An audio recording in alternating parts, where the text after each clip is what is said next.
My name is Mingdao. I was just an ordinary worker in Haicheng, living for overtime and the hope of a promotion.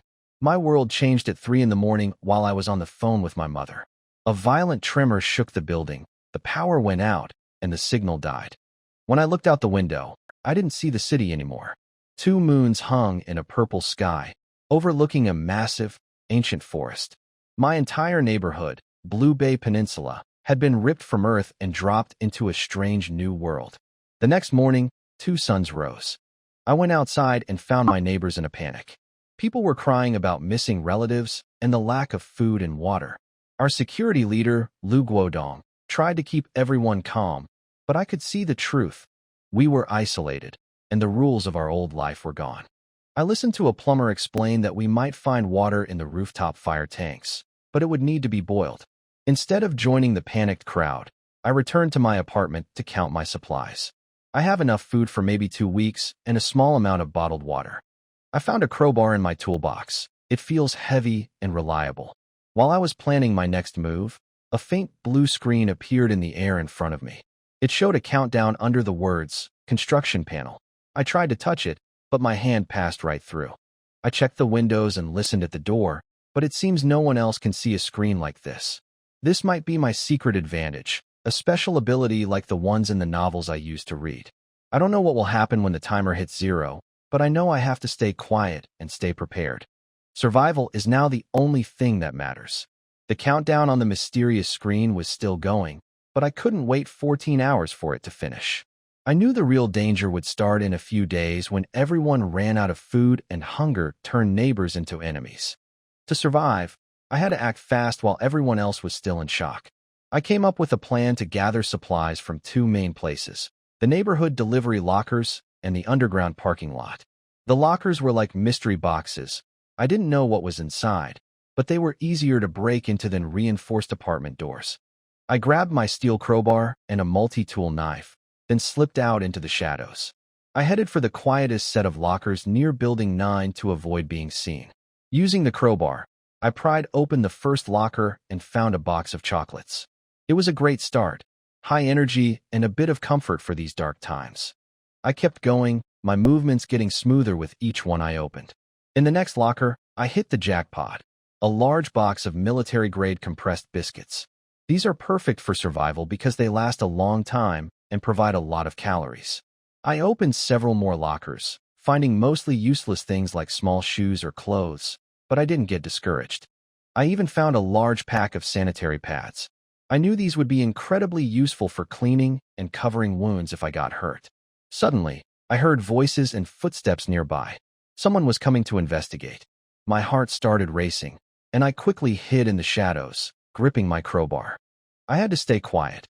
If I wanted to survive, I couldn't let anyone know what I was doing or what I had found. I stayed hidden in the shadows, my heart racing as the footsteps passed me. I gripped my crowbar so tight my fingers turned white, ready to fight if I was discovered. Fortunately, the group wasn't looking for me. They were focused on a loud argument breaking out near Building 9. I watched from a distance as a greedy man named Li and his sons confronted their neighbor, Brother Wang. The reason for the fight was a rack full of cured sausages and bacon hanging in the hallway. In this new, terrifying world, that meat was more valuable than gold. Li tried to sound fair, telling everyone that Wang should share because the food would spoil and others were hungry. I could see the crowd changing. The look of worry in their eyes was being replaced by a dangerous hunger. Even people who usually followed the rules started agreeing that private property didn't matter anymore. Just as things were about to turn violent, the security captain, Lu Guodong, arrived with his guards. For a moment, it seemed like he would protect Wang's rights. He told the crowd that the meat belonged to the family and no one could steal it. However, the situation shifted quickly.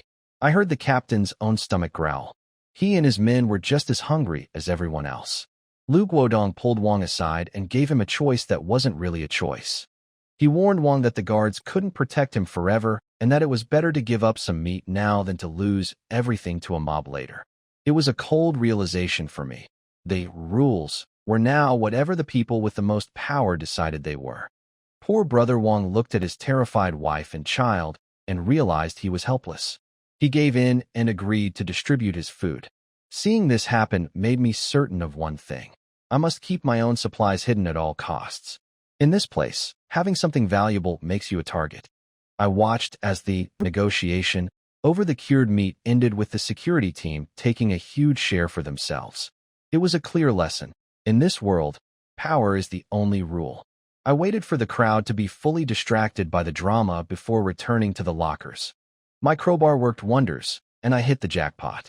I found hot pot base for flavoring, vacuum-packed beef for protein, milk, and even bags of chips for quick energy. I stuffed everything into my bag, feeling a deep sense of relief with every useful item I added. As I slipped away, a group of young men discovered the lockers I had already emptied. Their frustration was obvious, and they immediately sprinted toward the main gate to find more supplies. Near the security post, Captain Liu was cooking porridge when those same young men began smashing the larger lockers. This triggered a total frenzy. Neighbors who were once civilized began prying metal doors open with kitchen knives and high heels, desperate for anything to eat. Captain Liu didn't stay calm for long. Seeing the potential loot, he used his guards and batons to push the crowd back, claiming the lockers were now public property, under his control. It was just a fancy way of saying he was taking them for himself. While the mob grumbled and the guards began looting the rest of the boxes, I stayed out of sight. I made it back to my building and carefully checked the lock on my door. Before leaving, I had sprinkled salt on the keyhole to see if anyone tried to break in. The salt was untouched. I finally stepped inside, braced the door with my crowbar, and dropped my heavy bag. I was exhausted, but for the first time since the world changed, I felt a small sense of security. I had food, I had tools, and I had a secret advantage that no one else knew about. After a short rest, hunger hit him. He had stayed up all night and skipped breakfast, so he was starving. From the bedroom, he took out a pack of instant noodles. With no way to boil water, he tore open the package, took out the dry noodles, and started chewing. Crunch, crunch. Crumbs fell as he bit into the hard noodles, which scratched the inside of his mouth. Chewing slowly, he grabbed a bottle of mineral water from the half-empty box beside him, twisted off the cap, and took a big gulp. The cold water slid down his throat, finally washing the dry crumbs into his stomach. That was his simple and rough lunch. He didn't touch the precious beef jerky or chocolate. This wasn't the time to enjoy them. The dry noodles and biscuits would be his main food for the days ahead. After finishing the noodles and a few cookies, he finally felt a bit full. As soon as he relaxed, tiredness followed. He looked at the blue screen floating in the middle of the living room. 12 hours, 8 minutes and 15 seconds, 12 hours left. He had to rest and gather his strength. No one knew what would happen when the countdown ended, and the night was always far more dangerous than the day. Without hesitation, he placed the crowbar within reach beside the bed, lay down without changing his clothes, and soon fell asleep. Outside the window, 2 suns scorched the earth. The noise downstairs had quieted, perhaps because people were exhausted from fighting, or maybe they had reached a temporary truce. One thing was certain, no one dared to step outside the neighborhood now, afraid that something unexpected might happen. Time passed. Knock, knock, knock. After an unknown amount of sleep, a sudden, urgent knocking broke the silence. Mingdao woke with a start, his body springing up from the bed. Before his mind could fully clear, his instincts had already taken over. He grabbed the crowbar by his bedside, every muscle tense. Who could it be? At this hour, who would come knocking? Was it Lu Guodong, the security captain, coming to manage his supplies? Or those desperate people who had tasted gain and were now going door to door, searching for more? Countless thoughts flashed through his mind, all ending in a sharp, cold glint in his eyes. He stayed silent, even slowing his breathing on purpose. Quietly, he moved to the security door and pressed his eye to the peephole. The world through it was distorted. A large, round face filled his view. It was his neighbor from across the hall, apartment 801. Mingdao's pupils tightened slightly. He remembered the man's name, Wang Chu, a chubby online novelist who rarely left his home. They had lived across from each other for over a year, exchanging only a few polite words. Their only real connection was that both apartments were rented from the same landlord. Mingdao recalled that Wang Chu always had greasy hair, wore oversized pajamas, and shuffled downstairs in slippers to pick up his food deliveries. His eyes were always evasive, and he avoided social contact. a typical introverted shut-in. But now, the face in the peephole was filled with panic and urgency, completely unlike his usual self. Something was definitely wrong. Mingdao's suspicion grew. In a time when everyone feared for their safety, a neighbor who almost never interacted with others suddenly showing up in such a state could only mean trouble. Was it food he wanted? Water? Or had he discovered something and come to test him? Or maybe he had just woken up. Anything was possible. Mingdao tightened his grip on the crowbar and decided to wait and see. Outside the door, Wang Chu didn't expect no response from inside. He paced nervously, raised his hand as if to knock again, but after hesitating for a while, he let it drop. He probably knew that knocking too hard at a time like this would only make the owner angry.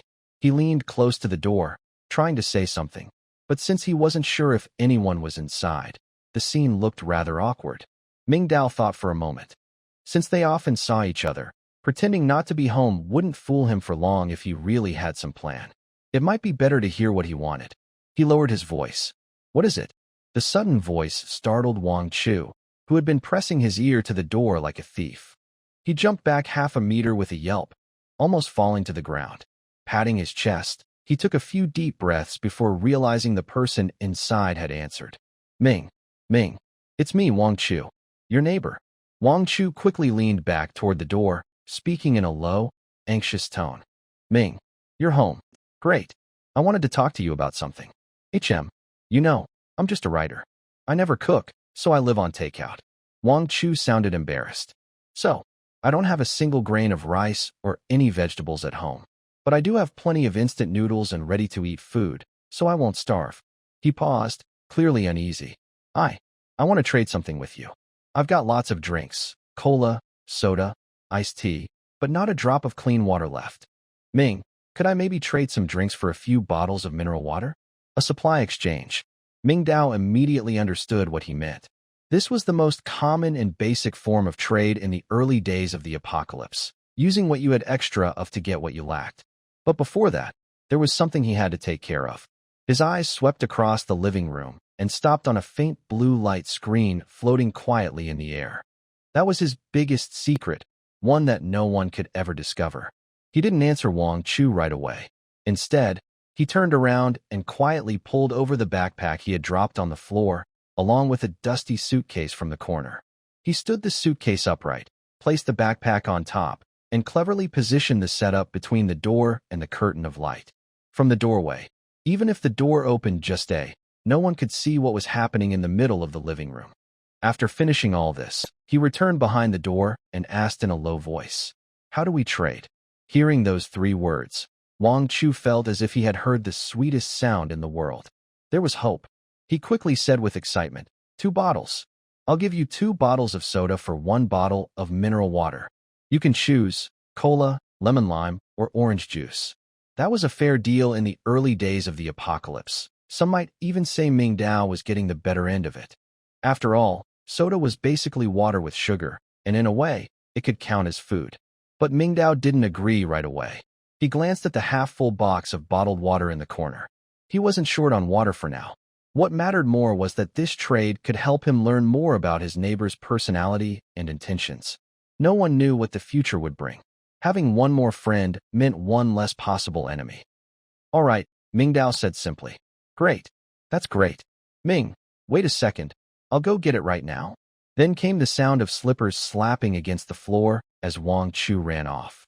Before long, there was a heavy dragging sound approaching again. It seemed Wang Chu had brought an entire box of drinks. "Ming, I've got them." He didn't knock this time. Instead, he carefully took out 2 cans of cola from the box and placed them on the floor outside Mingdao's door. Mingdao confirmed this through the peephole. He took a deep breath, gripped the door handle with his left hand, and held the half-meter-long crowbar tightly in his right, not relaxing for a second. Click! The lock turned, and the security door opened just wide enough for one person to slip through sideways. In an instant, Mingdao appeared before Wang Chu, crowbar in hand, eyes cold and sharp. Wang Chu looked at the doorway with eager anticipation. When he suddenly saw such a fierce-looking figure, he let out a startled cry, and, due to his own weight and momentum, fell heavily to the ground. "You." He pointed at Mingdao, his lips trembling, unable to speak. Mingdao ignored his fear. His eyes first swept over the 2 cans of cola on the floor, then quickly glanced down both ends of the hallway to make sure no one else was hiding nearby. He spread his hands, showing that he was alone. Only then did Wang Chu react. He scrambled up from the floor, waving his hands quickly to show he meant no harm. "Brother Ming, don't misunderstand. I just came to change some water, that's all." Seeing how nervous he looked, Mingdao relaxed a little. His gaze returned to the cans of cola. "I thought they were bottled. Canned. 3 cans for 1 bottle." This wasn't about being stingy, it was a statement. He wanted the other man to understand that he controlled the deal. The value of the water was his to decide. Wang Chu froze, clearly not expecting the price to rise. But when his eyes fell on the crowbar in Mingdao's hand, he swallowed any thought of bargaining. Okay, 3 cans it is," he said quickly, afraid Mingdao might change his mind. He hurriedly took another can from the box and placed it beside the other 2. After that, he rubbed his hands together and gave Mingdao a flattering smile. Brother Ming, I still have half a box left, 6 cans in total. How about I trade them all for 2 more bottles? You won't lose anything." He was terribly thirsty.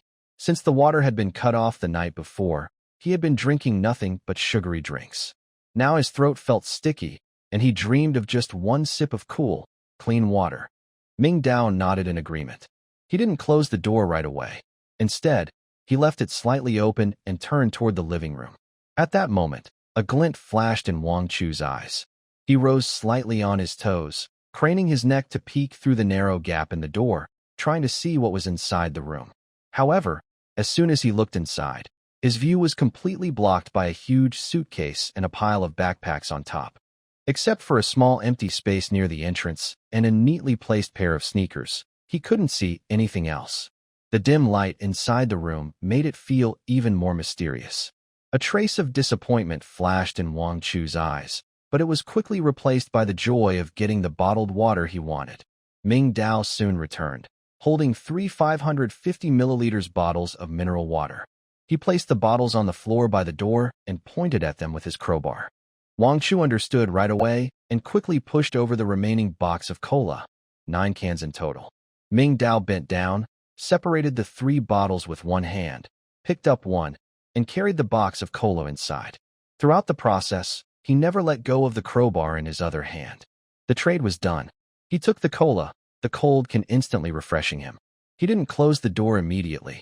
Instead, he looked at the chubby man in front of him, who was almost in tears with gratitude, and casually offered a kind reminder. "I don't have much clean water left either, so use it carefully. Drinking too many soft drinks isn't good for you. It can make you dehydrated. If you really run out of water, try putting some large bowls or basins on the balcony. Who knows? Maybe it'll rain one day." It sounded like friendly advice from a considerate neighbor. But to Wang Chu, it carried another meaning. First, I don't have much water left, so don't expect more from me. This deal is the last one. Second, I've already given you a helpful idea, so that's as much as I can do. Wang Chu nodded repeatedly, thanking him over and over. "Thank you, Brother Ming. Thank you for the reminder. I understand. I really do." Mingdao said nothing more. With a sharp bang, he closed the security door and locked it. The footsteps outside faded away, and Wang Chu seemed to have gone back to his apartment, clutching his 3 precious bottles of water. Mingdao set the box of cola in the corner, wedged the crowbar behind the door again, and quickly walked to the balcony. He leaned out slightly and looked toward the neighboring apartment. Their layouts were different. From his balcony, he could just see through the kitchen window across the way. He could faintly make out a plump figure pacing back and forth inside, looking unusually excited, almost jumping around in a strange way. Something about this trade didn't feel right to Mingdao, a socially anxious shut-in, and also a novelist. His way of thinking was surely different from ordinary people. Changing the water might not even be the main point. What he really wanted was information. This guy was not simple. Mingdao quietly raised Wang Chu's danger level in his mind. He stopped thinking about it and turned to glance at the light screen floating in the middle of the living room. 08:33:45. It was still early. No, not really. Afternoon. The sky darkened quickly. By around 4 in the afternoon, the outside world was already dim, as if evening had arrived early. The 2 suns, one large and one small, had already sunk below the forest horizon at some unknown time. Mingdao wanted to try his luck in the underground garage before it got completely dark, but when he reached the door, he found that it was already pitch black outside. With no electricity, no streetlights, and even the moon hiding behind thick clouds, the world seemed covered by a huge black cloth, making his heart uneasy. He hesitated for a moment, then gave up. The night was too dangerous. Going out in such near-zero visibility would be like walking straight into the unknown. Any hidden threat in the darkness could easily take his life. It wasn't worth risking everything for uncertain gains.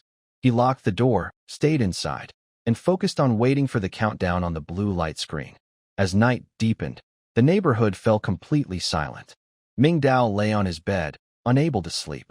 He could only stare at the faint blue screen floating in the living room. Where has all the time gone?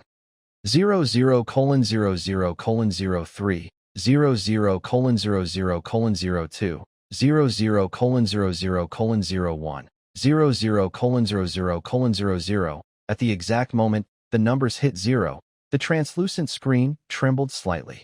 Then, a burst of dazzling light. Brilliant blue light exploded, flooding the entire room as bright as day. Mingdao instinctively raised his arm to shield his eyes, but the glare pierced through his eyelids, turning his vision into a blinding white. The light came fast and faded just as quickly. In just 2 or 3 seconds, the light quickly faded and gathered again into a 1-meter-wide screen.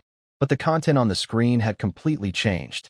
The 4 small words "construction panel," which had floated above the countdown before, were now enlarged in the center of the screen.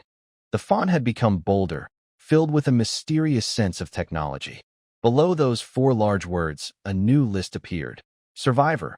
Mingdao. Status. Sub-healthy. Today's score. Not settled. Total score. 0. Locked. It's here.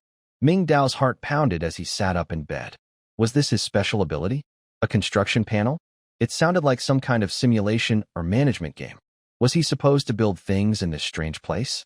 But what did the scoring mean? Not settled? Could it be? Just as Mingdao was thinking about it, a completely different voice suddenly echoed deep in his mind. Daily settlement system activated. A line of clear text appeared in his consciousness along with the voice. It was completely different from the construction panel floating in the living room. This one belonged only to him. Mingdao held his breath. 2 systems? What on earth?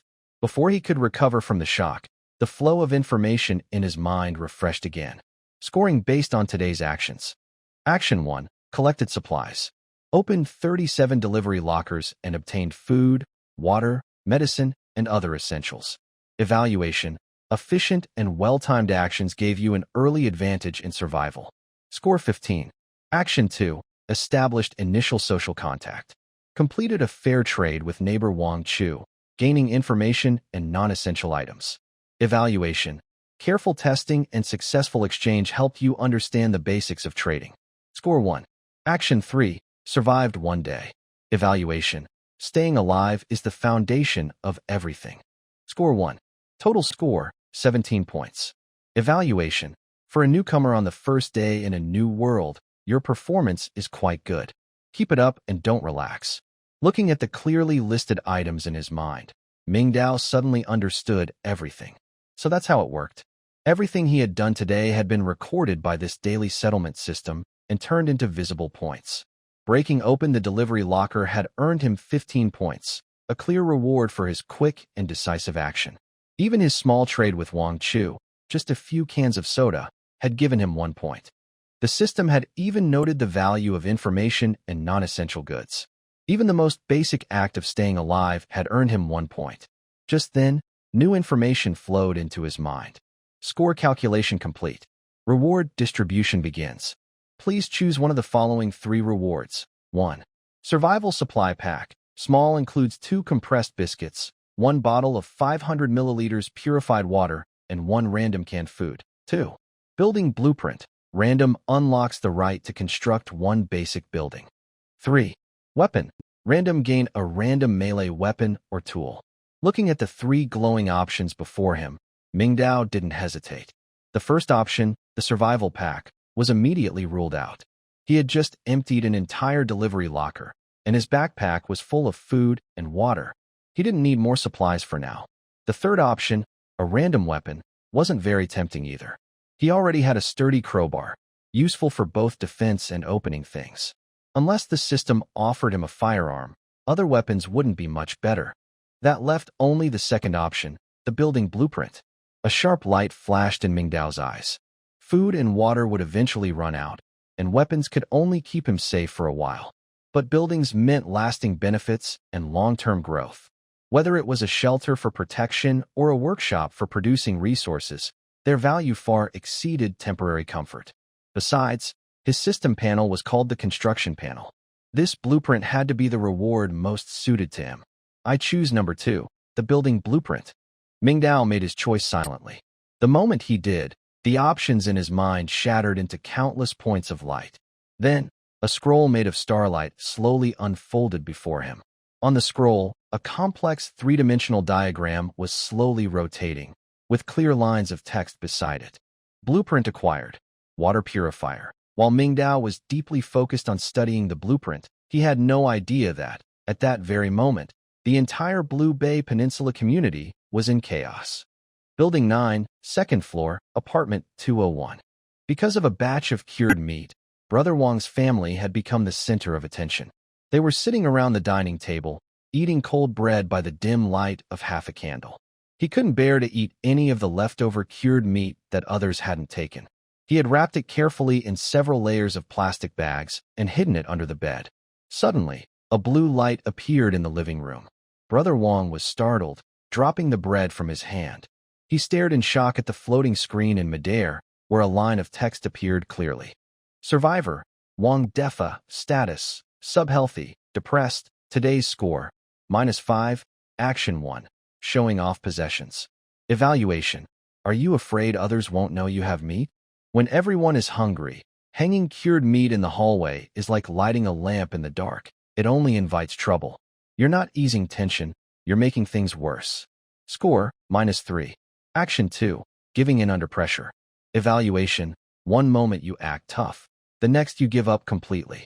You've not only exposed your supplies, but also your weakness. Get ready for more friendly negotiations. Score, -3. Action 3, barely surviving. Evaluation, congratulations, you're still breathing. That's the minimum requirement for a living being. You just meet the standard. Score, 1.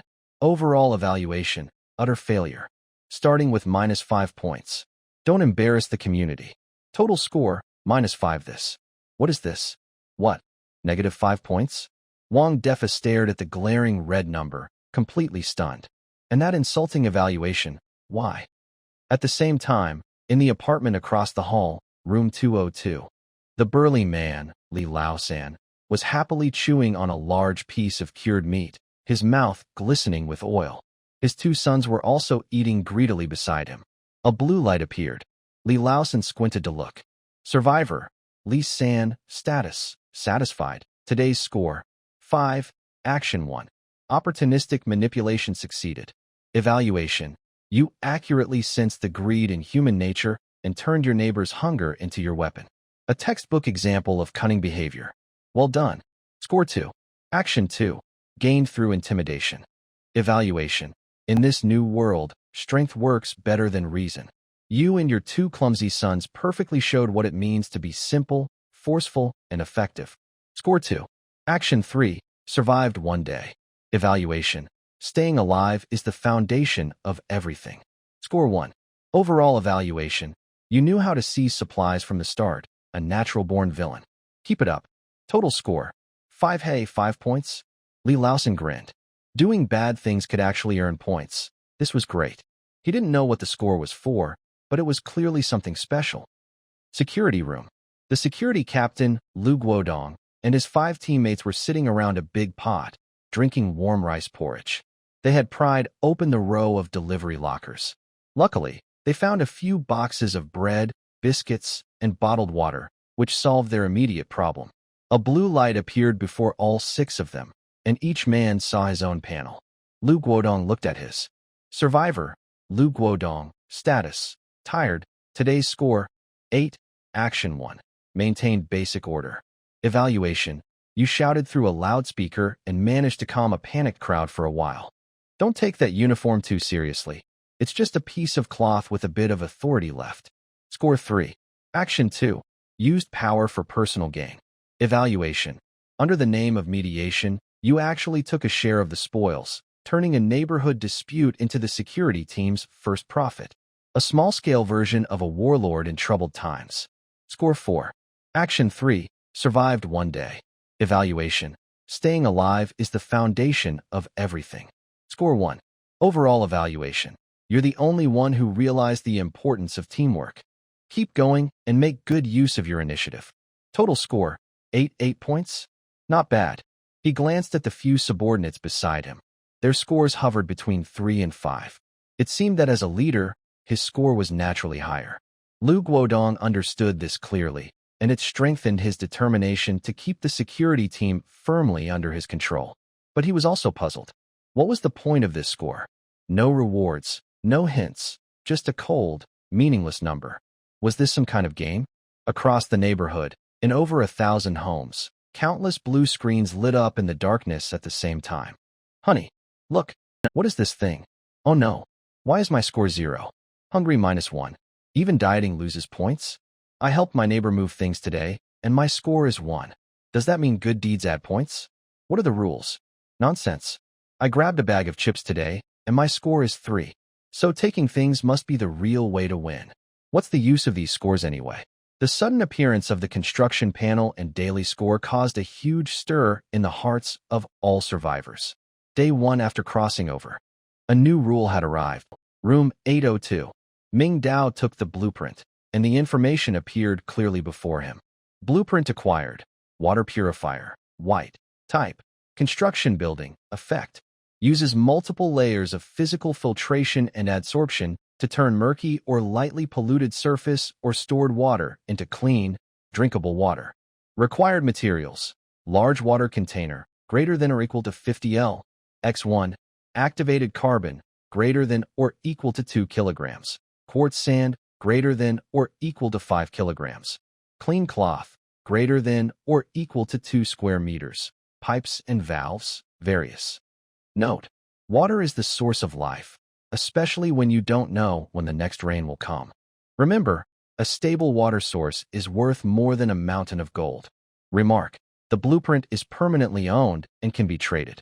Place the required materials on the blueprint to automatically create the building. The structure wasn't complicated. Actually, it looked rather simple.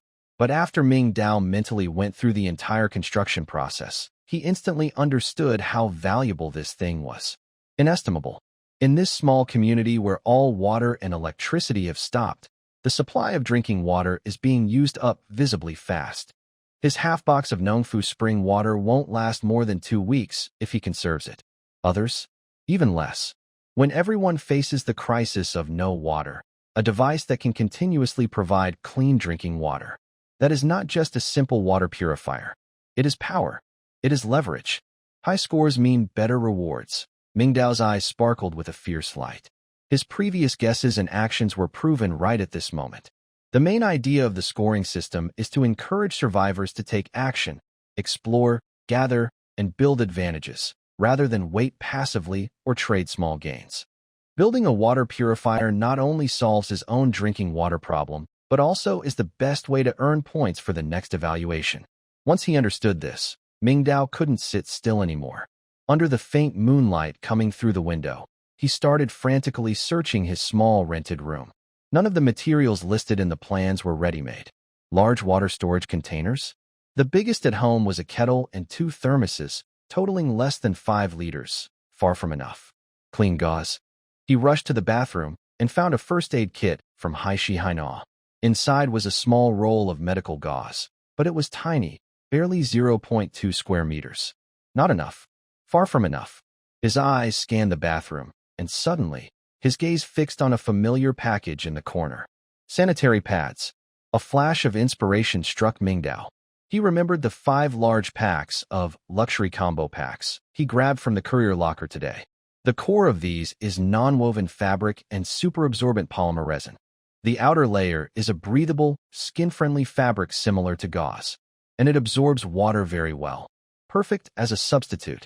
He quickly ran to the door, rummaged through his overloaded backpack, and found those packs of sanitary pads. He tore open a night-use pack, pulled back the top layer, revealing a layer of fine, soft white fabric. It was large and sterile. The gauze problem was solved. But the more critical materials, activated charcoal and quartz sand. He searched the entire house, but couldn't find even a single grain. These two items are almost impossible to find in modern urban households, except for some dedicated enthusiasts. The last pipes and valves were only found in a few leftover PVC short pipes from the renovation, forgotten in a corner of the toolbox on the balcony. They are less than half a meter long, with various diameters, making it impossible to form an effective circulation system. After searching, the results were disappointing. Besides finding a perfect substitute for gauze, none of the other essential materials were available. Mingdao stands in the messy living room, feeling calm rather than discouraged. He walks to the window, pulls the curtain slightly, and looks out at the dark forest outside, where occasional animal sounds can be heard. He must go out again. Relying only on the small supplies at home, he can't even build a water purifier, let alone survive the next week peacefully. A clear target appears in his mind: the underground garage. Leftover sand, stones from renovations, abandoned fish tanks, car parts, and even some storage rooms built privately by homeowners. Items considered trash during peaceful times could now be essential parts for his water purifier. Quartz sand. Many large fish tanks use quartz sand in their filtration systems. There are definitely many fish owners in the community, and abandoned fish tanks might be stacked in some corner of the garage. Activated charcoal. This is even more straightforward. Almost all car air conditioning filters or air filters contain activated charcoal layers to absorb odors and filter impurities.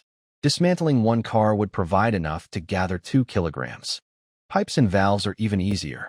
Fire pipes and drainage pipes in the garage, although not directly removable, can be found among the renovation waste piles and reused. His mind clears. In critical moments, calm planning is essential.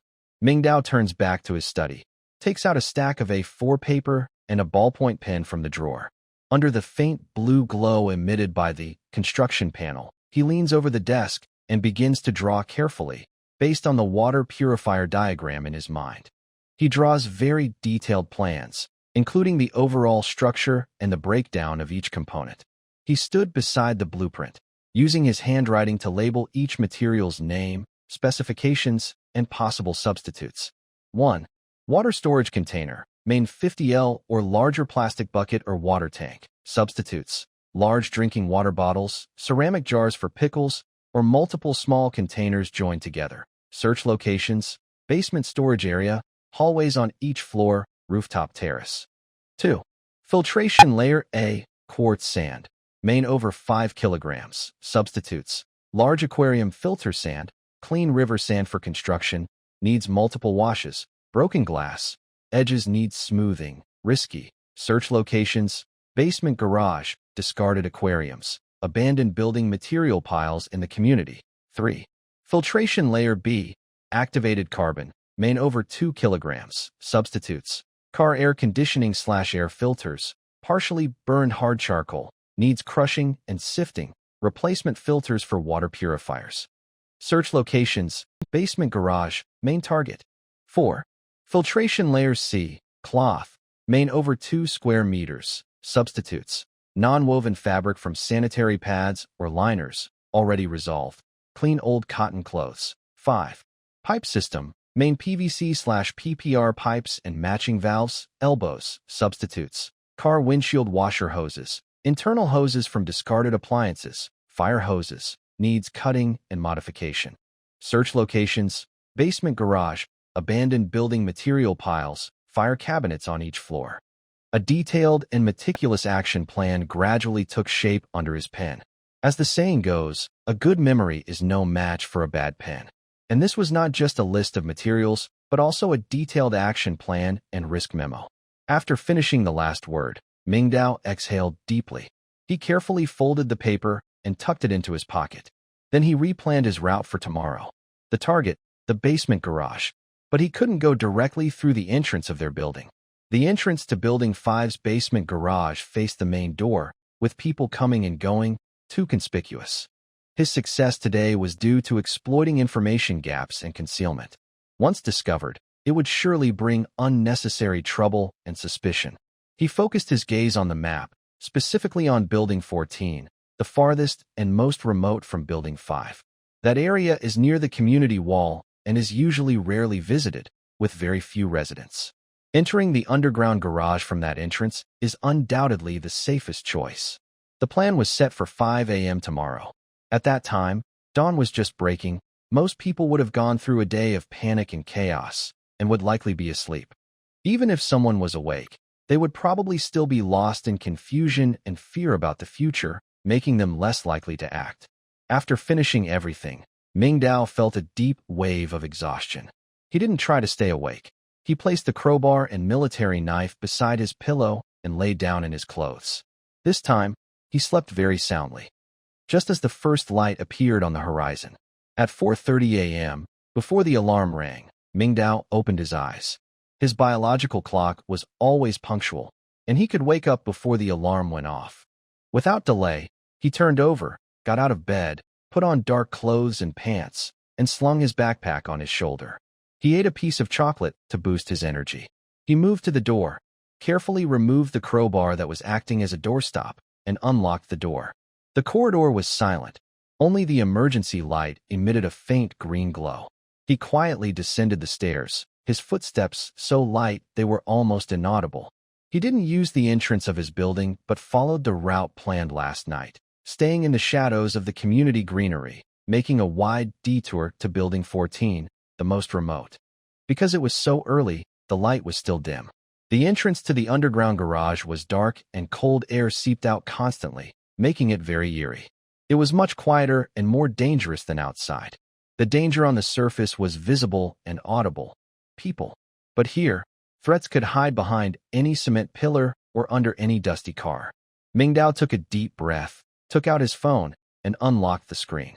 The flashlight cast a beam that created a small safe zone about 2 or 3 meters wide in front of him. He didn't rush inside but paused at the entrance, listening carefully. Apart from his own breathing and the occasional tick-tock sound from afar, there was nothing else. Once he confirmed it was safe for now, he stepped forward, weaving between the vehicles. His goal was clear: priority on the storage room. For fire safety and pipeline maintenance, underground garages often have some unlocked storage rooms. These are the best places to dump renovation waste and discarded items from residents.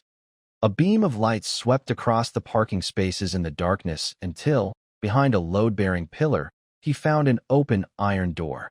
The door was rusty, and inside was piled with various clutter, almost overflowing. This is the place. Mingdao felt a surge of excitement and quickly moved closer. The light from his flashlight revealed a storage room filled with discarded wooden boards, broken plaster moldings, rolled-up wallpaper, and plastic bags. He took off his backpack, gripped a crowbar just in case, and used his phone to shine a light while carefully searching. Soon, his eyes lit up. In the corner, he saw a bundle of forgotten white pipes. When he pulled them out, they turned out to be the PVC water pipes he desperately needed. They were roughly 7 or 8 meters long, with different diameters, but after cutting and modifying, they would definitely be enough. A great find. This discovery greatly boosted his confidence. He leaned the PVC pipes against the wall and continued exploring deeper into the clutter. It was like a treasure trove, a place abandoned by modern civilization, yet hiding the most valuable resources for the end of the world. He searched for about 10 more minutes and found a small bag of quartz sand. The packaging suggested it was for large fish tanks, heavy and at least 10 pounds. This directly solved one of the hardest materials to find for his filtration system. Next, inside an old cardboard box, he found a plastic water tank, probably a part of some household appliance. It held about 60 or 70 liters, with a noticeable on the side, but it wasn't serious. A quick repair would make it usable. Mingdao carefully carried these key materials to the entrance of the storage room, feeling almost overwhelmed with joy. The core parts for the water purifier were now half assembled. Just as he was about to move these items out in batches, a sudden, harsh scraping sound of metal came from the darkness deep inside the garage. Grr! Screech. The sound was like dull tools forcing against metal, very clear. Then came 2 heavy breaths. Someone was there. Mingdao's spirit lifted. His first reaction was not to run, but to immediately turn off his phone's flashlight. The bright light disappeared. He quickly moved to hide behind a tall black SUV, pressing his body close to the car. At the same time, he pulled out a crowbar from his waist and held it with both hands. He held his breath, pressed his ear against the car window, and listened carefully for any sounds from afar. This broken car. Why is it so sturdy? A rough voice of a man sounded, full of impatience. Dad, keep it down. Don't attract attention. Another slightly younger voice warned nervously. Who cares? Who would dare come out of the garage at this hour? Everyone's sleeping upstairs like dead pigs. Hurry up. Use force. 3 grown men, eating and drinking a lot, and the family's little stash of food isn't enough even for a snack. That voice. Sounds so familiar. Mingdao's pupils suddenly shrank. It was the muscular man from yesterday who snatched the cured meat, Li Laosan, and his son. In the darkness, 2 blurry figures gradually emerged from the back of the garage. They weren't using flashlights, probably trying to rely on the faint morning light and their familiarity with the surroundings. Leading them was the burly Li Laosan, holding what looked like a piece of rebar torn from a construction site fence. His son followed behind, holding a large pipe wrench, looking around nervously. Their target was a white Honda car. Dad, is this going to work? If we break the lock, we won't be able to drive it anyway. Nonsense. Who wants to drive this broken car? Inside, the trunk, there's definitely food and drinks. Some people like to stockpile things in their cars, bottled water, cookies, instant noodles. There must be something. Hurry up. No one's around now, so get to it. Li Laosan whispered harshly, stabbing the tip of the rebar into the gap of the trunk. Mingdao hid in the shadow of the SUV, watching quietly. He didn't want any trouble or for anyone to know he was here. He had already seen how fierce and greedy these father and son were yesterday. Facing them now would only bring trouble. Hey, Li Laosan shouted loudly, his whole body trembling with fat, putting all his strength into the rebar. Bang! With a loud crash, the trunk lock was forcibly broken, and the trunk lid suddenly popped open. The father and son's eyes lit up immediately, and they hurried over. However, the trunk was empty, only containing a lonely children's car seat, some scattered car maintenance manuals, and a few rags. There was not even a pack of tissues, let alone food or water. So unlucky. Li Laosan kicked hard at the white car. Bang! The car made a dull thud as the door dented inward. Let's go? Check over there. I don't believe we can't open a car with stuff inside. The father and son didn't stay long. Cursing, they grabbed their tools and headed toward another exit of the garage. Their footsteps and curses gradually faded into the darkness. Mingdao waited for several minutes, making sure they had really gone far, then slowly peeked out from behind the SUV. He had read too many stories. In that moment, he had even prepared for the worst. The danger was temporarily gone, so he didn't dare delay. He quickly gathered the PVC pipes, quartz sand, and broken plastic water tank he found, then stuffed them into his empty backpack. The water tank was too big to carry, so he held it in his arms.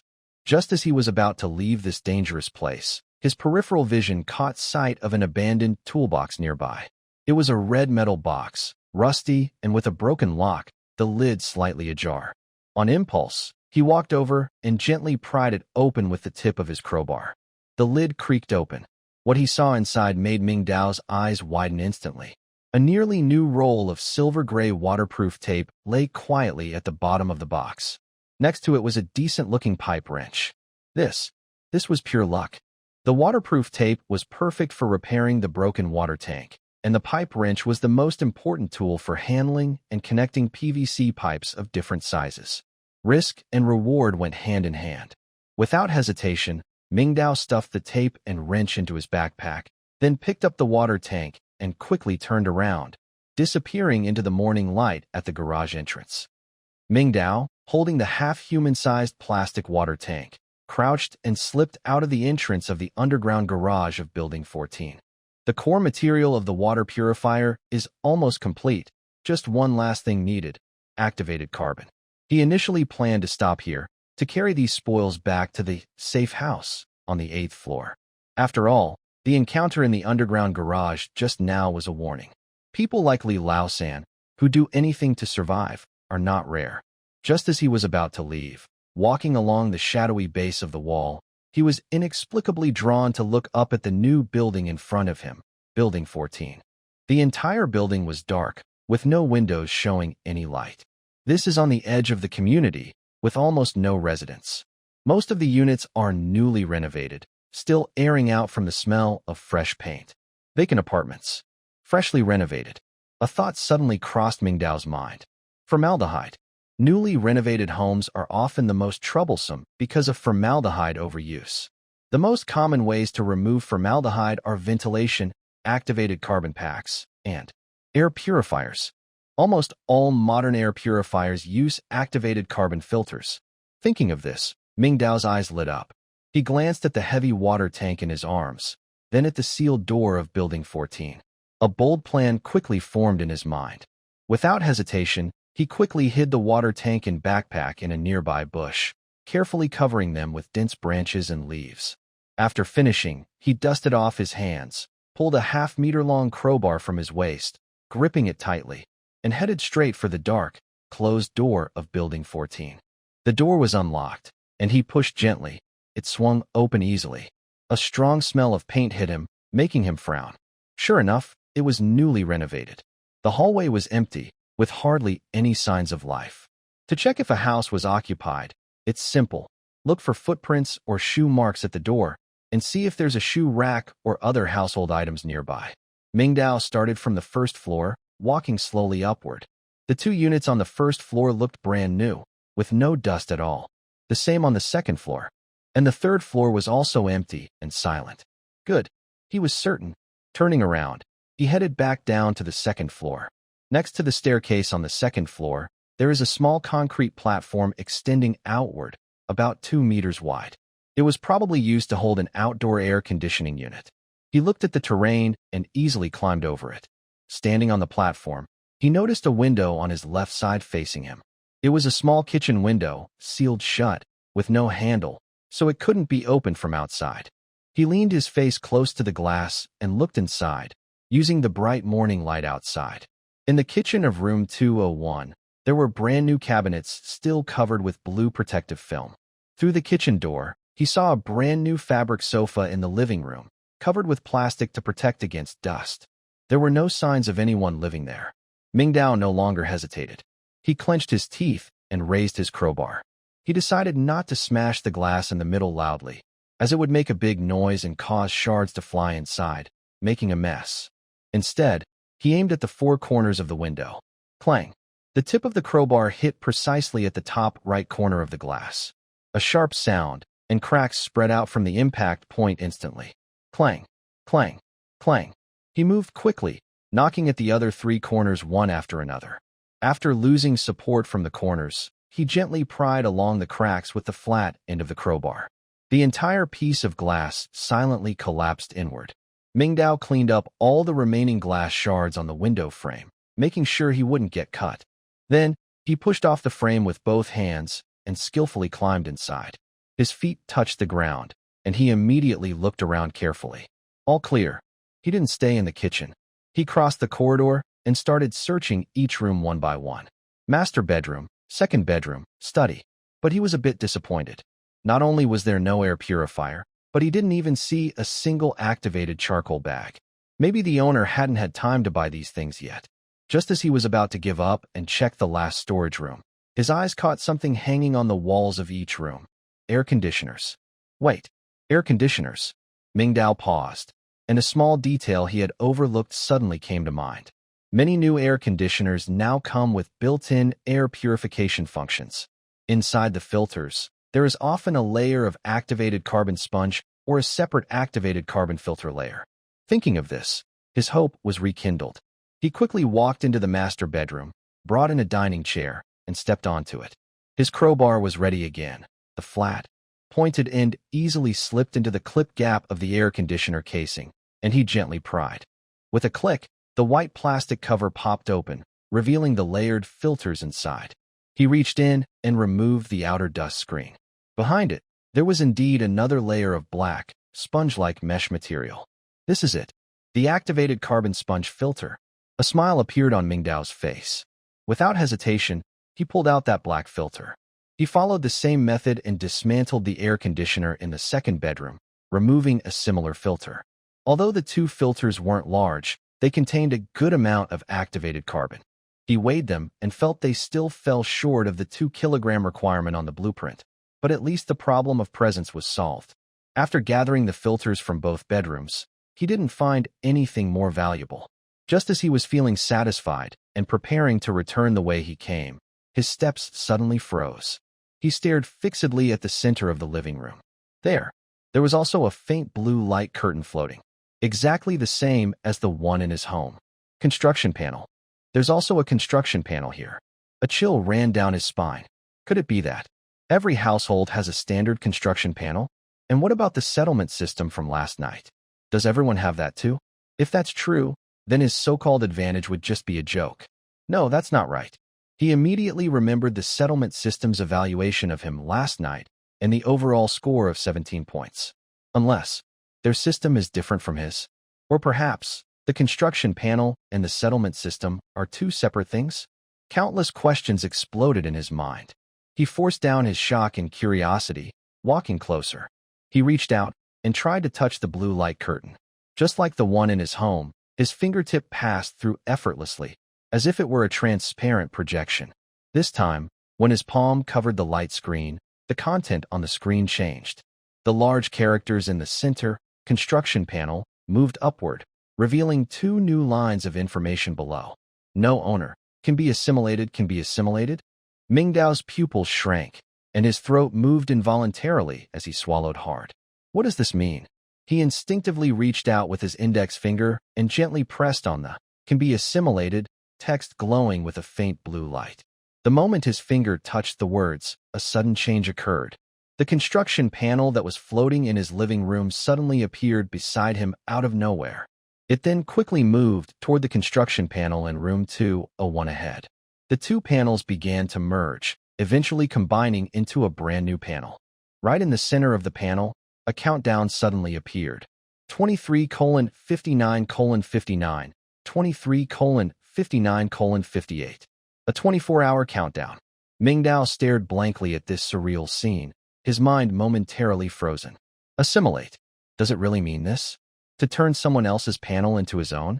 He had no idea what changes would happen after the assimilation, but a voice told him deep down that it could only bring benefits, no drawbacks. This might be the true purpose of the construction panel. And what about the unclaimed resources scattered throughout the community? Could they be? Realizing this, Mingdao's eyes instantly lit up with excitement. He no longer hesitated.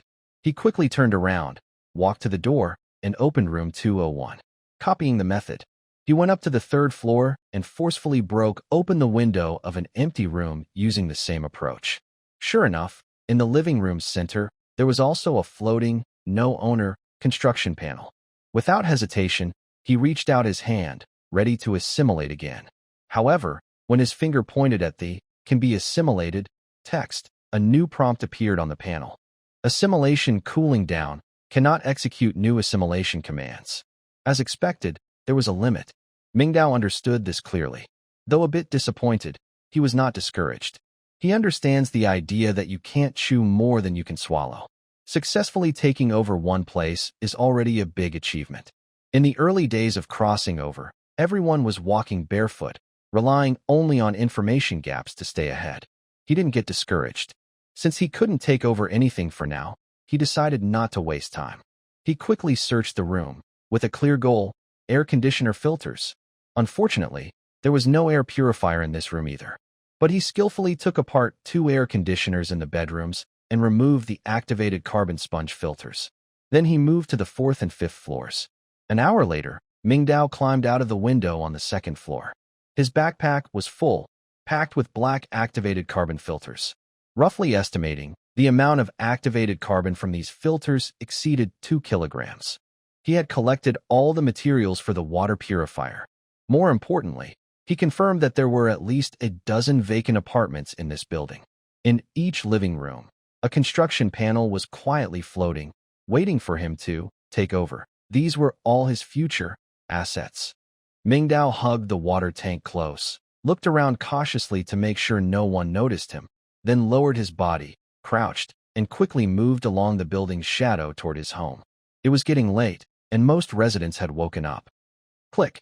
Climbing up and down the 8th floor was definitely not easy. It was easier with the elevator before, but now he had to climb stairs, and his back was soaked with sweat. Plus, he had no water to wash himself, so he smelled bad. But no one seemed to notice. A little smell didn't matter as long as he was alive. Mingdao took a few deep breaths. As soon as he entered, he quickly locked the door behind him, then pulled out a crowbar from his waist, leaning it diagonally between the doorknob and the ground to form a sturdy triangle support. He was safe. Only in this small space built with steel, concrete, and multiple locks could he feel a sense of security again. Mingdao dumped the plastic water tank he was holding and his heavy backpack onto the living room floor. Various clutter spilled everywhere, making a jingling sound. The damaged water tank, uneven PVC pipes, half a bag of heavy quartz sand, a roll of new waterproof tape, a pipe wrench, and several black activated carbon filters taken from the air conditioner, all covered in dust. First, repair the container. He picked up the roll of silver-gray waterproof tape, tore off a piece, and carefully stuck it over the long about 20 centimeters on the plastic water tank. He worked very carefully, pressing each inch of the tape firmly onto the tank's surface to avoid any bubbles. Layer by layer, he applied 5 layers of tape inside and outside until he couldn't peel the edges with his fingernail anymore, then nodded in satisfaction. Next, cut the pipes. He took out a sharp multi-purpose knife and cut the PVC pipes into the right lengths based on the measurements in his mind, making sure there was no waste. Everything was ready. Mingdao took a deep breath and pulled out a blueprint from his pocket. This paper, which he had materialized from the system last night, had become a sturdy, parchment-like physical drawing. It felt tough and showed a detailed diagram of the water purifier. He laid the blueprint flat on the floor. Then, carefully, he placed the repaired plastic water tank, the cut PVC pipes, half a bag of quartz sand, all the activated carbon filters, and the remaining parts on top of the blueprint, one by one. Something amazing happened. The moment he placed the last activated carbon filter on the blueprint, the entire paper suddenly glowed with a soft white light. The physical materials stacked on top seemed to be lifted by an invisible force, slowly floating in midair. Then, their shapes started to become blurry and unreal, their edges fading as they were absorbed into the blueprint below. In just a few seconds, all the materials on the floor were completely absorbed by the blueprint. The glow on the blueprint reached its peak at this moment. A soft hum, then a dazzling white light suddenly burst out. Mingdao instinctively closed his eyes and raised his arm to block the light. The light came quickly and disappeared just as fast. When he opened his eyes again, a simple but complete manual water purifier stood quietly on the floor in front of him. This is the magic of the blueprint. No complicated assembly or adjustments needed. As long as the materials are complete, it can be built directly. The water purifier is about half a meter tall. Its main part is a repaired white plastic water tank, now used as a water storage tank. On one side of the tank, several thick and thin PVC pipes are connected, forming a complex filtering cycle system. The pipe joints fit tightly, making it look seamless and not pieced together. At the lowest point of the device, a thin water outlet pipe extends, with a small valve switch attached at the end for convenience. It worked. Mingdao's heart was pounding. He hurried to the balcony.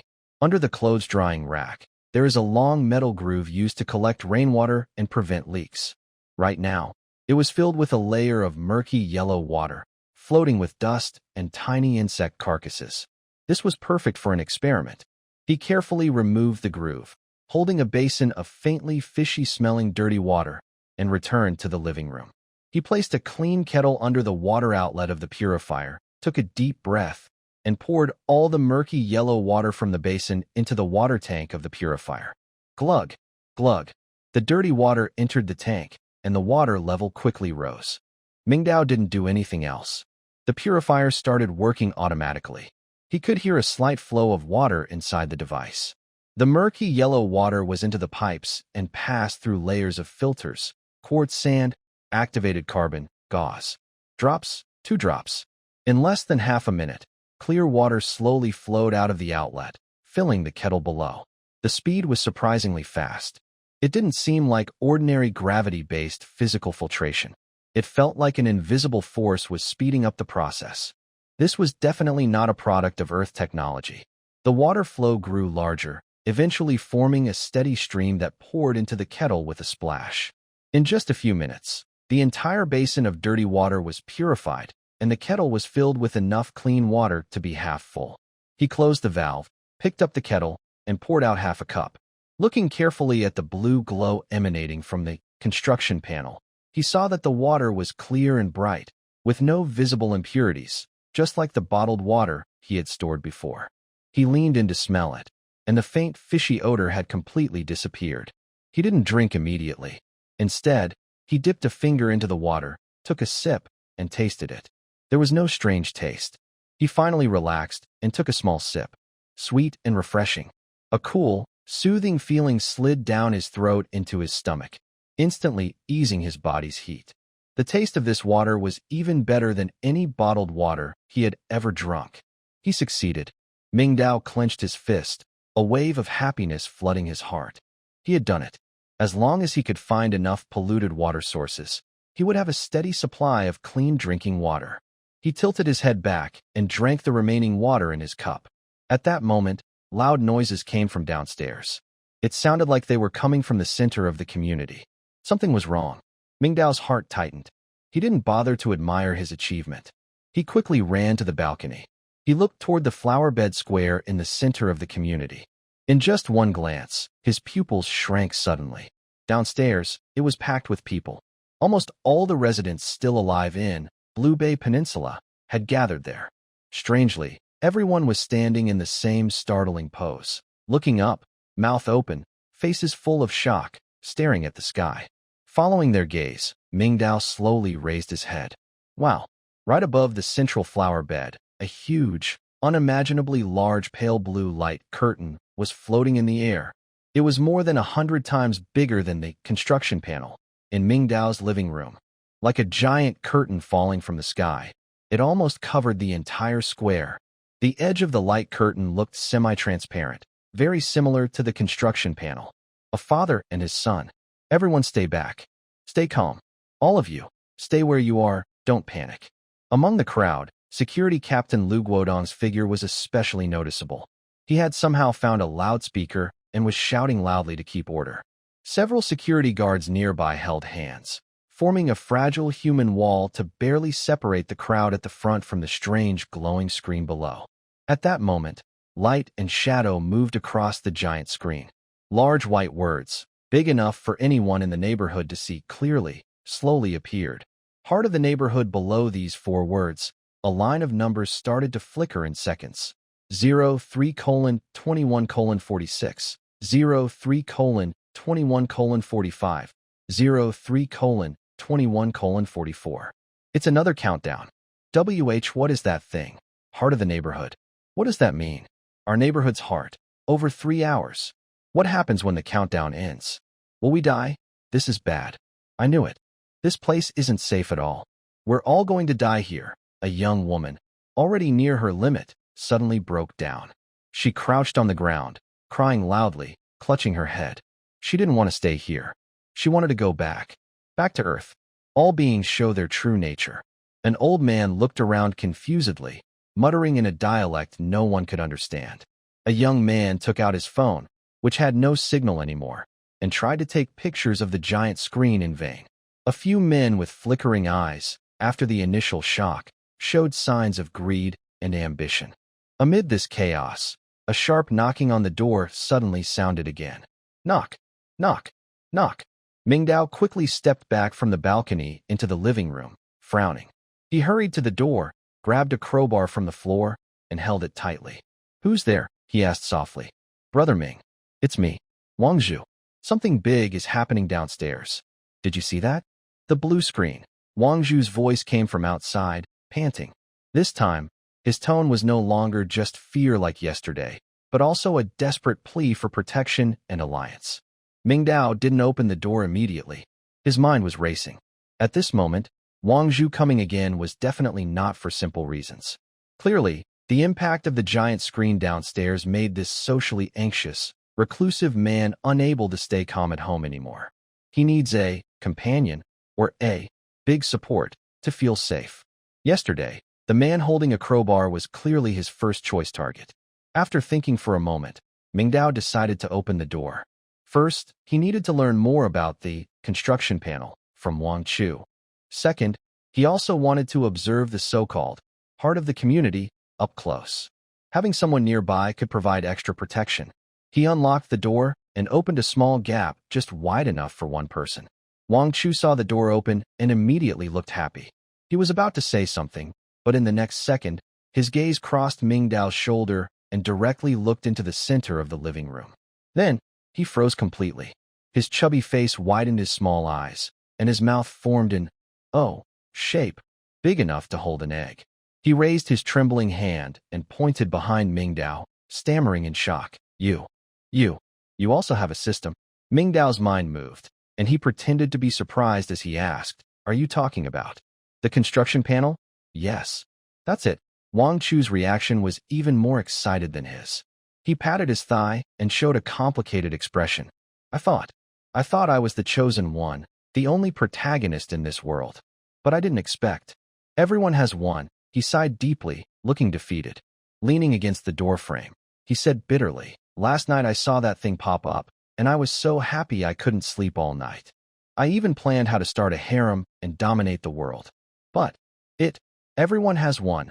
Wang Chu's words grew more emotional, almost crying as he said, sure enough, someone like me, a fat guy, will never be the main character. Even the cheat is just a common item everyone gets. Listening to Wang Chu's complaints, Mingdao started to feel happy inside. If that's the case, the construction panel is public, a new rule imposed on everyone by this world. But the daily settlement system that can give specific scores and rewards probably only belongs to him. He almost couldn't help but smile. He kept asking, what was your score yesterday? Did you get any rewards? This was his final question to confirm. Score? Wang Chu shook his head in confusion, acting as if it was obvious. I scored 2 points. The survive one day part gave me 1 point, and yesterday I traded water for cola with you. The system said I made an effective exchange of supplies, so I got another point. As for rewards, I didn't get any. I studied that panel all night, but besides the score, there was nothing else. What is the point of this score anyway? There was nothing else. These 5 words were like music to Mingdao's ears. He fought the urge to laugh out loud, nodded calmly, and said seriously, me too. Only the score, no rewards. I knew it. Wang Chu felt like he had found allies. His disappointment eased a little.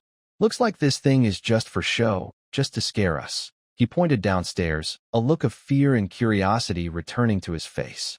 Brother Ming, let's not talk about this anymore. That big guy downstairs, do you want to go see him? I'm a bit scared to go alone. Let's go, Mingdao said simply. Without hesitation, he stepped out from behind the door and locked it behind him.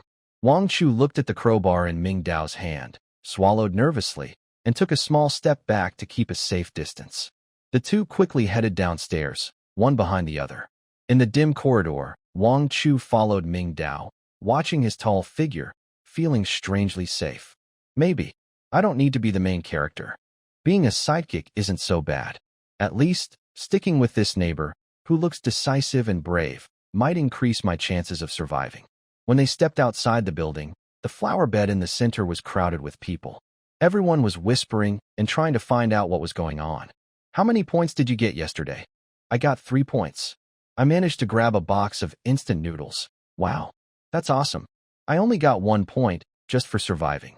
My wife got -2 points. She gave the rice from our house to the neighbors yesterday. The system said she was foolishly kind. Captain Liu. Captain Liu has 8 points. I just heard him talking to the security guard next to him. 8 points? No way, what did he do? Mingdao and Wang Chu blended into the crowd and were immediately overwhelmed. Wang Chu was so shocked by what he saw that he couldn't speak. Usually, there aren't so many people. This is too crowded. In the center flower bed of the community, which is normally just a place for elderly women to dance square dances, now it was packed with people, dark and dense, stretching as far as the eye could see. At first glance, there were at least 2,000 people, men and women of all ages, covering almost every age group. But upon closer look, most of them were middle-aged, around 40 or 50. This is normal. Lanyuan Peninsula is a middle to high-end residential area, mostly owned by successful, well-off middle-aged people. Brother Ming, this scene is so big.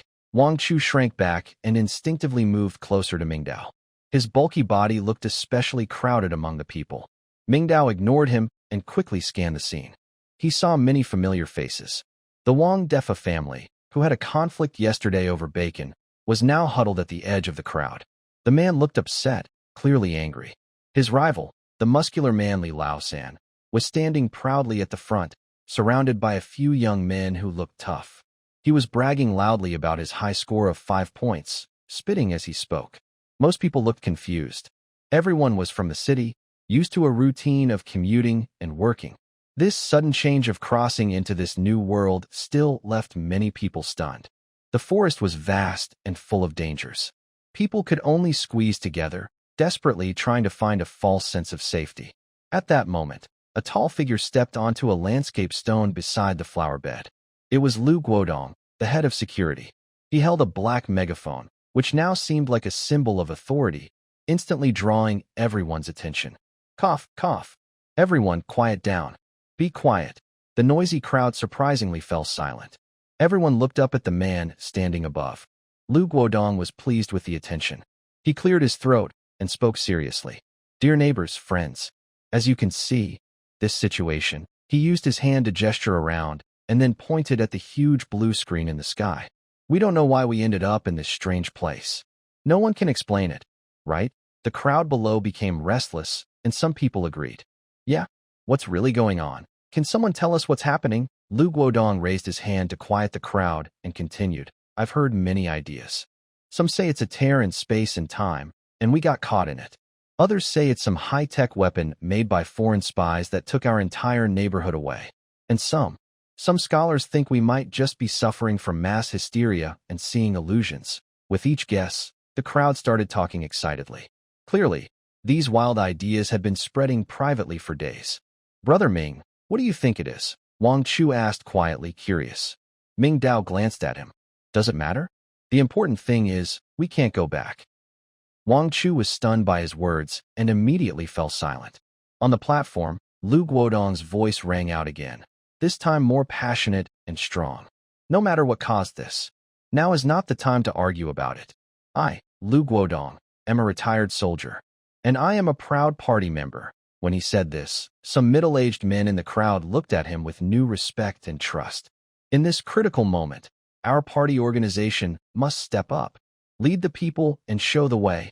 Lu Guodong straightened his back, his voice more confident. No matter what strange environment we find ourselves in, one thing is certain. We are a big group of over 4,000 people. Maybe we are the last spark of human civilization.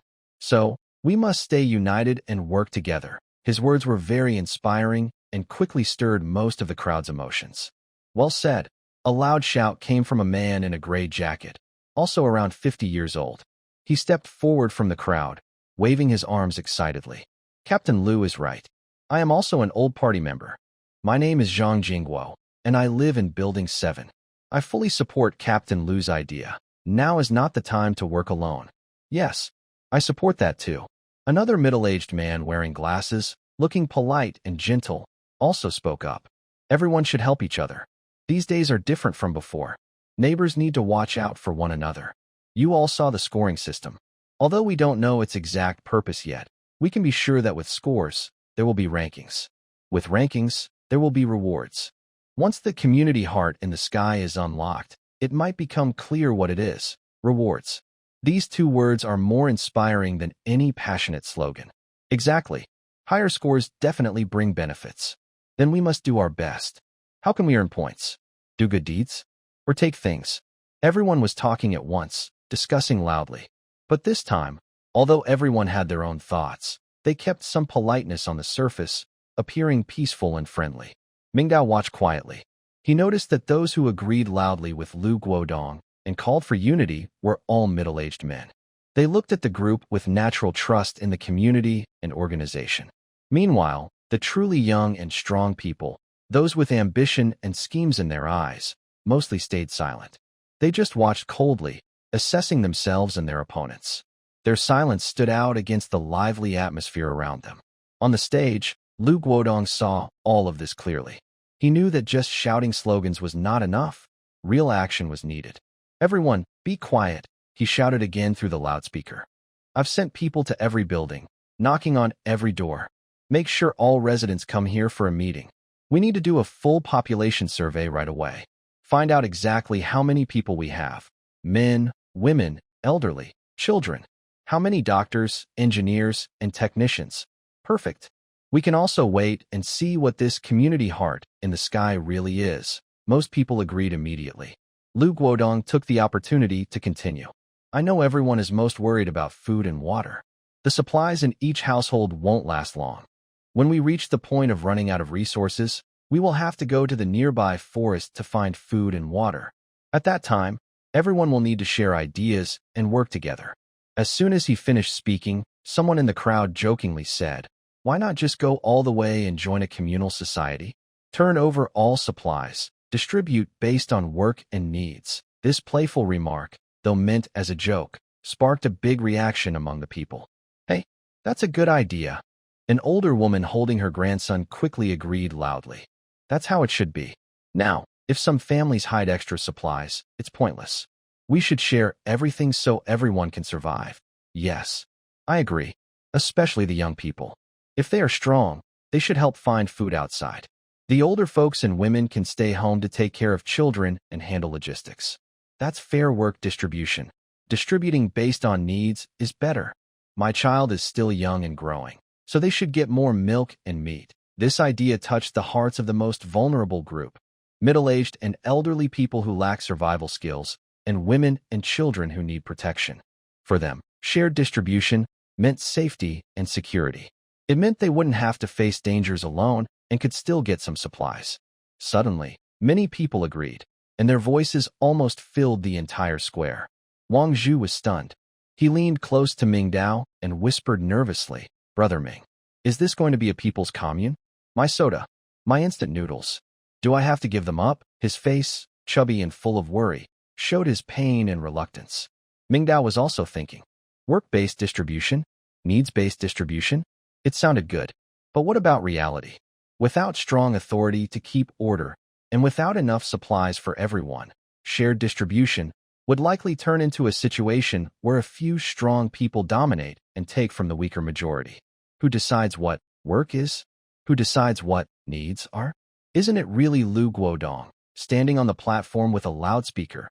Who makes the rules? Unless everyone here is willing to give selflessly. But is that possible? It's hard to say. Mingdao looked again at the crowd.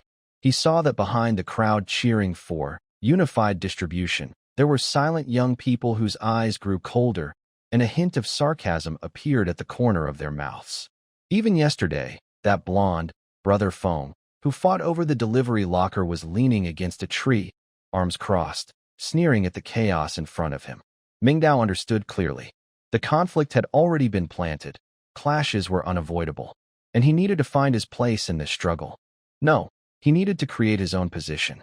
He also remembered the water purifier at home that could turn waste into treasure, and his special ability, the daily settlement system. A faint smile appeared at the corner of his mouth. Let them cause trouble first. At 3 seconds, at 2 seconds, at 1 second, at midnight. When the last second hit zero, the whole world fell silent.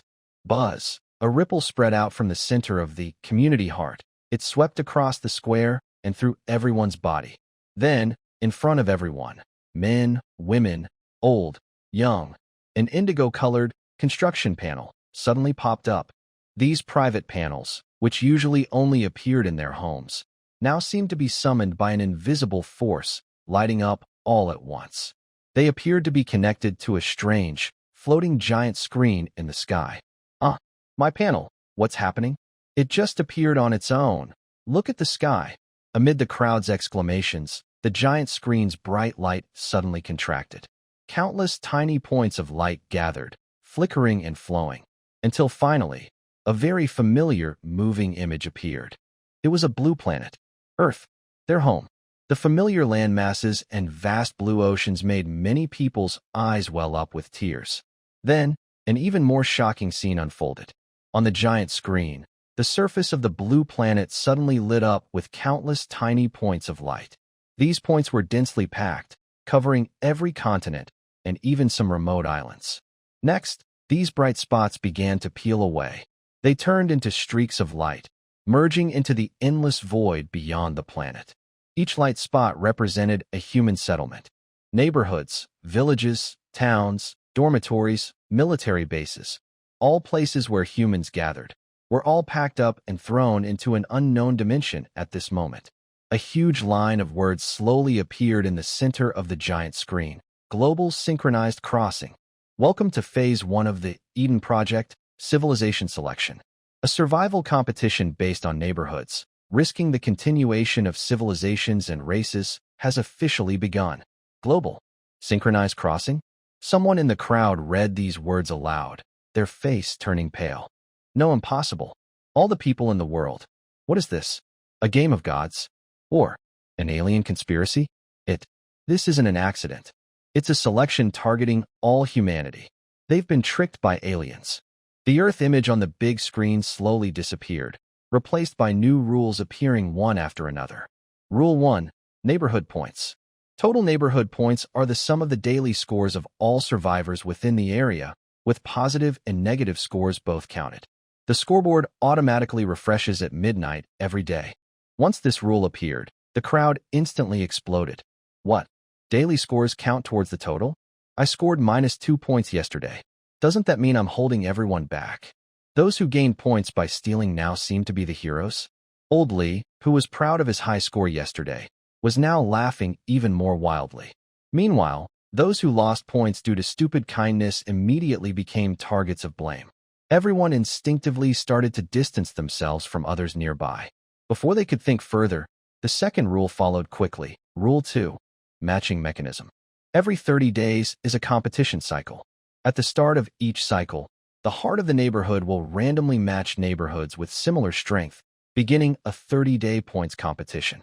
At the end of each cycle, all neighborhoods will be randomly teleported to new survival areas: forests, deserts, ruined cities, islands, swamps. Close competition? 30 days. A new survival zone. One keyword after another, changing people's understanding. This means they must compete with unknown opponents and constantly adapt to new, possibly harsher natural environments. Endless wandering, endless struggle. Lu Guodong's face turned very pale. The little authority he had just gained seemed so silly in the face of these rules. The idea of working together and humanity's last hope was just a nice dream. The third rule that followed was even more frightening. Rule 3. Rewards and punishments. At the end of each cycle, the top scorers will take over 20% of the other group's initial buildings and land and receive a random card reward. Take over. These two words made some people's eyes light up. If they won, their group could grow bigger and have more resources.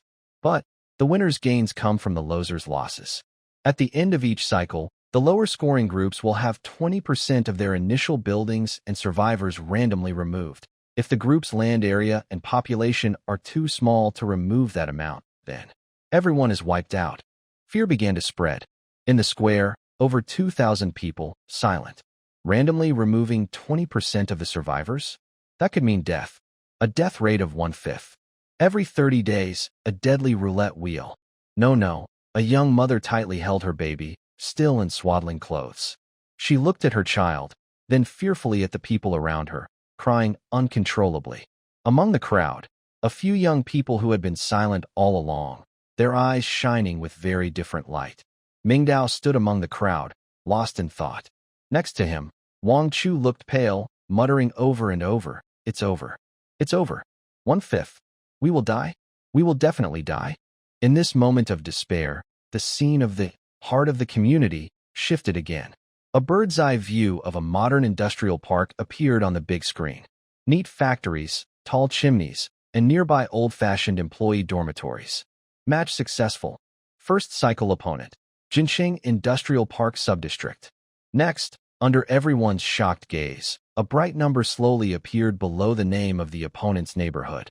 Initial total points, 3,320. So high.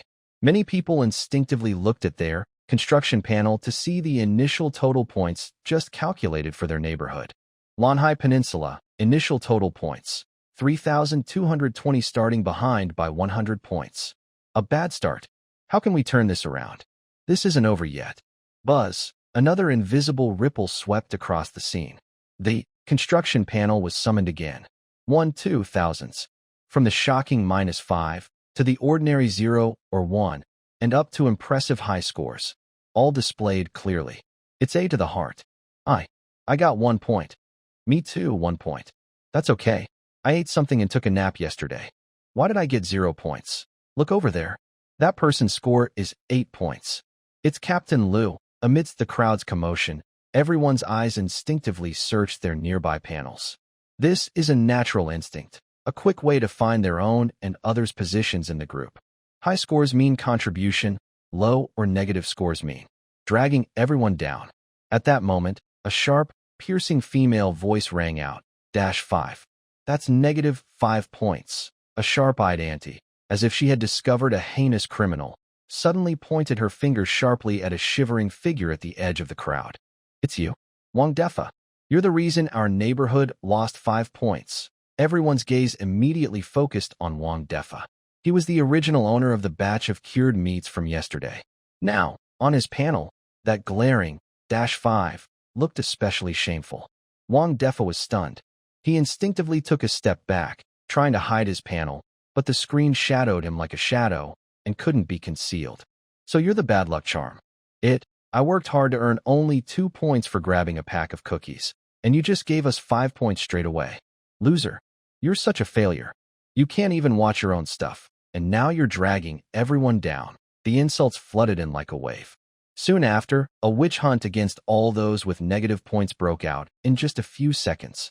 There's another one. -2 points. Catch him. Don't let him run. The crowd that had just been calling for unity under Lu Guodong's leadership suddenly split apart. People frantically searched for those carrying negative or low points, as if catching them could erase the shame of the neighborhood's decline. A young woman who had received -2 points for sharing food with her neighbors was pushed to the ground by others, and her half-full water bottle was knocked over. She looked in horror at the neighbors who had smiled at her yesterday, now glaring at her like enemies. You fake kind-hearted person, pretending to be good. Now you've caused trouble for everyone. Are you happy? Pushing, cursing, and isolating. The fragility and selfishness of human nature were fully exposed under the threat of death.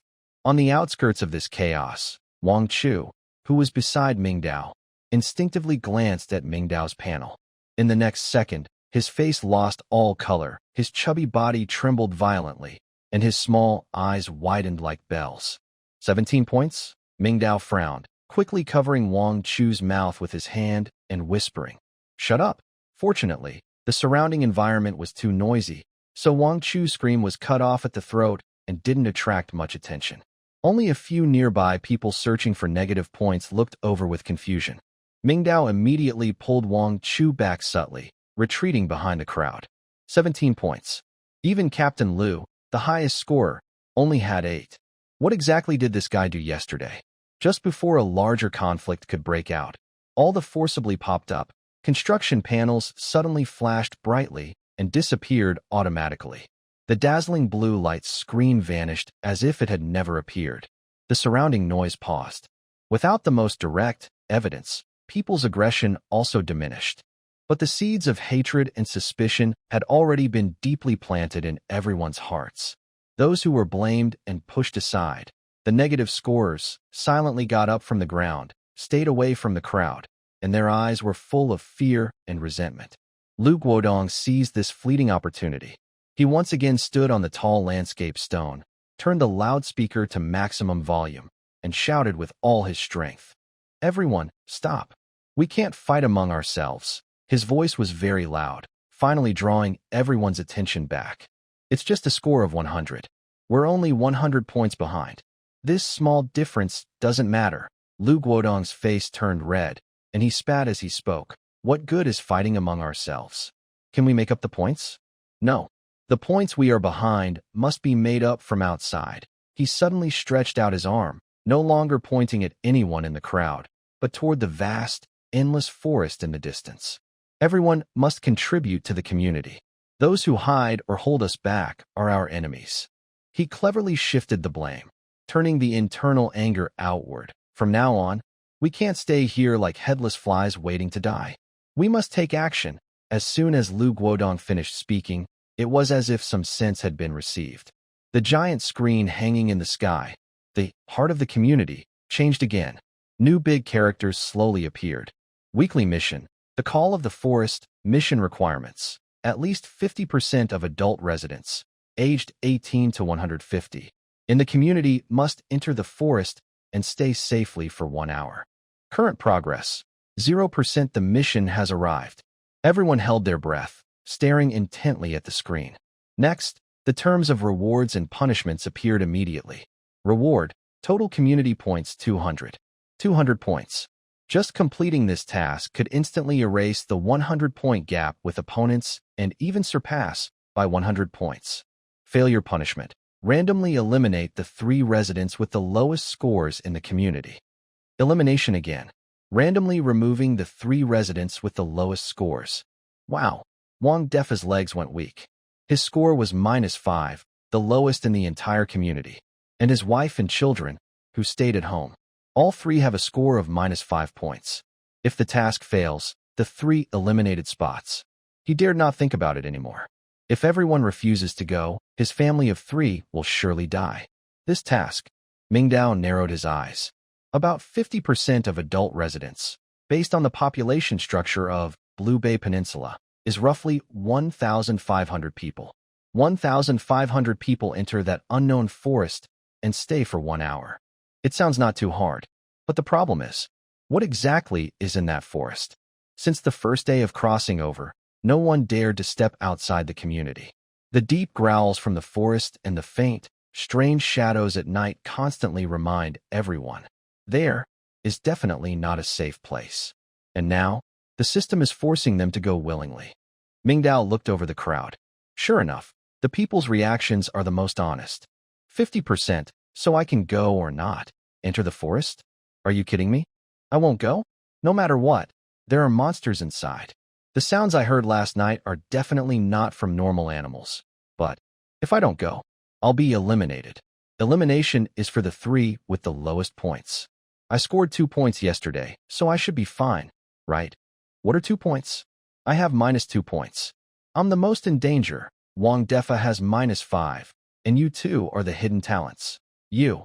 Enough? Lu Guodong's voice echoed through the loudspeaker again. Only he remained relatively calm. This is not the time to argue about who is right or wrong. The task has been issued. We must complete it. He took a deep breath. The forest call requires 50% of the adult residents to enter. We have no way out. If we fail, 3 people will die? But if we do nothing, after 30 days when the points competition ends, it won't just be 3. 1/5 of all of us will die. Yes. Even if we escape this task, can we avoid the deadly roulette after 30 days? So, Lu Guodong suddenly raised his voice. We must take the initiative. We need to complete the task first. Get that 200-point reward. Only then can we have a chance to overtake the other team in the first round of the competition. He looked around the crowd, finally focusing on a few strong young men at the edge of the group. I know everyone is afraid of dying, but someone has to step forward. I, Lu Guodong, a former soldier and a party member, am willing to be the first to enter the forest. As he spoke, some scattered applause broke out from the crowd. But most people just looked at him silently, with complicated expressions. Lu Guodong didn't mind. He turned to the security guards beside him. You guys, come with me. The guards' faces changed, but under Lu Guodong's pressure, they nodded reluctantly. And also, Lu Guodong looked around again. All men aged 18 to 50 must participate. This is for the community and for yourselves. Women and the elderly can volunteer. I, Lu Guodong, guarantee that those who complete the task will be given priority in resource distribution in the future. Resource distribution. These 4 words hit a nerve for some people. A few young men who had been hesitating started to waver, but most still stood still, unmoving. Go into the forest? Are you kidding? That's deadly. Just as the atmosphere was about to become tense, a voice suddenly rang out from the crowd. I'll go. The voice was quiet, but in the silence, it was very clear. Everyone's eyes turned sharply toward the speaker. It was a burly man, shirtless. Li Laosan. He grinned, showing yellow teeth. Captain Liu is right. You can't hide forever. Better to take the initiative than wait for death. Anyway, I only scored 5 points yesterday. Even if I fail, I won't be erased. And besides, my family has 3 big men, and we're out of food. Hunting in the forest might be a good idea. He looked around at the others who had negative points and chuckled. Those of you who are dragging behind, better pray the task succeeds. Otherwise, he didn't finish his sentence, but the threatening tone was clear. Those who had received negative scores looked even more unhappy. After thinking for a moment, a few people finally stepped forward. Me too. Count me in. Let's do it. All of these people, without exception, had scored below 0 yesterday. They didn't dare to gamble. But if they succeeded, they could gain some favor with Lu Guodong and have an advantage in future resource distribution. This deal was worth it. Lu Guodong watched more and more people step forward, and a satisfied smile appeared on his face. Good. Very good. This is the spirit our residents of Blue Bay Peninsula should have. He counted the number of people, about 30 or 40. But that was not enough. The task required at least 50% of the adult residents, which meant at least 1,500 people. Right now, they had less than that. Lu Guodong's face darkened again. He raised a loudspeaker, and his voice became stern. I'll say it again. All male residents between 18 and 50 years old must participate. This is not a request, it's an order. If anyone dares to avoid, they will be our enemy. Don't blame me, Lu Guodong, for being harsh. His words carried a clear threat. The crowd started to stir. Some muttered in dissatisfaction, some tried to step back, hoping to blend into the crowd and disappear. But Lu Guodong was prepared. He waved his hand, and the security guards and participants immediately dispersed, moving through the crowd to grab the men who fit the age requirement, forcing them to the center of the square. Let me go? Why are you arresting me? I won't go. I have a wife and kids at home. Lu Guodong. This is dictatorship. You have no right to do this. The protests rose one after another. But under the threat of a few police batons, their resistance was weak. Soon, hundreds of people gathered in the center of the square. Lu Guodong nodded with satisfaction. Hundreds of people, although not yet 1,000, were close enough. If they could mobilize some women and elderly, they should be able to reach the target. Just as he was about to continue inciting the crowd, a calm voice sounded from among them. Wait. Lu Guodong was stunned and looked back at the speaker. The person speaking was a young man, about 20 years old, holding a half-meter-long crowbar. Mingdao. He stepped out from the crowd, his face calm. Captain Liu, I have a few questions. Lu Guodong frowned. What questions? Mingdao pointed to the sky above the community center. The task requires us to enter the forest and stay safely for 1 hour, right? Yes, that's correct. Then, how do you define safe? This question made Lu Guodong pause. Yes. What does safe mean? Does it mean no one dies? Or no one gets hurt? Or does it mean, as long as you go in and come out alive, the task is complete? Lu Guodong opened his mouth, but found he couldn't answer. Mingdao continued. Also, the task says at least 50% of adult residents in the community. How do we count that? By the number of people who enter the forest, or by those who come out alive? If someone goes in but doesn't come out alive, does that count as completing the task? If someone goes in but leaves before an hour, does that count? One question after another, Lu Guodong's face grew darker. He realized he hadn't thought about these details at all. The crowd started to get restless. Yeah, what if someone dies inside? Does that count as completing the task? If it doesn't count, then isn't it a waste of life? If it does count, then maybe we can send those with negative points to go in first, since they won't lose anything if they die. These words made the negative point members' faces turn grim. Why isn't it you going to die? Lu Guodong took a deep breath, trying to suppress his irritation. Brother, what are you trying to do by asking all these questions? Mingdao sighed. I'm just reminding everyone that before acting blindly, it's better to understand the rules clearly. One person surviving for a day earns at least 1 point. Our community has 3,000 people, so every day, we start with at least 3,000 points, setting aside other point deductions.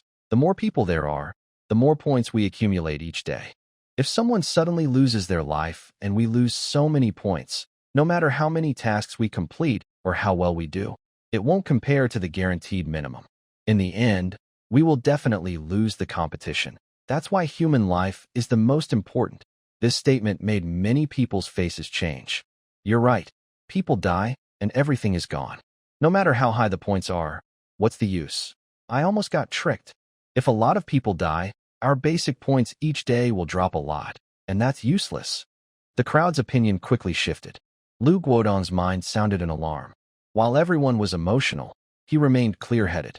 This young man is impressive, but he kept a calm face. Now is not the time to argue with this young man. On the contrary, he must accept this suggestion, because this idea is not only reasonable, but also most beneficial to him. Okay, Lu Guodong clapped his thigh, as if suddenly awakened. He pointed at Mingdao, showing approval, and loudly said to everyone, "This young brother is right. I was mistaken. Human life is the most valuable asset of Blue Bay Peninsula." Many people's expressions softened. So, young brother, do you have any suggestions? This time, Mingdao was very serious. He was also afraid of losing the game, of being eliminated due to bad luck. I suggest sending a small team into the forest to explore. Not too many people, just 20. Start with 10 minutes, then gradually increase the time. Let them go in, observe the situation in the forest, confirm if there are dangers, and understand the specific task rules. At the same time, others should be ready to rescue. If they can stay safely for an hour, the progress on the sky screen will increase by 1%. Then we can decide what to do next. In simple terms, explore unknown risks with the least cost. Lu Guodong frowned. Exploring? What if these 20 people go in and can't come out? Mingdao looked at him and said, then it proves there are indeed dangers in the forest. We also have the chance to make more detailed plans and arrangements. In short, cut losses in time. It's better than 1,500 people rushing in to die together. Everyone nodded in agreement with these words. Indeed, rather than risking everything with the main force, it's better to let a few people test the waters first. Lu Guodong fell silent. The reasoning is sound, but the problem is, who should go? Who should risk their life? While he hesitated, Mingdao's lips curled into a meaningful smile. Lu Guodong was momentarily stunned, then suddenly understood. Those with negative points are just the right candidates, aren't they? I announce. Lu Guodong raised the loudspeaker again. Let's follow this young brother's suggestion. We'll organize a small scouting team. Using the least resources to understand the situation in the forest, he looked around and focused on the survivors with negative scores. But scouting is risky. We can't force anyone to risk their lives. So, I decide that this scouting mission will be voluntary. Voluntary? The crowd stirred. Who would willingly risk their life? However, since it's for the community, there must be a reason. I propose that, for this scouting mission, we prioritize selecting from those who have fallen behind in our community. Because of various reasons, your scores are negative, dragging down our entire community's total points. Now is your best chance to make up for it. If you're willing to step forward and scout for the community, no matter what your previous score was, I, Lu Guodong, representing our temporary management team, will forgive and forget. This not only helps avoid the risk of being eliminated, but could also greatly improve today's score.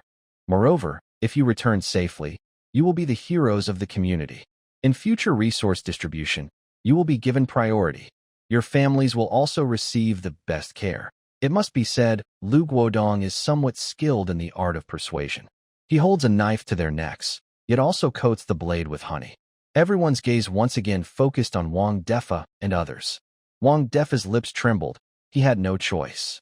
Refusing means the mission will likely fail, and the whole family might be erased by the system. Going means there might still be a chance to survive. I'll go. Good. Wang Defa, you're a real man. Lu Guodong immediately praised loudly, afraid he might change his mind. I announced that the leader of the Blue Bay Peninsula First Exploration Team will be Comrade Wang Defa. Wang Defa staggered, almost losing his balance. Leader? Is this guy saying he thinks I won't die fast enough? Once there's one, there will be a second, then a third. Soon, 19 men stepped forward. All of them, without exception, were those who scored negative points yesterday. They didn't dare to gamble, and they definitely didn't want to entrust their lives to that vague, unpredictable, random erasure. All right, it looks like our heroes are all gathered. The Blue Bay Peninsula First Exploration Team is now formed. From the crowd, scattered applause sounded. There was sympathy, pity, but mostly relief. Relief that it wasn't them standing there. Mingdao watched all this from behind the crowd with a cold eye. Lu Guodong played his hand well.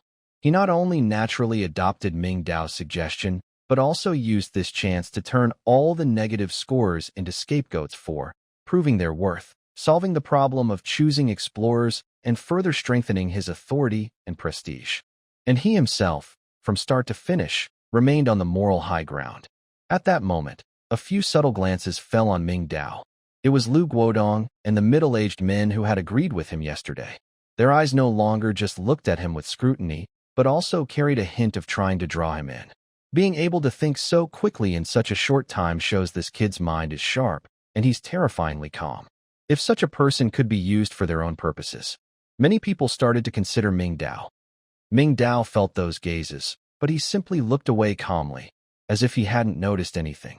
He knew he was now in some people's sights, but he had expected this. A tall tree attracts the wind.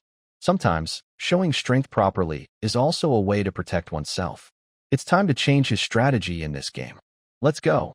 Li Guodong gave the order and personally led a few security guards to the team of 20 explorers toward the neighborhood's gate. The crowd automatically parted to make way. Wang Defa walked at the front, holding a metal rod forcibly taken from a fire safety box, supposedly to boost his courage. Now, it seemed like a scene from a cold, lonely story. The neighborhood's gate, usually closed to vehicles with an electric fence, was open. Beyond the fence was another world. Only 10 meters away, just 10 meters from the strange, primitive forest. On one side was familiar concrete ground. On the other, towering, dense tree canopies. That 10-meter distance felt like a clear boundary, sharply dividing two worlds. Li Guodong stopped and hesitated, not daring to go further. Go ahead, he pointed at the forest. Stay at the edge for 10 minutes. Use your watches to time it. If anything feels wrong, come back immediately. Wang Defa took a deep breath and looked back toward his building. God bless us, little Bao, hui, I love you. He closed his eyes, then opened them with a determined look. Bending down and stepping forward, he was the first to cross the neighborhood fence. The others followed one after another. As their feet touched the soft ground, everyone's pupils widened in shock. They crouched slightly, ready to run at any moment. Meanwhile, strange sounds of insects and birds came from all directions, sounds but no sight of creatures, adding a creepy feeling. A young man behind Wang Defa swallowed nervously. Captain, we, stop talking nonsense. Follow me. Wang Defa gritted his teeth and growled.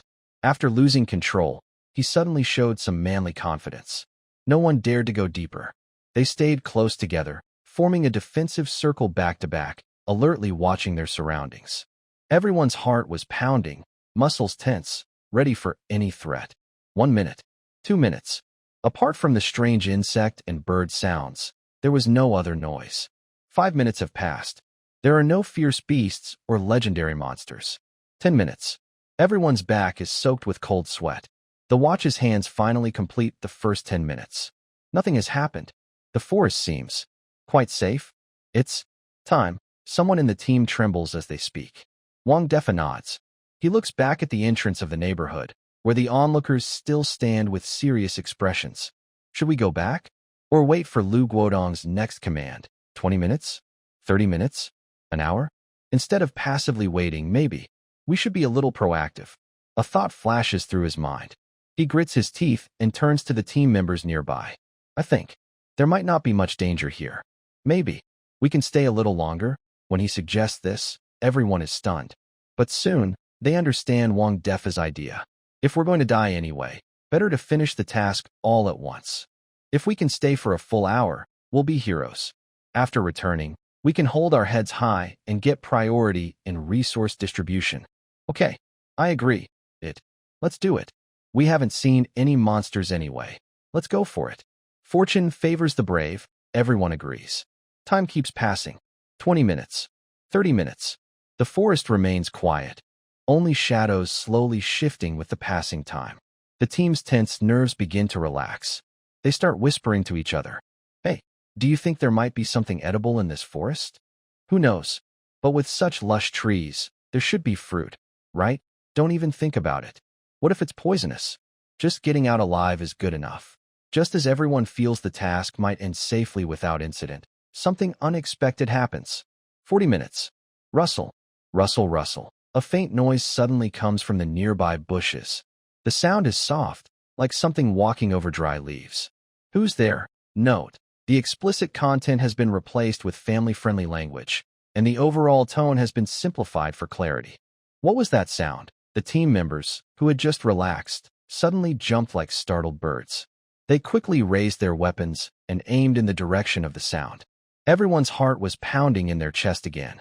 The rustling noise didn't stop. It grew louder and clearer. The bushes started to shake. Whoa, something's coming. There's something coming. Run. Hurry up and run. Someone shouted first. An instinct to survive took over everything else. Ah! The team members screamed and, ignoring their formation and orders, turned around and scrambled toward the neighborhood entrance. They looked so panicked, it was scarier than seeing a ghost. At the neighborhood gate, the crowd watching was also startled by this sudden event. They stepped back, afraid some monster might come out. Lu Guodong's face changed. He clenched his baton tightly and stared at the shaking bushes. Suddenly, a small, furry, gray creature jumped out of the bushes. It shook its long ears and looked at the panicked humans with curious, ruby-like eyes. Then it lowered its head and started nibbling on the tender grass on the ground. It was a wild rabbit. A plump, harmless-looking wild rabbit. Lu Guodong. Mingdao. Everyone. Lu Guodong's muscles twitched. He almost couldn't breathe. Everyone, stop right there. He grabbed the loudspeaker and shouted angrily. What's the panic about? It's just a rabbit. A wild rabbit. You bunch of grown men, scared stiff by a rabbit. You've embarrassed yourselves. The fleeing team members stopped instinctively when they heard this. They looked back in shock and saw the gray rabbit calmly eating grass nearby, with no intention of attacking them. Silence fell for a moment. The team members looked at each other, their faces turning red and white with embarrassment. Especially the person who screamed first and ran at the front, wishing he could find a to hide in. Wang Defa was both angry and annoyed. He glared fiercely at the scared ones, but didn't say anything in the end. He took a deep breath, turned around, and shouted at Lu Guodong at the entrance of the community. Captain Lu, it's safe. Everything is safe. After shouting, he turned to his team members, gritting his teeth and growling. Everyone, go back. Stand in your spots. Don't overreact. The team members sheepishly returned to their original positions and stood properly. Although they had just lost face, this small incident helped ease most of their fear. The fact that even a rabbit was here suggested that maybe this was just an ordinary primitive forest. Time passed second by second. 50 minutes. 55 minutes. The wild rabbit finished eating and hopped away into the deep forest. Nothing unexpected happened after that. Finally, under everyone's watch, Wang Defa's watch made a ringing sound. 1 hour. Exactly 1 hour. They had succeeded. Almost at the same moment the timer ended, the giant screen called Heart of the Community in the sky flickered slightly. The numbers showing their progress finally changed. Current completion, 1% yes. It really happened. The crowd at the community entrance burst into enthusiastic applause. Success. They did it. 1%. The progress really increased. Great. We have hope now. And the 20 team members in the forest, seeing the progress bar change, were overwhelmed with excitement. We survived.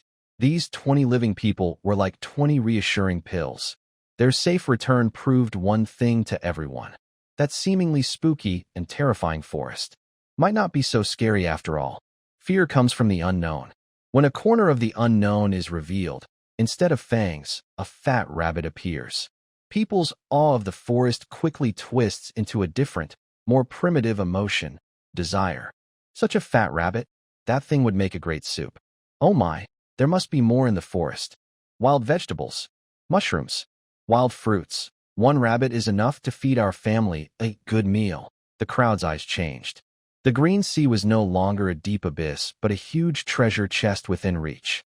Food, resources, points. Everything seemed to be calling to them.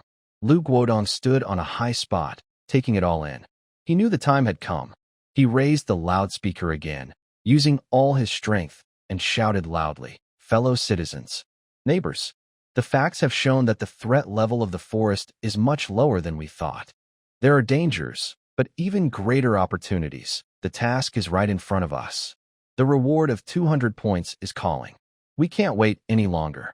Instead of delaying here and passively waiting for the judgment in 30 days, let's act now. Strike quickly and decisively." He pointed toward the forest, his voice full of excitement. "I suggest everyone immediately enter the forest. Complete the task." "Agreed. Let's do it. I'm starving. Let's go find something to eat." "Exactly. Quick action. Get the 200 points and surpass them." Under Lu Guodong and his security team's organization, the crowd started to move in groups toward the forest. "Mingdao, should we go too?" Wang Zhu looked curious, his chubby body struggling to move through the crowded crowd. Mingdao nodded. He remained alert, gripping a crowbar tightly in his right hand. He knew very well that the rabbit wouldn't be the only creature in the forest. During moments of collective excitement, hidden dangers always increased.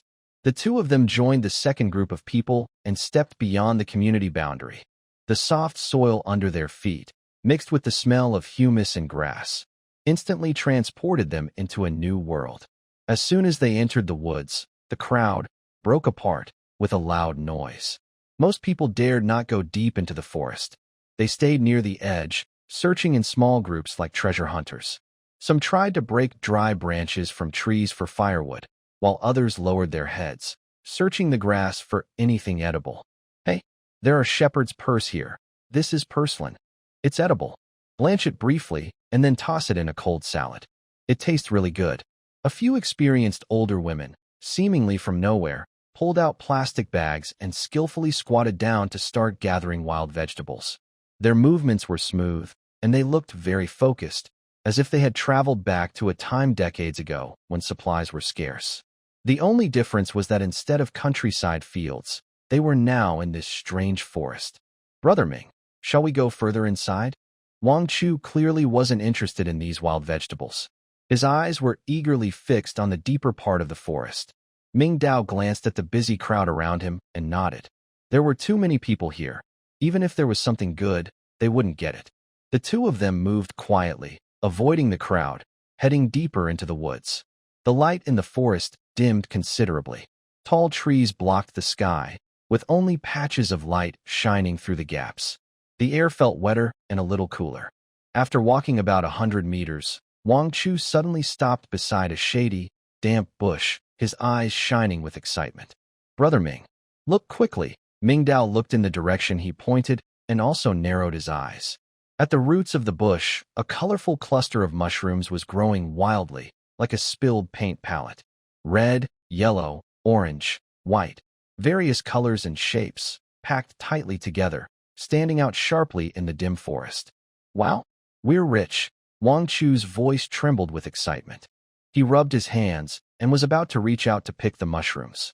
"Don't move." Mingdao grabbed his wrist firmly, squeezing so hard that Wang Chu winced.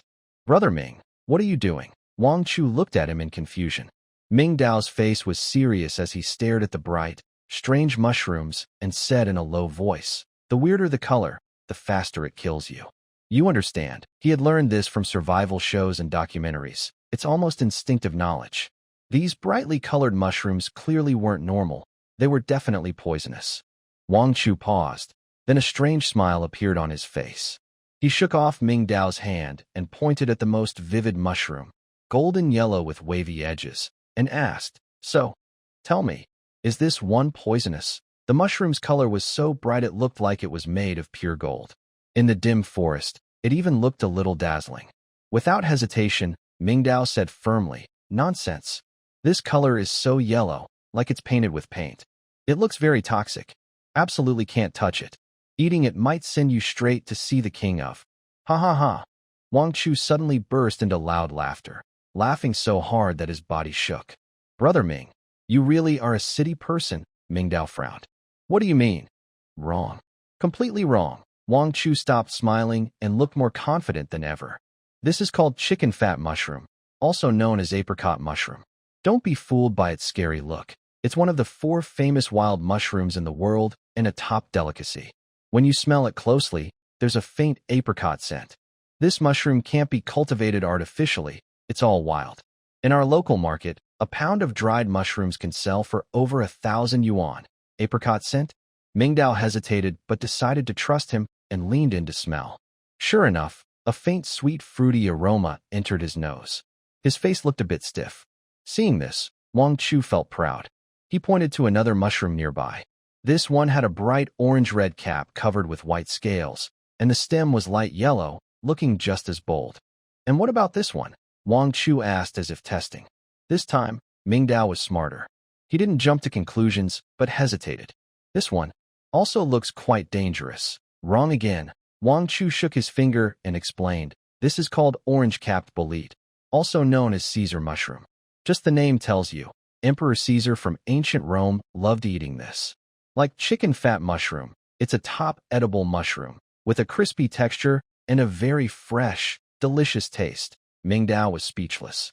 He stared at Wang Chu, as if seeing the neighbor he just met for the first time. The chubby man in front of him was no longer the shy, nervous recluse who avoided eye contact. In his professional field, he shined brightly.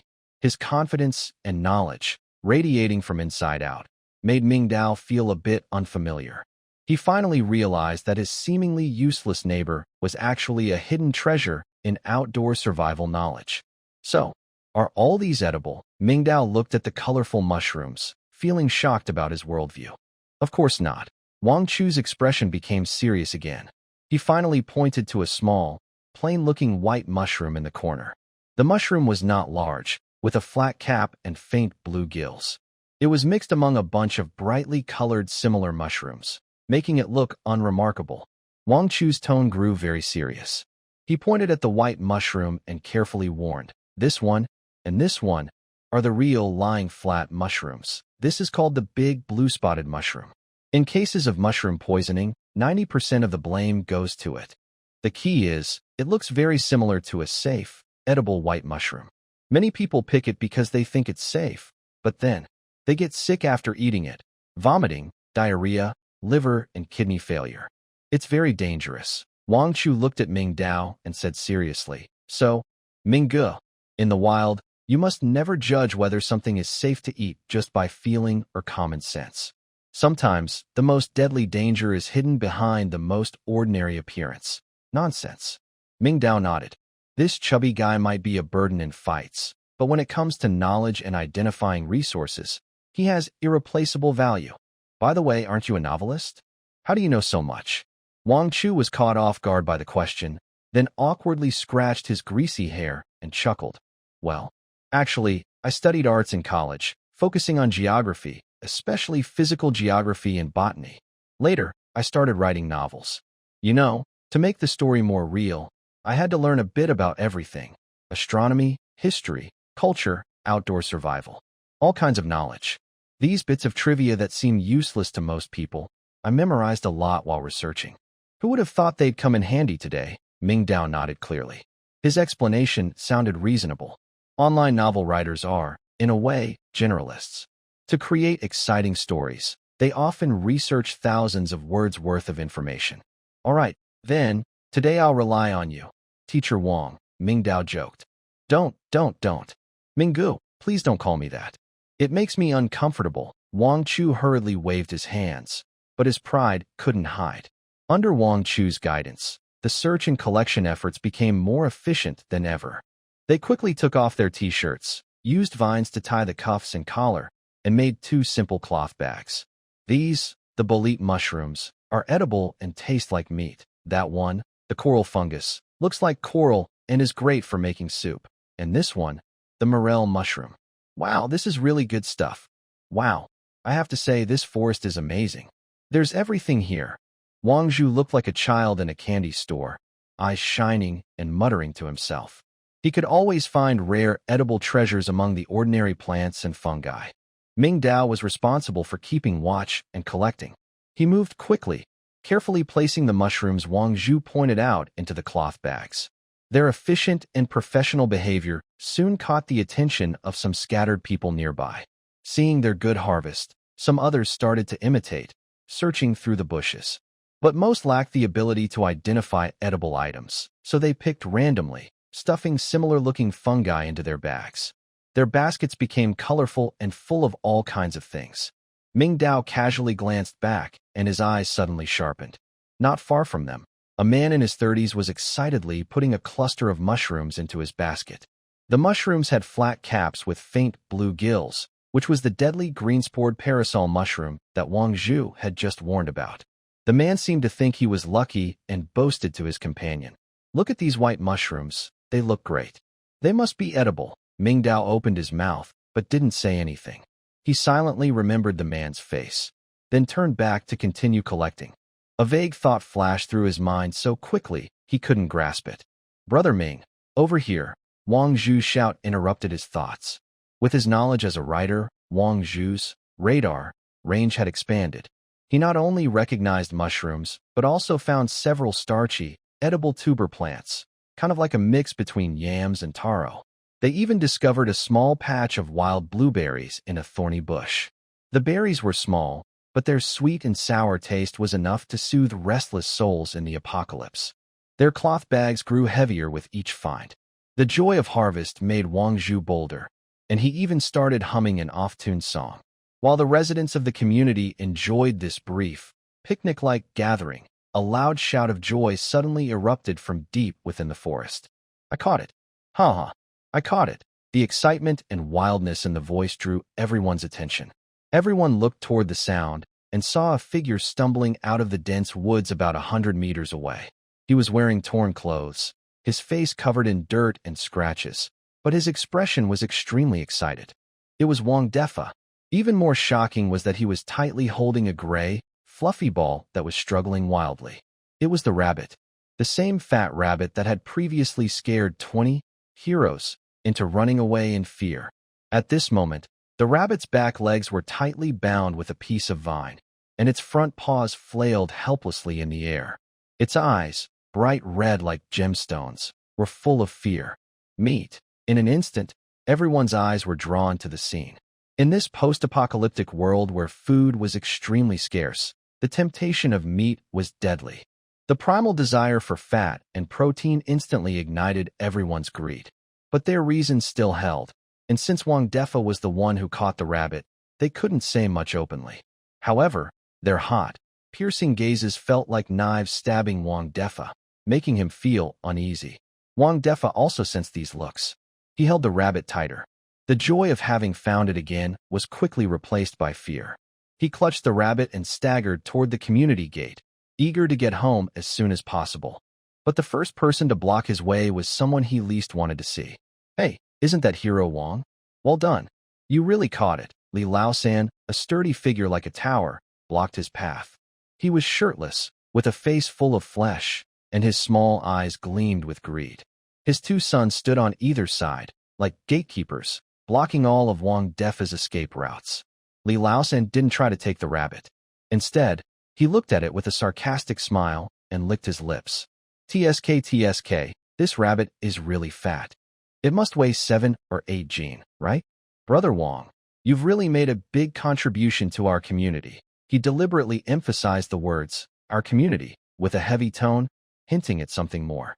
Wang Defa had long harbored resentment toward Li Laosan.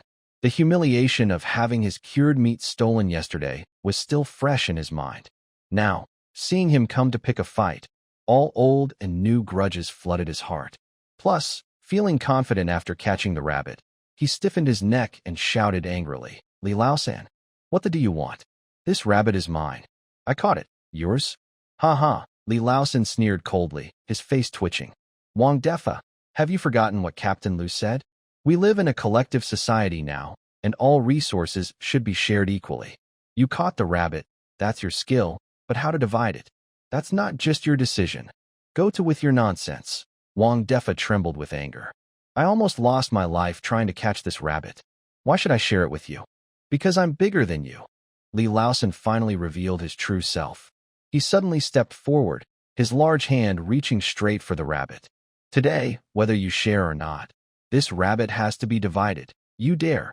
Wang Defa, clutching the rabbit, backed away repeatedly, but Li Laosan's son held him tightly from behind. Just as a fight was about to break out, a commanding voice rang out in time. Everyone stop right now. Lu Guodong, along with several security guards, hurried over quickly. His face was grim as he parted the crowd and stood in the middle of the conflict. Old Li, what are you doing? Lu Guodong first scolded Li Laosan sharply, then turned to Wang Defa in a gentle tone. Little Wang, don't get excited. Let's talk nicely. Give me the rabbit first. I'll hold it for you so it doesn't run away. His tone was full of concern, as if he was genuinely looking out for Wang Defa. Wang Defa looked at Lu Guodong, then at the watchful eyes around him, feeling cold inside. He secretly regretted being so stupid. Why did he shout out loud? Captain Lu, he pleaded softly. Don't worry. Lu Guodong patted his shoulder sincerely. I promise you, Wang Defa, you won't work in vain. This rabbit is our community's first catch. Very important. I'll take it back and hand it over to the logistics team. When it's time to reward, you'll get the biggest share. The meat you get will be the largest piece too. Don't think about losing money. Think about your wife and children. It is because of contributors like you that these groups can have enough to eat. His words sounded very proper, calming Wang Defa and giving the people around an explanation. More importantly, he smoothly transferred ownership of the rabbit to himself as the temporary manager.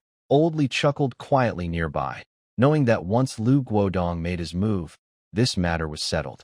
He no longer argued, but looked at Wang Defa with a victorious gaze, as if saying, Kid, you're still too inexperienced to fight me. Under Lu Guodong's kind stare, Wang Defa finally let go. The fat rabbit fell into Lu Guodong's hands. At the edge of the crowd, Wang Chu watched this scene and quietly leaned close to Mingdao, lowering his voice to say, See? Human nature can't stand the test, especially when there's a running protein involved. Mingdao didn't speak. The situation was tense. He tugged on Wang Chu's arm, signaling him to step back. Carrying 2 heavy bags filled with mushrooms and tubers, the two quietly retreated to the edge of the crowd. While everyone's attention was on the fat rabbit and Lu Guodong, no one noticed that the 2 heavily loaded big mice had slipped away from the main group, disappearing into the shadows of the building. Not far behind, at the edge of the noisy forest, suddenly everything went silent. Then, a visible blue ripple spread out rapidly from the huge, community heart, light screen above the square.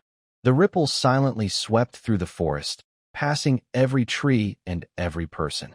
1 hour passed. Almost at the same time, the digital indicator of task progress on the sky screen began to rise sharply. Current completion, 100%. Everyone was unharmed. It was done. The words on the light screen changed again. The status of the weekly task, forest call, shifted instantly from in progress to completed. Then, a bright golden line appeared boldly. Reward distribution. Community, total points 200.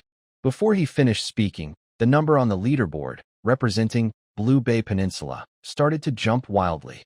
3220, 3280, 3350, 3400. Finally, under everyone's watch, the number settled steadily at 3,420. Below it, the opponent who once made them feel hopeless, Jinxing Industrial Park, with a score of 3,320, looked so glaring and so ridiculous at this moment. They had overtaken them. In less than a day, they went from being 100 points behind to surpassing their opponent by 100 points. We won. We won. We overtook them. Ha. We did it. 200 points. We got it. Everyone gradually returned to the square. But happiness is always short-lived. As the first wave of excitement faded, a very real problem appeared in everyone's minds again. How should the rewards be divided? The cheers gradually quieted, and all eyes turned to Lu Guodong, or rather, to the rabbit in his hand, and to the piles of wild vegetables, mushrooms, and wild fruits that had been brought out from the forest and placed along the edge of the square. The crowd fell silent, and the atmosphere became tense and delicate. Lu Guodong took in everything clearly.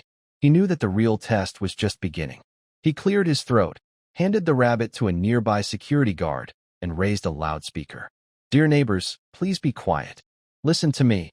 I know what everyone is thinking. This harvest is the result of everyone's hard work. But we must understand, we are now in the end times. Absolute fairness does not exist, and it would be the greatest unfairness to those who have contributed more. He paused, watching the crowd's reactions. So I declare, all collected wild vegetables, fruits, mushrooms, and other supplies will be temporarily managed by our collective committee. When submitting your harvest, each person and family will have a dedicated person to keep detailed notes. These records will be the basis for future distribution. I can't promise absolute fairness, but I can promise relative fairness. Our goal is not just for one person to eat well, but to survive, to help more people survive. This is the true way to maximize benefits. This statement is very clear, claiming moral high ground for collective effort and promising fair distribution based on contribution. It quickly gains the support of most neutral people. However, there are always some opposing voices. Why should we? A sharp voice suddenly rings out from the crowd. Everyone looks toward the sound and sees a young man in his early 20s with blonde hair, standing with a look of dissatisfaction. He is holding a large bunch of wild vegetables he just dug up, the same person who had a conflict with Lu Guodong earlier at the parcel locker. Behind him are 3 or 4 other young, proud-looking people, each holding some of their own harvest.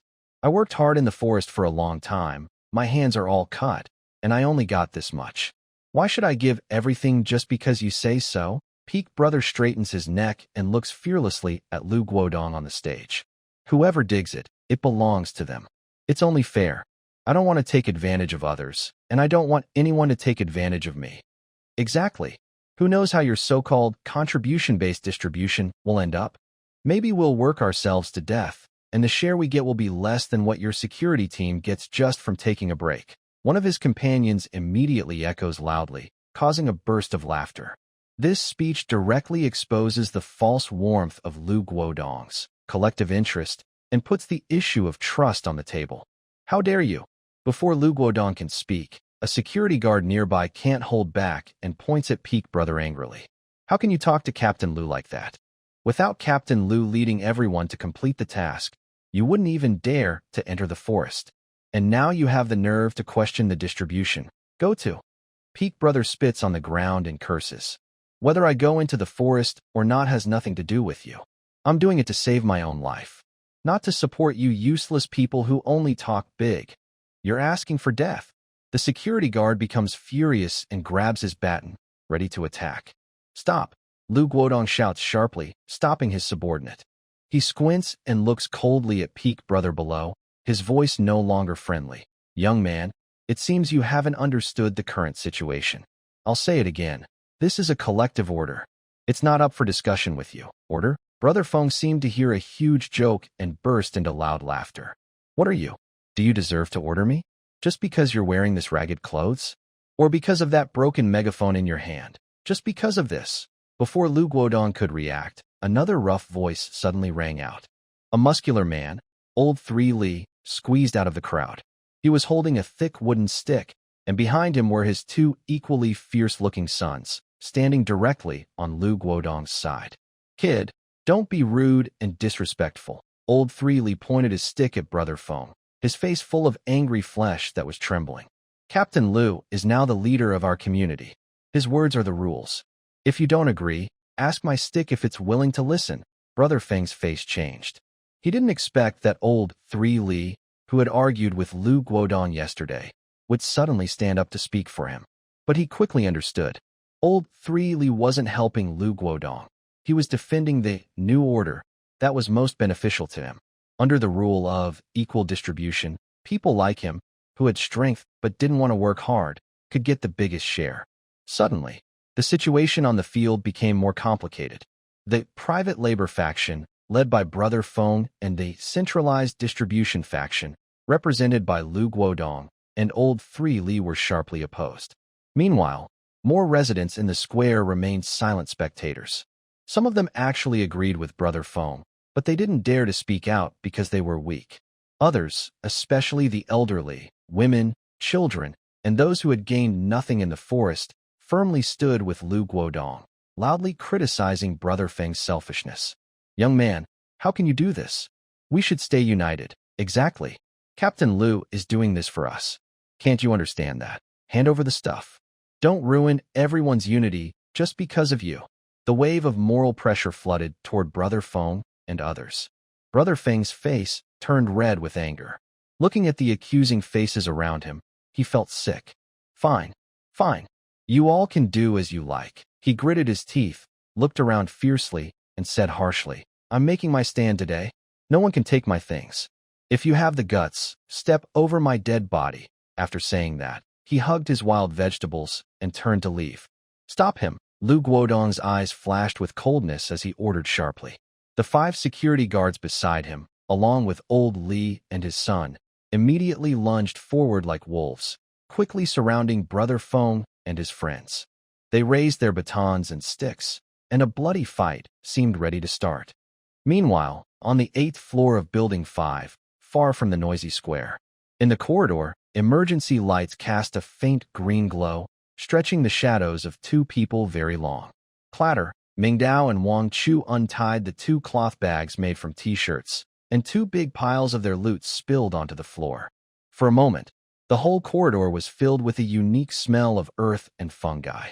Colorful mushrooms formed 2 small hills, golden chanterelles, ochre-colored boletus, white broom mushrooms. And nearby, a dozen tuber-like plants covered in dirt, resembling yams. This harvest was quite impressive. Wang Chu looked at the scene with shining eyes. He sat on the ground, rubbing his hands, and drool almost dripped down. We hit the jackpot. Ming, we're rich. So many mushrooms and these tubers, enough for us to eat for a long time. Half for stew, half for grilling. My goodness, life is like living in heaven. He was lost in his daydreams of delicious food, not noticing the faint but growing sounds of arguing coming from downstairs. Mingdao, however, was much calmer.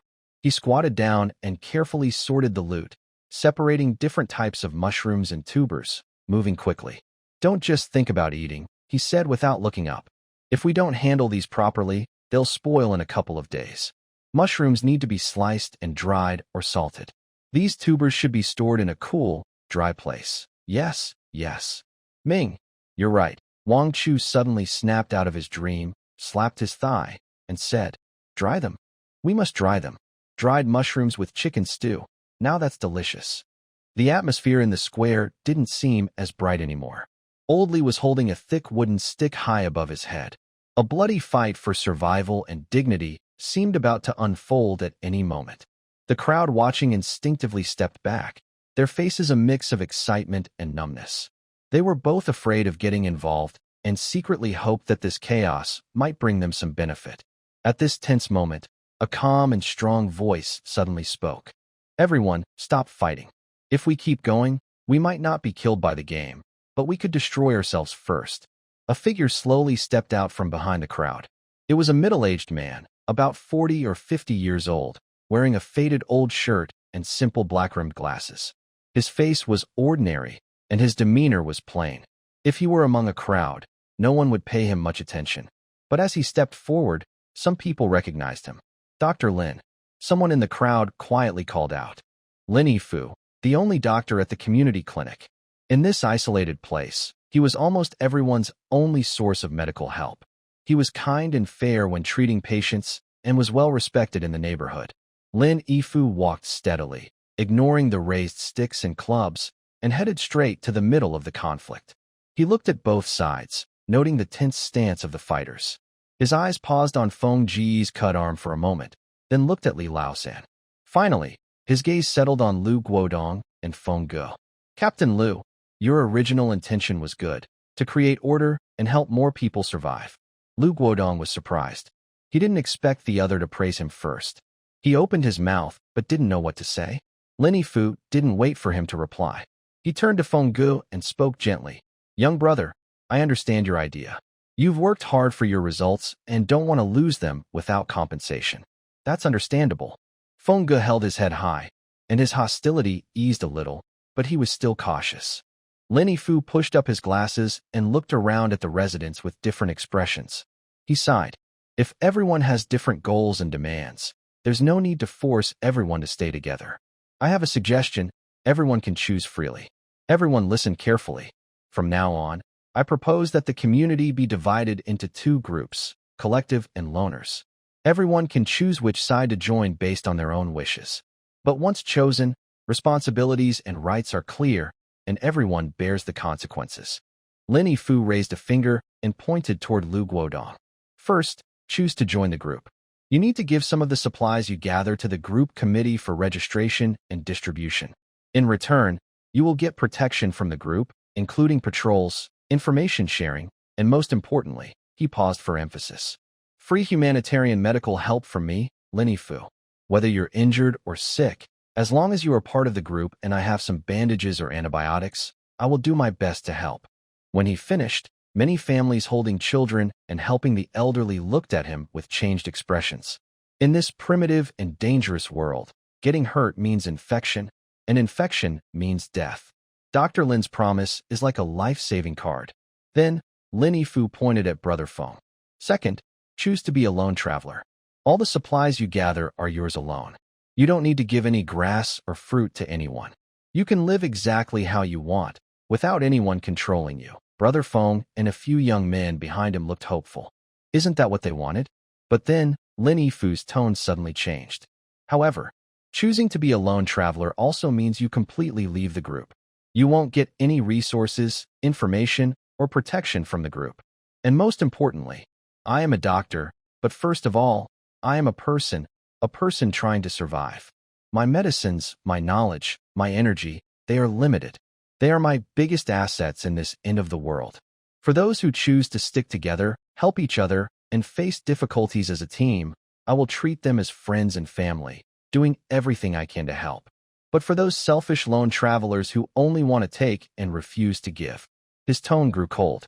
If you get hurt outside, whether by wild animals or by falling and breaking your leg, I'm sorry to say, I won't provide any medical help. No bandages, no alcohol. Please, take care of yourselves. Everyone fell into thought. You may ignore Lu Guodong's authority, and you may not fear Li Laosan's fists, but can you guarantee you will never get hurt? Can you promise that in this dangerous forest, you will never be bitten by poisonous insects or scratched by thorns? No, no one can guarantee that. And if you get hurt, what Lin Yixing said is like a direct sentence of your death. Even the older folks who were loudly criticizing earlier have now fallen silent. Their eyes on Lin Yixing's face carry more meaning. Meanwhile, Brother Feng and the young men behind him can't help but hesitate. They can bleed and fight hard, but they are afraid of death. What if they get minor injuries or illnesses? Great. Wonderful. Lu Guodong's eyes flash with a fierce light. He pats his thigh, almost jumping with excitement. Dr. Lin, I, Lu Guodong, on behalf of our temporary management committee, fully support your plan. You're so right. That's how it should be. Clear rights and responsibilities. If you want to enjoy rights, you must fulfill your duties. He almost loves this sudden Dr. Lin. This plan seems tailor-made for him. He has used police batons and security teams to create a show of force, while Lin Yixing uses medical resources to establish rules. One is open, the other hidden. One is tough, the other soft. Together, they make his group unstoppable. This is a perfect way to strengthen and secure his power. Lu Guodong immediately speaks loudly to the crowd through a loudspeaker. I agree. From now on, anyone willing to join the group, come register with me. If you don't want to, no one will stop you. I want to join. I'll join too. Count me in. My family has elderly and children. We can't be without medical support. The crowd responds with what they need most, and suddenly, it becomes lively. One after another, residents rush toward Lu Guodong. Their decisions are not carefully thought-out political choices, but instinctive actions to survive, seeking benefits and avoiding harm. Seeing the crowd surge, Brother Feng's face turns from pale to dark blue. A young man behind him finally couldn't bear the pressure anymore. He looked at Brother Feng, then at Lin Fu, and finally clenched his teeth. He whispered, Brother Feng, I'm sorry. My mom isn't feeling well. After saying that, he dropped the wild vegetables he was holding and pushed into the crowd heading toward the group. One person left, then another. In a moment, only one of Brother Feng's 3 or 4 companions remained. A potential violent conflict, about to break out, was smoothly resolved in just a few simple words from Lin Fu. In the end, between the pressure to survive and the silly need to protect personal pride, Brother Feng did not give in. He loosened his clenched fist. All right, I see you're tough. I choose to go my own way. Then he suddenly turned around, pushed through the crowd, and walked away without looking back toward his home. His back looked full of sadness and determination. Brother Feng, the last remaining companion, hurried after him. Among the crowd, some other young people, also feeling frustrated and unwilling to be controlled, hesitated for a moment before making the same choice. Why should I? I have medicine at home, and I won't join. Do it myself, and I'll be fine. I don't believe I can't survive without you guys. Count me in. Gradually, more than 20 young people quietly left the noisy crowd, following Brother Feng's back, heading toward an unknown path. The conflict was finally over. Lu Guodong stood on a high place, watching everything below. The first step was done. Next, he needed to unite the remaining 2,000 or so people, each with different thoughts and needs. He took a deep breath and raised the loudspeaker to his mouth. Comrades who have chosen to stay. He cleverly changed the way he addressed them, using the word comrades to quickly bridge the emotional gap and give this new group a sense of sacred purpose. The turmoil is over. I believe that each of us who remains truly cares about the Blue Bay Peninsula family. From now on, we must forget all past identities and remember only one thing. We are comrades in arms. To win this fight for survival, I declare that we will immediately start a formal census and supply registration. Without delay, Lu Guodong took advantage of his newly gained authority and the collective spirit among everyone. He acted quickly. Everyone, go to the property office and bring out all the tables and chairs inside. The more, the better. He waved his hand and ordered the security guards nearby. Got it. A few guards responded and led a dozen young volunteers to the property building nearby. They worked efficiently. In just over 10 minutes, 7 or 8 old desks and stacks of plastic chairs were moved to the center of the square, lined up to form a temporary registration station. You and you. Lu Guodong casually pointed to 3 guards who looked clever and could write well. You 3 are in charge of recording. The others, keep order. Let everyone line up by family, one at a time. The crowd slowly started to move, forming several lines under the guard's guidance. Lu Guodong went to the first desk and sat down himself. He picked up a visitor registration book from the property office, opened a new page, and asked a middle-aged man at the front in a serious voice, name. Zhang Jingguo. The man nervously pushed his glasses. Age. 56. How many family members? What are their names, ages, and health conditions? There are 3 people in my family. My wife, Wang Guifan, 54, in good health but has high blood pressure. My son, Zhang Wei, 30 years old, healthy and without issues. Lu Guodong asked and recorded as he spoke. He looked up and asked the most important question. What did you do before retirement? Do you have any special skills? As soon as he asked, Zhang Jingguo's previously reserved face showed a hint of pride. He straightened his back and spoke louder. Report to Captain Liu. Before I retired, I was the chief engineer at Hongxing Machinery Factory. I held the title of senior engineer. I am skilled in machining, fitting, riveting, welding, and electrical work. The old German machine tools in the factory, which have been around for decades, are all maintained and repaired by me and my apprentices. As long as I have the parts and the blueprints, give me a lathe, and I can even recreate a tank engine. Great! Lu Guodong's eyes sparkled with excitement. He suddenly pounded the table and stood up quickly. He personally walked around the table and firmly held Zhang Jingguo's calloused hand. Engineer Zhang, you are a treasure in our community. You're like a steady anchor. This sudden gesture of respect surprised Zhang Jingguo and made him blush with happiness. The people waiting in line around them also gasped in admiration, looking at Zhang with envy and respect. Lu Guodong's action was not just to show appreciation for talent, but also to set an example for everyone. He wanted everyone to understand that in this new group, having a special skill is more important than money or status. The registration continued. Next, a slightly overweight middle-aged woman stepped forward, smiling kindly. Captain Liu, my name is Li Xiaomei, 45 years old. I don't have any special skills, but I worked for 20 years as a pastry chef at the best bakery in the city, Rice Fragrant Village. I make both Western and Chinese pastries, and I've won awards. Pastry chef? Lu Guodong's eyes lit up again. In this post-apocalyptic world, a cook who can turn limited ingredients into delicious food is just as valuable as an engineer. It's not just about satisfying hunger, but also boosting morale. Good. Sister Lee, we need you. Next, a tall, dark-skinned young man stepped forward. He stood straight, with sharp eyes, and carried an aura of seriousness that seemed out of place among the others. Zhao Hu, 32 years old, single, he said briefly but confidently. Occupation, former soldier.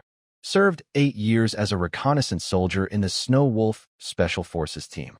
Skilled in hand-to-hand combat, firearms, tracking in the wild, and trap-making. That's all, Snow Wolf Special Forces. Lu Guodong, himself a former soldier, knew exactly what those 4 words meant. They represented elite soldiers forged in blood and fire. He looked at Zhao Hu with eyes burning like he was gazing at a rare gem. Comrade Zhao Hu, welcome back to the team. Lu Guodong's voice trembled slightly. In times of peace, these careers might seem ordinary, but on this list, they shone like gold. Wang Tao, 38 years old, Deputy Chief Surgeon at the City 3rd Hospital. Sun Dehai, 42 years old, Senior Electrician with a high-voltage electrical certification.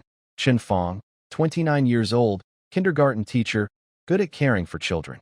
A large chart of social roles slowly unfolded before Lu Guodong. As he looked at the names and professions on the registration book, a surge of excitement and ambition filled his heart. What he held in his hands was not just over 2,000 survivors eager for help. It was a complete foundation for an industrial society. There were engineers, doctors, soldiers, chefs, electricians, teachers. If he could organize these people properly, he could even rebuild a small version of modern civilization on this primitive land, a civilization created by Lu Guodong himself. Of course, where there are sincere people, there are also those with selfish motives. I am Lu Ergu, a thin man, looking like a monkey, pushed forward. He puffed out his chest and boasted, I used to be the vice president of our city's 8 Extremes Fist Association. No ordinary strong man can get close to me. Captain Lu, you can leave the security work in my hands, and I promise you'll be at ease. The security guard in charge of registration frowned and suspiciously looked at his thin arms and legs. He asked, 8 Extremes Fist? Show us a move. Cough, cough. Lu Ergu's face stiffened. He cleared his throat and said, well, real martial arts are deadly skills, not something to show off lightly. Besides, I haven't eaten well these days, so I feel a bit weak. The crowd around burst into laughter. Lu Guodong simply waved his hand, signaling the guard to note down, claims to know martial arts, and let him go. He knew very well that such people existed in every group. There was no need to take it seriously. The registration work was in full swing, and on the other side, the process of submitting supplies officially began. Several large waterproof cloths were spread on the ground, and all the harvests brought back from the forest were to be counted and handed in here. Let me repeat the rules. A security guard shouted loudly through a megaphone. All harvests, voluntarily, half of them must be handed in. The more you contribute, the higher your family's contribution points. When distributing supplies later, priority will be given. Do you all understand? Understood. Most people obediently divided their gathered wild vegetables and mushrooms in half and placed them on the waterproof cloth. Although everyone looked pained, under the pressure of the group's overall mood and Dr. Lin's implicit warning not to treat lone wanderers, no one dared to openly oppose. Soon, several small hills made of various plants piled up on the waterproof cloth. But some people like to test the rules by pushing boundaries. Hey, comrade, look at this. I only dug a little, not enough for my wife and kids to fill their teeth, said an older woman in a floral shirt, handing over a plastic bag with only a thin layer of wild vegetables, some wilted and with many rotten leaves inside. The security guard in charge of counting frowned. His sharp eyes caught sight of a bulging bag hidden in the woman's back pocket, revealing fresh green contents. Ma'am, that bag behind you, did you pick those too? According to the rules, you need to give half. What are you talking about? The woman immediately clenched her buttocks and raised her voice. That's for my grandson. He's only 5, and he's growing. You officials can't take food from children, right?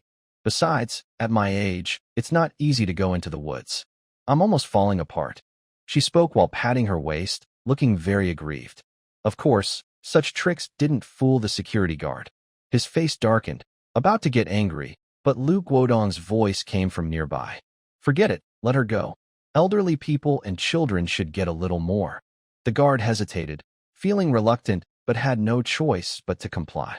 The woman in the floral shirt immediately smiled happily, thanked Lu Guodong profusely, then sneakily walked away, glancing around suspiciously. Small disputes like this often happened at the material collection point. Some people mixed in poor quality or even toxic mushrooms. Others falsely reported quantities, hiding most of their harvest. Lu Guodong saw all this, but mostly chose to turn a blind eye. Too pure water has no fish. What he wanted now was stability and people's trust. As long as most people followed the rules, this new community wouldn't fall apart. As for those troublemakers, it wasn't time to deal with them yet. Once his control was firmly established, he had ways to make them spit out what they had swallowed. Brother Ming, remember, we split everything equally. Wang Zhu wiped the sweat from his forehead, grinning as he showed 2 rows of slightly yellow teeth. Later, I'll pick the best ones. We'll have a hearty lunch. A reward for ourselves. Okay, Mingdao nodded simply. Wang Zhu, like a miser, carefully divided the mushrooms and tubers into 2 piles, worried about taking even a little from Mingdao's share. After dividing the loot, Wang Zhu happily carried his half back to his own room. 801, bouncing like a 200-pound child. Soon, Mingdao heard a clattering sound from the neighboring balcony. Curious, he looked over and saw Wang Zhu humming off-key while hanging processed mushrooms on a clothesline. His satisfied, blissful expression made it seem like he was hanging gold bars, not mushrooms. Mingdao chuckled silently, shook his head, and turned back to his own balcony. In the apocalypse, saving food is more important than finding it. He wasn't as particular as Wang Zhu. He simply grabbed some old wooden sticks and iron wires from the storage room. In no time, he built a simple but sturdy drying rack. Next, he took out a military knife and sliced the slightly inferior mushrooms into pieces. He threaded them onto iron wires and neatly hung them on the rack. Sunlight shone through the window, casting dappled light on the mushroom slices, making them look like they were edged with gold. In a few days, these fresh delicacies would turn into dried food easy to store. After finishing, Mingdao straightened up and took a deep breath. His stomach growled, reminding him that he hadn't eaten anything since morning, relying only on his spirit to keep going. It was time to treat himself. He turned and entered the kitchen, opening the fridge. The refrigerator was no longer cold inside. Only the freezer still held a faint chill. In the back, a few chicken wrapped tightly in plastic film lay quietly, their surfaces starting to turn white, with some signs of thawing at the edges. This was his last reserve of fresh meat. It could last another 2 or 3 days, but if he kept it longer, it would turn into rotten meat. He took out a small iron pot from the cabinet, placed it in the kitchen, and then pulled out some dry firewood he had brought back from the forest. Pop! The lighter ignited, and a small orange flame licked the dry wood shavings, making a crackling sound. After finishing this, Mingdao seemed a bit worried. He folded the bed sheet and stuffed it into the door and the air conditioner vent. Then, he unscrewed a bottle of Nongfu spring water. Under the heat of the firewood, tiny bubbles quickly appeared. The water boiled. Mingdao tore open a packet of instant noodles and placed the golden yellow noodle cake into the boiling water. The noodles quickly expanded and released a tempting wheat aroma. Next came the seasoning packets. The sauce packet from Laotian smelled so good. The powder and pickled vegetable packets followed, adding soul to the broth. Then, the main ingredients of the day. Mingdao cut the freshest orange-capped mushrooms and chicken fat mushrooms into thick slices and generously threw them into the pot. The white mushroom flesh and golden caps floated up and down in the boiling broth. The mountain and wild essence they contained was slowly being infused into the soup. Finally, the small pieces of chicken. The fresh chicken, once in boiling water, immediately shrank and turned white, locking in its delicious flavor. The aroma of meat, mushrooms, and noodles, 3 very different yet perfectly blended scents, mixed with the unique chemical fragrance of instant noodle seasoning, creating a rich smell that words can't fully describe. Under the heat of the flames, This strong aroma quietly spread from room 802, drifting along the corridor, spreading upward and downward. Room 703, the seventh floor. A man in his early 30s, a white-collar worker, sat numb at the dining table. On the table were his lunch, 2 dry, compressed biscuits and half a glass of water. His name was Liku. He hadn't dared to go out this morning. He had been hiding at home all day. He mechanically picked up a biscuit, opened his mouth, and was about to bite into it like a stone. At that moment, a rich, almost tangible aroma wafted into his nose. What smell was that? Zhang Wei's movements froze instantly. It was meat. Absolutely the smell of meat. And mushrooms. No, wait, and instant noodles. The smell of lout and pickled vegetables. These scents mixed together, making him drool uncontrollably. Saliva dripped uncontrollably from the corner of his mouth, staining a small wet patch on the dry, compressed biscuit. His eyes instantly turned red. He rushed to the window like crazy, sniffing hard at the faint aroma. Yes, it was coming from upstairs. Who was it? Who could it be? In this time, when everyone could only survive on dry food and wild vegetables, who the heck was eating instant noodles upstairs? And with chicken and mushrooms added? Jealousy ignited inside him instantly. Why? We're both trapped here. Why are some people eating delicious food while I can only gnaw on a biscuit that even a dog wouldn't eat? It. Beast. 6th floor, room 601. Wow, Mommy, I'm hungry. I'm hungry. A small boy of about 4 or 5 lay weakly on the bed, crying out with no strength, his face pale and yellow. Young Mother Wang Jie sat beside him, gently wiping his forehead with a towel, softly comforting him. Be good. After a nap, you won't be hungry anymore.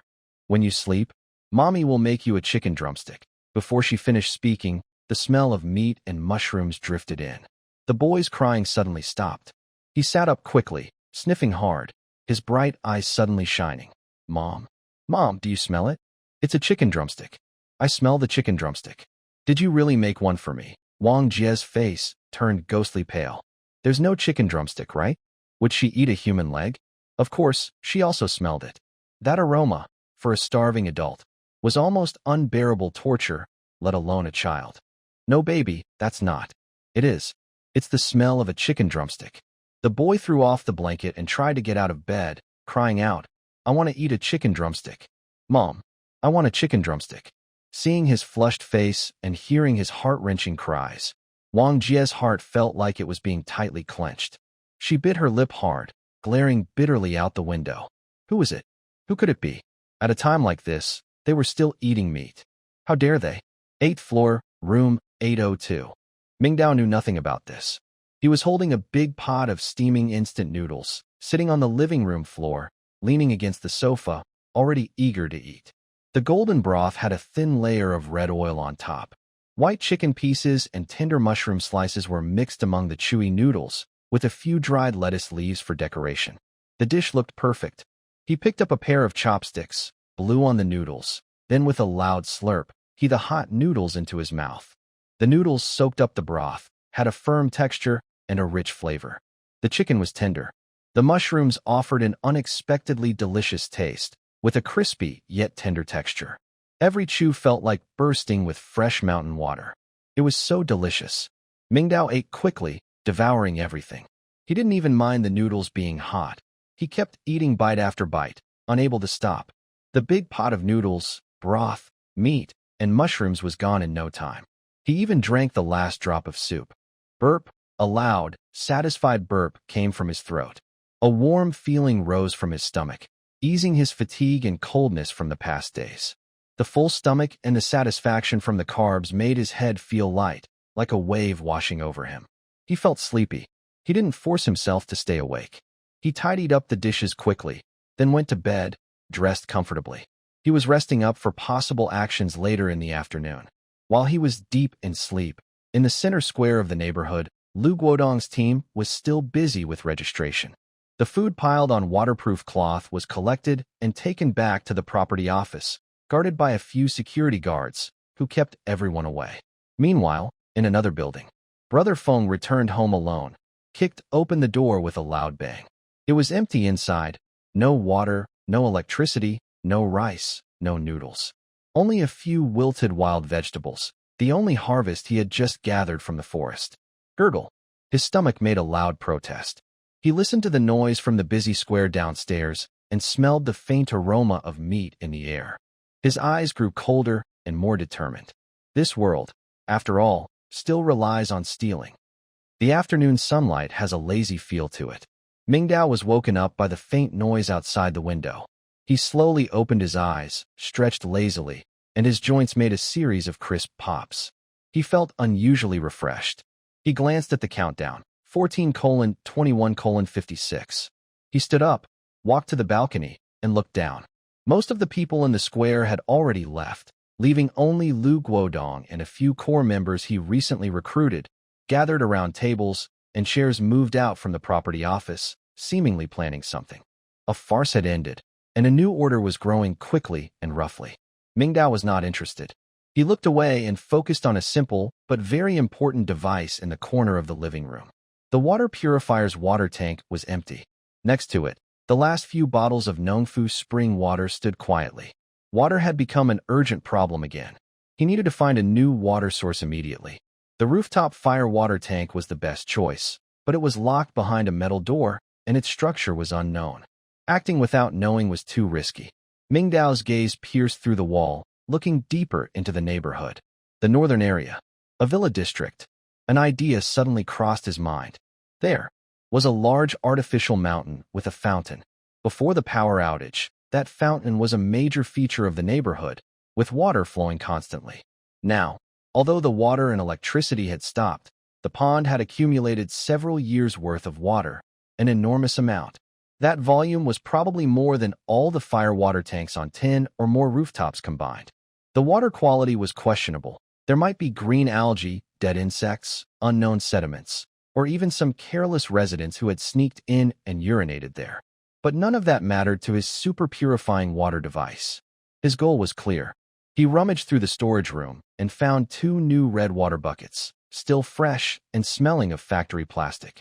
These were given to him when he left the factory, but he had never used them. Each bucket could carry at least 50 liters of water. That was exactly the amount he needed to purify, but 50 liters was 100 pounds. The distance from the villa district to his building was over a kilometer in a straight line, with stairs, flower beds, and other obstacles in between. One person alone was too difficult to manage. Having an extra worker means more care and an extra pair of eyes to watch for danger. A big, fat figure immediately comes to his mind. Wang Chu. This neighbor, who surprised him with his knowledge of outdoor survival, has almost no fighting ability, but is perfect as support and logistics. Mingdao no longer hesitates. He hooks the crowbar behind his waist, picks up 2 empty red plastic buckets, and turns to leave the house. Thud, thud, inside room 801. There is a rustling sound first, then the peephole darkens. Who's there? Wang Chu's cautious voice comes from behind the door, with a stuffy nose and a hoarse voice from just waking up. It's Mingdao. The breathing inside the door seems to pause. Then there is a hurried sound of unlocking. Creak. The door opens, and Wang Chu's big head peeks out. His messy hair looks like a bird's nest, and his face still has red marks from sleep. When he sees that Mingdao, calm and carrying 2 large red buckets, is standing outside, his suspicion and wariness fade away. Minggu, why are you here? Mingdao doesn't waste words.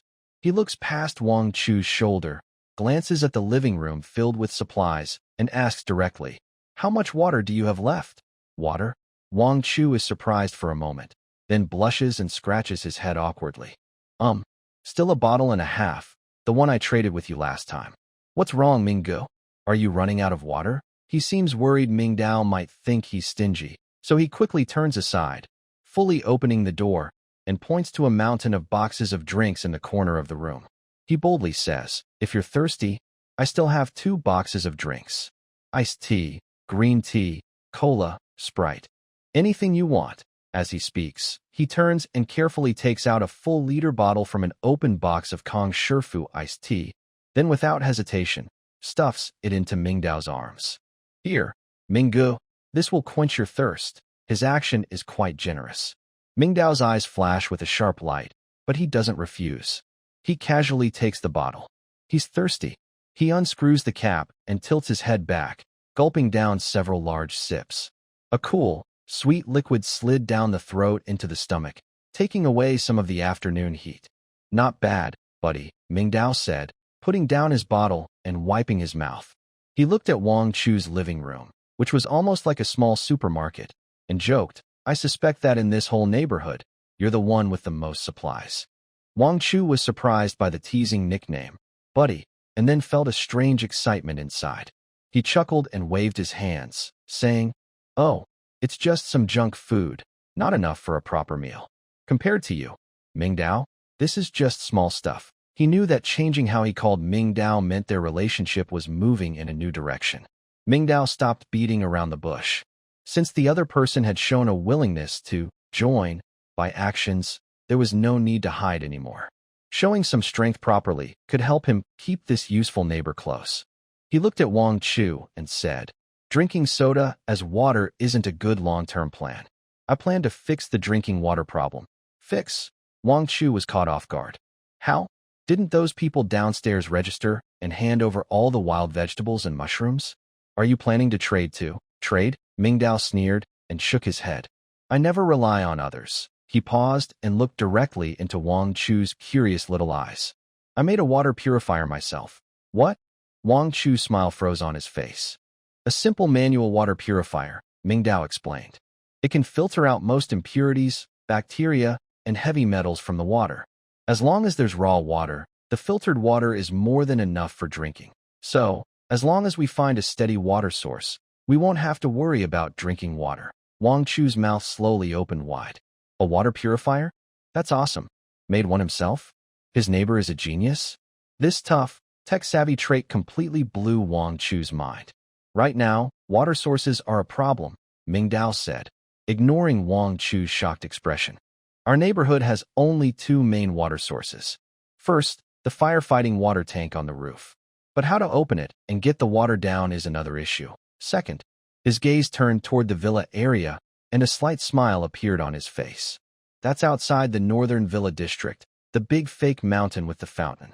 The water there is stored in large amounts.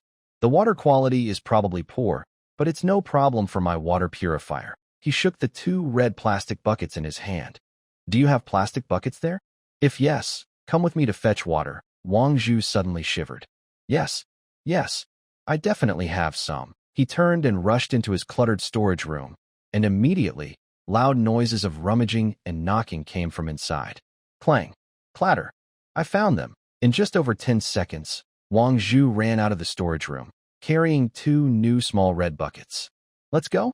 Brother Ming, time to fetch water. One person carried two empty buckets, and Mingdao and Wang Zhu moved cautiously along a narrow path lined with plants, skirting the edge of the neighborhood toward the northern villa district.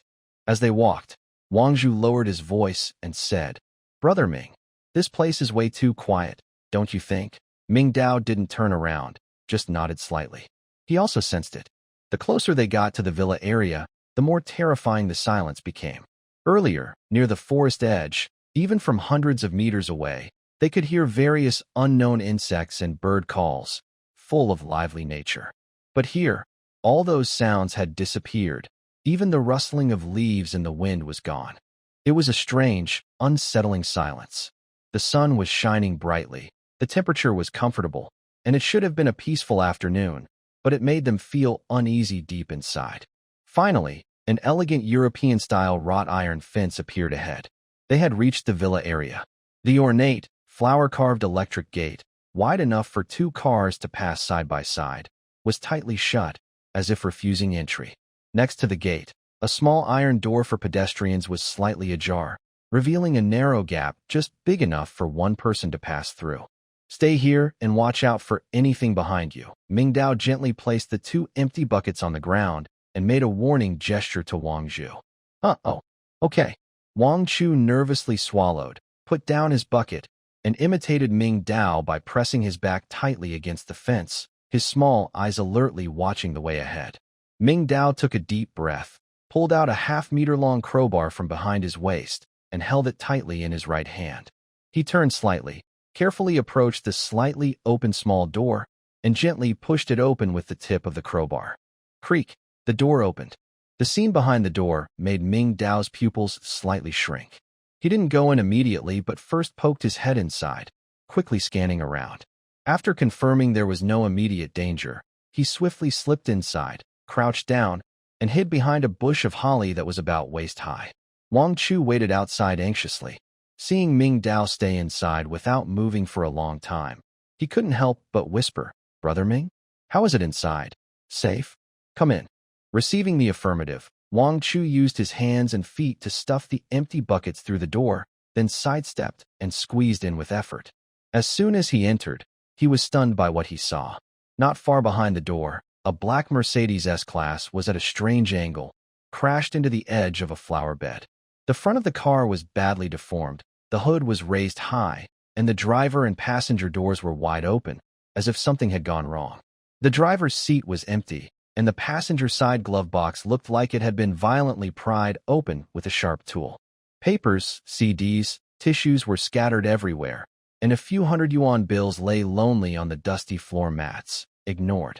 "Brother Ming." Wang Chu's calves started to weaken. "It looks like there was a fight here. Look at that car. Those doors. Maybe we should go back? This place feels really creepy." "Since we're here," Mingdao stood up and walked straight to the Mercedes. He crouched down, extended his finger, and gently touched the muddy tire tracks on the ground. The mud was completely dry and even a bit hard. He looked at the scattered documents and tissues on the ground, which had a thin layer of dust on them. "This happened at least yesterday," Mingdao judged. "From the thickness of the dust, it's likely right after we just crossed over." Wang Chu was stunned and confused. He couldn't understand how Mingdao could judge the time just from these small details, but he didn't have the mood to ask now. "Should we go in again?" he asked. "What do you think?" Mingdao shot him a quick look, picked up the 2 empty buckets from the ground, and said, "Stay close and stay quiet." Then he headed deeper into the villa area. Wang Chu looked at Mingdao's back and then at the strange environment around them. Finally, he clenched his teeth, hurriedly grabbed the remaining buckets, and jogged after him. The two continued to go further inside. The deeper they went, the heavier Wang Chu's heart felt. Along the way, they saw several more villas. Without exception, these normally guarded luxury homes were now wide open. Expensive solid wood doors had been forcefully broken open, with only half hanging on the doorframe and swaying. Thick bulletproof glass windows were cracked all over, some even shattered completely, letting cold wind in. The curtains inside fluttered wildly, as if calling spirits. It was clear that a fight much fiercer than the quick fight over delivery lockers in the square had taken place here. The wealthy people who usually looked so high and mighty had become the first targets to be looted when the end times arrived. "These people are so ruthless," Wang Chu said, staring at a smashed stone lion at the entrance of a villa, "robbing the rich to help the poor." Soon, they passed through several rows of villas and suddenly found themselves in an open area. They had reached their target. In the center of the villa area was a large artificial pond with a uniquely shaped fake mountain in the middle. At the top of the mountain was supposed to be a fountain outlet. But now, the fountain had stopped working and the water was no longer clear. It was murky and filled with floating yellow leaves and a few dead fish with their bellies up, giving off a faint smell of decay. However, in Mingdao's eyes, this muddy water was like sweet spring in a desert. These impurities were nothing to his water purifier. "This is the place," Mingdao said, placing the bucket by the pond and preparing to collect water. Wang Chu also let out a breath of relief. The fear and worry from the journey eased a little when he saw the water source. He put down his bucket, rubbed his hands, and was about to step forward to help. At that moment, Mingdao suddenly raised his hand and made a stop gesture. "Wait." His sudden action made Wang Chu's heart jump to his throat. What's wrong, Brother Ming?" Mingdao's body shivered, and he stared intensely at the back of the artificial rockery. In the shadows there, it seemed, something was lying, like a person, not moving at all. Wang Chu looked in the direction of his gaze and saw the blurry figure. A cold shiver ran up his spine. "What is that?" Mingdao put down the water bucket and tightly gripped the crowbar in his hand. Step by step, he slowly moved toward the rockery. Wang Chu was so scared his legs went weak, but he didn't dare stay alone. He could only tremble and follow behind Mingdao, not daring to breathe loudly. As they got closer, a strong, disgusting smell of blood mixed with rotten odor hit them. Wang Chu's stomach churned. The two of them gathered their courage and went around a jagged rock of the rockery. The scene in front of them made Wang Chu's pupils dilate to the limit. A person. A dead body. A man dressed in a branded sports outfit was lying face down on the ground, in a very twisted position. Underneath him was a large patch of dried, blackened bloodstains, turning the grass dark red. What was most terrifying was his neck. There was a huge, flesh-torn wound. The wound extended from his neck down to his shoulder blades, with flesh turned outward, revealing the white bones of his neck. The edges of the wound were blackened and rotting, with a few green-headed flies circling above. Wow! Wang Chu couldn't hold back anymore. He suddenly turned around, grabbed the nearby rockery for support, and his stomach heaved. The precious mushrooms he had eaten at noon, now mixed with stomach acid, were all expelled onto the ground. Only retching remained. Mingdao endured the discomfort in his stomach and the shocking sight. His face was also pale, but he didn't lose control like Wang Chu. Instead, he squatted down carefully to examine the corpse. His eyes quickly scanned over it. The valuable-looking watch on the dead person's wrist was still there.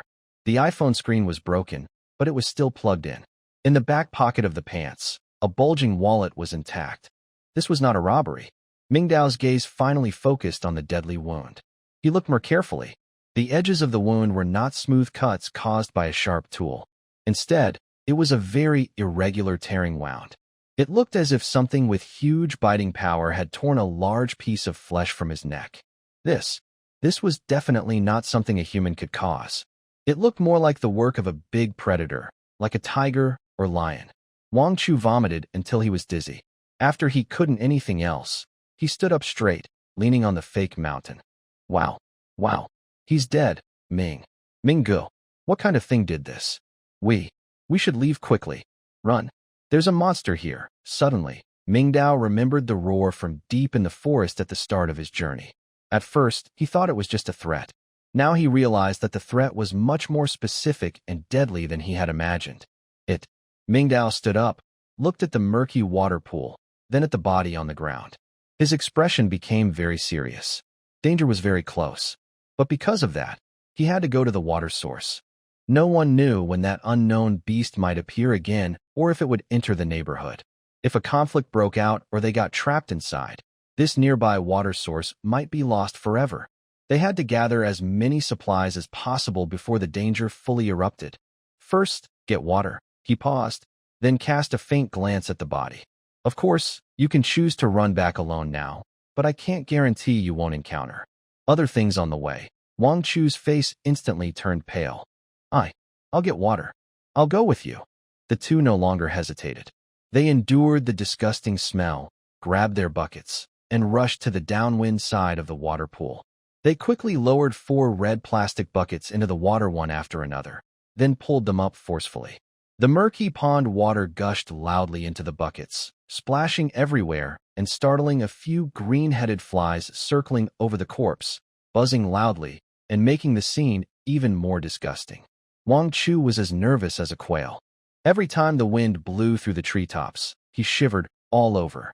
He hurriedly covered the buckets and urged in a breathless voice, "Brother Ming, it's ready. Let's go quickly. I feel like someone is watching us." "Really? Over there." He pointed randomly in one direction, his face pale. Mingdao looked in the direction he pointed.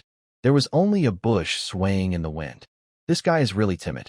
Let's go." Carrying nearly 50 kilograms of water made the return trip very hard. It was easy to carry on the way here, but now it felt like carrying a mountain. 50 liters of water weighed 50 kilograms, and it was split into 2 shaky, hard-to-balance plastic buckets. They moved slowly, each step very heavy. The handles of the buckets dug deep into their palms, causing a burning pain. Not far along, sweat started to bead on their foreheads, and they were panting heavily. Brother Ming, I can't do it anymore." Wang Chu, who was already overweight, now looked even more burdened.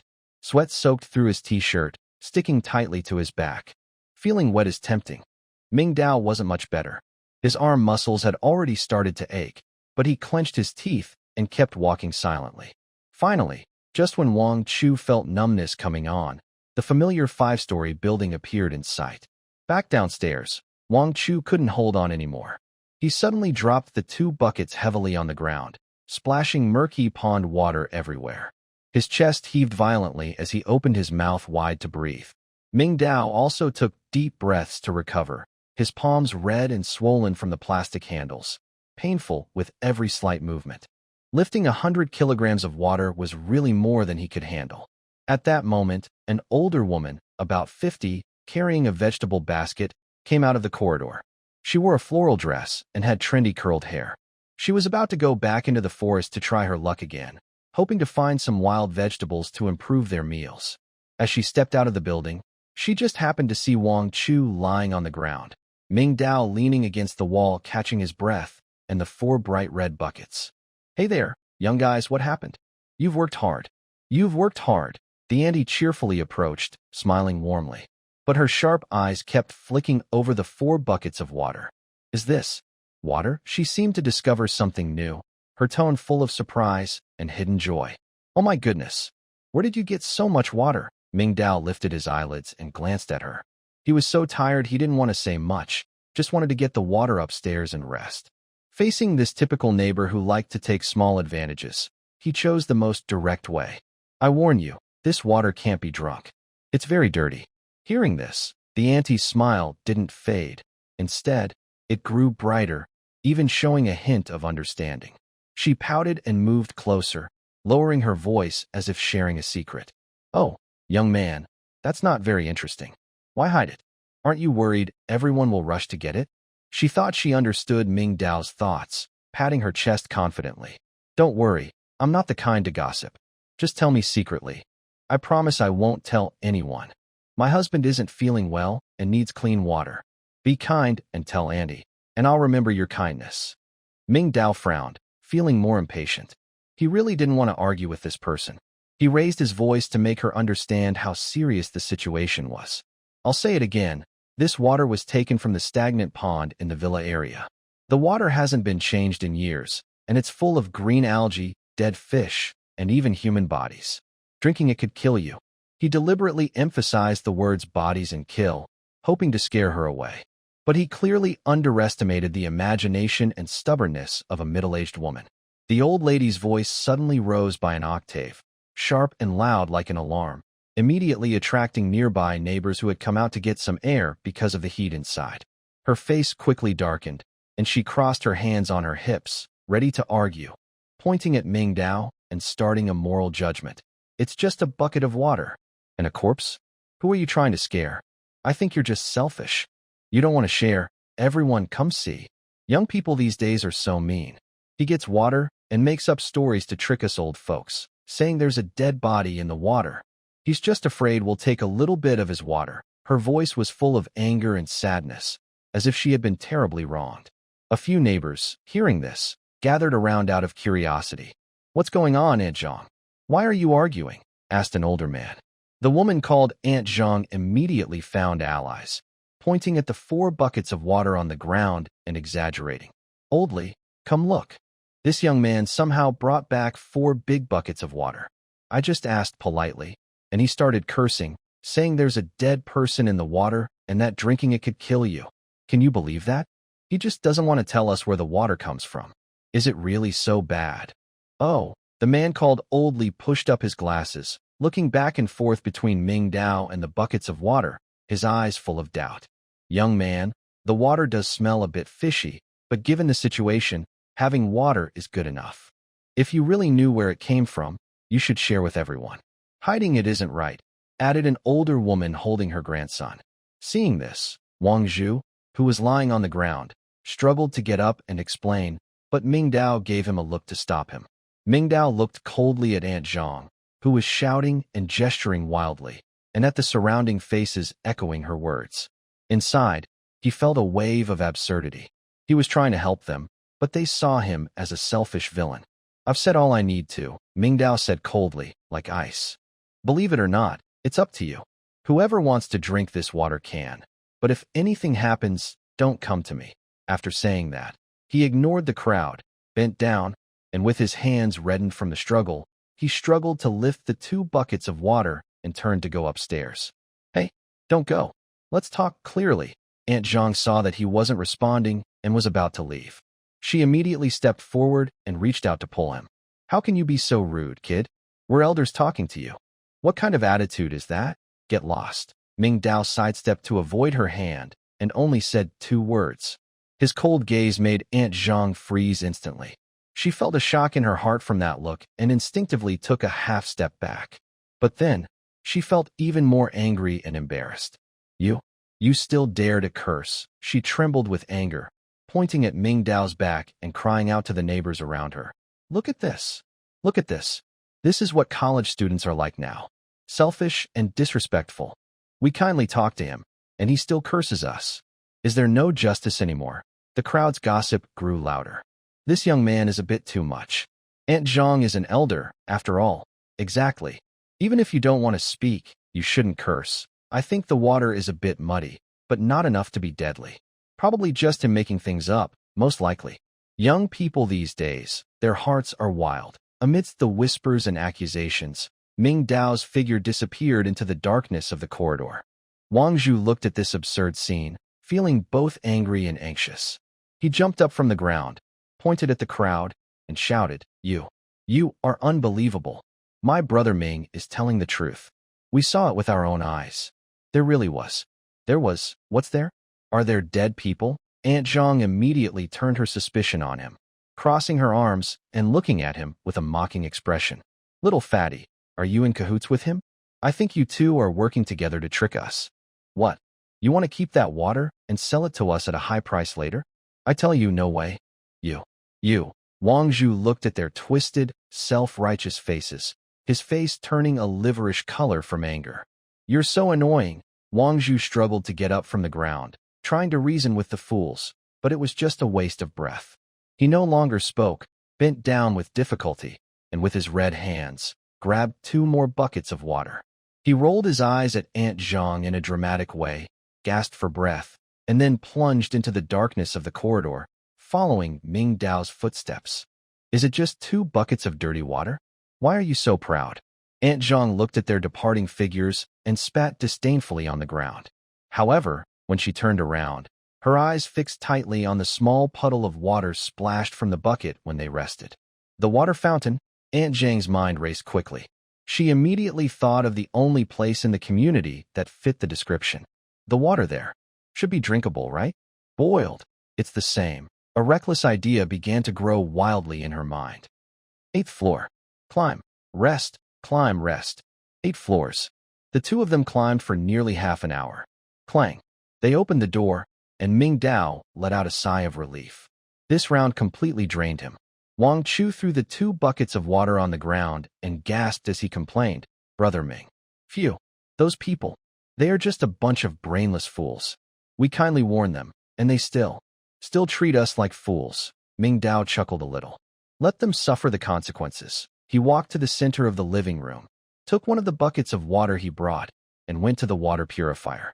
Without hesitation, he removed the lid and poured the murky, slightly fishy-smelling yellow water into the water tank of the purifier.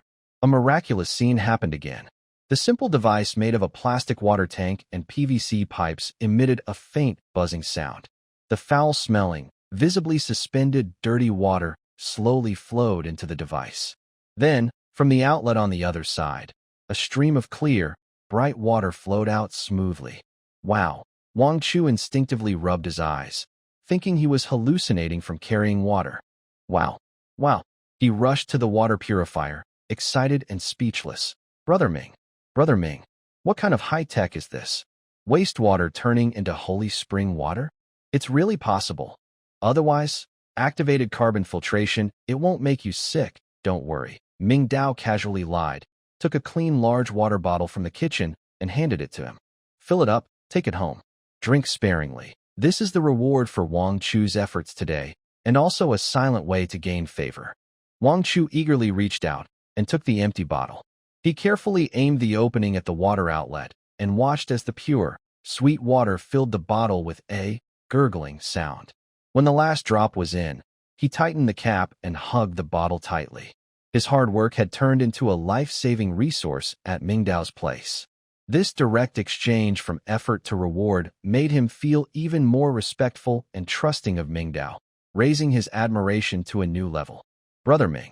Wang Chu's voice was a little choked. From now on, if you ever need me, just say the word. I'll go through fire and water. I won't even frown. Mingdao nodded casually and asked, by the way, do you have activated charcoal at home? Wang Chu, still excited, paused and shook his head in confusion. Activated charcoal? What's that for? To remove formaldehyde? The landlord finished renovating years ago, so it should have been thrown away long ago. Do you have an air purifier? Mingdao asked again. Actually, yes. Wang Chu immediately nodded, seeming to remember something. There was heavy smog before, so I bought one on a whim. But later I felt it wasn't really useful, so I just left it in the gaming room to gather dust. What's up, Brother Ming? Do you want that thing? Mingdao's mind moved. The filter in an air purifier contains a lot of high-quality activated charcoal. If the materials are enough, he could even make another water purifier. It's nothing, just asking. He waved his hand. Put those 2 buckets here first. Take the water and go back to rest early. Got it. Wang Chu neatly placed the 2 plastic buckets in the corner, then carefully held the water bottle like a treasure and left room 802, heading back to his own room, 801. He even thoughtfully closed the door for Mingdao. The moment he got home, he couldn't hold back his joy. He raised the bottle high and chuckled foolishly. That's awesome. Meanwhile, downstairs in Building 5, the woman surnamed Zhang watched Mingdao and Wang Chu go upstairs. The more she thought about it, the angrier she got, feeling that those 2 young people were deliberately teasing her. Her eyes twitched as she came up with a plan. She didn't dare to follow directly, but pretended to be calm, carrying a vegetable basket, and slowly walked toward the villa area. She didn't think much about it. To her, monsters and corpses were just stories made up by those 2 sneaky kids to keep others from taking the water. In her simple view of the world, as long as the water is boiled, it is safe to drink. She hurried to the fake mountain fountain. Although the murky water and dead fish floating on the surface made her feel sick, she thought that this might be the only living water in the neighborhood. Her desire for water quickly overcame her disgust. As for the body lying behind the fake mountain, it was hidden and she didn't go in that direction, so she naturally didn't notice it. She took a plastic basin from her basket, bent down carefully to avoid the dead fish and fallen leaves, and scooped up a full basin of what looked like relatively clean, yellow water. Satisfied, she carried the basin home. She poured the water into a pot, placed it on a makeshift stove built with bricks, and then took a bundle of dried branches from the corner of the balcony, collected from the neighborhood greenery, and started a fire to boil the water. Come here. Come see, she proudly called out to her listless husband and son in the living room. Look, Mom brought you something. Water. A whole pot of water. From now on, we won't be thirsty anymore. Her husband, a middle-aged man as thin as a bamboo stick, came over upon hearing her. He looked at the boiling yellow soup in the pot and the strange, sticky yellow-green foam on the surface and frowned. Old lady, can we drink this water? It smells funny. The water in the pot was boiling vigorously, giving off a strong, earthy smell that made people feel nauseous. You don't know anything. Aunt Zhang rolled her eyes and poked the stove with a fire poker. The water's boiled. All the bacteria and viruses are killed. It's good enough that we have water to drink, and you're picky. Your son is almost dehydrated from thirst, and you're still arguing with me. The family, overwhelmed by their hunger and thirst, ultimately chose to ignore the warning signs of danger. Come on, everyone, drink a little. Once it's boiled, it's safe. As soon as the water cooled slightly, Aunt Zhang eagerly used a spoon to serve each family member a big bowl. She was the first to lift her bowl on it, and then gulped down more than half of it in one breath. Hot, foul-smelling muddy water slid down her throat. Although it tasted terrible, the long-lost feeling of moisture made her feel comfortable enough to take a deep breath. She licked her lips and forced herself to ignore the fishy, bitter taste in her mouth. She urged her hesitant husband and son, Look, I drank it, and I'm fine. Besides a little bitterness, it's actually pretty good.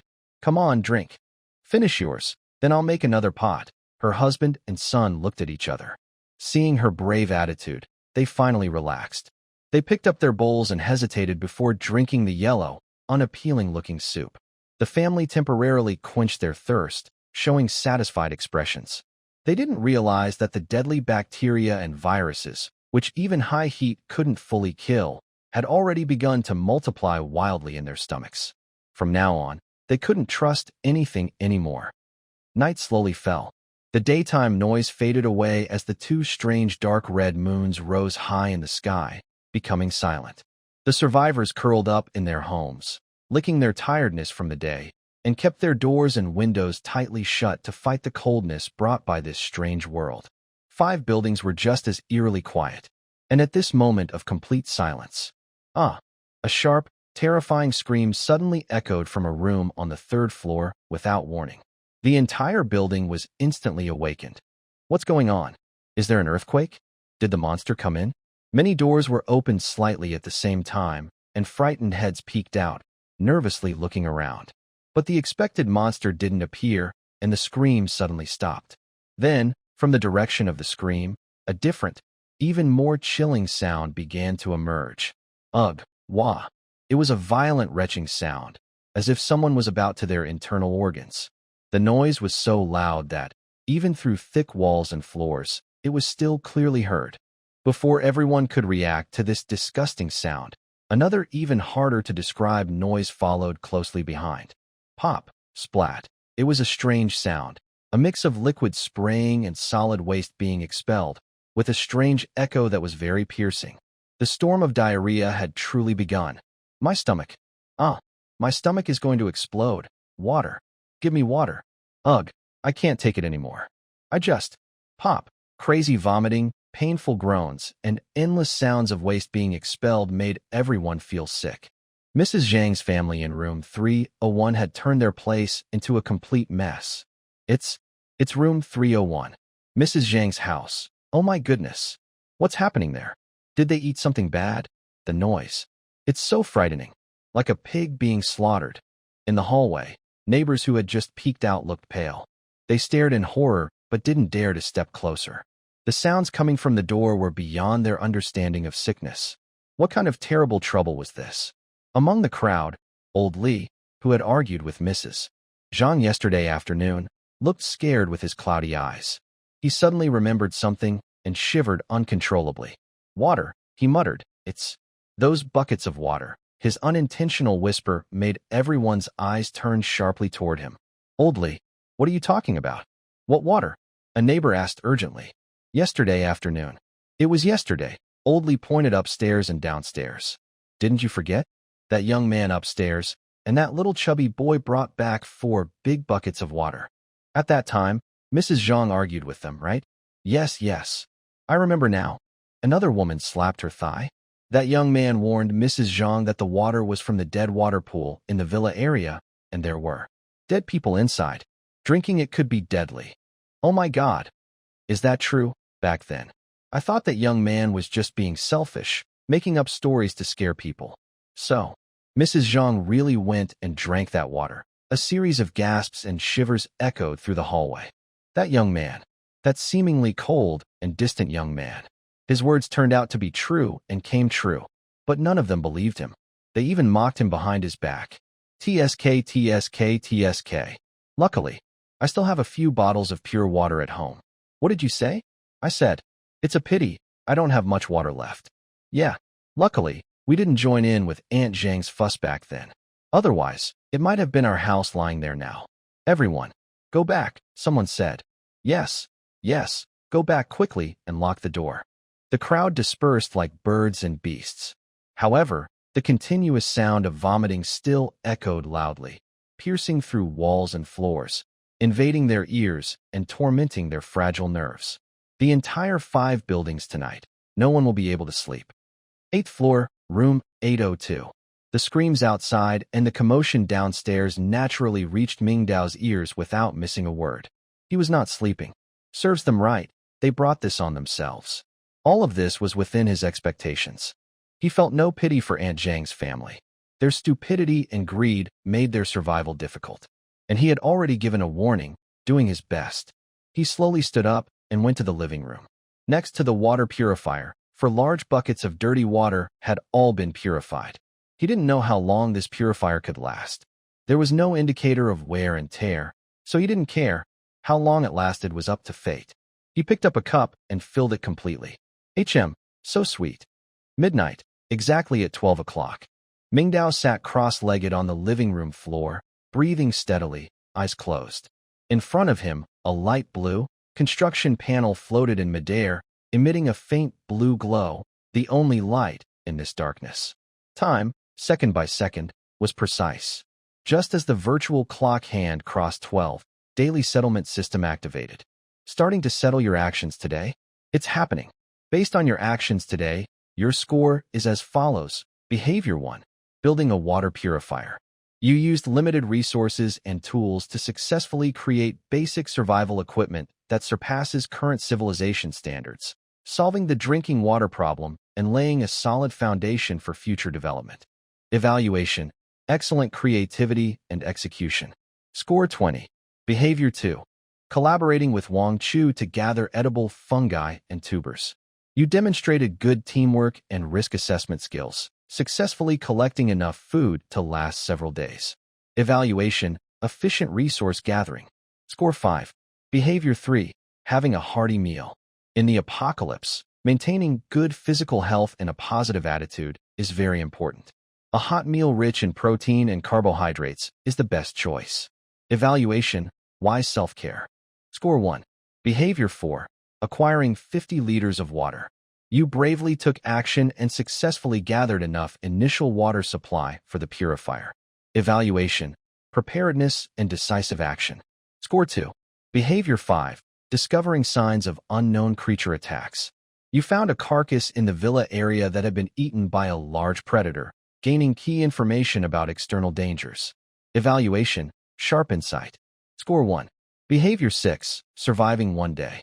Evaluation. Surviving is the foundation of everything. Score 1. A series of bonus points made Mingdao feel a bit overwhelmed, especially the water purifier, which received an unexpectedly high score of 20 points. A pleasant surprise. Total score, 30 points. Evaluation. An amazing second day. You have fully adapted to the environment and begun building a strong survival advantage. Be cautious, as your success may attract predators. 30 points. This number surprised Mingdao himself. He knew he had gained a lot today, but didn't expect the score to be so ridiculously high. This score is no longer just leading. It's crushing the competition. After the calculation, the familiar reward selection interface reappeared. Score calculation complete. Rewards are now being distributed. Please choose one of the following 3 reward options. 1. First aid kit. White contains 10 antibiotics, 3 bandages, 1 disinfectant alcohol, 1 suture needle and thread, and 20 painkillers. 2. Building blueprints. Random unlock the ability to construct a basic building. 3. Special tools. Random receive a tool with unique functions. This set of options is more tempting than yesterday. The survival kit has been replaced with a first aid kit.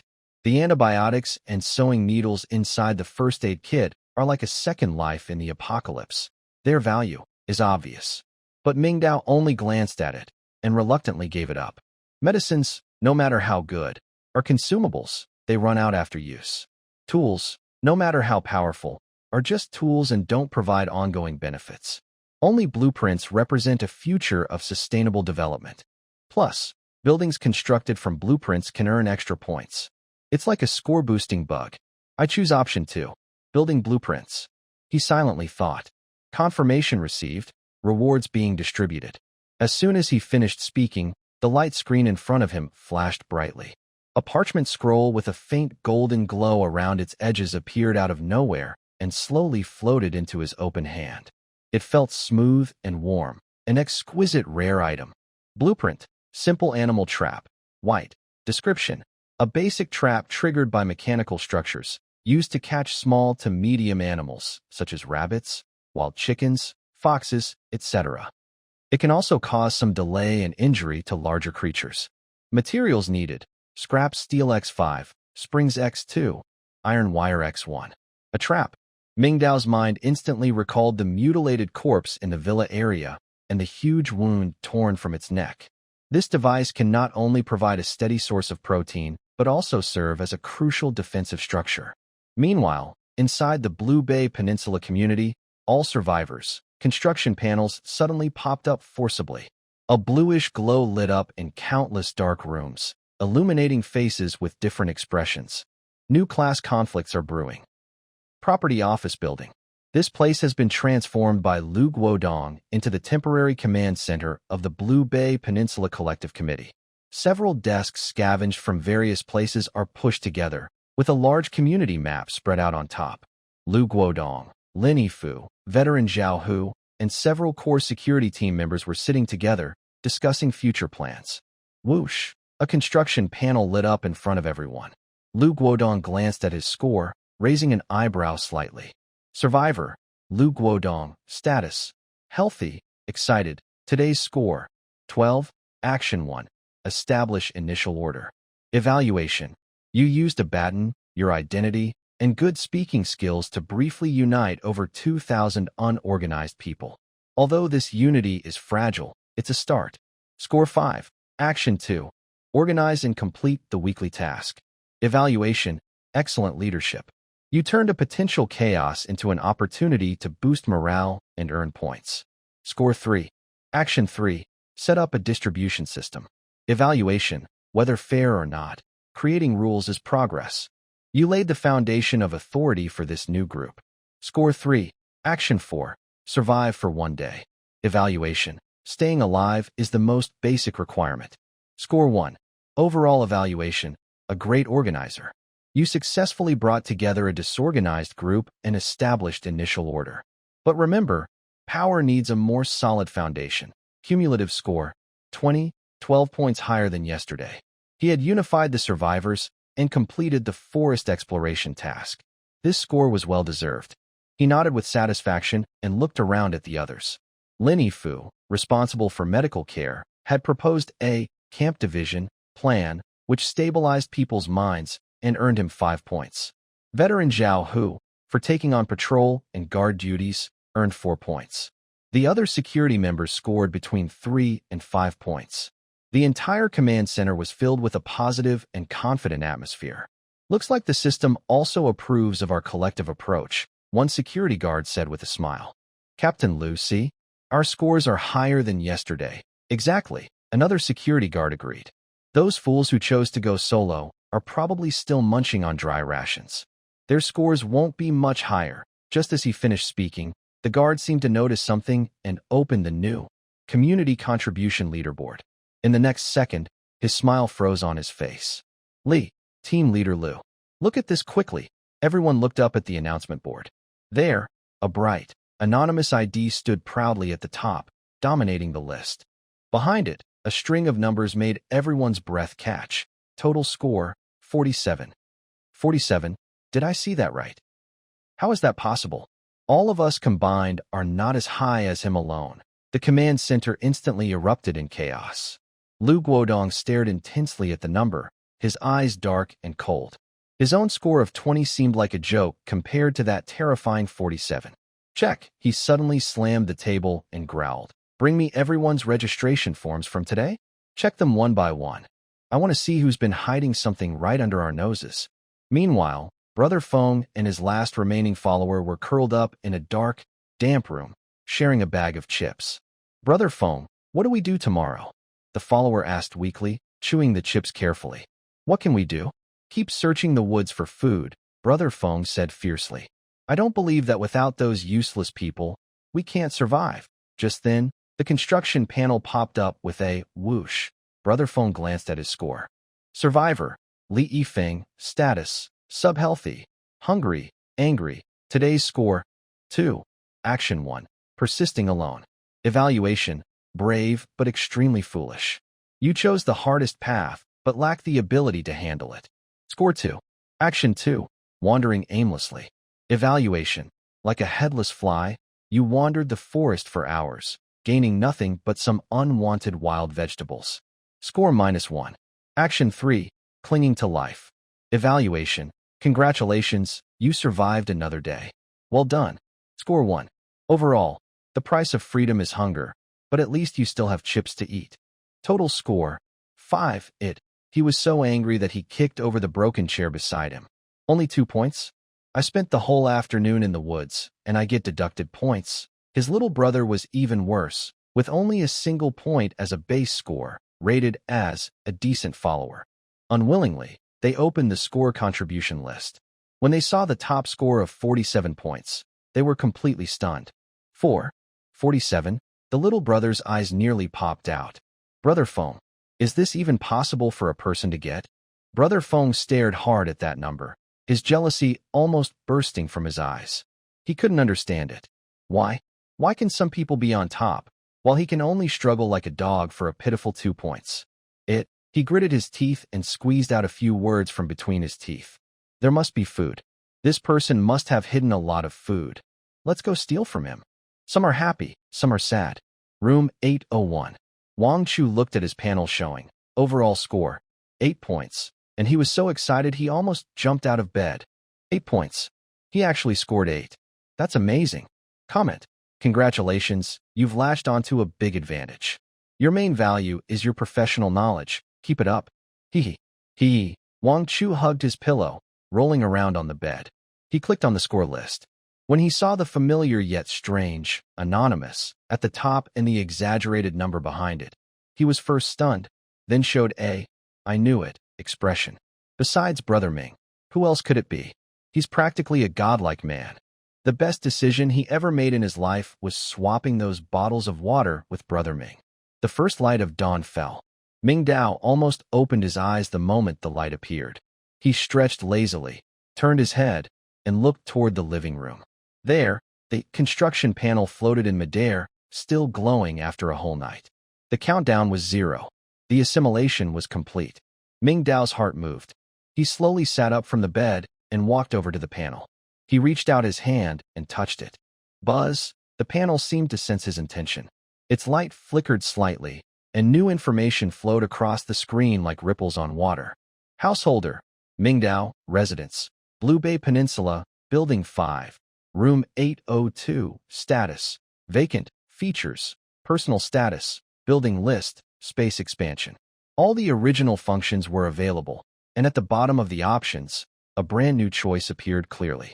Space Expansion. Almost as soon as Mingdao saw these words, a system prompt popped up directly in front of his eyes. Congratulations. You have completed the takeover of the unclaimed panel in Room 201, Building 14, Blue Bay Peninsula, and received a Space Expansion card, Residence, X1. Here it comes. Mingdao immediately focused his mind on the newly acquired card. Space Expansion card, Residence. Type. Consumable. Effect. After use, it can increase the internal usable area of any residence under your name by 100 square meters. Note: this expansion only affects the interior. The exterior appearance of the building will not change. No limit on the number of uses. Wow. Internal expansion with no change to the outside? This opens up huge possibilities. It means he can secretly build a fortress inside this seemingly ordinary apartment building. A private fortress whose true size no outsider could ever discover. This is a power capable of overturning the entire survival game. He took a deep breath. Stay calm. The more critical the moment, the more important it is to stay calm. He reached out and gently tapped the semi-transparent, glowing card floating in the air. It seemed to have a life of its own and softly floated into his palm. Holding the card, he turned and walked into his smallest study. The room was tiny, less than 10 square meters. After placing a desk, a chair, and a bookshelf inside, it felt cramped. Mingdao locked the door behind him and stood in the middle of this small space. Use it, he whispered softly. The card in his hand instantly transformed into a pure, flowing light, like a living fish, and swiftly dove into the cold wall in front of him. In the next second, an incredible scene unfolded. The wall infused with flowing light no longer seemed like just steel and concrete. Its surface rippled, and then the entire wall, along with the sockets and pictures on it, seemed to retreat backward like flowing shadows. Yes, it was retreating, not moving or being pushed down, but a kind of rewriting of space itself, an almost magical retreat in concept. The floor beneath Mingdao's feet also began to grow wildly as the wall receded. The original wood grain seamlessly extended forward at a visible speed, as if the floor was meant to be that long. The chandelier on the ceiling and the wall seemed to drift farther apart, and the whole space felt like it was expanding and enlarging in a way that defied normal physics. Throughout this process, there was not a single sound, not a speck of dust falling. Was it seconds? Or more than 10 seconds? Mingdao had lost all sense of time. He just stood there, stunned, watching this miraculous scene unfold before him. When the flowing light finally disappeared, everything settled. The cramped study was gone. In its place was a huge space, 10 times larger in area, with the same ceiling height. The openness was so vast, it was almost like a small library reading room. He instinctively took a few steps back, his back hitting the wall. Turning around suddenly, he realized that was where the original door was. He looked at the empty, enormous room that now seemed almost unreal. The floor, walls, and ceiling materials were exactly the same as before, as if it was meant to be this big from the start. Is this real? A strong urge pushed him. Mingdao quickly turned around and rushed out of the study toward the balcony. He pulled back the curtain, placed his hands on the railing, leaned forward, and looked toward the outside wall of his study. In his line of sight, the 5 gray-white exterior walls looked just as usual. The rows of windows were neatly arranged, with no change. The small window in room 802 on the 8th floor, where the study was, still sat quietly in its original position, neither big nor small, just like the neighbors above and below. Inside could expand infinitely, but the face outside remained the same. All the supplies he collected, food, water, medicines, tools, weapons, could be stored in this completely secure secret space, so he no longer had to worry about others coveting them. He could even build an indoor greenhouse here. However, this advantage wouldn't last long. He could get space expansion cards by taking over empty rooms. But what about others? If other survivors happened to enter those vacant rooms, whether to scavenge supplies or find shelter, the panel's takeover mechanism could be triggered again. At that point, this secret about space expansion would no longer be his alone. Therefore, he must act quickly to consume as many unclaimed panels as possible before others realize what's happening, to maximize this growing advantage. Time is tight. He doesn't have much time to carefully plan this extra 100 square meters. The most urgent thing is to act immediately. He needs a helper, someone who can carry more supplies, watch for danger, attract attention, and if necessary, be his perfect labor partner. Wang Zhu. Thinking of this, Mingdao no longer hesitated. He turned back inside, first locking the door of the already enormous study from the outside, keeping the key close. Then, he quickly organized his gear. His crowbar was tied behind his waist, his military knife sheathed at his leg, and he grabbed an empty bucket. Everything was ready. Knock, knock, knock. Inside room 801, Wang Zhu, who was lying on the soft bed and engaged in a fierce mental struggle with Zhou Gong, suddenly tensed up and woke up mostly.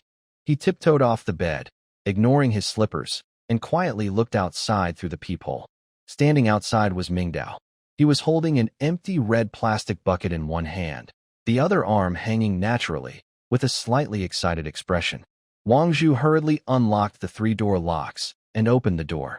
"Brother Ming, what's the plan this time?" Mingdao shook the empty bucket and said, "The purified wastewater from yesterday is almost used up." He paused, seeming to choose his words carefully, then added, "And I found that my water purifier filter needs more activated carbon to keep working efficiently. The impurities being filtered out are too many, and the loss rate is faster than I expected. I plan to go back to Building 14. Back to Building 14. Mingdao smiled slightly. Last time I went in a hurry and only searched the first few floors. Building 14 has many empty rooms, so there should still be a lot of supplies we can use." And he took a half step forward, deliberately lowering his voice. "You saw the score from yesterday. To get a high score, hiding at home isn't enough. We need to take the initiative." The words, high score, felt like 2 light feathers, perfectly scratching at Wang Chu's most sensitive spot inside. Yesterday, because he followed Mingdao, he scored an impressive 8 points, an achievement recognized by the system.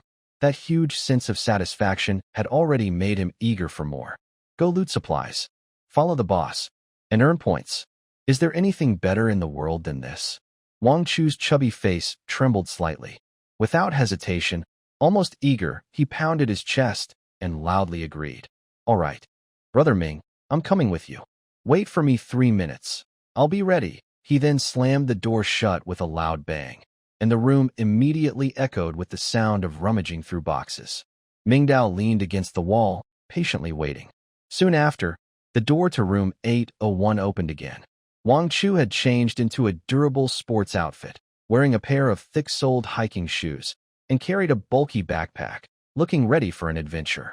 Brother Ming, I'm ready. The two of them, one after the other, set out once more on their treasure-hunting journey. It's worth mentioning that after 2 days of activity, many survivors had started to come out to look for supplies. From afar, many elderly people could be seen digging for vegetables in the forest. Everything was thriving. When passing through a patch of waist-high bushes, Mingdao slowed down seemingly by accident, turned his head, and in a casual tone, said to Wang Chu behind him, "Fatty, I found out yesterday that the construction panels in those empty houses seem a bit special. They're not quite like the ones in our own home." Special? Wang Chu, who was alert and watching his surroundings carefully, paused in surprise. What do you mean by special? Hee. Mingdao shook his head, acting perfectly. Later, if you see it, try touching it and see if there's any reaction. Wang Chu was confused, but he had already developed almost instinctive trust in Mingdao's words. He didn't ask many questions, only remembering the 2 key points, special panel and touchable. Building 14 still stood quietly at the edge of the community, just like yesterday. Mingdao even suspected that no one lived inside. The two of them moved confidently, sneaking into the open apartment door. This time, their target was not the lower floors but the 4th floor. They moved quietly, one behind the other, walking very softly. Mingdao found the stairwell and leapt up easily. Wang Chu was stunned. This? Brother Ming, us? Follow me. Mingdao took out a crowbar and started hitting the glass in the kitchen vigorously. Wow, Brother Ming, you're amazing. I didn't notice that. Learn more. By the way, what if someone is inside? Watch carefully. Soon, they broke the window from the stair landing and entered room 401. A faint smell of formaldehyde drifted over. Wait in the living room and watch the door, Mingdao instructed, then headed straight for the master bedroom. His goal was clear, the air conditioner. Got it, Brother Ming. Don't worry, Wang Chu replied, curiously examining this empty, unfinished room. In the center of the living room, that familiar faint blue screen floated quietly. No owner, 3 large characters floated slowly at the top of the screen. Wang Chu's mind immediately recalled what Mingdao had just said on the way here. The construction panels in those vacant houses seem a bit special.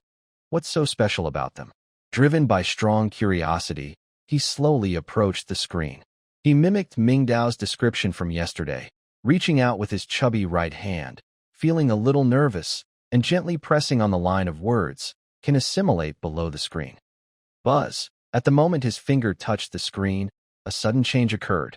His own construction panel appeared out of nowhere in front of him, and with an unstoppable force, collided with the panel of room 401. 2 light screens suddenly merged like flowing mercury, and immediately afterward, a 24-hour countdown timer showing 23 hours, 59 minutes, and 59 seconds appeared on the new combined panel. Before Wang Chu could fully realize what was happening in this sci-fi scene, he was shocked to find a new line of small text at the bottom of his personal information section on his panel. Upgrade progress, 1/1. Brother Ming. Brother Ming. Come quick. What is this? My panel. It seems to have upgraded. He was so excited he trembled all over, pointing at the small text and speaking incoherently. Mingdao, who was in the bedroom removing the air conditioner filter, slightly smiled. It seems that everyone's first absorption is the same, immediately meeting the upgrade conditions. He carried a crowbar, walking slowly out of the bedroom, and approached Wang Chu, glancing at his panel. Not bad. Just wait. After 24 hours, you'll see what it's good for. His calm, unbothered attitude made Wang Chu feel even more amazed. Big boss. Mingdao ignored Wang Chu, who was still in shock. He went to the balcony of room 401 and looked over to the next door.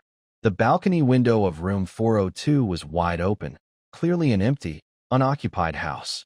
The balconies were only about a meter apart, and with Mingdao's agility, crossing was easy. He put the crowbar back on his waist, told Wang Chu, who was still staring blankly. Stay here. I'll check the next door. Then he leaned on the railing with both hands, like a nimble cat, effortlessly jumping over and landing steadily on the balcony of room 402. Entering the living room of room 402, he saw the same no-owner panel floating in the same position. Mingdao took a deep breath, reached out, and pressed absorbable. The familiar merging scene played out again. His panel and the panel of room 402 combined into one, but this time, there was no countdown. What's going on? He looked at the line of text below his panel. Upgrade progress, 1/2. Half. A flash of insight lit up in Mingdao's eyes, and he instantly understood the key to the situation. Once again, an upgrade is needed, requiring the absorption of 2 unclaimed panels. So, the question is the absorption upgrade based on an arithmetic progression or a multiplication? Will the next step involve 3 or 4 panels? Mingdao hopes it follows an arithmetic pattern. Otherwise, to achieve his fortress dream, the core elements he needs to absorb in later stages will become an overwhelming number. This rule is simple and direct, forcing everyone who wants to grow stronger to act like locusts, madly invading and absorbing everything. He even imagines that as the number of unclaimed panels decreases, it will eventually lead to a situation of mutual destruction and cannibalism among the survivors. Perhaps this is one of the original intentions of the game creator. Brother Ming, how are things on your side? Wang Chu's excited voice came from across the balcony. Did your panel also upgrade? No, my progress shows it's halfway. As he spoke, he started dismantling the air conditioner in room 402's master bedroom. Using a crowbar, he gently pried into the gap. With a soft click, the plastic cover opened, revealing the black activated carbon filter inside. Halfway, Wang Chu was stunned. Brother Ming, have you already upgraded once? Of course, since the rules are clear, efficiency in action must be improved. The two began a frantic sweep, centered around the 4th floor. Since they came, they couldn't leave empty-handed. Mingdao's main goal was to gather materials for the recently obtained simple trapping clamp blueprint. His secondary goal was to collect as many spare parts for water purifiers as possible. He had a strong feeling that over time, as everyone's stored drinking water ran out, clean water sources would become more valuable than food, perhaps the most important resource. Whether for exchanging supplies, winning people's trust, or simply gaining points, water purifiers would definitely become very popular. The materials required by the blueprint, scrap steel, springs, and iron wire, were easy to find in these recently renovated, debris-filled vacant houses. Under Wang Chu's remote control, they quickly found a large bundle of leftover steel rebar and several rolls of wire on a balcony of a house being prepared for sealing, perfectly meeting the needs for scrap steel and iron wire. Brother Ming, I found it. Do these look enough? Wang Zhu, like a child showing off a treasure, dragged a heavy steel bar and stuck his head out from the other side of the balcony. His face was covered in dust, but his smile was very bright. That's enough. Put it over there first. Mingdao's voice came from another room. Be careful. The most important part, the spring, was harder to find. Although springs are common in daily life, they are usually inside various devices, making them very difficult to take apart. Mingdao stood in a room with nothing but a bed in the middle. After thinking for a moment, he looked at the new mattress still wrapped in plastic film. This mattress is full of springs inside. Fatty, come here for a moment. Coming, Brother Ming. Wang Zhu quickly climbed over from the next balcony, using his hands and feet. Stay at the door and listen for any sounds in the hallway, Mingdao said, pulling out a sharp military knife from his side. If you hear anything, tell me immediately. Wang Zhu looked at the knife in Mingdao's hand and then at the new mattress. He immediately understood what Mingdao was about to do. He nodded heavily and ran to the door, pressing his ear against the lock to act as a guard. Once he was sure everything was safe, Mingdao no longer hesitated. He walked to the bed, reached out, and pressed on the thick mattress, feeling the strong rebound from the internal springs. Soft and bouncy. Very good, lots of elasticity. In the next second, his eyes sharpened. The military knife in his hand flashed like a silver streak and ruthlessly stabbed into the side of the mattress. The tip of the knife easily cut through the tough fabric. Mingdao used his wrist to slice horizontally. Rip! With a tearing sound of fabric, a large half-meter-wide opening was cruelly dissected. He cut through the outer fabric, revealing thick white cotton and sponge layers inside. Mingdao didn't stop. The knife continued to go deeper. Soon, the core structure of the mattress, the matrix made of hundreds of individual springs, was fully exposed before him. The dense springs, once freed from their restraints, sprang out eagerly from the opening, wobbling and swaying.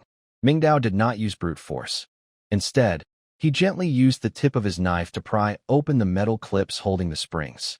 He carefully selected a few clips that were the right size and had the best elasticity, then easily removed them and stored them in his bag. They had collected enough trap materials, but there was still plenty of time. The two of them didn't rush to go back. They searched through 7 or 8 households in the building. This time, their goal was very clear: air conditioners. They worked together. One kept watch, and the other did the work. Mingdao used a crowbar to force open the new air conditioner casings. Inside, he took out several black activated carbon filters. Besides that, he also crazily dismantled the copper pipes connecting the indoor and outdoor units, which were wrapped in thick insulation. Although they couldn't use these copper pipes now, they were high-quality metal with great flexibility and electrical conductivity. In the future, they could be very useful for making tools, weapons, or repairing electrical devices. Mingdao showed his resourcefulness, taking what he needed without leaving a trace, like a clever survivor. Wangzhu looked curious. He followed behind, helping carry the heavy copper pipes and panting as he asked, "Brother Ming, what are we going to do with so many air conditioner pipes? They can't eat or drink." He couldn't understand what use these bent, rusty metal pieces could have. Mingdao slung a dismantled copper pipe over his shoulder and casually replied, "These are made of copper, better than iron. Maybe later, I can make a pot or even bullets." Bullets? Wangzhu's steps suddenly stopped, and his mouth opened wide, as if he could fit a chicken egg inside. He stared blankly at Mingdao's steady back, feeling a huge wave of shock. He was worried about just finding enough to eat and drink, but Mingdao was already thinking about heat weapons. What else could he not do? They gathered a lot of supplies and packed them into several cardboard boxes they found in abandoned rooms. To avoid attracting attention, they didn't take the main road with lots of people, but instead moved through the greenery and shadows behind the buildings. Along the way, they noticed more residents than in the past 2 days. Most of them hurried by with blank, anxious faces. Some people noticed they were carrying things, but they only glanced briefly and quickly looked away, continuing to focus on finding their own way. During this tense time, as long as it didn't threaten their core interests, no one wanted to get involved. On the way back to Building 5, they saw from afar that the neighborhood center seemed to be crowded with many people. It was a large, dark mass of people. Lu Guodong was standing on a makeshift high platform, holding a large megaphone, as if he was loudly announcing something important. The crowd occasionally reacted with noise and excitement, making the atmosphere feel tense and lively. "Brother Ming, should we go see what's happening?" Wang Chu asked curiously, standing on tiptoe to get a better look. "I'm not interested," Mingdao said calmly, pulling Wang Chu back. "We haven't finished our work yet. Don't get involved." After speaking, he carried a box full of supplies and disappeared into the entrance of Building 5 without looking back. Meanwhile, in the neighborhood square, Lu Guodong was about to make a big announcement. The sunlight was bright, but his expression was even more intense. Yesterday's anonymous score of 47 points felt like an invisible needle stabbing deep into his heart. It wasn't just about losing points. It was a silent challenge to his authority. The number at the top of the leaderboard constantly reminded him that, even in this seemingly controlled neighborhood, there were powerful individuals he couldn't reach. There were 7 or 8 people with higher scores than him. What did this mean? It showed that there were many hidden talents in the neighborhood, more than he had imagined. He realized that relying only on security guards and retired soldiers couldn't fully control these people or eliminate the lone wolves. Using force would only provoke resistance. It was better to loosen control than tighten it. He needed a new set of rules that could bind everyone's desires and survival instincts together. So, he teamed up with the calm and rational Lin Yifu, and also invited some respected or skilled residents of the neighborhood. They worked all night, finally creating a new system that could change the power structure of Blue Bay Peninsula. Lu Guodong took a deep breath, his eyes sharp as a torch, sweeping over the confused and anxious faces below. I know everyone feels uneasy. Yesterday's list, that anonymous score of 47, like a heavy mountain pressing on all our hearts. His opening words hit everyone's sore spot, and a wave of suppressed discussion immediately arose in the square. Yeah, 47 points. Is that even possible for a person? That's crazy. We've been working hard in the woods, barely earning 2 or 3 points. Who is this person? They must be hiding a lot of supplies. Lu Guodong raised his hand, gently pressing down, and the chatter gradually quieted. I admit, I was wrong before, he said sincerely, shifting his tone. You can't find these experts through force or orders. Blue Bay Island is full of hidden talents. That's a good thing. What we need isn't suppression, but guidance. We need to build a new system, one that makes the strong stronger and helps the weak survive. He paused for a moment to let everyone digest his words, then declared clearly, from today, I announce that our Blue Bay Island will officially implement the collective contribution points system. Starting now, all members who want to join the group can earn contribution points not only by donating half of their supplies, but also by completing tasks assigned by the group. Tasks like patrols, repairs, construction, logistics, and more. Each task will have clear contribution point rewards. Contribution points, he emphasized, gesturing strongly, will be the only standard for distributing all rare supplies in the future. And, he added quickly, sensing their concerns, to ensure fairness, I, Lu Guodong, along with all the managers, will publicly share our contribution points daily for everyone to see and supervise. This announcement immediately caused a huge stir. Using contribution points to exchange for things? Isn't that just like earning a salary at work? It sounds pretty fair, but what counts as rare supplies? A young mother holding a child asked loudly. Her child looked pale and thin, clearly malnourished. Lu Guodong pointed to the 3-story building behind him. Over there. It will be turned into our collective warehouse and logistics center. The list for exchanging contribution points is posted daily on the notice board at the warehouse entrance. From a small packet of salt to a bag of rice. As long as you have contribution points, you can exchange. He then pointed to a middle-aged man nearby, wearing glasses, looking refined, and a bit chubby. This is Professor Song Kaming. He teaches economics at our city's key university. Lu Guodong spoke with great respect. To ensure the fairness of the contribution point system, Professor Song has worked tirelessly to design a model based on the minimum energy, vitamins, and proteins needed for survival. Professor Song adjusted his glasses, looked a little nervous, took the microphone, and bowed slightly to the audience. Hello, everyone. In simple terms, my model is to make sure that, at the lowest level, people can exchange contribution points for basic supplies necessary to keep them alive.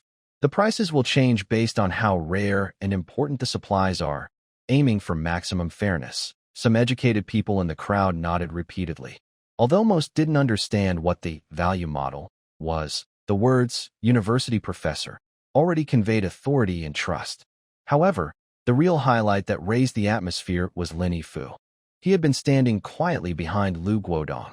Now he slowly stepped forward, took the microphone.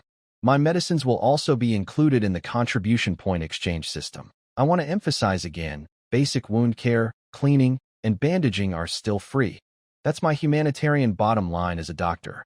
But, he continued, some essential medicines, like cold medicine, fever reducers, painkillers, and even antibiotics or medicines for chronic illnesses, must be exchanged for contribution points.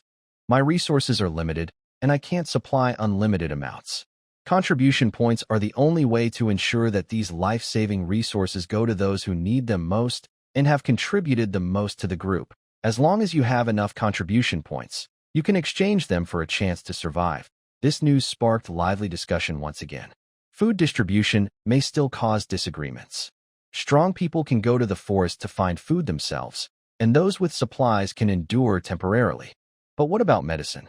Who can guarantee they and their family will never get sick? Who can promise they won't get hurt in this dangerous world?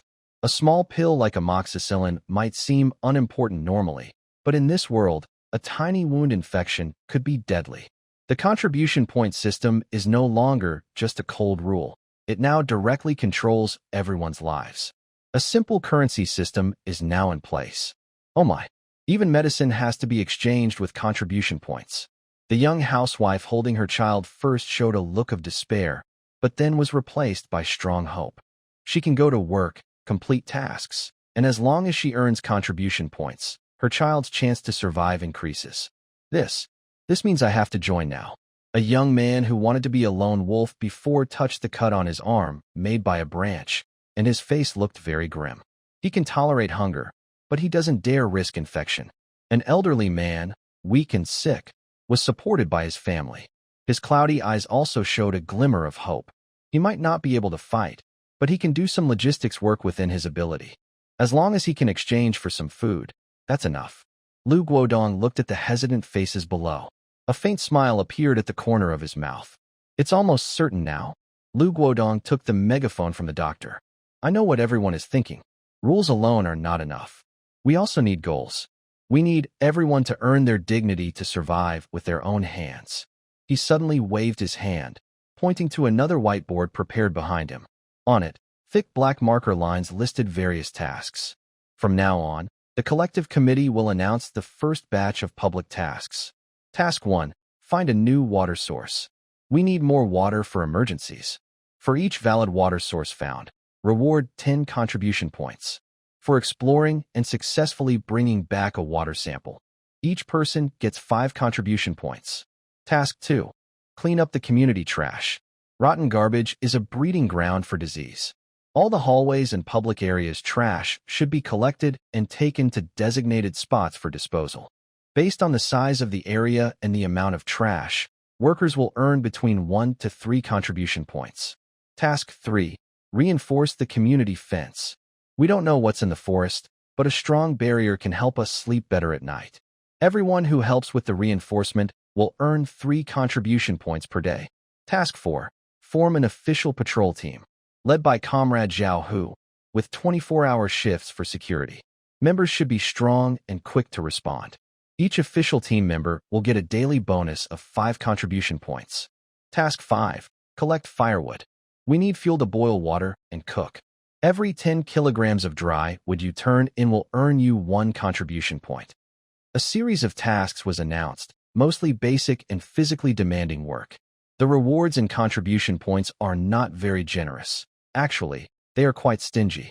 Collecting 10 kilograms of firewood, working hard, only earns 1 point, while a simple pack of instant noodles costs 3 points on the exchange list. This is almost outright exploitation. But for ordinary survivors who have no special skills and are anxious and worried, this system sounds like a blessing. Great. There's work to do. A middle-aged man, strong but unemployed and idle at home, clenched his fists excitedly. He has no special talents, but he has strength. Reinforce the fence for 3 points a day, patrol for 5. Work 2 days, and I can buy a box of milk for my kids. Cleaning up trash is fine too. The points are few, but it's safe. It's right in the community. No need to risk going into the forest. Hope. For ordinary people who don't have the status of engineers, doctors, or veterans, Lu Guodong's system offers a clear, tangible way to survive. They don't need advanced knowledge or extraordinary courage, just their raw strength to help their families survive. This is more real than any empty slogan. Suddenly, the crowd's mood was completely ignited. Those who had hesitated or watched from the sidelines now rushed forward to register, shouting loudly to join the tasks. The entire square, which had been filled with despair, instantly turned into a lively construction site. Lu Guodong and a few managers exchanged smiles. From this moment on, the committee's rule becomes truly stable. This contribution point system is like an invisible net. It not only mobilizes almost all the labor in the community to maximize productivity, but also keeps most of the survivors firmly attached to this collective wagon, forming a large community of shared interests. When one prospers, all prosper. When one suffers, all suffer. Those who choose to be lone wolves outside the system are completely isolated in this wave of enthusiasm. They cannot enjoy the medical care provided by Lin Yifu, and now they are cut off from any resources through collective channels. The lesson is harsh, but necessary. News spreads quickly through word of mouth, reaching every corner of the community. Naturally, it doesn't escape the ears of the lone wolves. In a residential building far from the central square, Brother Feng paces back and forth, looking annoyed. The room they forced open is an empty house with no electricity or water, filled with the sharp smell of renovation materials. They are enjoying the benefits of the annexation, but their hearts are not happy. Outside, faint cheers disturb him, making him restless. A young follower, responsible for gathering outside information, rushes in, looking terrified. Brother Feng, something's wrong. Lu Guodong. That. He created a contribution point system. What is that? Brother Feng stops and glares at him with a fierce look. The young follower, panting, recounts what he heard at the square, about tasks, exchanging contribution points for supplies, and the most alarming part, drug control. The more he explains, the worse Brother Feng's face looks. When he hears that even a box of cold medicine must be exchanged with contribution points, his face darkens like a storm cloud. In the room, a few other young people gather around. They are also lone wolves, forming a small but not insignificant group. Because the yellow-haired one is the most aggressive and was the first to lose control, he becomes the leader. Brother Feng suddenly kicked the wall beside him, making a loud thud as the paint peeled off and fell down. Lu Guodong, he said through clenched teeth. This move is really a last-ditch effort. No one responded inside the room. Everyone understood what that meant. Lu Guodong wasn't trying to use force to eliminate them. That would cause the strongest resistance. Instead, he was using rules and clever tricks, like boiling a frog slowly, to trap them alive, starve them, and make them sick. Brother Feng, what should we do now? A young man with a buzz cut asked dryly. The food we have will only last 3 or 4 more days. We don't know those wild plants in the forest. What if we eat the wrong ones? Yeah, Brother Feng, another tall, thin man said with a sad face. Yesterday, I cut my arm, and now it's getting infected. If I can't get medicine, my arm might. Maybe we should go beg Lu Guodong to go easy on us. Someone in the crowd whispered softly, saying what everyone was thinking but dared not say aloud. We could join his group. It's better than waiting here to die. Ridiculous. Brother Feng suddenly turned around and glared at the speaker. Join? Be his dog. Haven't we suffered enough being obedient in this peaceful society? And do you forget how he treats us? If we bow today, tomorrow he'll send us to the most dangerous parts of the forest to die as cannon fodder. But if we don't join, we'll die now, the man bravely argued. Brother Feng, I know you have courage. But we have more than 20 brothers here. We need to stay alive.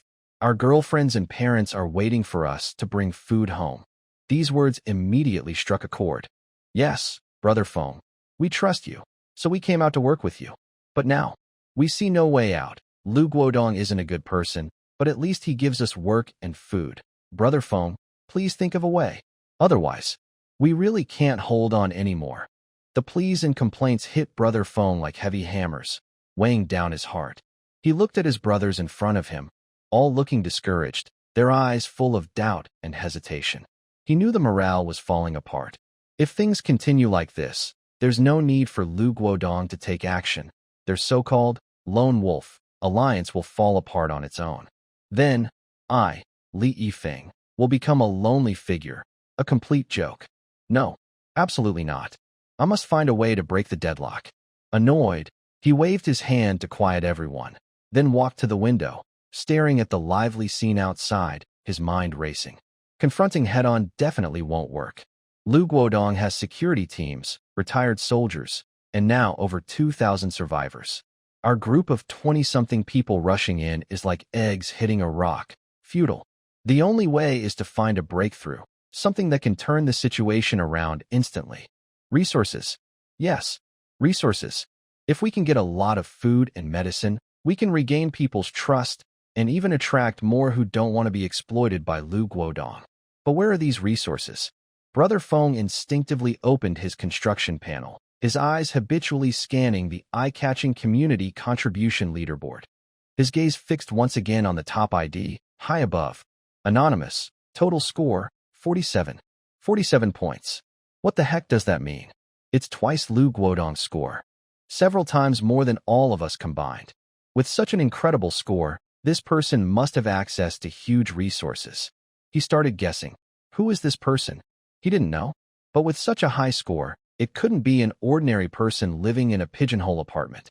Even the luckiest ordinary people wouldn't be able to achieve such an extraordinary score in just 2 days. The only answer is the villa district. It must be the wealthy people living in villas. Brother Feng's mind immediately conjured images of those rich folks, driving luxury cars and acting arrogantly. Before the apocalypse, they were high above everyone. After it, they probably still use their luxurious supplies to live far better than ordinary people. Why? Why do they have everything by birth? And even in the end times, they can rely on those resources to keep riding over others. A dark flame of jealousy burned fiercely in his chest. Brother Feng, what are you thinking about? The young man with a crew cut behind him asked carefully. Feng's lips slowly curled into a fierce smile. I've thought of a good plan that can feed all of us. He slowly turned around, his eyes shining with a bloodthirsty light, sweeping over everyone in the room. Brothers, do you want to do something big? Back in room 802, Mingdao locked the door behind him and didn't bother to pick the lock with the crowbar he had used many times before. A new feeling of safety filled his chest. He placed all the scrap steel, a few springy springs, and a bundle of semi-new iron wire on the living room floor. Then he took out the diagram for the simple animal trap he had just obtained. Even after thinking about it for a long time, he was still amazed by this powerful design. Mingdao laid all the materials on the diagram. When the last piece of steel was placed, the diagram suddenly shone brightly. In a flash, all the physical materials were into the diagram and disappeared. Next, with a soft click, a carefully designed metal clamp covered with sharp sawtooth blades appeared out of nowhere on the floor. This trap was much larger than Mingdao expected, almost as wide as half a basin. The sawtooth blades on the sides looked like fierce animal fangs, shining with a cold metallic gleam. He didn't even need to test it. He could imagine how terrifyingly fast and powerful those 2 rows of teeth would close when the slender trigger was pressed, driven by strong springs. This force, not just enough to break the legs of a wild rabbit or fox, but probably capable of snapping the leg bones of a wild boar. No, better to say, crushing them. Looking at this killing machine, Mingdao felt an even stronger sense of security. This thing was not only a tool for catching food, but also an excellent defense to protect his territory. Without hesitation, he made 2 more, using up all the materials he had gathered. The 3 traps placed side by side looked very intimidating. He planned to find some time later to quietly set these 3 traps along the main path from the villa area to the forest. Next door, room 801, Wang Chu was in a completely different situation. He opened a bottle of guojiao liquor and was lying on the bed, excitedly studying his newly completed Conquest construction panel. The small line of text below the panel that read, Upgrade Progress, January 1st, made him never tire of looking at it. He kept poking at it repeatedly, muttering, Upgrade. Hee, it's upgrading. I wonder what good stuff I'll get. Gurgle gurgle. Awesome. Just as Mingdao was planning how to set traps to maximize damage, a very faint knocking sound suddenly broke the silence. Thud. Thud. The sound was quick. Mingdao frowned. The sound was strange, but it definitely wasn't something Wang Chu would make. That fat guy always hammered on doors like a demolition crew, eager to break them down. Who could it be? A sudden sense of alertness flooded his mind. He silently stood up, grabbed a crowbar nearby, and quietly moved to the door, pressing his eye to the peephole. Outside, in the dim corridor, a woman's figure was weakly leaning against the wall of room 801. Her face looked terrifyingly pale through the distorted view of the peephole. She was clutching a small boy, about 5 or 6 years old. The boy's eyes were tightly shut, his lips purple, and his tiny body motionless, clearly unconscious. Mingdao's pupils shrank slightly. He recognized this woman. She was Wang Jie from the 6th floor, someone he'd seen a few times in the neighborhood, a casual acquaintance. But now, at this moment, she wasn't on the 6th floor. Why was she here on the 8th? And judging by her appearance, she was clearly in serious trouble. A warning bell rang in his mind. Trouble meant unpredictability. In this world where lives are fragile as paper, any change could bring deadly danger. He didn't open the door. He clenched the crowbar tightly and asked in a low voice, "What's the matter?" Wang Jia outside the door seemed startled by the sudden voice. Her weak body trembled violently. But then, as if clutching a lifeline, She turned toward room 802, her voice trembling with tears, begging, "Please, please save my child. He's about to die." Her voice was hoarse, obviously worn out from crying. "Yesterday, we got some water. He started vomiting and having diarrhea last night, and what he vomited looked just like water. Now he is unconscious, and his body is burning hot like fire. I really don't know what to do anymore." Vomiting and diarrhea? Unconscious? Mingdao quickly understood what was happening. Yesterday, Aunt Zhang's family drank contaminated water from the villa area. The noise was so loud that almost the whole building heard it. It seems that Sister Wang also drank the same bad water. There is no doubt they drank unclean water. But I can't understand why.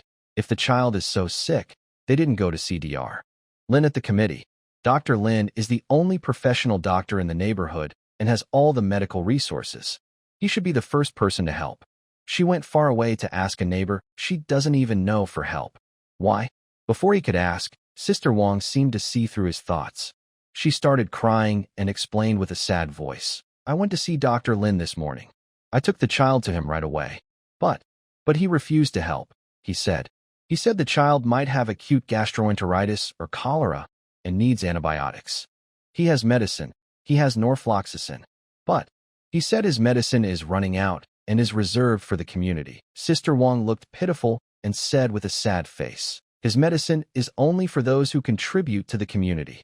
He said we have no man at home, and I have no strength. I didn't go to gather supplies in the forest yesterday, so I haven't contributed to the community. So we can't get medicine." He also suggested that the child drink more clean water and rely on his own immune system to fight it.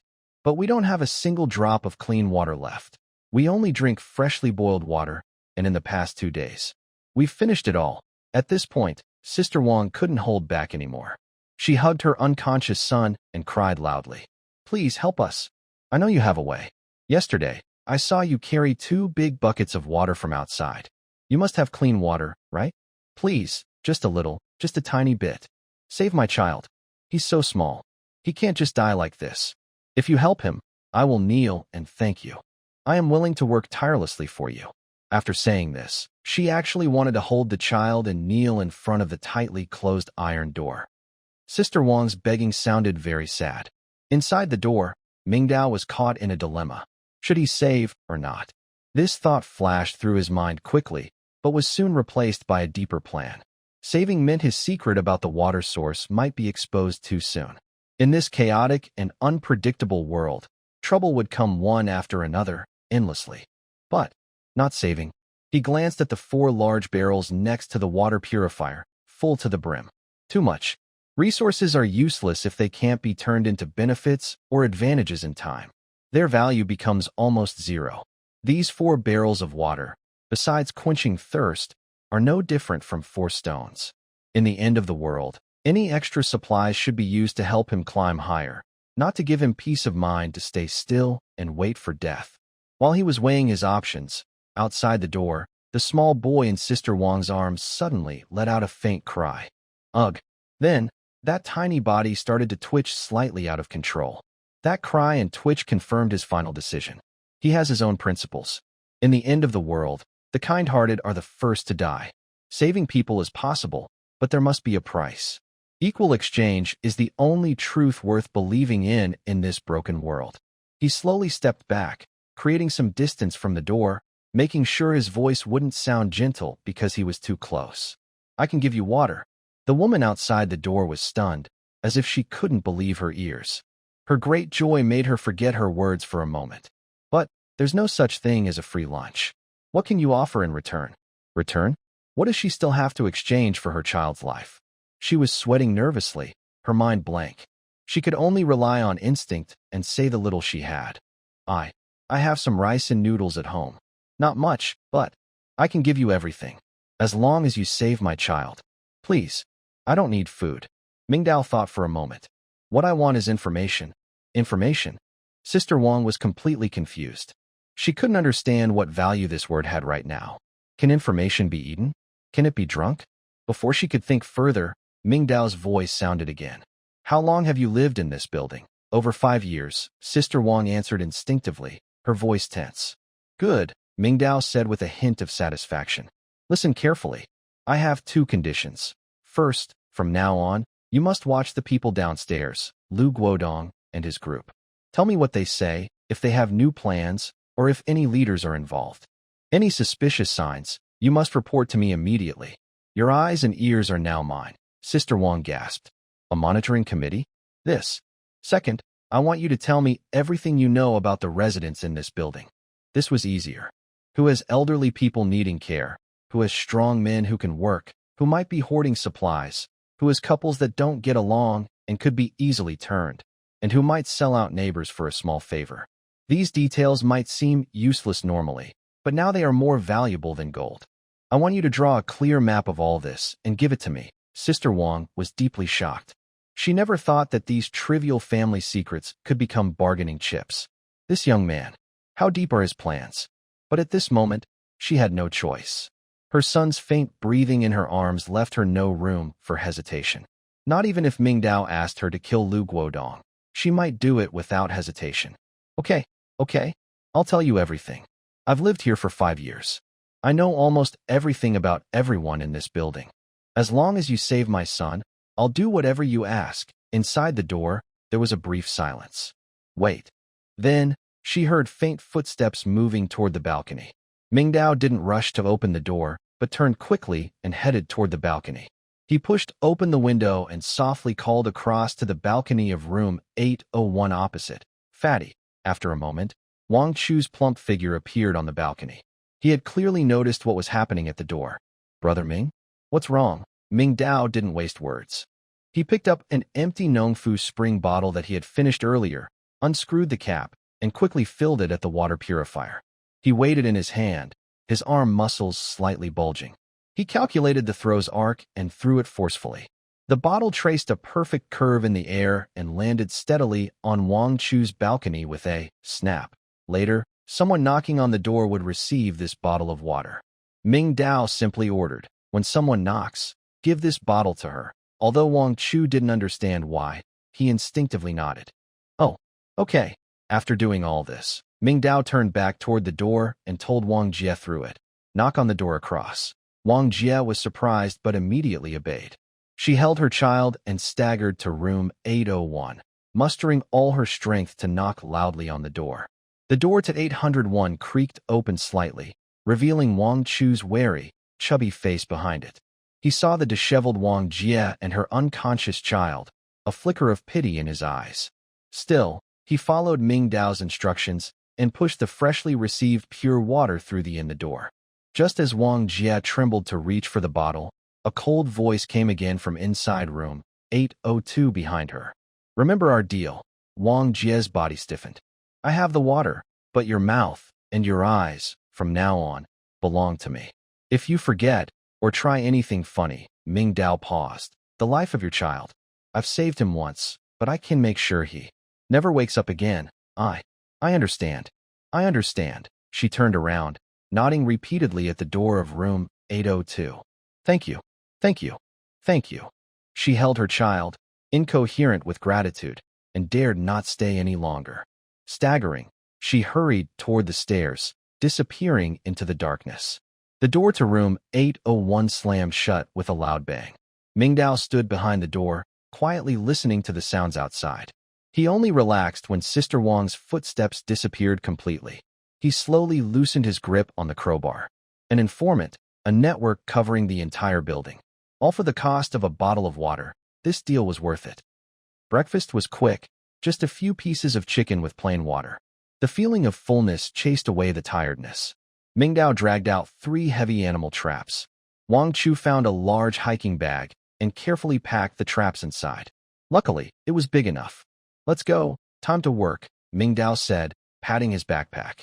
Wang Chu looked at the bulging bag, about to ask, Brother Ming, where did you get this? But he swallowed the question back. He had learned his lesson. Mingdao knew many secrets, and some questions were better left unasked. He just swallowed hard, feeling that this bag was more reliable than any weapon. It was raw, primitive strength, designed for tearing flesh.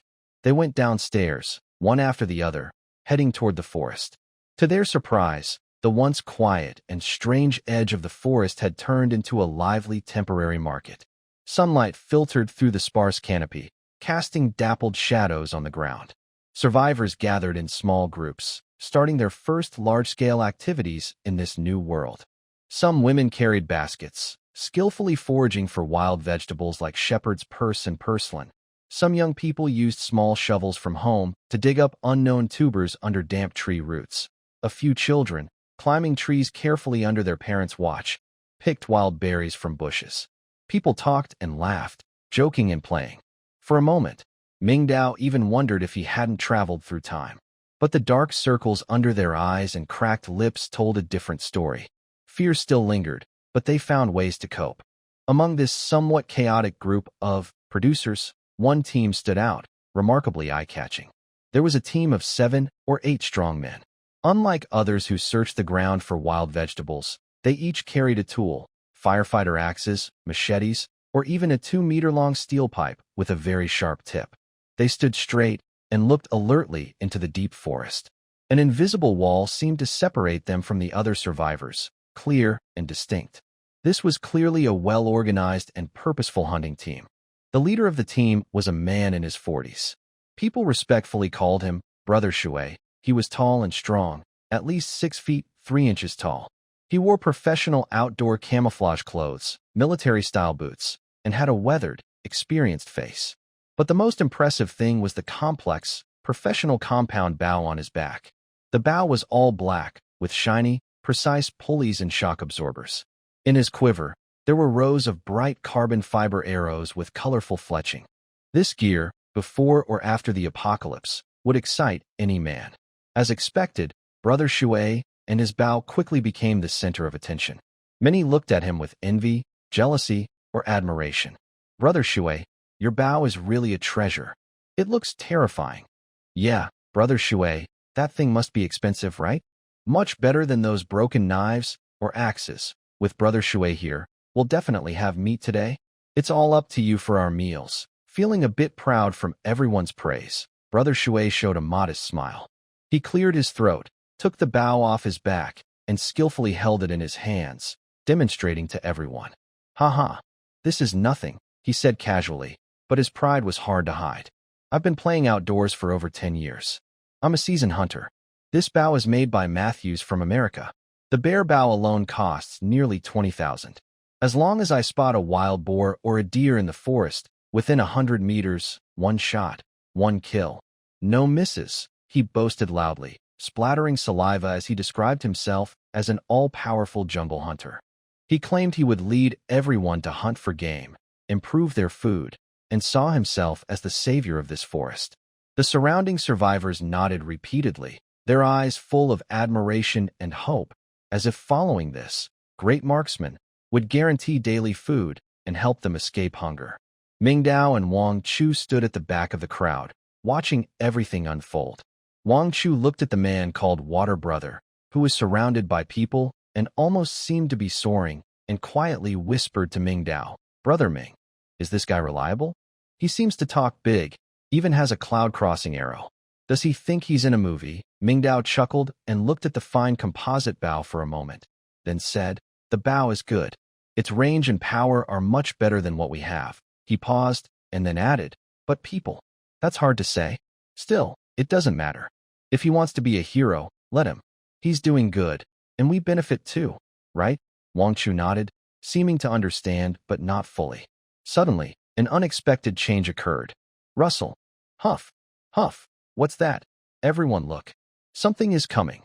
Not far ahead, the bushes suddenly shook violently. Then, a large wild boar covered in thick, tough black hair charged out of the forest. This boar weighed at least 180 or 190 pounds, with slightly protruding tusks and fierce red eyes. It seemed disturbed by the noise in the woods and was now extremely agitated. "Wow, wild boar. It's a wild boar. Run." The crowd instantly panicked. The lively market turned into chaos in an instant. Survivors scrambled backward, afraid of being hit by the rushing meat missile. But amid the chaos, Water Brother was not scared but happy. "It's just a wild boar. No big deal." He had hunted these before in his home province. Even if this one was bigger, it was easy for him. And now was a critical time. He looked at the wild boar charging wildly. as if it was a sizzling, oily roast. A perfect chance to make a name for himself. Everyone stay calm.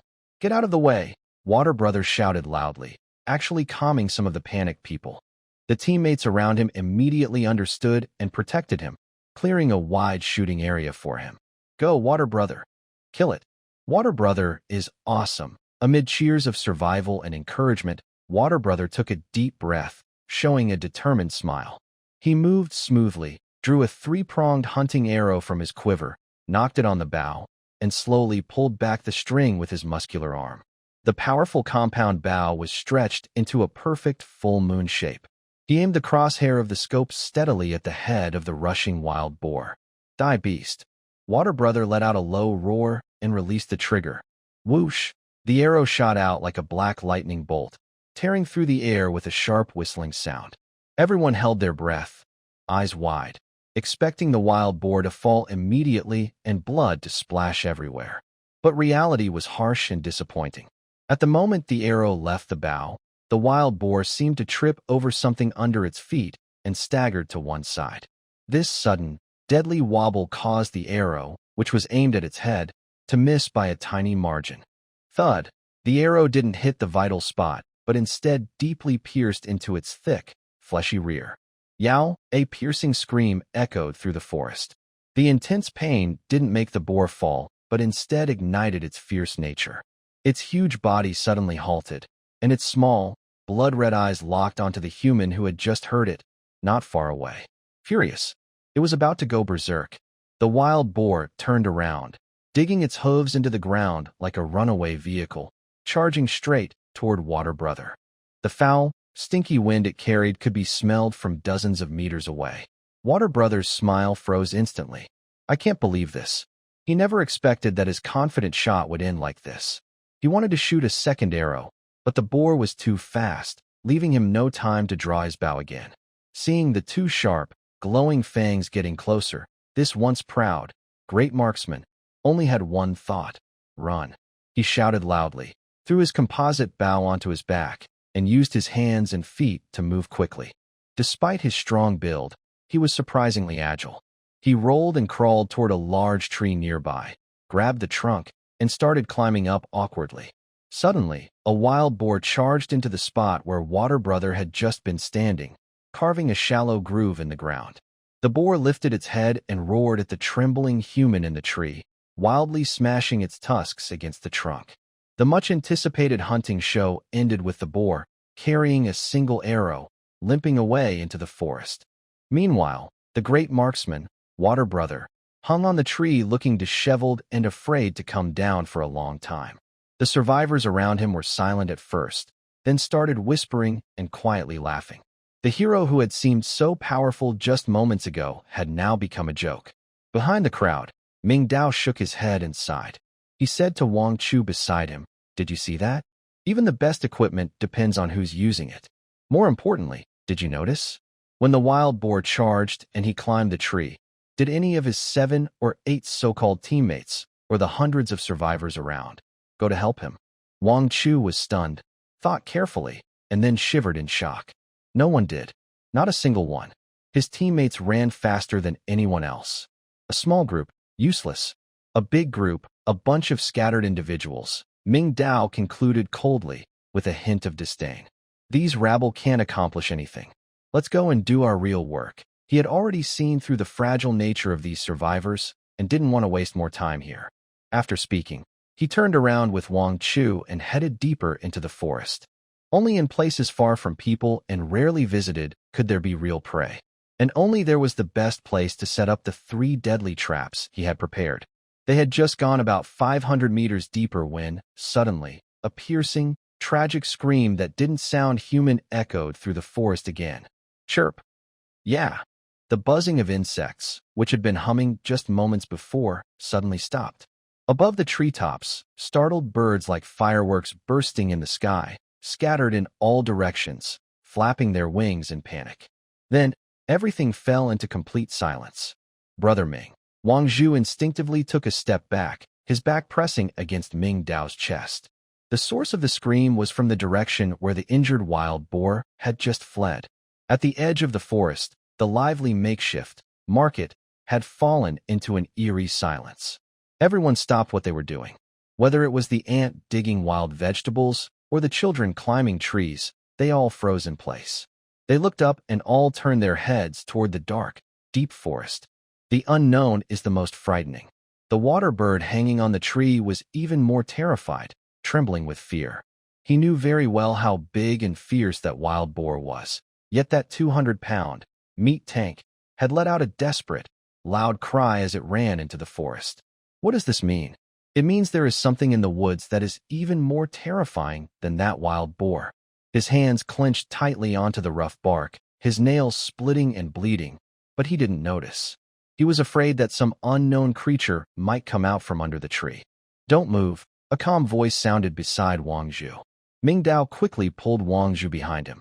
They pressed close behind a huge tree that needed 2 people to hug, hiding their figures behind the trunk.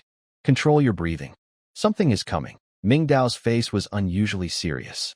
His right hand gripped a crowbar tightly, veins bulging on the back of his hand. His hearing was much sharper than normal. After the scream stopped, he caught the sound of heavy, rhythmic footsteps. Thump, thump, thump. The sound was slow, even leisurely, but it felt oppressive. The footsteps were getting closer. Wang Zhu covered his mouth tightly, his eyes wide open. Time seemed to stretch endlessly in this moment. After a while, a huge figure slowly stepped out from the forest about 100 meters ahead. When they saw the figure clearly, everyone panicked. It was a beast, a creature much larger than any known feline on Earth. Its shoulder height is roughly 1.5 meters, almost level with an adult man's chest. Smooth muscle lines cover its large frame, and each step is full of explosive power. Its fur has a strange black-golden color, deep and mysterious. But the most frightening thing is the 2 fierce fangs sticking out of its mouth. These 2 fangs extend from its upper jaw downward, over 30 centimeters long, with sharp tips that gleam with a white shine. They look like 2 curved knives hanging below its lips. A creature from another world, a saber-toothed tiger. Blood covers its mouth, thick drops of it dripping down the black-golden fur. Under one of its front paws, it nonchalantly steps on a half-bloodied, mangled corpse. The coarse black mane, its plump hindquarters, and the arrow still stuck in its rear, now looking utterly ridiculous. It was the wild boar that had just escaped. Now, this fierce beast, weighing nearly 200 pounds, has been torn in half.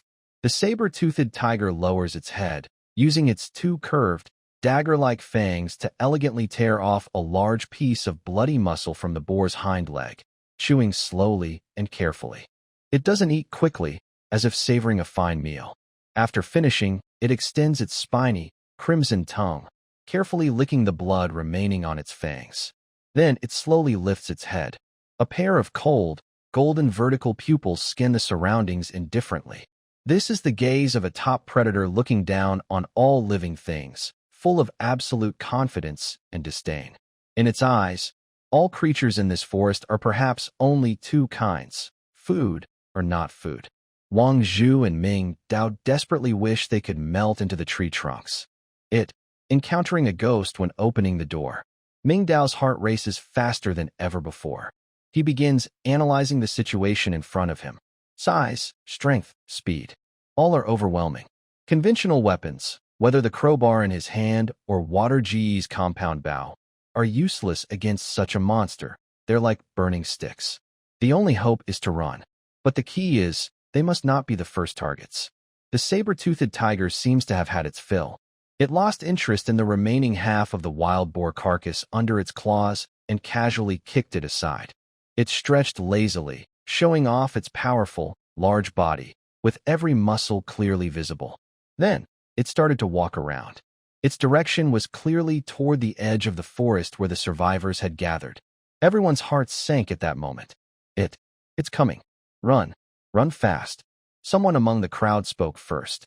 That broke the fragile standoff instantly. A young survivor, about 70 or 80 meters from the saber-toothed tiger, couldn't hold his fear anymore and finally broke down. He suddenly turned around and, like a headless fly, scrambled toward the gate of the community with frantic movements. The saber-toothed tiger, calmly strolling, paused. Its golden vertical pupils shrank into a deadly thin line, locking onto the fleeing figure. Back turned to him. This was a challenge. In the next second, its leg muscles suddenly bulged and swelled. Boom! A muffled sound. The ground beneath its feet seemed to sink a little. Its huge body shot forward at terrifying speed, crossing nearly 100 meters in an instant. The fleeing survivor hadn't even run 10 meters yet. He only heard a tearing wind behind him. Then the world spun wildly. Blood splattered. Splat! The saber-toothed tiger's massive paw, with immense force, struck his back. The young man didn't even have time to scream again. He was like a torn sack, flung away by the great force, crashing heavily into a big tree, and then he was silent. One strike. Just one strike. A living person was gone. This bloody scene became the last straw that broke the camel's back. Monster. He's killing people. The monster is killing. Run. Run back to the community. Did the survivors care about anything else? They desperately rushed toward the community, fleeing without hesitation. The saber-toothed tiger stood beside the fresh corpse and slowly lifted its head. Its mind was filled with one thought. Food. Many. The saber-toothed tiger began an elegant hunt. Each attack meant the end of a life. The survivor who was fleeing just a second ago was now easily pierced through the neck by the tiger's razor-sharp fangs, hot blood spraying out and staining the ground. Run. Run fast. Don't mind me. Just go, Mom. Mom, where are you? Crying, screaming, begging for mercy, sounds filled the air. In the chaos, Mingdao did not run with the panicked crowd. He grabbed Wang Zhu, who was already terrified and confused, and shouted, "Don't run into the neighborhood. Follow me." Wang Zhu's mind had completely shut down. He could only follow instinctively, stumbling along behind him. Mingdao chose not to run into the neighborhood, but instead pulled Wang Zhu along, using thick trees and low bushes as cover, moving quickly toward the deeper forest. His route was tricky. Each turn was carefully chosen to hide his shape from the tiger's view. Running into the neighborhood now would be the worst choice. It would only lead the beast to more crowded areas with fewer hiding places, causing more casualties. Sometimes, the most dangerous places are also the safest. Retreating into the forest, though risky, offered complex terrain to use for cover. As long as they weren't the first targets of the tiger, their chances of survival increased. Mingdao kept thinking quickly, but his feet never slowed. The saber-toothed tiger's killing spree also angered some people. Or rather, it pushed them into a desperate situation. Beast, I'll fight you. Protect our home. A few middle-aged men, perhaps feeling they had some strength or driven by the blood and chaos, waved fire axes and machetes they brought from home, shouting loudly, and charged at the tiger. Their courage was admirable, but in front of such overwhelming power, their bravery seemed both foolish and sad. Faced with 3 humans rushing toward it, the saber-toothed tiger didn't even pause its steps.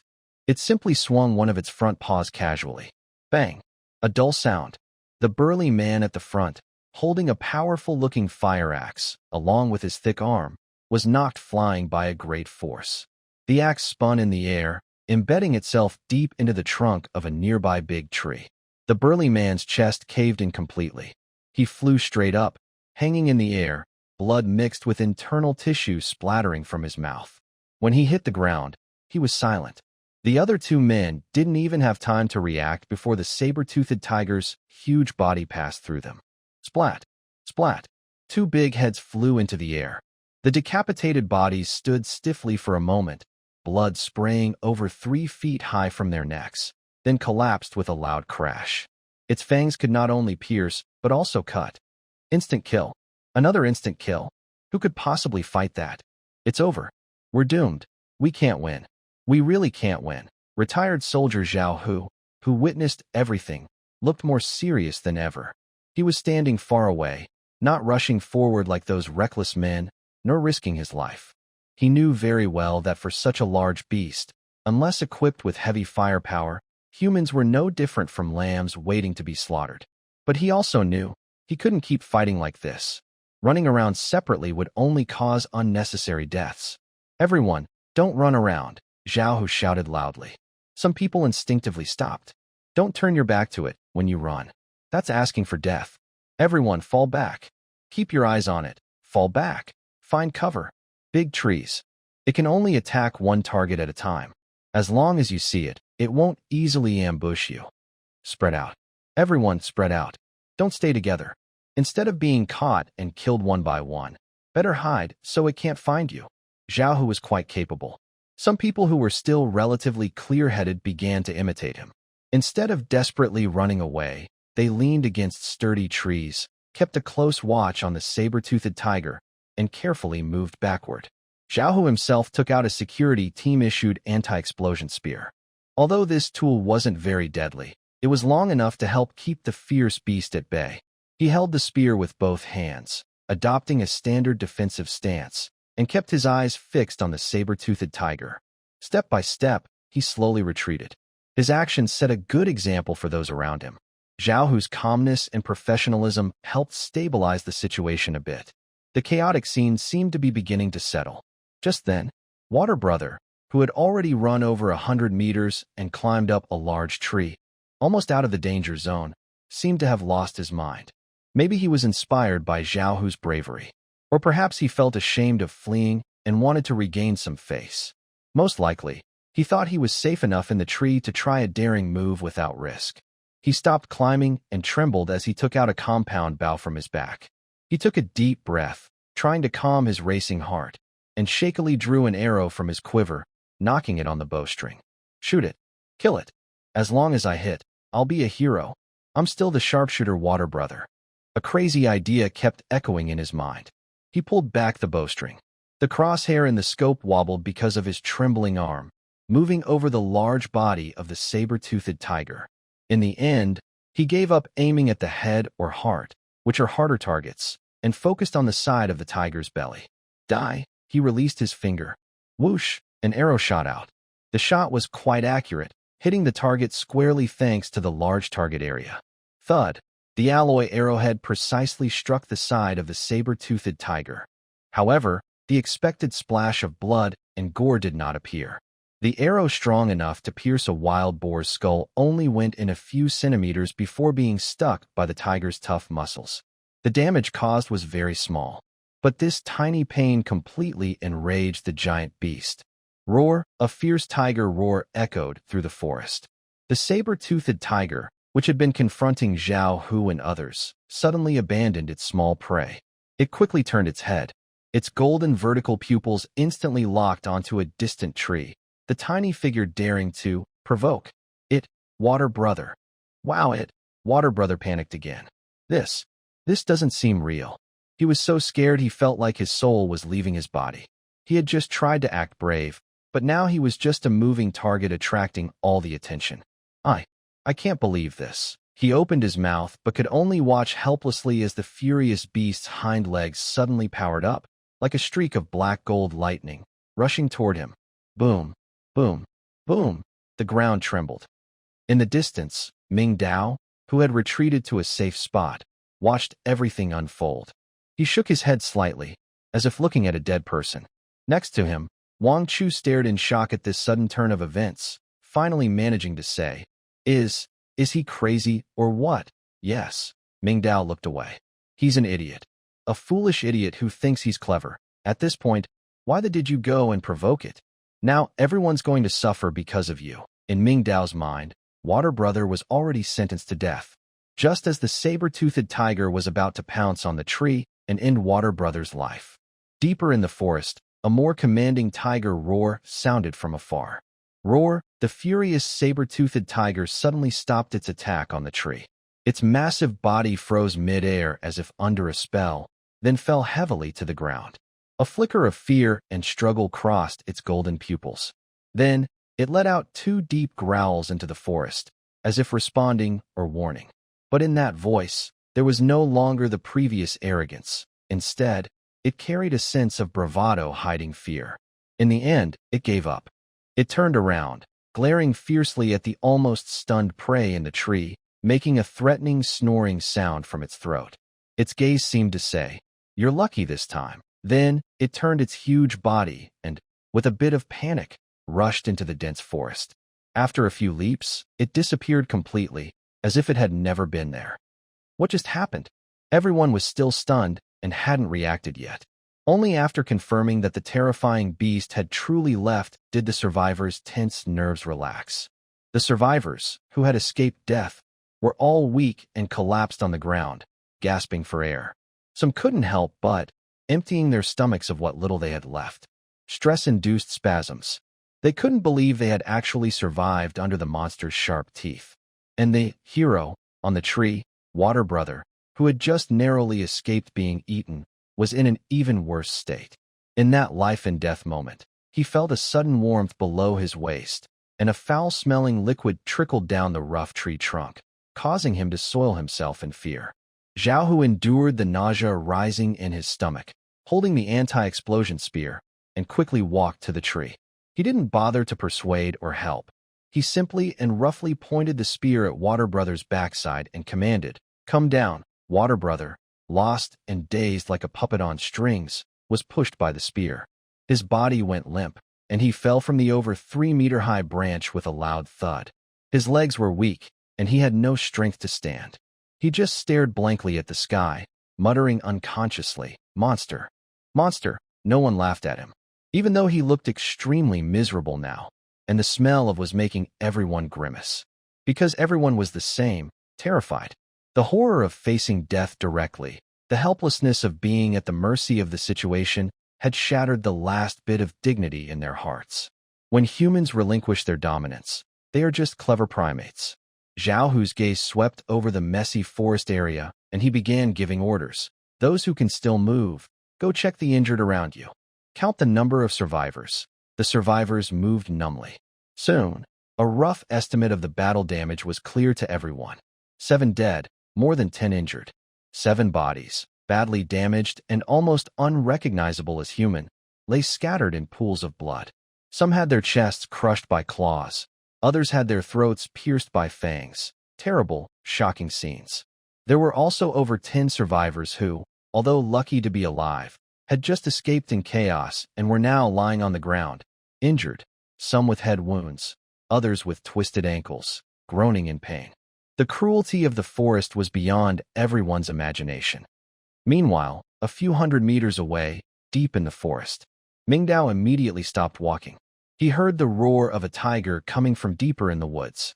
"Brother Ming, what was that sound just now?" asked Mingdao. "I don't know." Mingdao shook his head.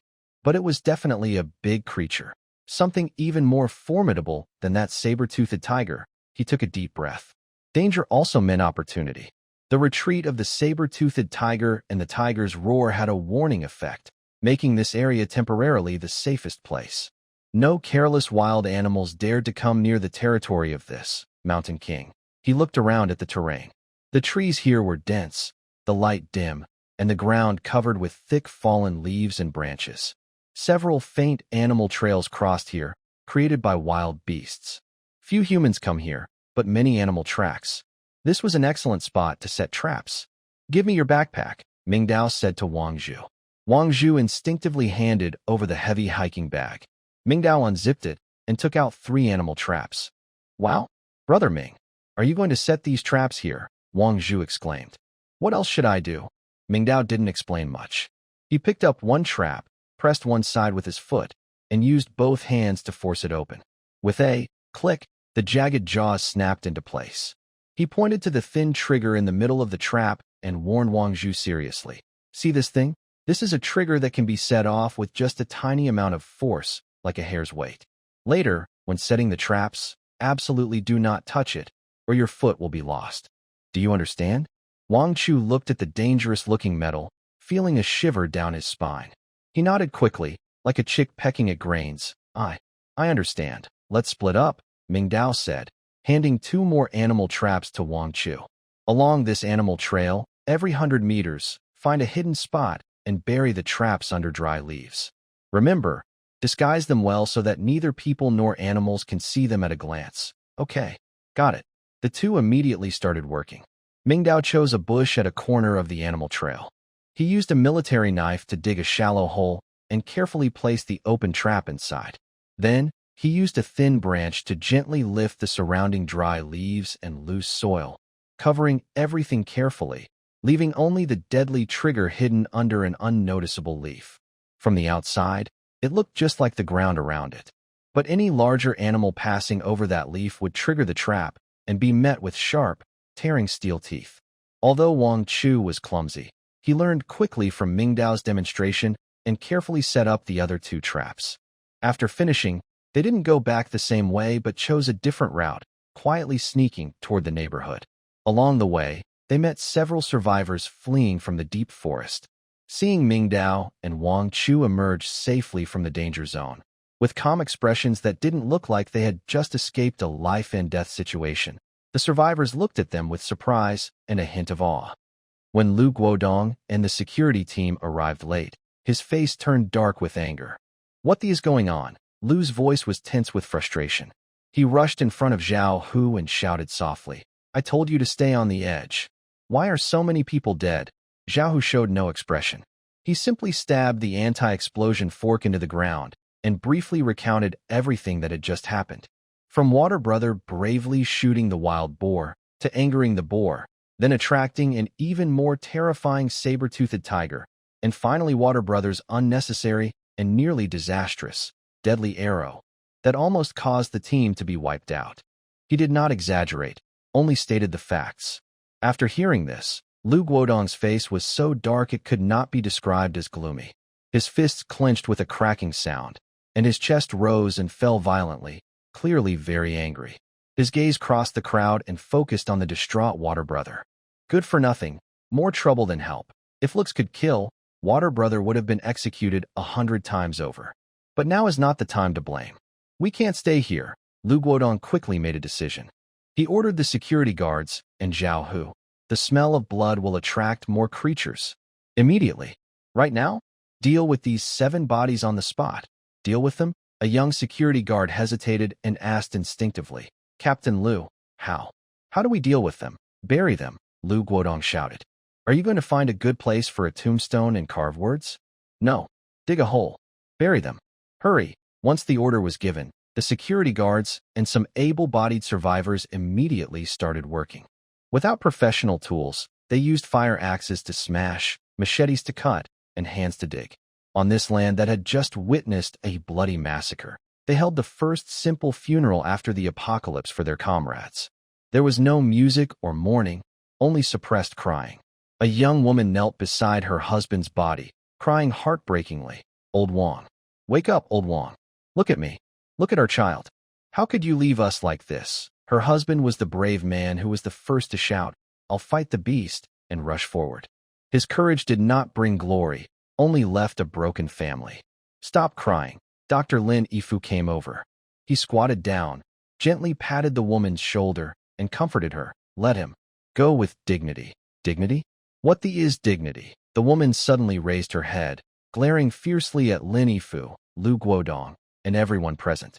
She screamed hysterically, "You murderers! It's all your fault. You insisted on doing this mission. It was you who tricked us into coming to this terrible place. What do you have to compensate for my husband's life?" Her question struck everyone present deeply. If it weren't for those vague points, if it weren't for the tempting bright future, how would they have come here? Lu Guodong's lips moved, but he finally closed his mouth. What could he say? That it was for the collective? That sacrifice was unavoidable. In front of these lively lives, any explanation seemed weak and powerless. It would only make conflicts worse. He could only stay silent, letting the woman cry and curse. Finally, 7 simple earth pits were dug. 7 cold bodies were carried by their friends and family, then gently placed into the pits. The survivors, in this strange land, shed the first tears of the end of the world for their fallen comrades. Mingdao and Wang Chu saw this sad scene from afar. They did not approach, just stood quietly. Wang Chu looked at those crying with their faces covered, his lips trembling, and after a moment, he said, "Brother Ming, did we do something wrong?" Mingdao was silent for a moment, then shook his head. "We didn't do anything wrong. The problem is this world. Being weak is the original sin." Just then, it was exactly noon. The giant screen hanging over the central square of the community lit up on time.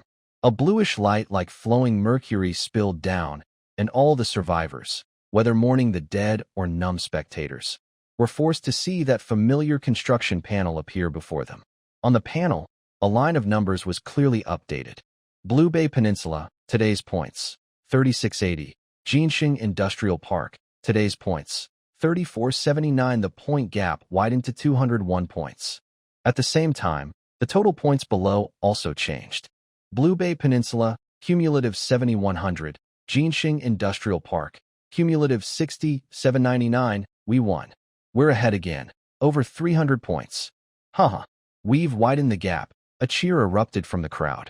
This insignificant lead was like a strong shot of adrenaline to the survivors who had just experienced a bloody massacre and were feeling very low. It seemed to tell everyone that their struggles and sacrifices were not in vain.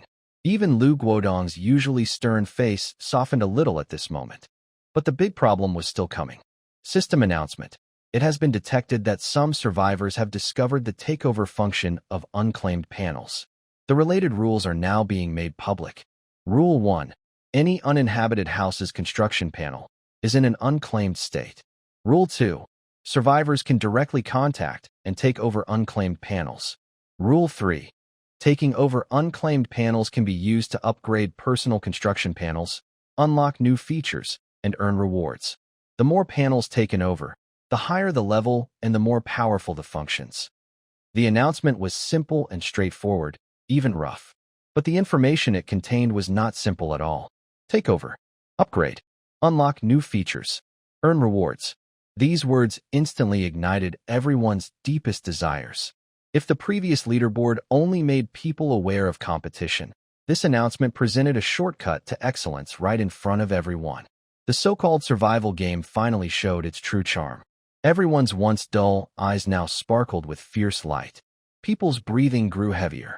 They instinctively clenched their fists and all looked toward the tall apartment buildings in the neighborhood. Especially those buildings they knew well, vacant houses that hadn't had their lights on for a long time. Wow. Behind the crowd, Wang Chu stared blankly at the greed almost spilling out of his neighbors' faces, making him shiver. Brother Ming. He instinctively grabbed Mingdao's arm. They've all gone crazy. Mingdao's face was already as dark as a pot bottom. Wow, this is really something. He had planned everything carefully, but never expected that this deadly sky would pull such a sneaky move on him. He directly revealed his biggest advantage in front of everyone. This was almost like a backstab. As he cursed silently, someone from the crowd was the first to react. Building 14. Almost all the houses in Building 14 are empty. Hurry and grab them. Boom! The crowd exploded. Drawn by the unknown upgrade, their minds were filled with one thought. Grab it. Seize those unoccupied houses. Take over the unclaimed panels. Everyone, get out of my way. Don't block me. I saw that first. Anyone who tries to compete with me, I'll beat you. A sudden, door-knocking war broke out across the neighborhood without warning. The survivors each had their own goals. They rushed madly toward the buildings with the lowest occupancy in their memories. They pushed, cursed, and even fought to get a better position. Civilization and order were fragile in the face of such strong greed. And Building 14, because of its remote location and low occupancy rate, was seen as a treasure house by Mingdao and instantly became the center of the storm. What should we do? Wang Zhu looked at the rushing crowd and asked. TSK, TSK, TSK. Mingdao pulled Wang Zhu back behind a large tree, avoiding the frantic crowd. What can we do?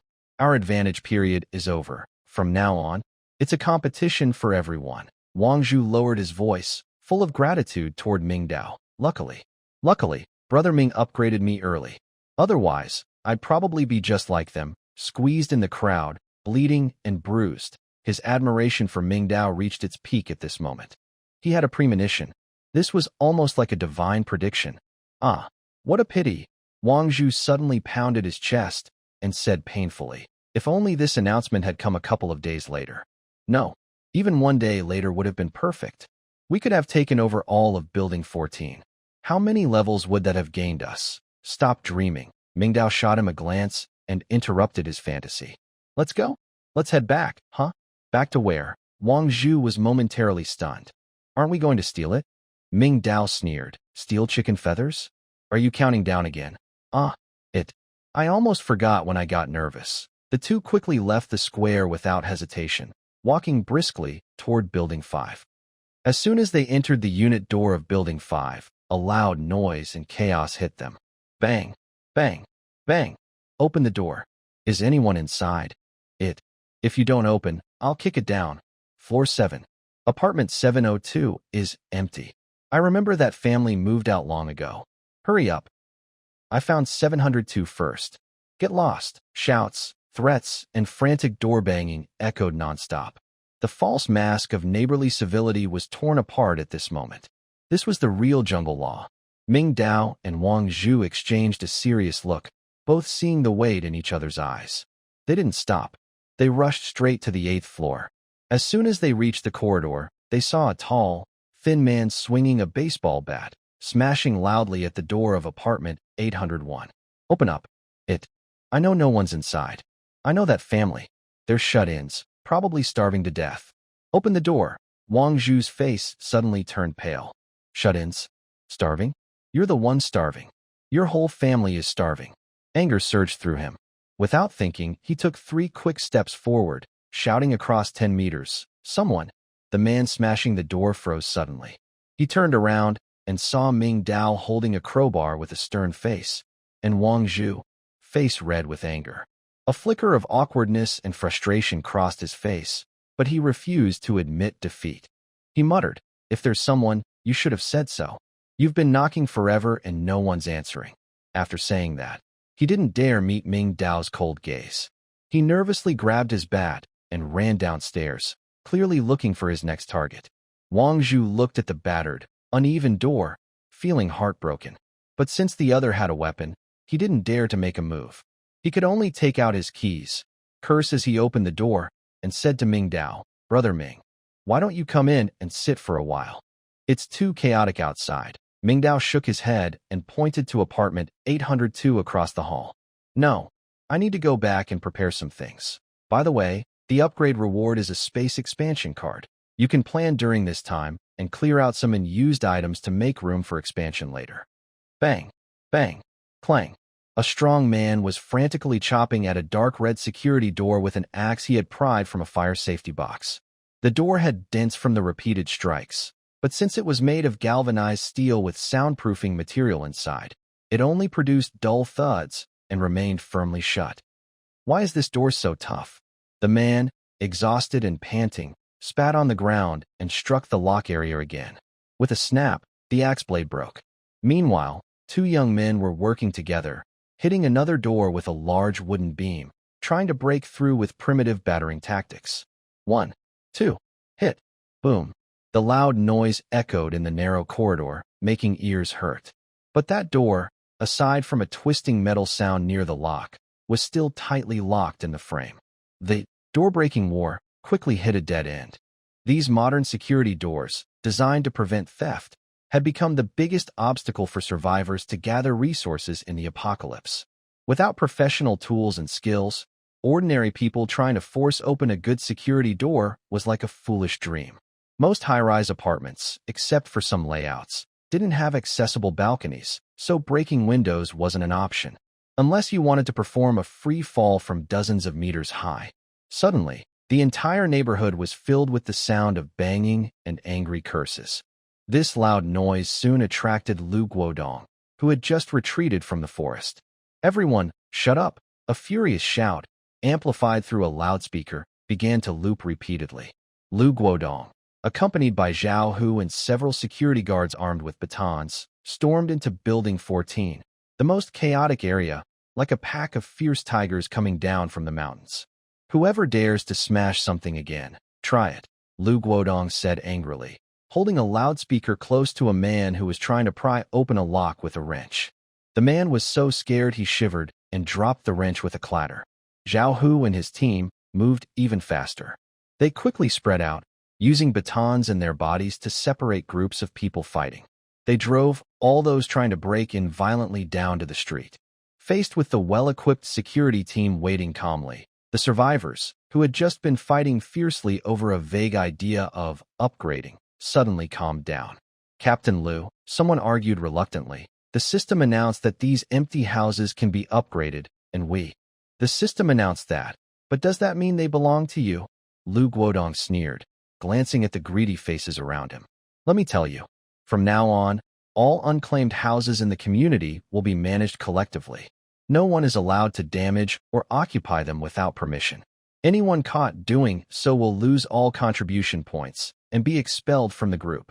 This statement was like a bucket of cold water poured over everyone's newly ignited hopes. Expelled from the group? In this monster-ridden world, everyone knew what that meant. The crowd stirred, but no one dared to speak out against it. Lu Guodong felt this was a bit too harsh, a little less democratic, so he changed his tone. Of course, the group won't just watch everyone do nothing. I know everyone is eager to upgrade. Therefore, I've decided to establish an official lockpicking team. At the property management office, the temporary command center of the committee, Lu Guodong handed a pack of cigarettes to a man sitting opposite him, a man in his 50s with an unremarkable appearance, and gave him a warm smile.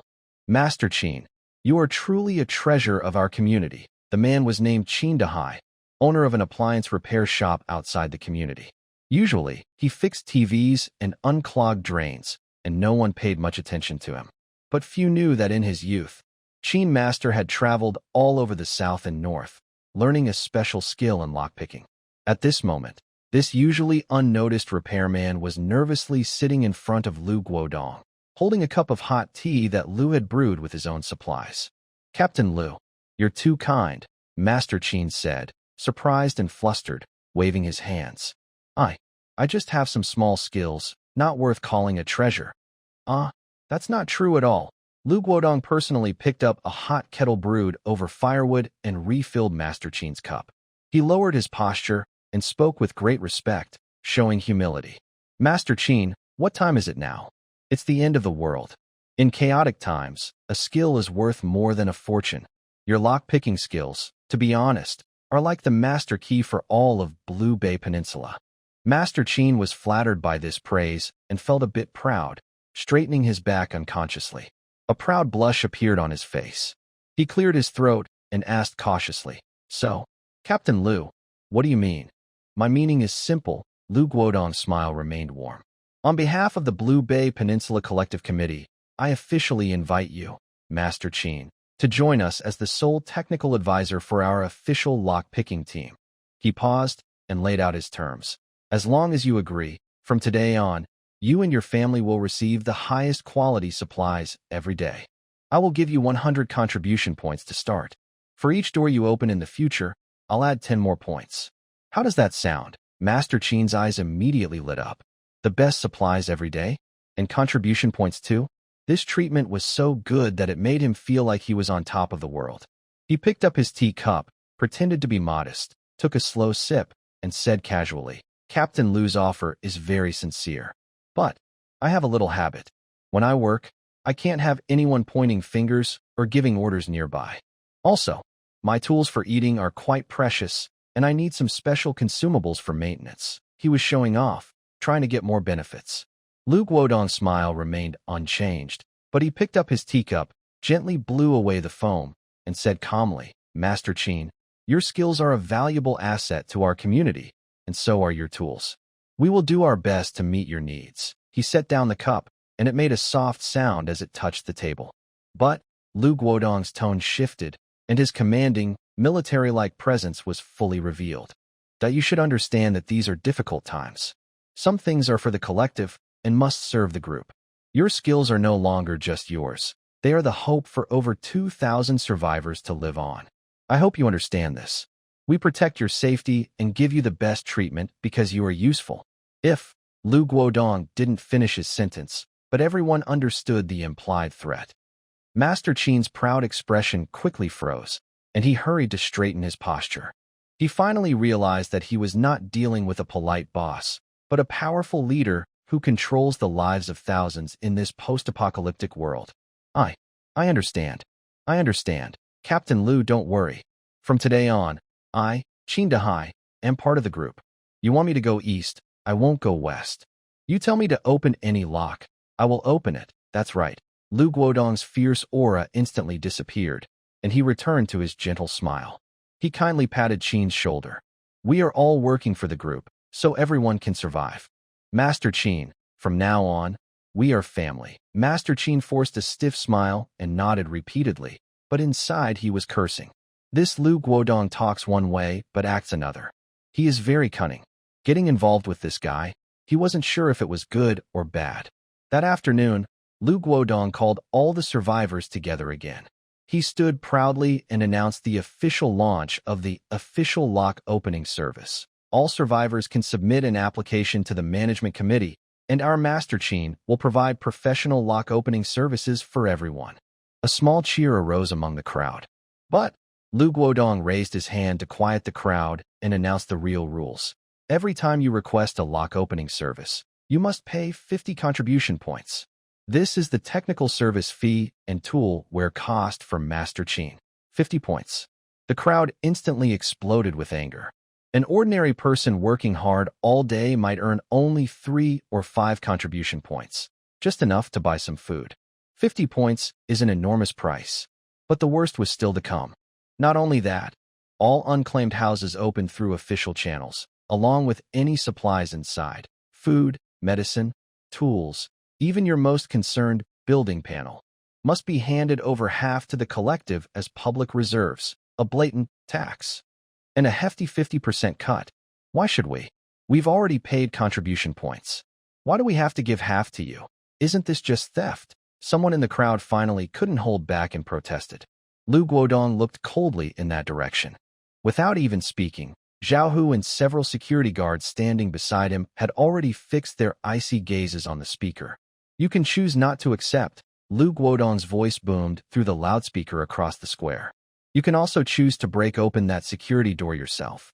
I, Lu Guodong, will not stop you. Let those who love the collective do as they wish. His words were both firm and commanding.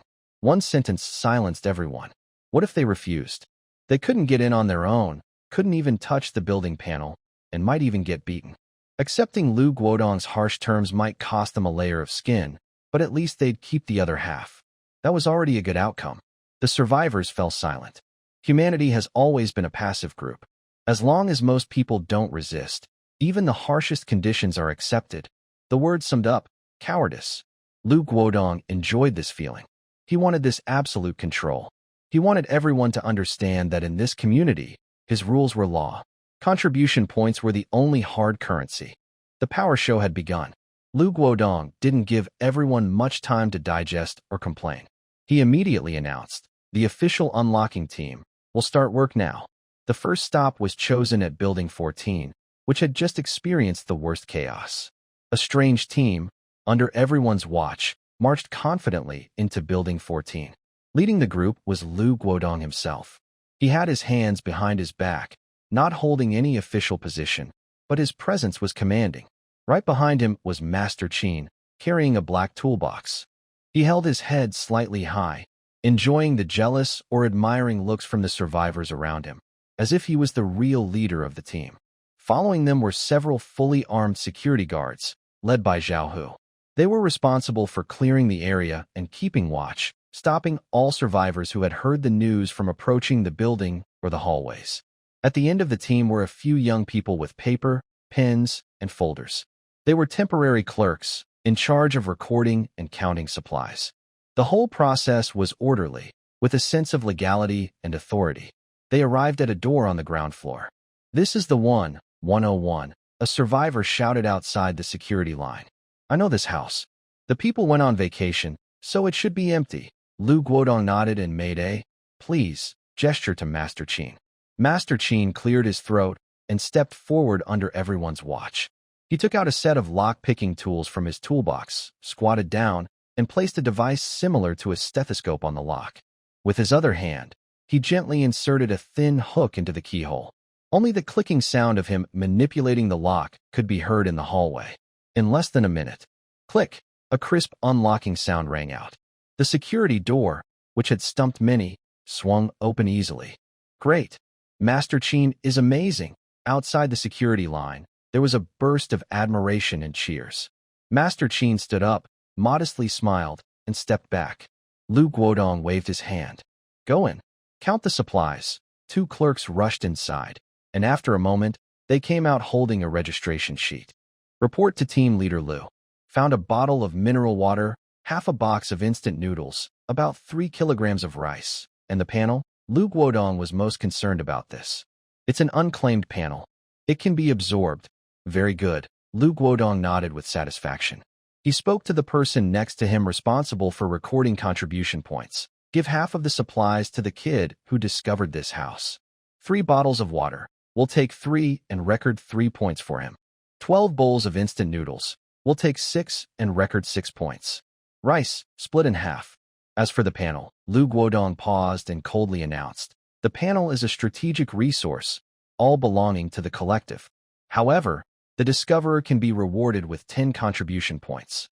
Later, we will officially exchange panels based on their rewards and rarity. Then he ordered a security guard to step forward and, in front of everyone, press the absorb button. Immediately, the guard's panel showed the words, Upgrade Progress, January 1st. Let's go to the next door. Lu Guodong, with his official lockpicking team, began going door to door to unlock houses. Soon, the news spread throughout the entire neighborhood. Those who chose to work alone, like Brother Feng, cursed again when they heard this news. One of his subordinates ran back to report, Brother Feng, Lu Guodong, that has monopolized lockpicking. Now, to get into empty houses, you either break in yourself or give him half of your stuff. The panel also belongs to them. Bang!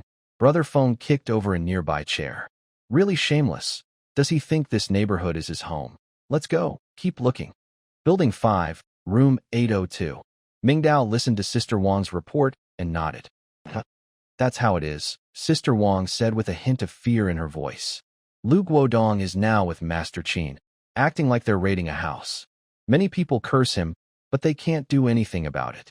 Oh, and he also said that everything they find must be split in half.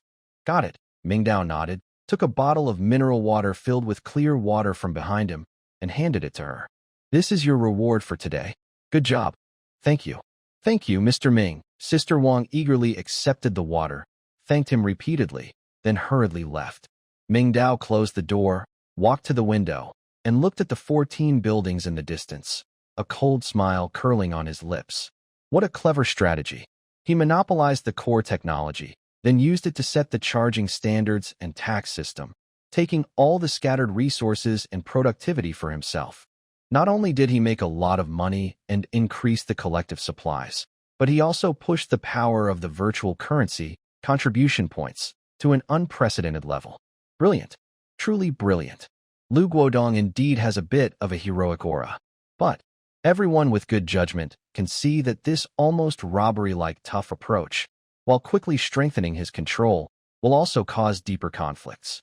The survivors who are exploited, the lone travelers who have lost their way, their dissatisfaction and resentment are building up. Right now, they are just silent. But once a certain limit is reached and they explode, it could shatter the seemingly stable order now. Take your time and play it slow. Mingdao withdrew his gaze. The lower floors of Building 14 had been searched thoroughly. He was curious about the other side's current expression. Building 14. The scene was a bit awkward. After breaking into 3 doors in a row, he hoped to find more, but ended up with nothing. Lu Guodong's face was grim to the extreme. Standing beside him, the technical advisor, Qin Master, wiped cold sweat from his forehead, afraid to speak. He could pick locks, but only if there were locks to pick. And these few households were complicated. Captain Lu, a young person responsible for registration, approached. This is the 3rd house. There's nothing inside. Not even a single hair, let alone a panel. I know. Lu Guodong's eyes were cold enough to drip water. What's going on? Is the system announcement false? Or is this so-called ownerless panel not present in all empty houses? He set up an official lockpicking team, made strict rules, used threats and incentives, and put on a big show to keep all ownerless panels firmly under his control, turning this key strategic resource into the foundation of his rule. But now, after 3 tries, all they found was emptiness. This not only wasted his effort, but also subtly shook the authority he had just established. The survivors outside, who were blocked from entering, watched the chaos upstairs with a look of schadenfreude. Lu Guodong muttered quietly. Something was strange. There was an indescribable weird feeling about this. Let's go? Check the 4th floor. He suppressed his anger, waved his hand, and led the team upward. He refused to believe it. If he couldn't reveal a panel publicly today, where would he put his face? However, just as the team reached the staircase corner at the 3rd floor, Xiaohu suddenly stopped and pointed at the corridor on the 4th floor, saying in a deep voice, "Captain Liu, look." Lu Guodong looked in the direction he pointed, and his pupils shrank suddenly. On the 4th floor, at room 401, the kitchen window was broken. It wasn't caused by a blunt object like a spider web, but 4 corners were precisely knocked out, with broken glass scattered all over the floor inside. This small detail, it meant someone had sneaked in from outside earlier. Lu Guodong's heart sank, a bad feeling rising. He quickly rushed to the 4th floor, signaling to Master Qin. Master Qin didn't dare delay and immediately unlocked the door. Click. The door opened with a sound. Lu Guodong personally checked this time. He was the first to rush inside. The living room was empty, only a thin layer of dust. In the center, where a faint blue light screen was supposed to float, there was nothing. Again, it was empty. No, that's not right. Lu Guodong's eyes looked toward a broken air conditioner shell and some discarded black sponge filters nearby in the corner of the living room. He seemed to understand something. He quickly walked to the broken kitchen window, reached out, and gently brushed the window frame. No dust. This indicated that the window had been opened very recently, within the past day or two. Someone discovered this secret long ago, he muttered to himself. He understood. It wasn't that there was no one, but that someone had already gotten there first and swallowed it. A blurry figure appeared in Lu Guodong's mind, coinciding sharply with the top name on the leaderboard. Anonymous. Points, 47. It must be him. Only he, this mysterious person who has shown incredible foresight and quick action since the start of the game, could have understood the secret of the panel before the system announcement. He not only discovered it, but also used the information gap to quietly complete the initial accumulation. Lu Guodong felt a cold chill run from his feet straight to his head. He always thought he was the master of this neighborhood, the rule maker. But only now does he realize with horror that there has been a pair of eyes watching everything from the shadows, coldly observing, always one step ahead of him. Who is this person? Who the heck is he? This hidden opponent made him feel threatened for the first time. In the afternoon sunlight, rays slanted through the window of room 802 into the huge study that had been expanded dozens of times. Mingdao was kneeling on the floor, using a pencil to plan on a piece of paper torn from a notebook, creating his secret space.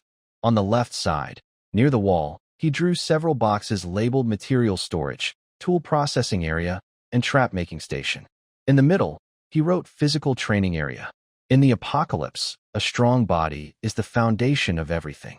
On the right side, close to the window where the light was best, he drew a dense grid labeled farming land. Although he didn't have seeds or cards yet, this didn't stop him from planning ahead. A self-sufficient indoor farm is always a good idea. He was lost in the joy of planning his future, feeling like a god building his own kingdom. Just then, knock, knock, knock, knock, knock. A rhythmic knocking suddenly sounded. 3 long knocks, 2 short. Mingdao paused his pencil, slowly stood up, and grabbed a crowbar leaning against the table. He moved closer to the peephole to look outside. It was Sister Wang again. She wore an old coat, hands in her pockets, her hat pulled low, nervously looking around like an inexperienced underground worker. After confirming it was safe, Mingdao unlocked the door and only opened a gap less than 20 centimeters. His tall body just blocked everything inside the door. What's the matter? Sister Wang was startled by the sudden loud voice. She quickly took out a folded piece of paper from her pocket and hurriedly slipped it through the door. Mr. Ming, this is what you asked for. Mingdao unfolded the paper. It was a densely drawn map made with a ballpoint pen. It showed the layout of building number 5. Each room number was circled, with various small notes written beside them. 602. Old Wang, male, about 60, background unclear, likes fishing, wife has a heart condition and needs medication. The house probably has good cigarettes and alcohol. 402. The owner is named Chong Wu, a fitness trainer in his early 30s, very strong, bad temper. His wife is thin and often scolded, but the house seems well stocked. I heard them chopping meat the other day. 501. 2 young people live here, they do interior decorating, so they must have many tools. They seemed decent, but not very talkative. 301. Aunt Zhang's family, a family of 3. 202. Vacant house. The owner seems never to have returned. This map is like a portrait of the residents of building number 5. Who is strong? Who is weak? Who has a sick family member? Who has resources? Who has conflicts? Who might be a hidden threat? Sister Wang recorded everything carefully with her keen female observation skills. Others might not notice, but she thought it was important to remember the neighbors in this building. This was exactly the kind of intelligence Mingdao needed. He nodded with satisfaction, carefully folded the map, and put it in his pocket. Very good, Sister Wang, feeling encouraged, seemed to gather her courage. She lowered her voice and moved closer to the door again. Mr. Ming, there's one more thing. Go ahead. I've had some contact with those lone walkers, the group that didn't join the main group. Among them, there's someone who was my old friend. Today, when I went to the forest to dig for wild vegetables, I saw a group of people gathering secretly. I pretended to pass by and overheard them discussing, planning to go to the villa area for a big job. Villa area? Mingdao's mind moved. The scene of the torn-up, beast-attack corpse, the foul-smelling fountain, and the strange sights flashed through his mind. That place feels very evil. Yes.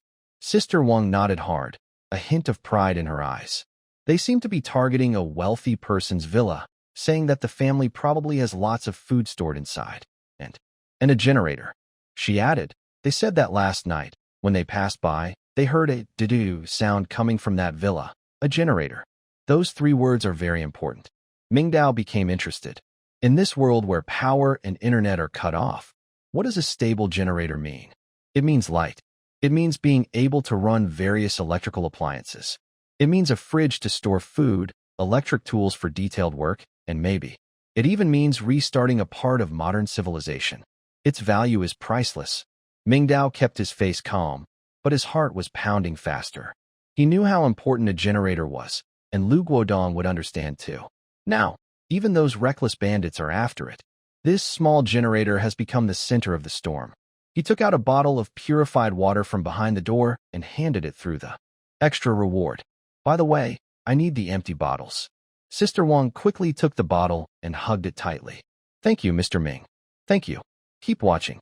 I want to know the movements of the management committee and the lone walkers, especially when they plan to act. I understand. I understand. Sister Wang nodded repeatedly, like a chick pecking at rice. Go ahead. Mingdao closed the door directly.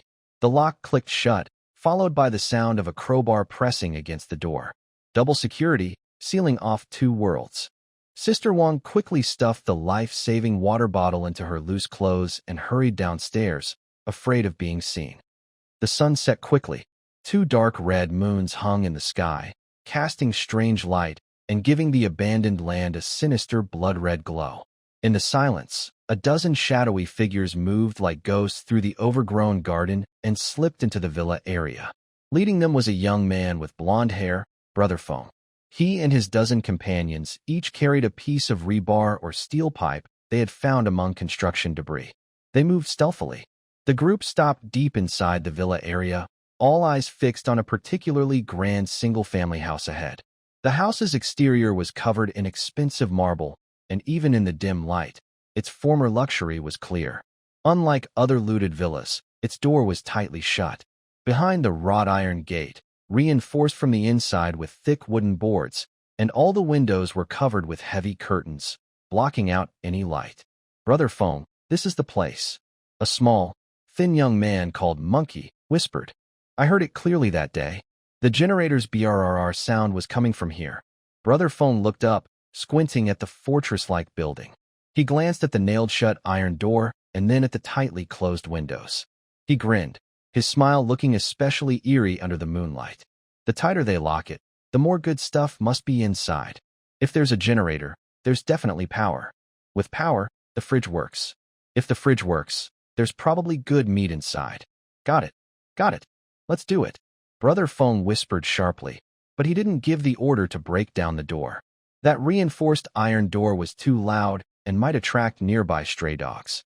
He pointed to one side of the garden, where a large fake rock, about half a person tall, was placed as a decoration.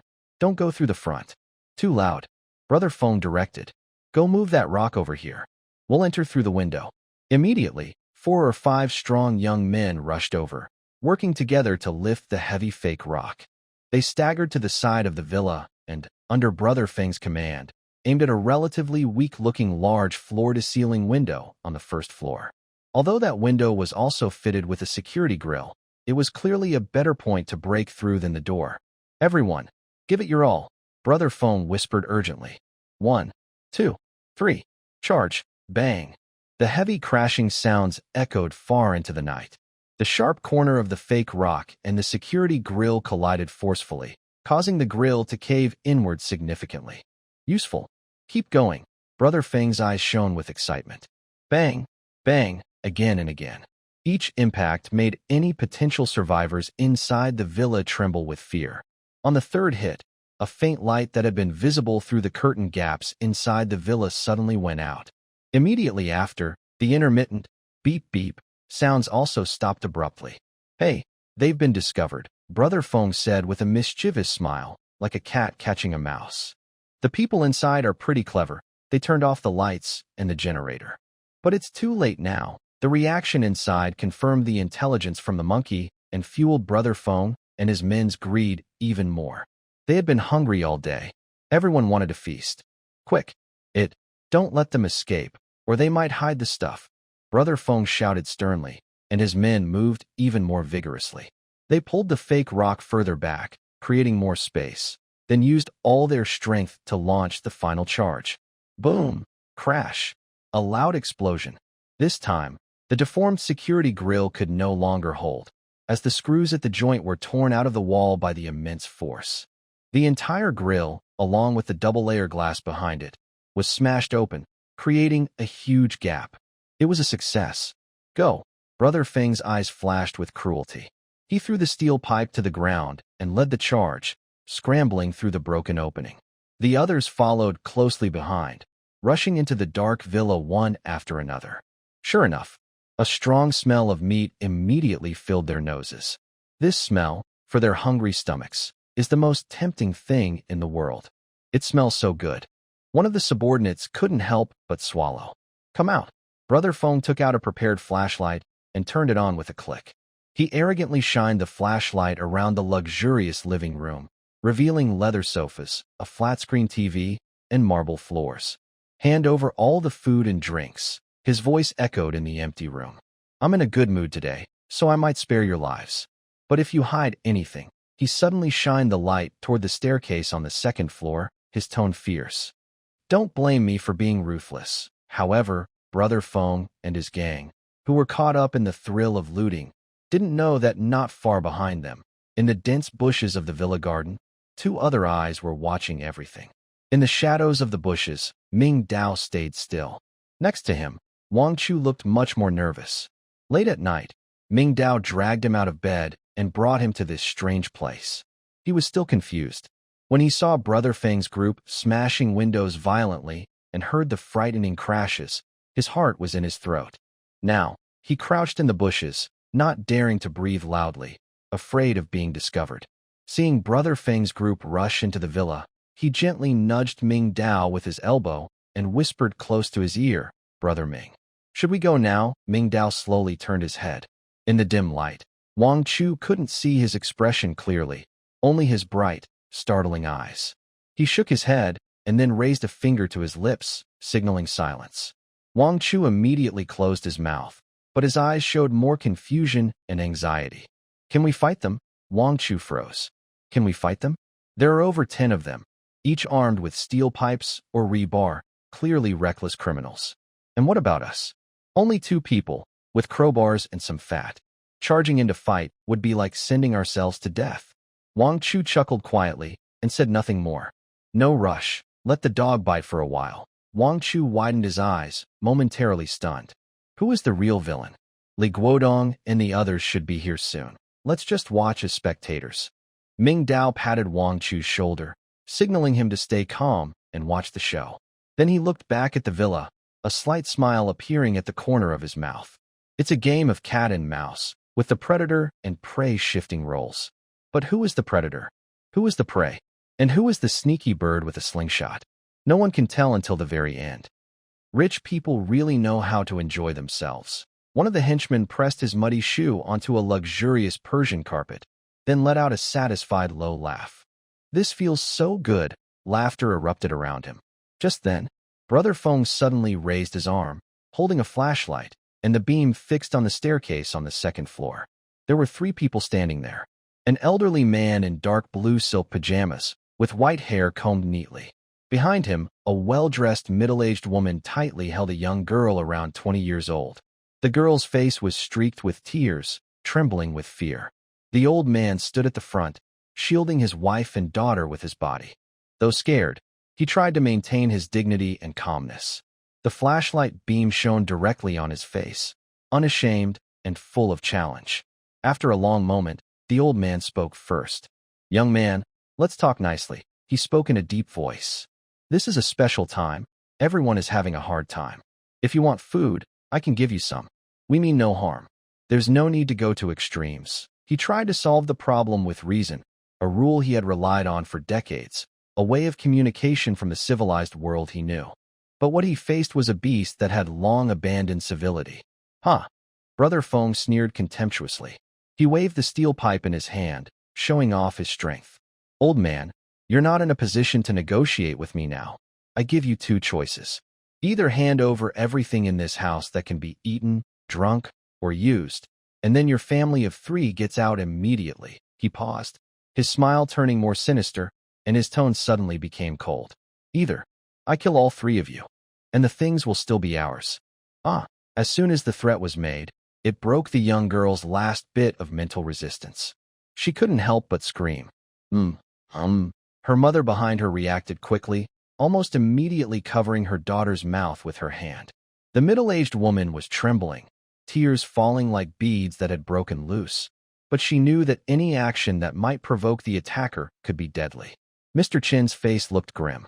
He had expected the other person to be greedy and rude, but he never thought they would be so unreasonable, treating human life as nothing. Aye. Have you decided, old man?" Brother Feng said impatiently, tapping the ground with a steel pipe. "My patience is limited. Don't hurt us." Mr. Chin finally broke down. He raised his hands high, showing he meant no harm. "I'll give everything. I'll give you everything." Under the threat of death, he finally chose to surrender. Dignity, wealth, reputation, all worthless compared to staying alive.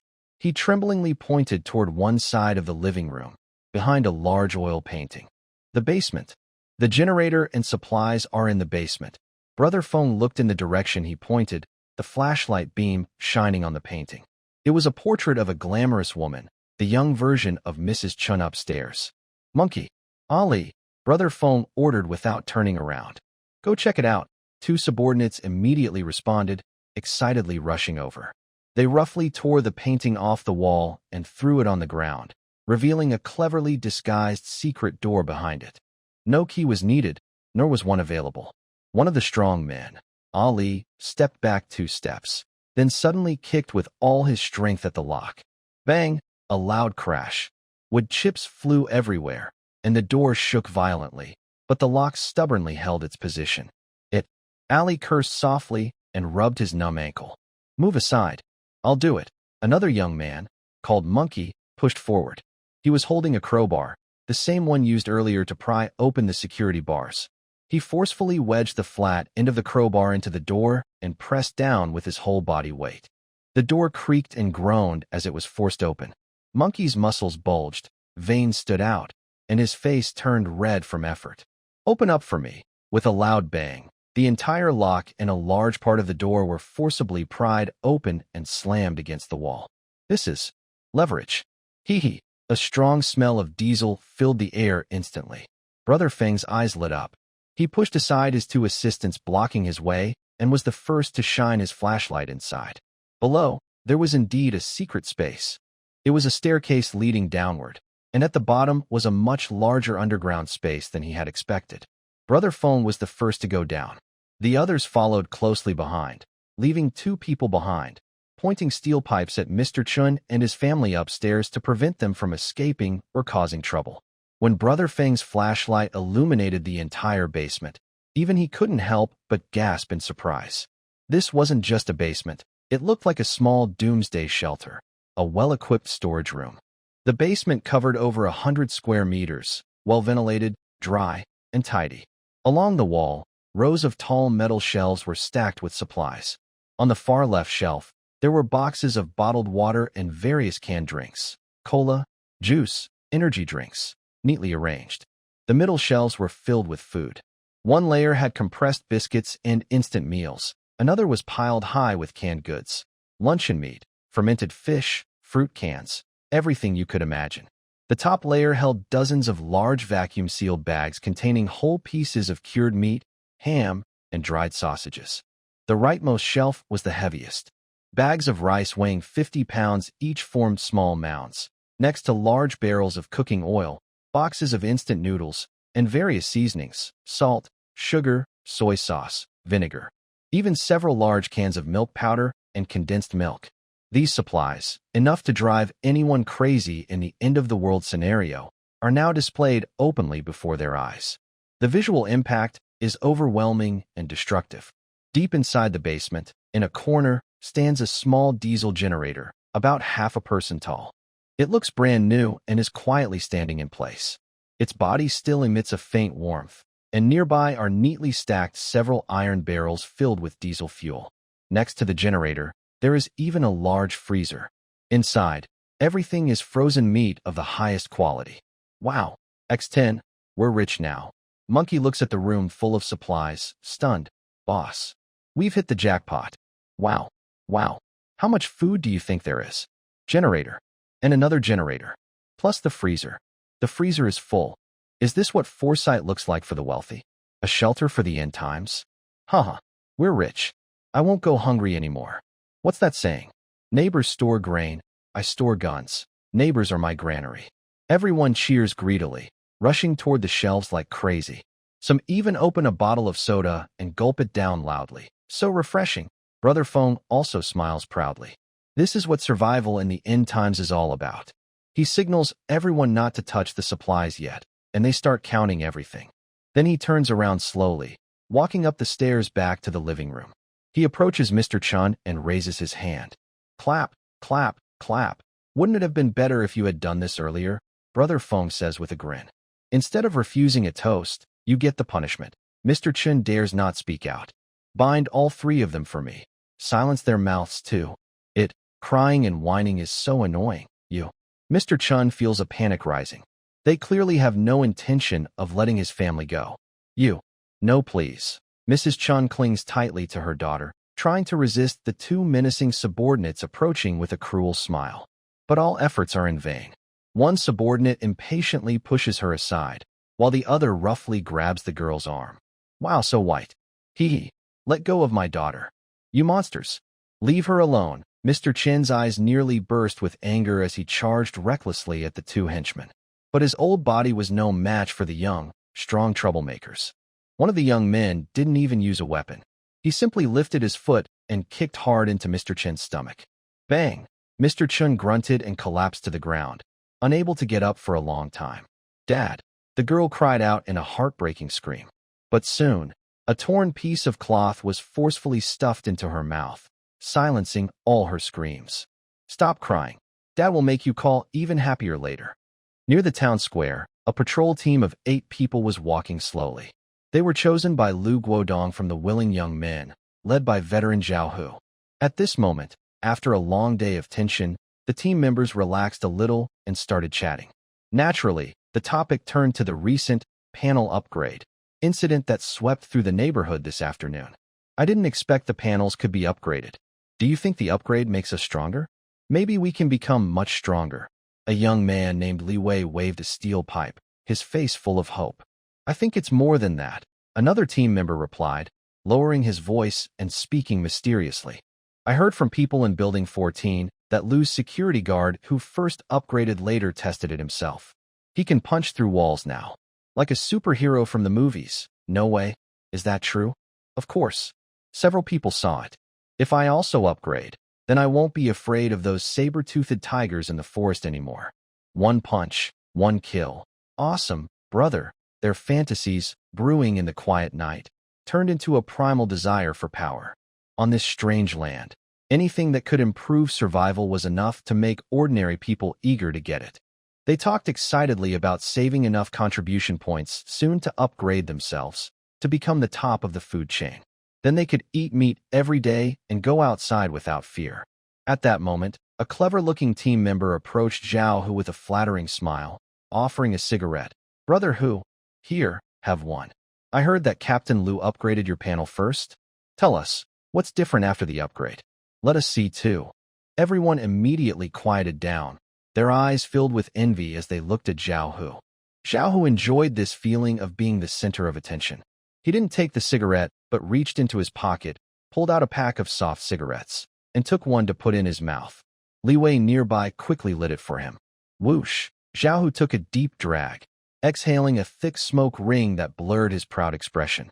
He glanced at the eager faces around him, deliberately teasing them, and slowly said, "The benefits, of course, are there. Otherwise, so many people would be fighting to contribute points, right?" He raised his hand and casually clenched his fist, the joints making a crisp popping sound. "But becoming a superhuman? That's impossible. We have to trust science. Plus, there's a 24-hour countdown, so no one knows what might happen. Don't just envy." Zhao Hu flicked ash from his cigarette, speaking with a tone of condescension and superiority. "Work hard, and you'll have your chance someday. Captain Lu is fair.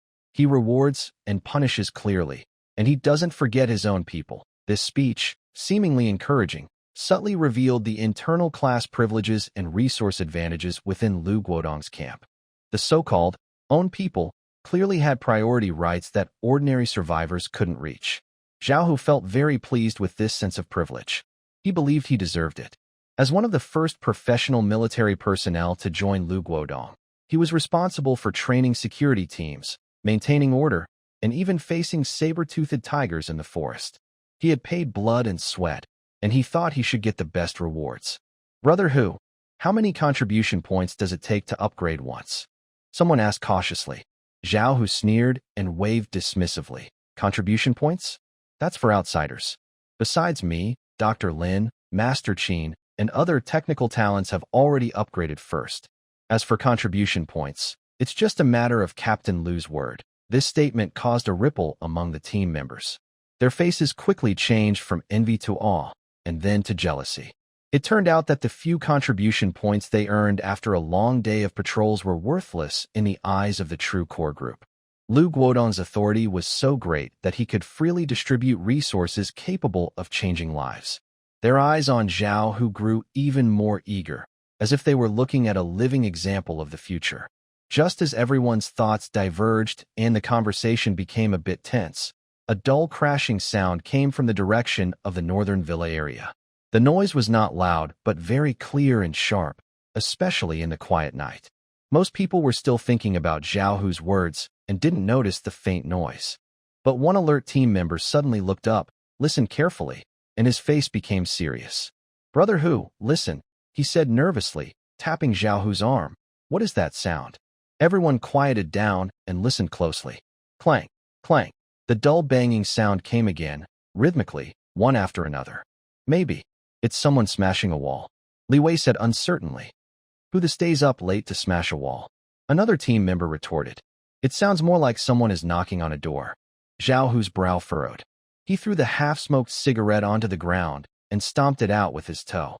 As a veteran, he almost immediately used his innate military instinct to judge that this was definitely not a natural sound.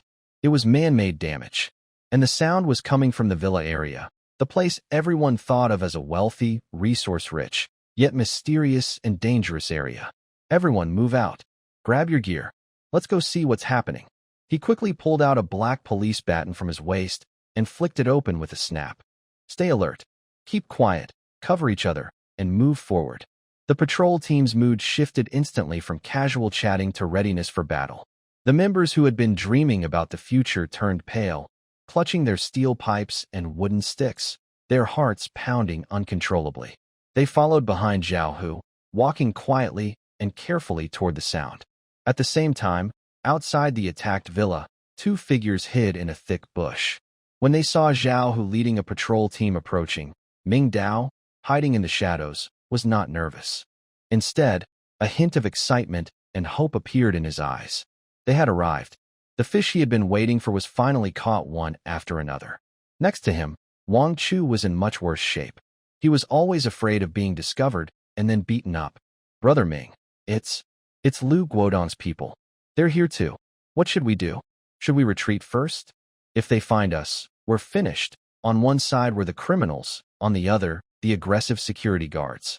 They were caught in the middle, like the thinnest slice of ham in a sandwich, ready to be crushed by the struggle of both sides. Don't panic. He held Wang Chu's shoulder, pressed him down into the shadows of the bushes, and whispered close to his ear, "As long as you stay still, no one will notice you." Inside the villa, the young boy was not suitable for this scene. This girl is quite pretty.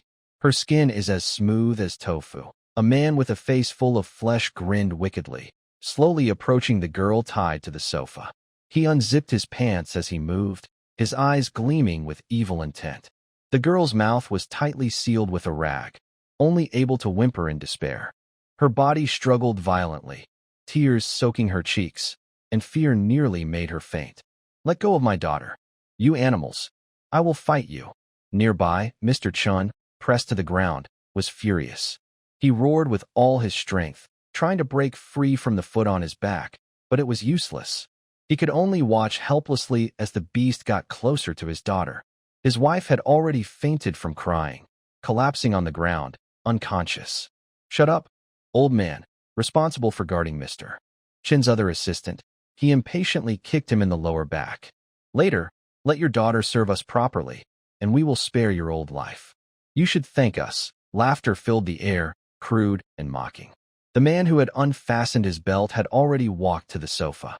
He reached out his dirty, greasy hand and grabbed the girl's collar. Rip!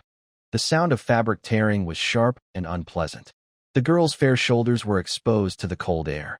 She closed her eyes in despair, tears slipping down her cheeks. Just as that evil hand was about to go further, in the darkest, most hopeless moment, "Listen up, everyone inside." A loud shout, like a thunderclap, suddenly came from outside the broken window of the villa. The voice was strong and commanding, full of the authority and intimidation typical of soldiers, instantly shocking everyone in the living room. Then, with a sharp whoosh, a blinding beam of flashlight light shot through the large opening. The beam precisely illuminated the face of the man about to, making his surprised, confused expression turn pale. Brother Feng and all his men froze in place at that moment. They instinctively looked toward the sound, only to see that outside the window, in the darkness, many figures had gathered silently. Those people held standard police batons and anti-explosion forks, looking very professional. Leading them was Zhao Hu, holding a baton. He stepped over the broken window frame. He looked at the girl in disheveled clothes inside the living room and the lecherous with a face full of evil intent. His anger was almost bursting out of his voice. Is there still any law left?" "Ah." Brother Feng was first startled. He didn't expect that at such a moment, someone would recklessly come out and cause trouble. But when he saw only a few shadows outside the window, holding just batons and forks, his shock quickly turned into arrogance. This tempting prey, how could he let others take it? He slammed the steel pipe on the ground with a loud clack, then sneered and shouted toward the window. "Who the are you? Staying up late and coming here to play hero?" Zhao Hu stepped over broken glass and twisted security bars, landing steadily on the marble floor of the living room. Behind him, 7 team members quickly followed, forming a human wall inside the breach. "I'm a soldier." Zhao Hu suddenly took a step forward, and the temperature in the room seemed to drop a few degrees. "What's wrong? Do you think you're above the law, untouchable?" He pointed his finger at Feng Gu and the faces of his subordinates. "Just you reckless, dirty individuals. Think you can do whatever you want here? Step on others' dignity? Bully women at will?" His voice suddenly rose, sharp with a sense of justice. "I tell you, as long as I, Zhao Hu, am here, as long as a soldier stands in this place, your tricks won't work. Where do you think the law is? You people are parasites in the group and bullies outside. Just a bunch of animals that hurt the weak. Cowards." His righteous scolding made some of Feng Ji's men visibly nervous, instinctively stepping back. They had never faced someone with such a strong presence. The fierce military aura from deep inside him pressed down on them, making it hard to breathe. But Feng Ge was completely angered. He hated being lectured, especially when he was about to enjoy his victory.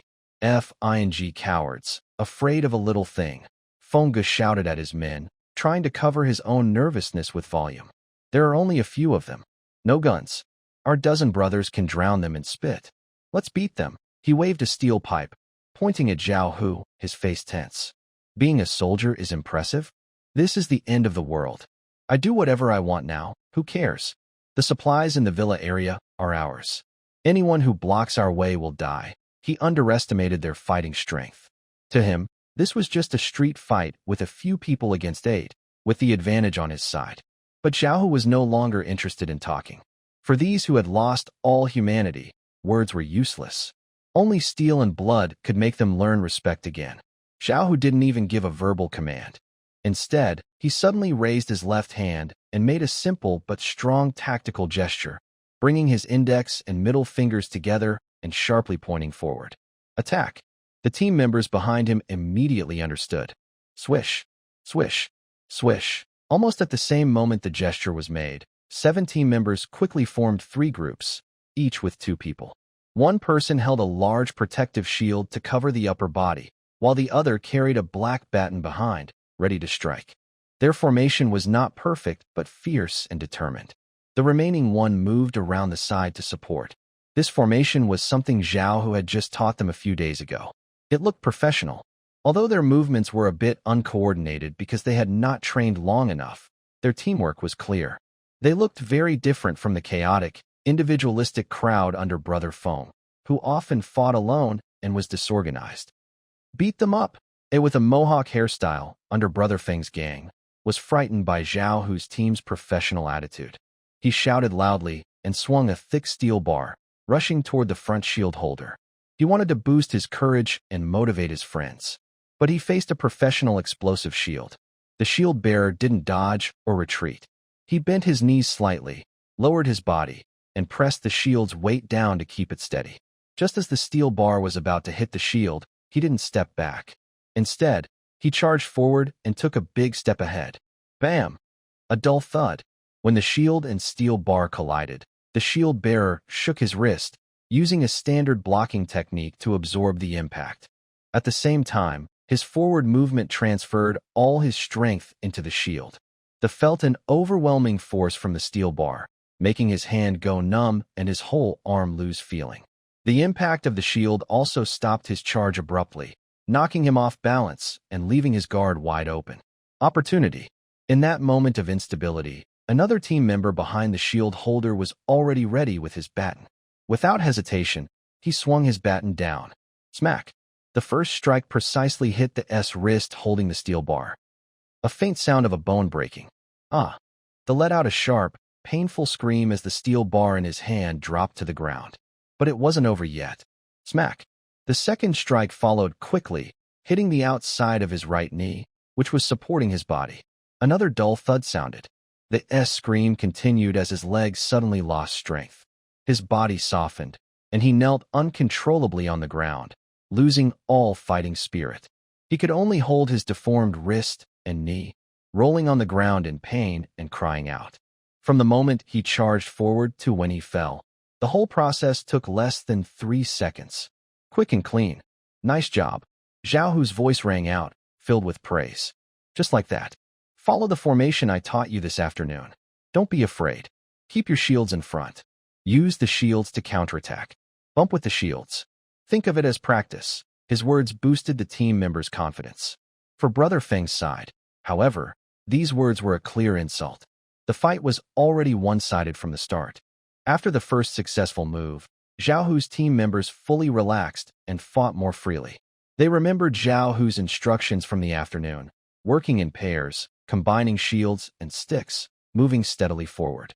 Their attacks followed a pattern, swinging their batons at vulnerable joints like wrists, ankles, knees, and collarbones. Their goal was clear: hurt the opponent. Knock them down.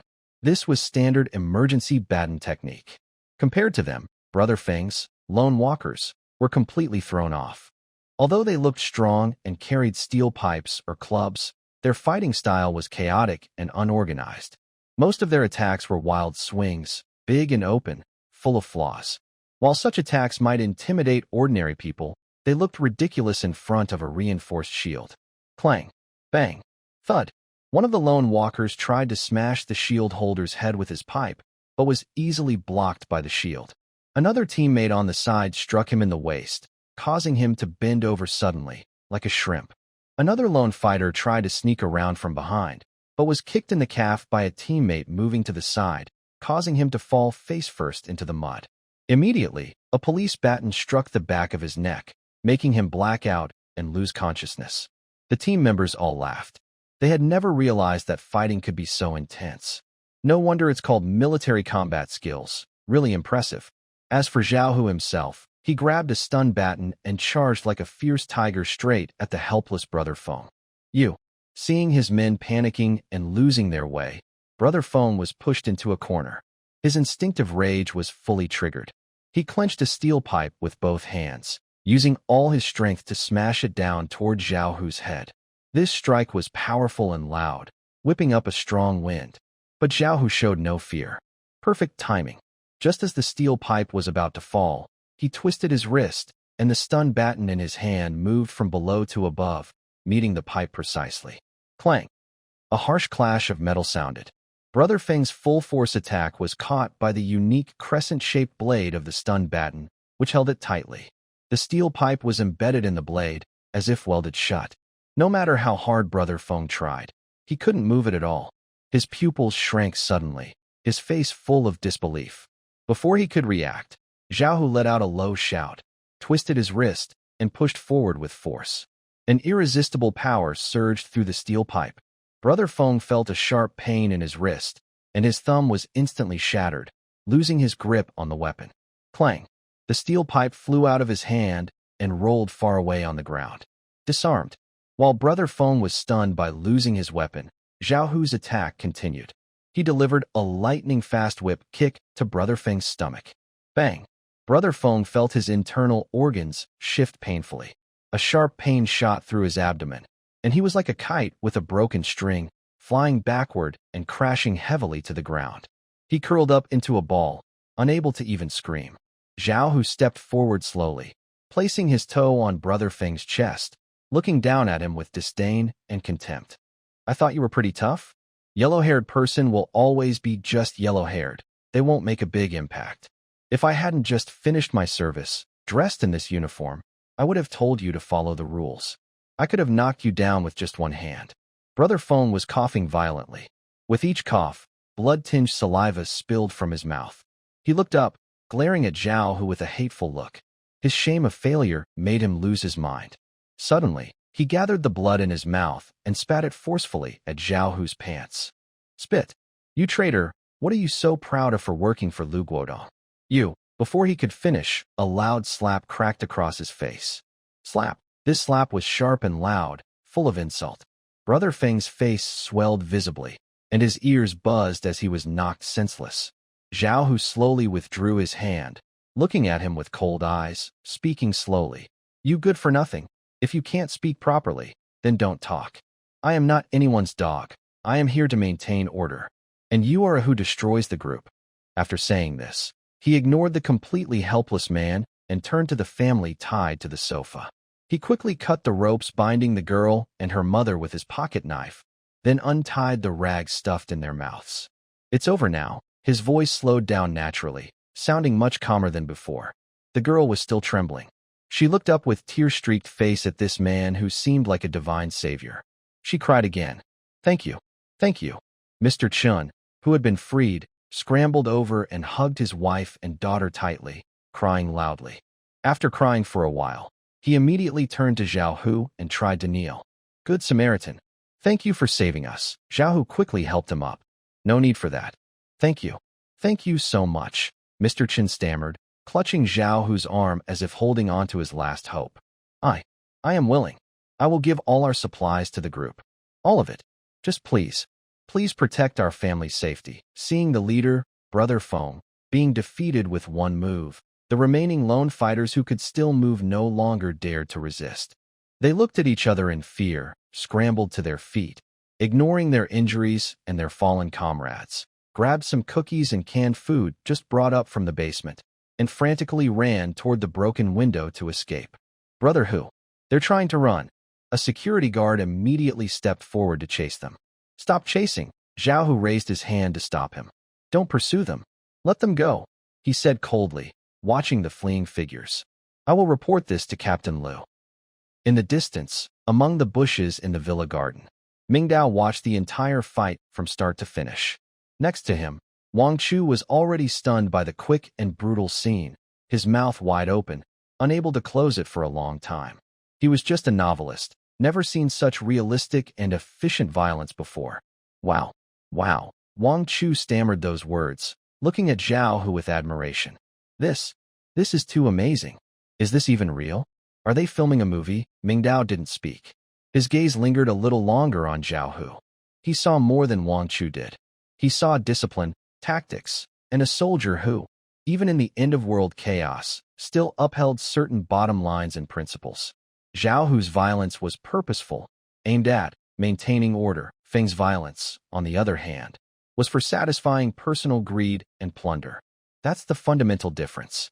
Compared to Lu Guodong, who was becoming more like a politician with increasingly ruthless tactics, Zhao Hu, a retired soldier who still maintained his military spirit and sense of justice even in the apocalypse, was definitely someone Mingdao thought could be trusted or worth dealing with. This person was truly good. A meaningful smile slowly appeared at the corner of Mingdao's mouth in the darkness. Zhao Hu's gaze swept across the messy living room, confirming all threats were gone. His team members were efficiently using plastic zip ties to restrain the fallen lone fighters, their movements practiced. He nodded with satisfaction, feeling that all his training hadn't been in vain. He turned around, ready to ask Mr. Chun and his family for details. The bright flashlight in his hand unconsciously flickered in the dark surroundings. The beam cut through the night, sweeping over the messy garden, finally passing lazily over a dense bush. Just as the light was about to move away, Zhao Hu suddenly froze. Earlier, when the beam shone over that bush, he thought he saw a strange reflection. It wasn't dew or broken glass. It felt more like a pair of eyes watching from the darkness. Was it just his imagination? Or was there something else in the woods? After experiencing the terror of the saber-toothed tiger, Zhao Hu remained very alert to any movement on this land. He believed it could be real rather than false. The flashlight suddenly turned back and fixed on the bush. Who's there? A loud shout. Oh no, they had been spotted. He could clearly feel the blinding light piercing through the branches, with a few spots of light falling on his pale face. His whole body stiffened instantly, even forgetting to breathe. A deep fear of being caught overwhelmed him, almost suffocating him. I'm going to get caught. Just as he was trembling with fear, a big hand gently pressed on his shoulder. It was Mingdao. Mingdao still crouched, almost blending into the darkness. He made a silent gesture. Their eyes met. It seemed to say, "Stay still, don't make a sound, don't breathe." Wang Chu understood the command from those eyes. He bit his lip tightly, mimicked Mingdao, lowered his body even more, and curled up in the deepest shadow of the bush, not daring to blink. Time felt incredibly long at this moment. 1 second, 2 seconds, 5 seconds. Inside the bush, everything was silent, except for the occasional rustling of leaves in the night wind, with no other movement. No sound, no figures, not even a suspicious flicker. Zhao Hu let out a breath of relief. Could it really be that he was just too nervous? Maybe some small animal in the woods was frightened by the light and reflected it back? Forget it, everyone's paranoid now. Finally, Zhao Hu slowly withdrew his gaze and moved the flashlight beam away. Be quick, he shouted at his subordinates who were tying people up, trying to hide his earlier loss of composure. Tie these up tight. Wait for Team Lu to come and deal with them.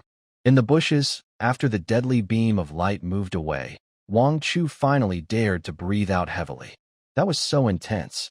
He looked anxiously at Mingdao beside him, only to find that the other man had kept the same pose the whole time. This man, what kind of nerves does he have? Not long after, hurried and dense footsteps approached from afar. Lu Guodong arrived with a large group of people, finally catching up. He led the way, followed by core members of the committee like Lin Yifu and Song Kaming. along with a dozen young men holding sticks who had come voluntarily to support. The team was large and imposing, full of official authority. When Lu Guodong entered the villa's living room and saw the mess on the floor and the people like Feng Ge who had been subdued by Zhao Hu and his men, he first nodded with satisfaction. Good. Well done. He patted Zhao Hu on the shoulder, showing his praise without hesitation. But when his eyes fell on the big hole leading to the basement, and he caught a faint smell of diesel from inside, his breathing suddenly quickened. Generator. He rushed forward in a hurry, almost scrambling down the basement stairs. When he personally turned on the flashlight and illuminated the mountain of supplies, especially the shiny, brand-new diesel generator in the corner, his face instantly changed from serious to uncontrollable joy. It was like Columbus discovering the new world. Ha ha, ha ha. Lu Guodong's laughter echoed in the basement, sounding a bit crazy. He quickly walked to the generator, touching its cold metal shell and feeling the residual warmth. Good. Excellent. He suddenly turned around and praised Zhao Hu enthusiastically. Zhao Hu, you've made a great contribution again. An enormous achievement. Zhao Hu simply saluted calmly, though not very formally. It's my duty. Lu Guodong took a deep breath, forcing down his excitement. He knew that now was not the time to celebrate, but the best moment to show power and win people's support. He walked back up the stairs and returned to the living room. At this moment, he looked confident and proud, like a general who had just won a great battle. His eyes swept over the people like dumplings, some unconscious, some crying out in pain. Finally, he focused on Brother Feng, who was kicked half to death by Zhao Hu. He stepped in front of Brother Feng, looking down at the young man with yellow hair who had once tried to challenge his authority, a teasing smile on his face. So? Not very tough, huh? Not very arrogant. Lu Guodong kicked Brother Feng's face with his toe, speaking with disdain. Now you look like a dead dog. Brother Feng glared at him with hatred, but because of the blood in his mouth and the pain, he couldn't say a word. Lu Guodong sneered and ignored the defeated subordinate. He cleared his throat and loudly announced his decision to everyone present. I declare, from today on, Blue Bay Peninsula will establish a new punishment system. For those who ignore group rules, commit acts of violence, or try to destroy our unity, these social and villains, we can no longer just isolate them like before. That's too easy on them. He pointed sharply at Brother Feng and his unlucky friends. From today, you are the first reformed prisoners on Blue Bay Peninsula. All the dirtiest, hardest, and most dangerous jobs will be yours. Digging toilets, cleaning trash, handling bodies, acting as bait on the forest outskirts. You will use your sweat and labor to atone for your crimes. Only when your contribution points turn positive can you regain your human status. His words were firm and clear. They announced the birth of a new social class, the reformed prisoners. This was a class even lower and more dishonorable than lone walkers. They were no longer free people, but had all their rights taken away, forced to work endlessly as slaves just to survive. This is already considered an extreme punishment within a society governed by the rule of law. In other words, it is also a form of forceful intimidation. Using the tragic fate of Brother Feng and others, it warns all survivors. Those who follow me will prosper. Those who oppose me will perish. After dealing with the enemies, Lu Guodong immediately put on a kind and merciful face and approached Mr. Chen's frightened family. He personally helped Mr. Chen, who was trembling, with a look full of concern and sympathy. I recognize you, Mr. Chen. I'm sorry to have caused you and your family such shock. On behalf of the Blue Bay Peninsula community, I offer my deepest condolences. Please rest assured, we will punish these lawless thugs severely. Mr. Chen's lips moved, but he could only nod repeatedly. Lu Guodong tightly held his hand, as if reuniting with a family member. Mr. Chen, he changed his tone, becoming very sincere. You see how dangerous the world has become. It's hard for a single family to survive in this end-of-the-world situation. Your villa is a big target, and the supplies inside could attract many predators. Today's visitors might be just the beginning. Tomorrow, even more vicious monsters could come. He paused, glancing at the mountain of supplies, a faint look of greed flashing in his eyes, but his words were full of righteousness. So, I have a suggestion.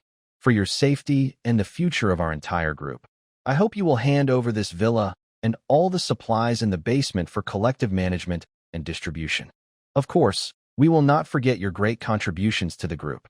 He emphasized his words, solemnly promising, the group will provide your family with a safe home in our most secure residential area. Every day, you will receive enough food for your family of 3. Medical care, security, everything will be guaranteed by the collective. He held Mr. Chen's hand tightly and looked at him intently. Mr. Chen, please rest assured. In our big family, we will never abandon any member. We are one family. His words were heartfelt and touching, but at the core, it was a cunning and forceful seizure of resources. He took away all the production tools and survival resources from Mr. Chen's family. Then, in exchange, he used safety and food rations to completely weaken them, turning them into a mascot that depended entirely on the group to survive. This mascot was used to promote Lu Guodong's image of being kind and fair. Faced with this seemingly generous arrangement, Mr. Chen, who had just experienced a life-and-death ordeal, had no strength or will to resist. His only thought was to survive and protect his wife and daughter. I agree, he said hoarsely. Everything follows Captain Lu's arrangements. Good. Lu Guodong smiled with satisfaction.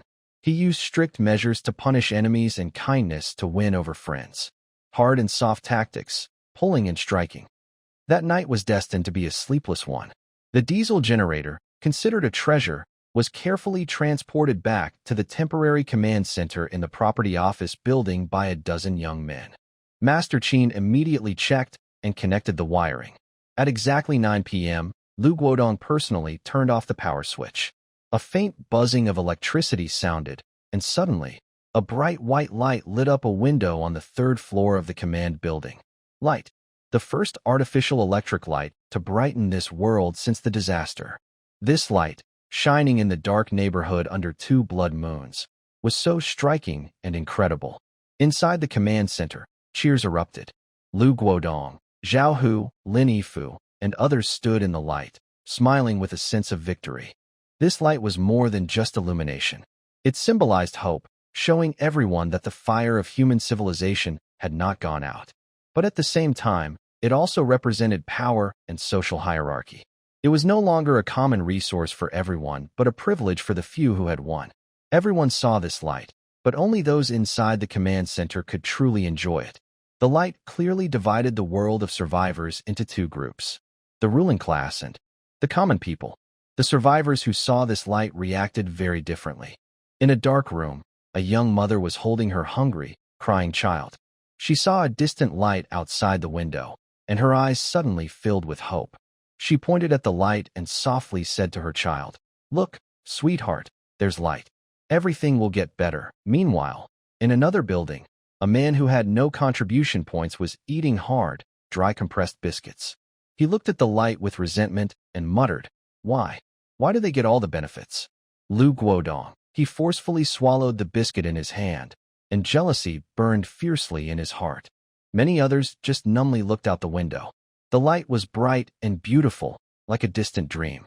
But they knew that light had nothing to do with them. Silently, they drew the curtains, turned back into their darkness, curled up in cold beds, thinking about where tomorrow's food would come from and whether they could survive until dawn. That light illuminated the glory at the top, but also revealed the deeper darkness at the bottom.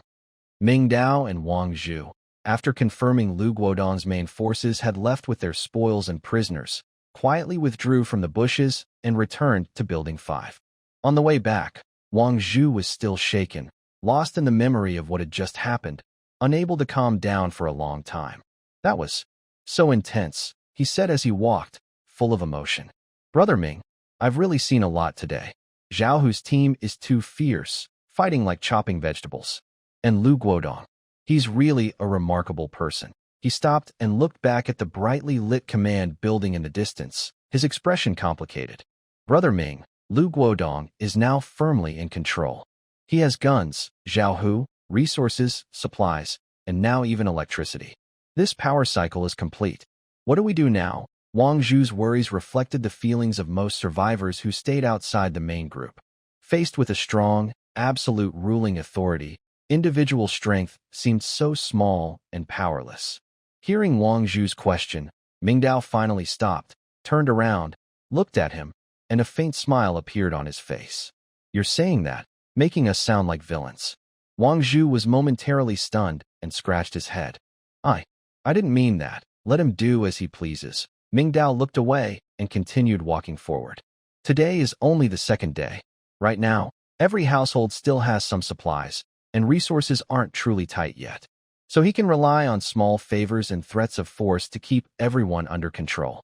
Because people haven't reached the point where they can't survive, they can still endure. Wait until a week passes.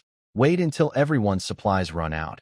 Until everyone can only exchange their meager contribution points for food, and hunger begins to gnaw at their stomachs and minds. That's when true human nature will be tested. Li Guodong's sly tricks will also be exposed then. All was silent. Midnight, exactly 12 o'clock. In room 802 of Building 5, in the large study that had been expanded by the space expansion card to the size of a small library, Mingdao sat cross-legged. He closed his eyes, breathing steady and slow. In an instant, two lights appeared simultaneously. One was the construction panel, materialized before him, glowing with a familiar faint blue light. The other was a burst of sound deep within his mind, his exclusive daily settlement system. The blue light pierced through the darkness, and a cold mechanical voice rang out precisely in his mind. Daily settlement begins. Based on your actions today, a comprehensive evaluation is being conducted. Action 1. Witnessed and analyzed the power shift. You secretly observed the collective cleansing of the loner by the property management and the absorption of the neutral faction. You gained insight into the core processes of establishing, cleansing, and consolidating power on Blue Bay Peninsula, acquiring key intelligence about the two main camps, the collective and the loner. Evaluation. You strategize behind the scenes, but haven't actually done anything. Sometimes, doing nothing is the best choice. Score 2. Mingdao's lips twitched slightly, barely noticeable. This evaluation was precise and harsh, as always. He truly hadn't done anything. He didn't participate in Brother Feng's foolish plundering, nor did he interfere with Lu Guodong's righteous crackdown. He was simply a calm observer, watching everyone's performances and deducing the future course of events. The system clearly recognizes this outside-the-box strategic wisdom.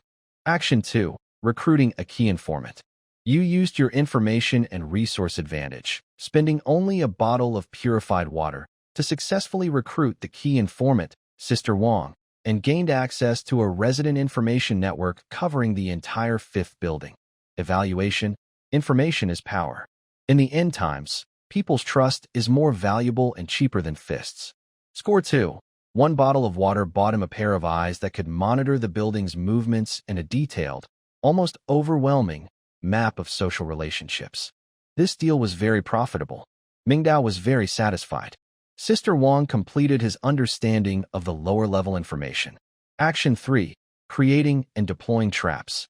You used blueprints and collected materials to successfully make 3 simple animal traps and place them on key animal paths leading into the forest, showing excellent hands-on skills and strategic planning. Evaluation. A good hunter never waits for prey to come to him. You have taken a big step from being a passive survivor to an active predator. Score 16. 16 points. This was the highest single score among all today's actions. Mingdao guessed that each trap made added 5 points, and each placement added 1 point. That makes sense.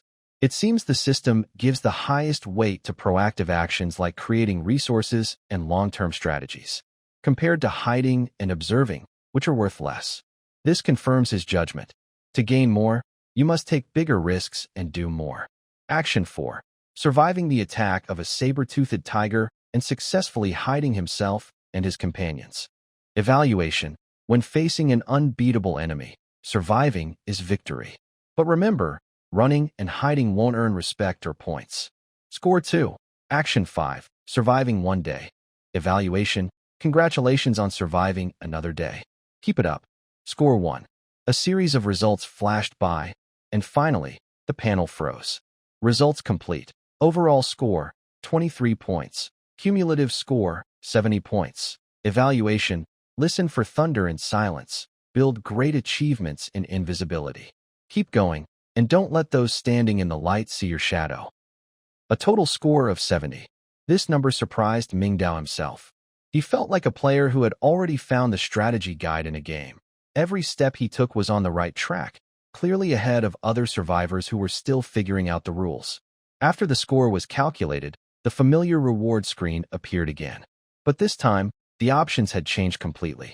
Please choose your reward. 1.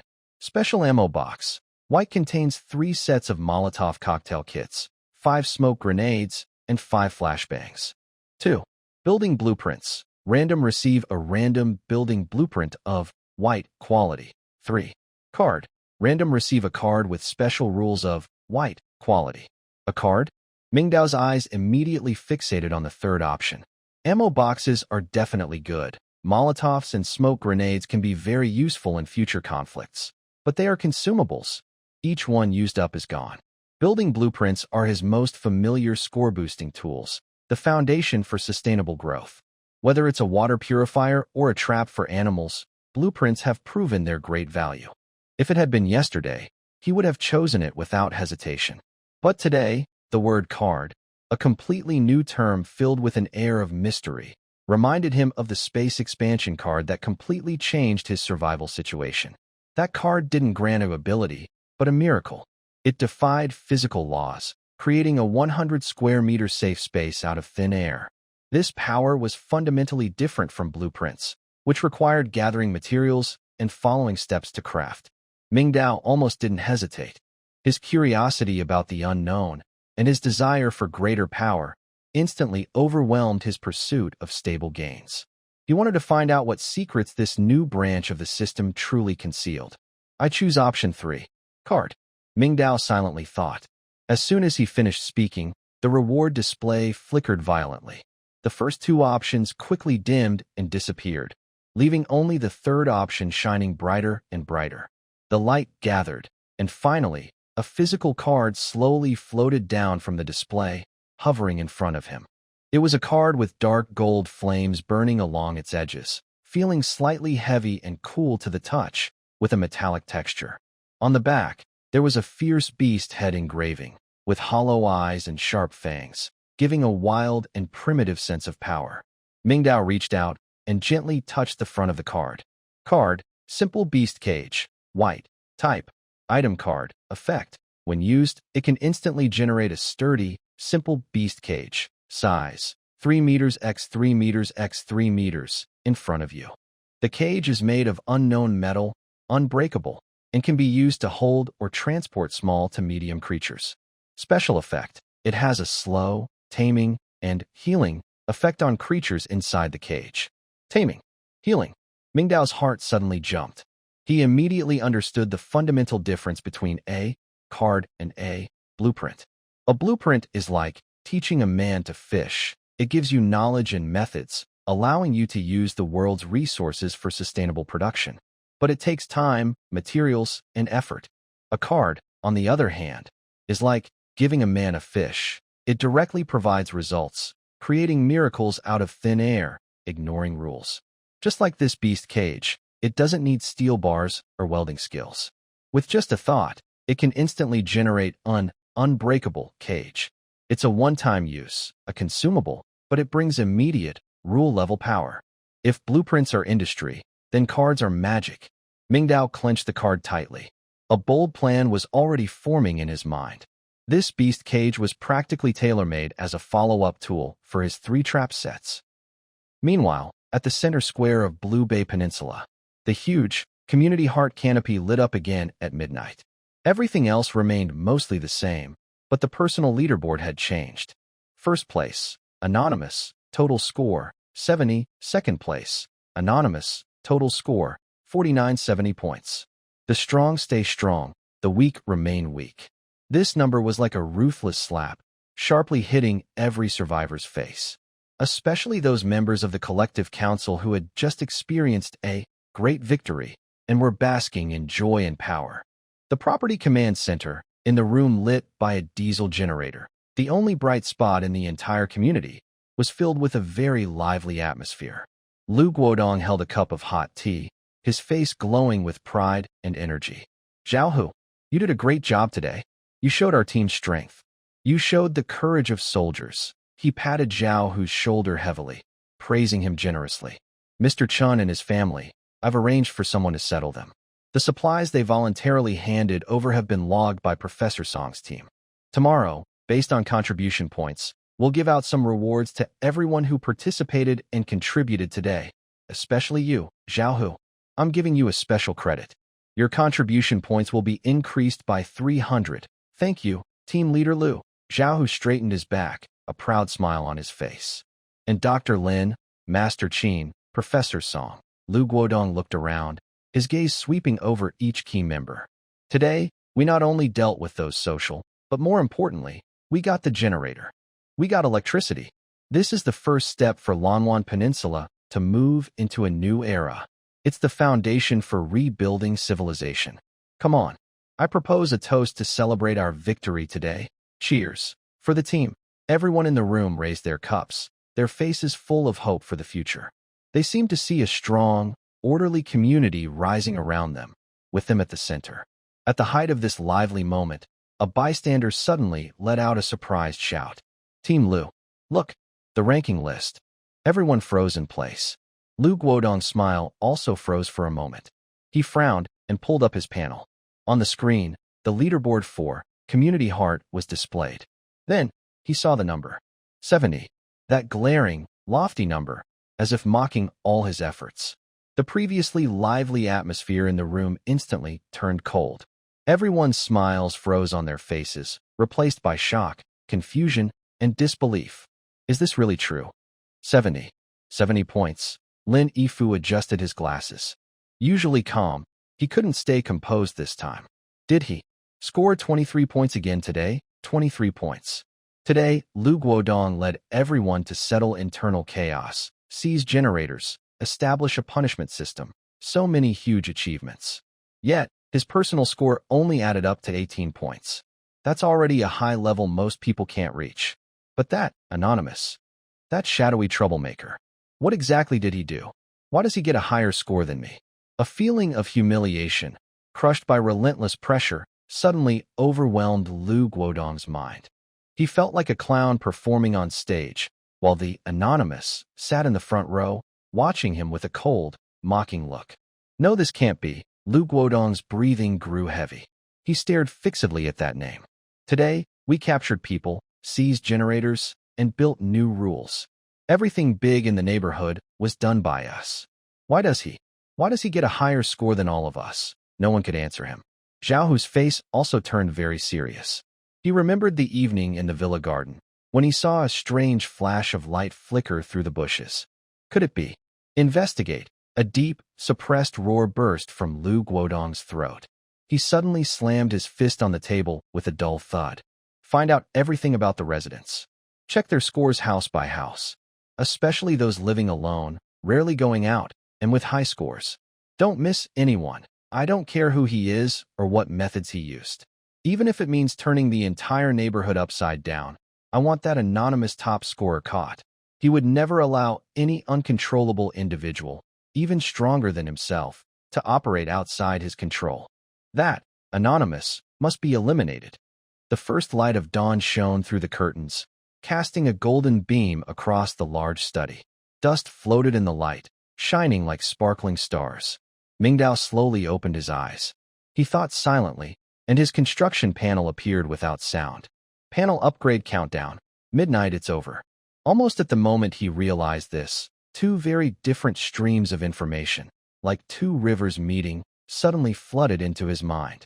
Upgrade conditions met. Personal panel is upgrading. LV12E3. Upgrade successful. Congratulations. You have received an upgrade reward.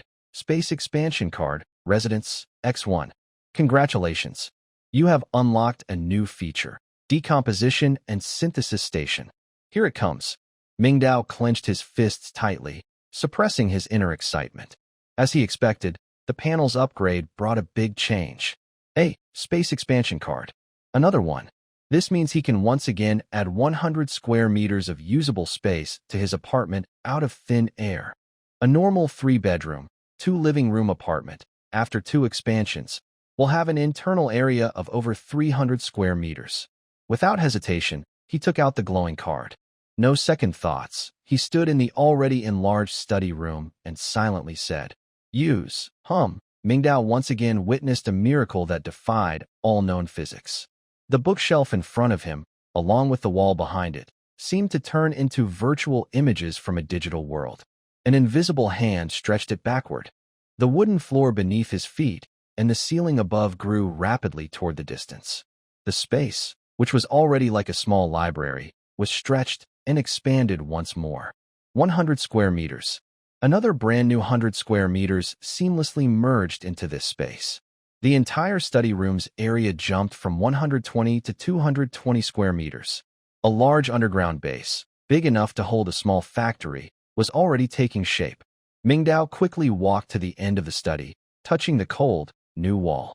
It felt solid, flawless. He hurried to the balcony and looked down. The exterior wall of building number 5 remained unchanged, with no difference in the position or size of the windows. From an outsider's perspective, his room 802 still looked like an ordinary apartment. No one knew that beneath this plain appearance, a huge secret was hidden. Wow, Mingdao exhaled a long breath, feeling a deep shock that he couldn't shake off for a long time. The power to create space had gone beyond what he could understand. But after the shock came a deeper excitement. He focused his gaze back on his control panel, paying attention to a new feature. Decomposition and synthesis station. What is this? Curious and eager, he gently touched the words with his mind. Suddenly, everything around him seemed to change. A virtual control panel made of countless blue light lines slowly appeared from the void, floating steadily in front of him. This panel looked very modern and simple. The transparent surface had no physical buttons, only 2 large icons glowing softly, floating quietly. One icon was an arrow pointing down, labeled Decompose. The other was an arrow pointing inward, labeled Synthesize. There was nothing else. Mingdao reached out and tentatively passed his hand through the virtual panel. His hand went through easily, as if it was just a projection. But he could clearly feel a faint electric-like sensation when his finger touched the Decompose icon. So this is how it works. He understood and pulled his hand back.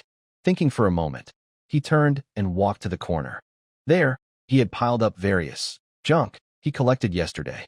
He found a spring among the scrap. That's the one. He took a deep breath and gently placed the spring in the center of the control panel. Something strange happened. The metal spring didn't fall to the ground, but floated steadily in midair, supported by a barely visible blue glow. Without hesitation, Mingdao extended his index finger and precisely pointed at the Decompose icon. Instantly, a blue beam of light from above enveloped the spring. Next, the metal spring, under the blue light beam, began to break down very quickly in a strange way. Countless tiny light points peeled off from the surface of the spring, turning into streams of blue data that were rapidly into the bottom of the control panel. In just 2 seconds, a complete spring with complex, physical form disappeared into nothingness. At the same time, a new message appeared clearly on Mingdao's personal panel. Decomposition successful. Gained 3 low-quality iron blocks. Gained 1 low-quality steel. Wow, so this is how it works. He understood. The so-called decomposition means he can ignore the original physical and chemical structure of any material and directly turn it into basic, standard industrial units. A spring was broken down into iron blocks and steel. What about a car engine? A computer? Even an abandoned concrete building? They are no longer difficult waste metals and trash. They will become standard steel plates, aluminum ingots, copper wires, rubber, plastic, rare parts. In the end of the world, what is the biggest problem? It's not resource shortage. Abandoned cities are full of resources. The biggest problem is the lack of ability to process these resources precisely. You might be able to take a steel plate from a car, but you can't hammer it into a sharp sword. You might find countless discarded wires, but you can't melt the copper inside into shells for making bullets. This requires a complete industrial system. It needs stamping machines, blast furnaces, CNC machines, and countless skilled workers. But in the end of the world, all of these are gone. But now, Mingdao looked at his empty hands, and then at the sci-fi virtual control panel. He alone is an entire industrial system. Everyone can be a mobile superfactory.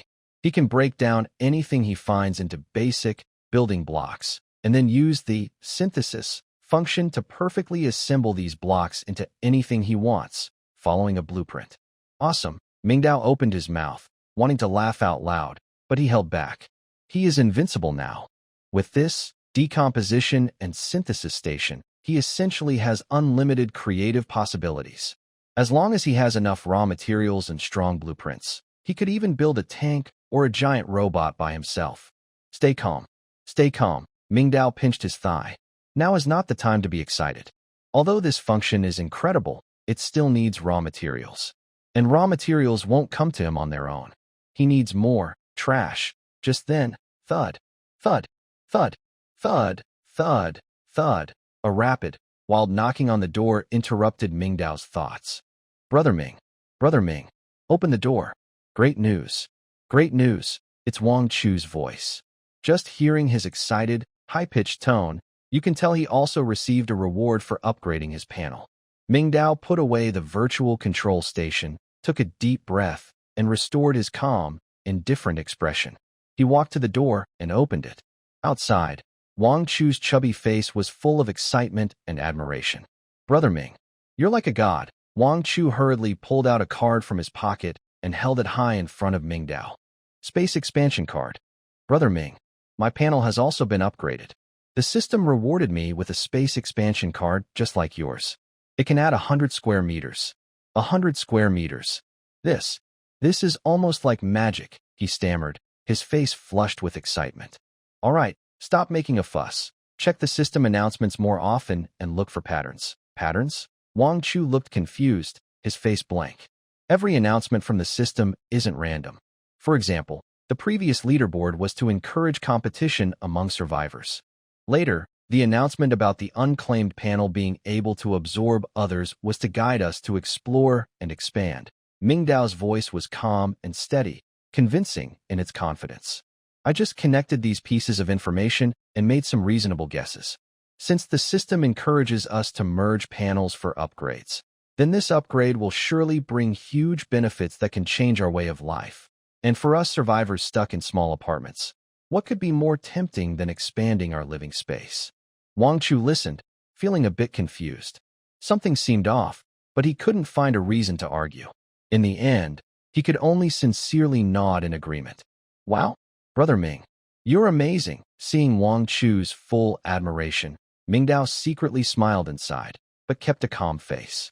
He patted Wang Chu on the shoulder, then his tone turned serious. It's good that you received the card and plan to use it soon. Remember, this matter is known to heaven, earth, and us. Never tell anyone else, including the space you expand later. You must keep it hidden and not let anyone notice anything unusual. Do you understand? Yes. Yes. Wang Chu nodded eagerly, like a chick pecking at rice. I understand the importance of keeping things secret. Don't worry, Brother Ming. I keep my mouth shut. Good. Mingdao nodded, then asked casually. By the way, which room do you plan to expand? Have you decided? Well, Wang Chu scratched his head, feeling a bit embarrassed. I haven't decided yet. My place is a mess, like a garbage dump, with all my supplies piled up everywhere. I guess I need to tidy up first. Exactly what I wanted to hear, Mingdao said quietly. Gather up all the scrap metal you don't need right now, like broken appliances or leftover steel bars from renovations, and bring them here. Wang Chu was surprised again. Brother Ming, why do you need that junk? I need some parts to make a few small things, Mingdao explained casually. You probably guessed it, my water purifier and trap aren't just made out of thin air. That sentence instantly woke Wang Chu up. Yeah, Brother Ming is a tech genius. Those scrap metals in his eyes might turn into all kinds of amazing black technology in his hands. No problem. Brother Ming, Wang Chu pounded his chest loudly. There's a broken washing machine and an old microwave in my storage room. Actually, never mind. I'll go dismantle them and bring them over for you. Whatever you need, I'll get it for you. Take your time. First, use the expansion card to secure your safe house, Mingdao said, waving his hand. Finish that first, then move everything over later. After sending away the still excited Wang Chu, Mingdao closed the door. A smile finally appeared on his face. The raw materials for the disassembly table. Here they come. Mingdao returned to his large study and summoned the disassembly and synthesis table again. This time, he focused his mind on the synthesis icon. The interface of the operation table instantly changed. A game-like skill tree appeared, clearly showing two unlocked blueprint icons: Simple Trap, Water Purifier. These two icons were the reward blueprints he had obtained from daily settlements. The system had automatically added them. Mingdao concentrated on the Simple Trap icon. Immediately, a list of required materials popped up below the icon. Materials needed: scrap steel, 5/5 enough, iron wire, 2/2 enough, spring, 0/3, missing, proceed with synthesis. The materials were insufficient. Mingdao wasn't surprised. He had just disassembled one spring and gained steel and iron wire, but not the finished part, spring. It seemed that disassembly and synthesis involved a more complex logic. If it were just copying and pasting, wouldn't that be pointless? He thought for a moment, then moved his focus away from the Simple Trap blueprint.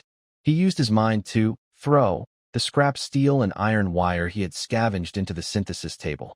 Next, he also added the inferior iron blocks X3 and inferior steel X1 obtained from the disassembled spring.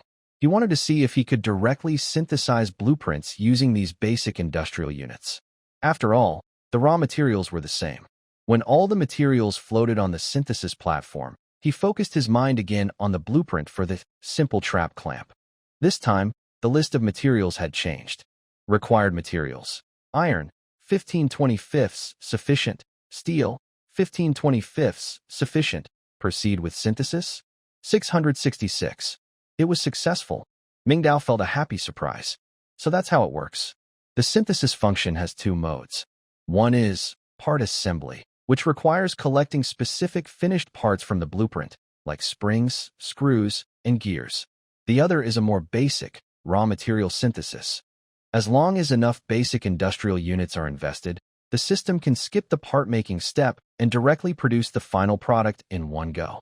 However, this will cause 3 times the amount of raw materials to be used, leading to some waste. Also, it seems, depending on how difficult the item is to produce, the amount of raw material waste may change. But overall, this function is incredibly powerful.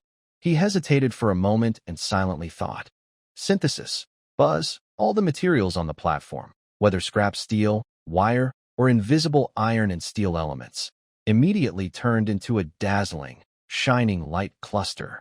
The light shrank and condensed intensely. After a second, the light dispersed. A perfectly structured, fierce-looking trap clamp appeared out of nowhere on the work table. Its serrated edges shimmered with a sharp glow, and the spring mechanism looked explosive and powerful.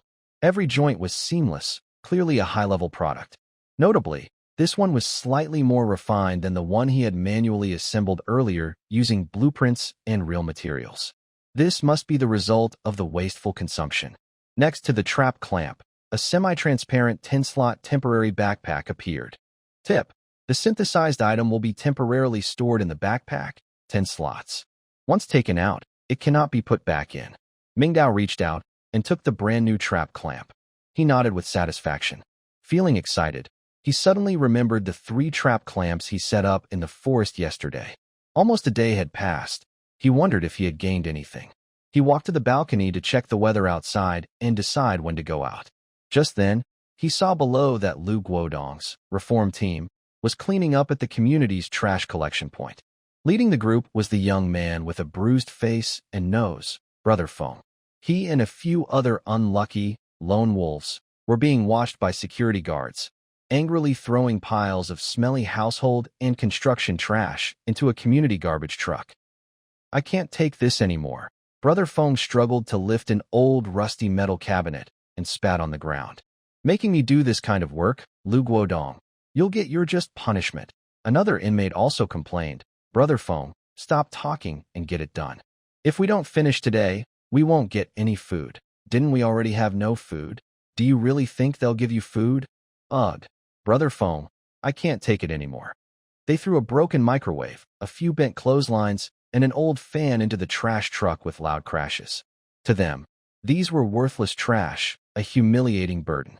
But, standing on the 8th floor balcony, Mingdao watched the mountain of trash below and his eyes suddenly lit up. The rusty metal cabinet? No, that's 50 pieces of high-quality iron sheets. The broken microwave? No, that's 1 magnetron, 2 copper coils, 3 rare electronic components. The bent clotheslines? No, that's 5 aluminum alloy pipes. What others saw as useless trash, in Mingdao's eyes, turned into a list of shining resources. This wasn't a trash dump. It was a huge, sparkling treasure mountain. A crazy plan quickly formed in Mingdao's mind. The trash market Taobao plan. He wanted to turn all the industrial waste accumulated over the past decades on Blue Bay Peninsula into his private treasure trove. Since he was the only one with a level 3 panel right now, seize the opportunity. Soon after, Mingdao and his companion went downstairs again and reached the forest. The more you practice, the better you get. Early in the morning, many people were already in the forest, digging for treasures. After yesterday's deadly incident, everyone was clearly more cautious. Everyone was well equipped. Each person carried a kitchen knife for self-defense, and some even rode electric bikes to dig, making it easier to escape. Mingdao and his companion entered the woods along a small path. Mingdao led the way, watching the path ahead. Wang Zhu closely followed him, staying within 3 steps at all times. He has changed. Once a chubby man who would tremble at the slightest sound at the forest edge, he now appeared calm. He tightly gripped a bone-cutting kitchen knife from his home kitchen, his small eyes alertly scanning the bushes on both sides for any hidden dangers. His growth was obvious. This was not just about his posture, but also a change in his mindset. Having witnessed the bloody slaughter by the saber-toothed tiger and escaped death under Mingdao's guidance, Wang Zhu finally understood what Mingdao meant when he said, "Weakness is the original sin." Fear still existed, but it no longer controlled his actions. The desire to survive was now the priority. Stay alert, but don't be overly nervous. Mingdao's voice suddenly came from ahead. He was intentionally or unintentionally training his neighbor. Having a combat-ready ally was a good thing. Being too nervous can drain your energy faster and make your movements stiff. Focus on your hearing and sight, not your heartbeat. Got it, Brother Ming. Wang Zhu took a deep breath, forcing his tense shoulders to relax. They quickly reached the area where they set the trap yesterday. It was a relatively flat clearing in the woods, where several animal trails crossed, an ideal hunting ground. Mingdao raised his hand to signal a stop. Wang Zhu immediately halted, slightly crouched, lowering his center of gravity, and looked in the direction Mingdao was heading, alerting him to the sides. This was an instinctive protective move that even he didn't realize he was making, as he began to think and act like a true teammate. Mingdao was pleased with Wang Zhu's reaction, but said nothing. He moved quietly, following the route in his memory, slowly approaching the first trap. In the air, a faint smell of blood started to grow stronger. The smell was not fresh. It mixed with the scent of soil. Something had been caught. Mingdao thought this, but he kept his guard up. He bypassed a large fern and finally saw the trap, carefully disguised with dry leaves and dirt. The trap had already been triggered. 2 rows of fierce steel teeth were tightly clamped together, stained with dark red blood. But what was caught was not a whole prey. It was a bloody animal leg. A thick animal leg, larger than an adult man's thigh, with part of the bloodied, torn pelvis bone still attached, was caught in the trap. The coarse black hair, resembling deer fur, was covered with dried blood clots and dirt. At the broken end, white bone and torn dark red muscle were exposed, creating a shocking scene. The ground around was a mess. Huge hoof prints pressed into the mud, crushing nearby bushes and grass, causing them to topple over. It was easy to imagine the fierce and painful struggle the trapped creature had endured. Wang Zhu stepped closer. Seeing this, his face first showed excitement, then disappointment. Just 1 leg. What a pity, he sighed regretfully. Look at the size of this leg. How big must that deer have been? If we caught the whole thing, we wouldn't have to worry about food for at least half a month. But Mingdao showed no disappointment. He crouched down, carefully examining the broken end of the animal leg, then used a crowbar to move the surrounding dirt, studying the shape and depth of the hoof prints. This thing is probably a mutated black antelope, much larger than any deer species we know, he analyzed, his tone even carrying a hint of admiration. Being able to break its own leg to escape shows that the creatures in this forest are not only huge, but also incredibly resilient. He stood up and kicked the trap that was still tightly biting into the animal's leg. Plus, this proves our trap works. Its power is enough to handle these big creatures. This isn't a failure, buddy, it's successful data collection. Our first trap has helped us confirm 3 things. First, we're heading in the right direction. This animal trail does have large herbivores passing through. Second, our tools are effective. The trap's strength can break their defenses and cause serious injuries. Third, and most importantly, Mingdao's eyes grew deep. It tells us we must not underestimate any creature here. If a creature this fierce confronts us directly, we're definitely in big trouble. Wang Zhu was stunned. He looked at the bloody animal leg and suddenly understood something. The boss's way of thinking is truly extraordinary. I understand now, Mingdao, Wang Zhu nodded, gripping his knife tighter. So, should we go see the second one? Yes, Mingdao nodded. Let's go. Hopefully, the next trap will surprise us. They removed the heavy animal leg from the trap, tied it with vines, and packed it into their hiking bag. That leg of meat would last them a long time. After restringing the trap and disguising it again, they continued toward the second trap site. The second trap was set deeper, on a more complex. They hadn't gone far when Wang Zhu suddenly stopped. He raised his hand sharply, pointing about 50 meters ahead to a dense bush under a huge banyan tree. His voice, excited, was a little shaky.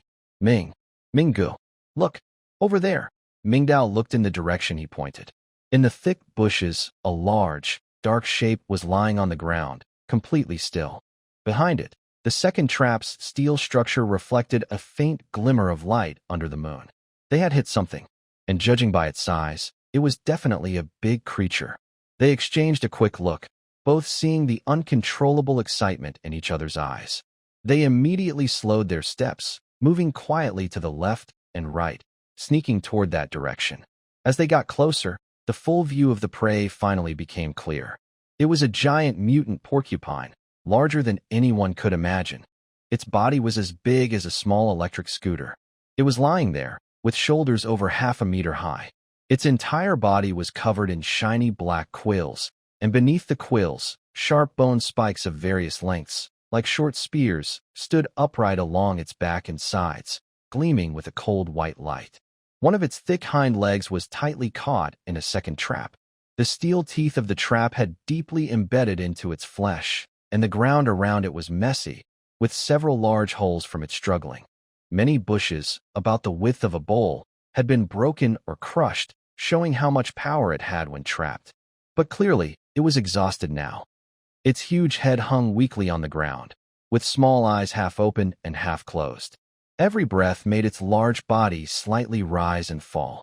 Several of its bone spikes had broken during its struggle, and the blood from the wounds stained the dirt beneath it dark red. Facing this seemingly dangerous creature, even from dozens of meters away, Wang Zhu felt a shiver down his spine and his legs went weak. Its body covered in spikes looked terrifying just to see. If it bumped into someone, they would definitely be pierced and bleed. Brother Ming, this thing. Wang Zhu's voice trembled. How do we kill it? Don't panic. It's already exhausted, Mingdao said, pulling out a crowbar. He didn't approach from the front, but lowered his body, using the trees and rocks for cover, quietly sneaking around to the porcupine's side and behind, into a blind spot of its vision. Wang Zhu, Mingdao's voice came from the shadows. Got it. Wang Zhu instinctively straightened his back. Follow my instructions. When I count to 3, you stay where you are and make some noise, loud as you can, to attract its attention. Huh. Wang Zhu was surprised but quickly understood Mingdao's plan. This was a feint. Well, but he looked at the sharp spines on the porcupine's back and felt a bit nervous. What if the animal got angry and charged at him? No buts, Mingdao suddenly said sharply. It's caught in the back leg and can't run far. Plus, it's already exhausted. Trust my judgment. Follow the orders. Yes. Wang Zhu clenched his teeth and made a firm decision. Fortune favors the brave. If he didn't take this risk, how could he stay with Ming in the future? He took a deep breath and tightly held the bone-removing kitchen knife. 1. Mingdao's voice sounded. He had already sneaked to less than 10 meters from the porcupine, ready to act, muscles tense. 2. Wang Zhu raised the knife high, aiming at a hard rock in front of him. 3. The moment the command was given, Wang Zhu used all his strength and slammed the knife down to the rock. Bang! Clang! Right after, Wang Zhu shouted loudly, making a strange cry. Hey, you stupid pig! Look over here. Grandpa's right here. This move worked. The nearly dead mutant porcupine was startled by the sudden loud noise and the challenge. It let out a low growl, struggled to lift its head, blood-red eyes fixed tightly on the direction of the sound. Wang Zhu. Now was the time. As the porcupine turned its head, Mingdao moved. He burst out from the shadows. In just a few meters, he was there instantly. Old man, die? You. He gripped the crowbar tightly, and as he rushed forward at high speed, he suddenly twisted his body, channeling all his strength from his feet, waist, to his arms, into an unstoppable burst of power, pouring it into the iron tool in his hand. It might have been his imagination, but he felt like his whole body's strength had grown. Who? The heavy crowbar whistled through the air, tearing it apart, and struck fiercely at the connection between the mutant porcupine's neck and skull. Bang! A weak spot hit. A dull thud. The large mutant porcupine didn't even have time to scream. Its limbs stretched out, and its whole body stiffened. The large body fell heavily to the ground, twitched twice, and then was completely still. One hit, and it was dead? Anyway, it fainted. Wang Chu stared in shock at the quick and violent scene before him, his mouth open in disbelief, unable to close it for a long time. This big, fat pig was just taken down with one strike from Mingdao? That was so powerful. Mingdao slowly exhaled a deep breath, shook his slightly numb arm. He had used all his strength in that strike, almost unleashing all his power. It seemed the effect was better than expected. He looked at his wrist, wondering if his strength was really that great. Never mind. Now was not the time to think about that. He stepped forward and kicked the pig's body to make sure it was no longer moving, then waved to Wang Chu, who was still staring blankly. Come here, lend a hand. Together, they struggled to lift the surprisingly heavy mutated pig from the trap it was caught in. When the beast lay fully in front of them, the excitement from their big find finally swept over them. Oh my! Wang Chu looked at the pig, which weighed at least 300 pounds, maybe close to 500 pounds. His mouth was watering. Mingdao, this. How long would it take to eat this? Its skin, its spines, probably even saber-toothed tigers couldn't bite through it. We hit the jackpot. We're really lucky now. He started imagining making braised pork, twice-cooked pork, and grilled skewers from this fat pig. Eat. Mingdao shook his head, interrupting his daydream. He looked at the huge pig, a sudden idea flashing in his eyes. No, no, no, that would be a waste. I have a bigger plan. Huh. Wang Chu was stunned, confused. Such good meat, why not eat it? Or, are you planning to trade it with Lu Guodong and the others? Mingdao didn't answer, only smiled mysteriously. You'll see when the time comes. Just as they were about to head to the third trap to check, Mingdao's smile suddenly froze on his face. His ears twitched slightly, catching a very faint sound. Footsteps. And suppressed, deliberate talking. Someone was approaching. And not just one. Mingdao suddenly reached out his hand, made a shushing gesture, and pulled Wang Chu, who was still excited, behind a porcupine to squat down. Don't make a sound, he whispered firmly. Wang Chu's heart jumped to his throat. He immediately closed his mouth and nervously gripped his knife. Mingdao pointed in the direction of the sound, which was the way they came. Not far away, a few shaky figures were walking towards them, step by step. The leader had distinctive yellow hair. His face was bruised and swollen, with a fresh wound at the corner of his mouth. He walked with a limp, looking very disheveled, but his eyes still showed anger and hatred. It was Brother Feng. He had somehow escaped from Lu Guodong's watch with a few, labor reform, prisoners. The wind in the forest carried the sound of rustling leaves and suddenly shifted direction. The smell of blood finally reached the noses of the four figures, about 30 meters away. The four were ragged and gaunt, their faces showing hunger and exhaustion. Their eye sockets were deep, and their lips were cracked. It was clear that Lu Guodong's labor reform life had been very them. The leader was Brother Feng. His cheek was swollen, and there was a purple-black bruise at the corner of his eye, left by Zhao Hu last night. He limped at the front, using a steel pipe as a cane. Every step tugged at his abdominal wound, making him grimace. They had taken the chance this morning when they went out to clean the garbage at the north gate of the neighborhood, knocked out 2 security guards, and sneaked away. Their goal in the forest was simple: find food. In the labor reform camp, they only got a small piece of Oreo each day and had to do endless hard labor. If they stayed longer, they would either die from exhaustion or hunger. It was obvious Lu Guodong was doing this on purpose. A skinny man, looking as thin as a monkey, followed behind Brother Feng, weakly complaining, "Brother Feng, forget it. What's there to eat in this ghost place? We've been searching for over an hour, and all we found is rotten leaves and dirt. If we don't go back soon, Lu Guodong's group will find us, and we will be in serious danger." "Shut up!" Brother Feng turned around and shouted irritably. "Go back? Do you want to starve to death? Or do you want to face Zhao Hu's crazy gang again?" He looked at his 3 equally discouraged followers and felt his anger grow stronger. Everyone must stay alert. Carefully search. That wild boar was probably killed nearby yesterday. That was a big pig. Even if a monster ate it, there should be some bones and leftover meat. If we find even a little, we can survive. They all saw how terrifying the saber-toothed tiger was yesterday, but hunger made them forget their fear. They dared not bother living creatures, but they still had the courage to pick up leftovers. At this moment, the man called, "Monkey," sniffed the air hard. His sunken eyes suddenly flashed with a glimmer of light. "Brother Feng, do you smell that?" he asked uncertainly. "It seems like a blood smell." The other 2 also stopped and lifted their heads, sniffing like hunting dogs. "Yes, I smell blood. It's coming from that way." Brother Feng's spirit suddenly lifted. He stared hard in the direction the wind was blowing from. "Let's go." He no longer needed his steel pipe as a cane. His stomach pain seemed to disappear. Limping, he led the way toward the smell. The 4 of them moved quickly through the forest like they had adrenaline. Soon, they found the source of the blood smell.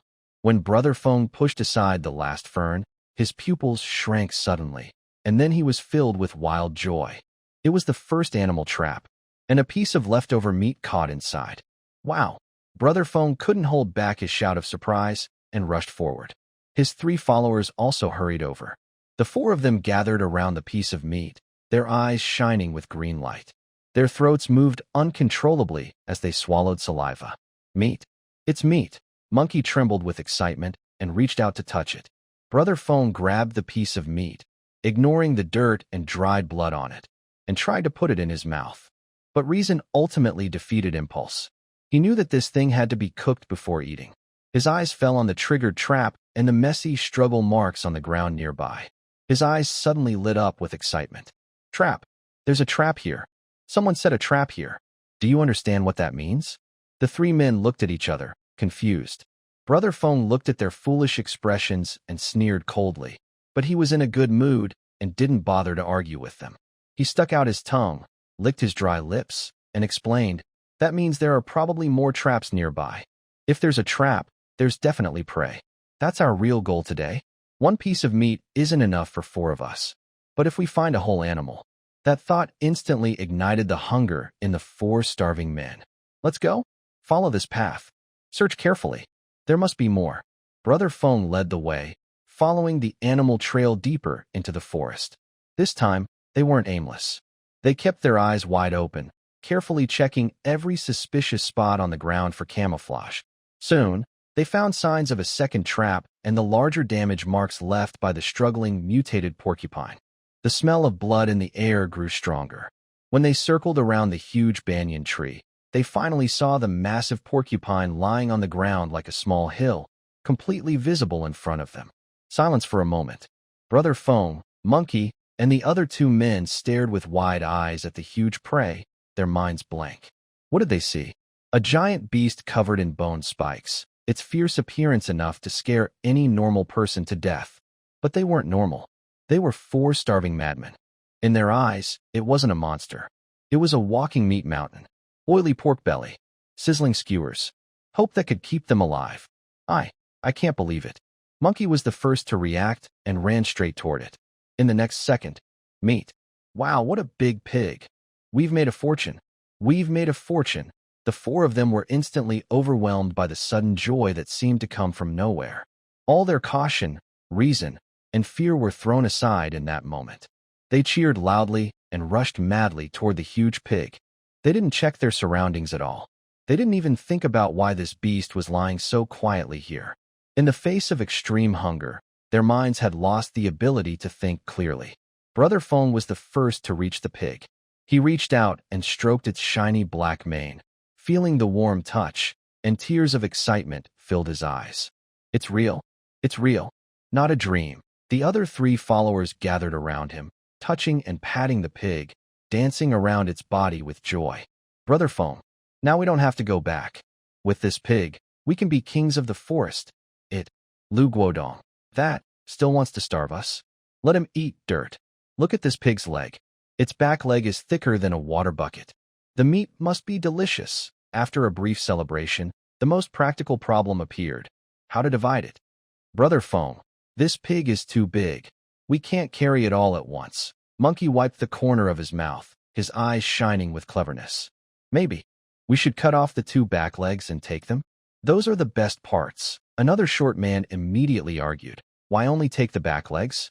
I think the pig's head is good too, full of collagen. I want the head. You don't know what you're talking about. How much meat is in the head? If you ask me, we should cut open the pig's belly and take out the organs and offal. That's the real treasure. Shut the up, all of you. Brother Feng was annoyed by their arguing. He shouted loudly and temporarily stopped the dispute. He walked around the pig once and made a decision. This back leg belongs to me, he said confidently, stepping on the fattest hind leg of the pig. This front leg goes to Monkey. The rest of you, split it. Anyone who has objections can forget about getting anything. This way of dividing immediately caused dissatisfaction among the other 2 people. Brother Feng, this isn't fair. Yeah, Brother Feng, why should it be like this? While everyone's attention was focused on the wild boar, Mingdao moved. He gave a very slight signal to Wang Chu, who was also holding his breath and concentrating. Attack now. Wang Chu swallowed hard. He tightly gripped the bone-cleaning knife, his palms sweaty, but he nodded firmly. In the next second, 2 people suddenly jumped out from the shadows, one on each side. Mingdao was the first to act. His target was the short man, who was arguing loudly with his companion over the pig's head, with his back turned.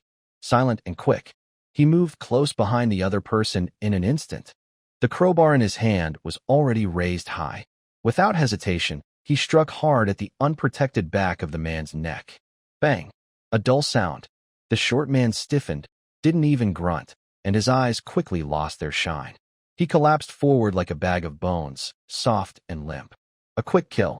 At the same time, Wang Chu gathered his courage like never before. His target was the man shouting about the pig's head. Wang Chu let out a wild roar that even surprised himself, and charged forward with his bone-cleaning knife. He didn't aim for the neck like Mingdao. He couldn't bring himself to kill, but he could scare. He used all his strength, swinging the knife as if to strike the man's head. The man, who had been arguing about the pig's head, suddenly heard a roar behind him. He instinctively turned around and saw a twisted, fat face and a blade rapidly enlarging in his eyes. He screamed much louder than Wang Chu, a scream that sounded 10 times more desperate, bursting from his throat. He forgot to resist or run. His legs gave way, and with a thud, he knelt on the ground. Don't kill me. Don't kill me. Spare me. He crossed his arms over his head, tears and snot streaming down his face, his body trembling like a leaf. Intimidation to scare the enemy. In just 2 seconds from the sudden outbreak to the end, Brother Feng and Monkey hadn't even fully recovered from their friend's argument when the situation changed dramatically. Brother Feng reacted the fastest of everyone. When he heard a dull sound and a scream behind him, he suddenly turned around. Then he saw, "It's you." Brother Feng's pupils shrank sharply at the sight of Mingdao's face. He recognized this face. He remembered clearly. It was this young man. During the garden meeting, when everyone was excited and influenced by Lu Guodong, he was the first to stand up, logically pointing out the risks of the task and suggesting a scouting team. At that time, he was in the crowd, hearing every word that young man said. His extraordinary calmness, his insightful analysis, left a deep impression on him. Now, that face perfectly matched the figure in his memory. A terrifying thought, so shocking it made him shiver, suddenly struck his mind like lightning. The mysterious player who topped the leaderboard with overwhelming advantage, making Lu Guodong furious but always hiding. The one who kept advancing, seemingly with a god's eye view, knowing all the rules in advance, anonymous. Brother Feng's lips started trembling uncontrollably. He pointed a finger at the expressionless young man who was approaching him step by step. You are the number one anonymous. This was not a question, but a certainty. Only the legendary number one anonymous could have such terrifying skills, could set traps here in advance and hunt such a big prey. Everything connected now. Faced with Brother Feng's shocking accusation, Mingdao's expression didn't change at all. He neither admitted nor denied. What responded to Brother Feng was not words, but a whistling crowbar. He suddenly exerted force with his feet, swinging a heavy crowbar directly at Brother Feng's face, attacking fiercely. Identity exposed? Then eliminate everyone who knows this secret. You. Brother Feng's fierce temper was fully unleashed.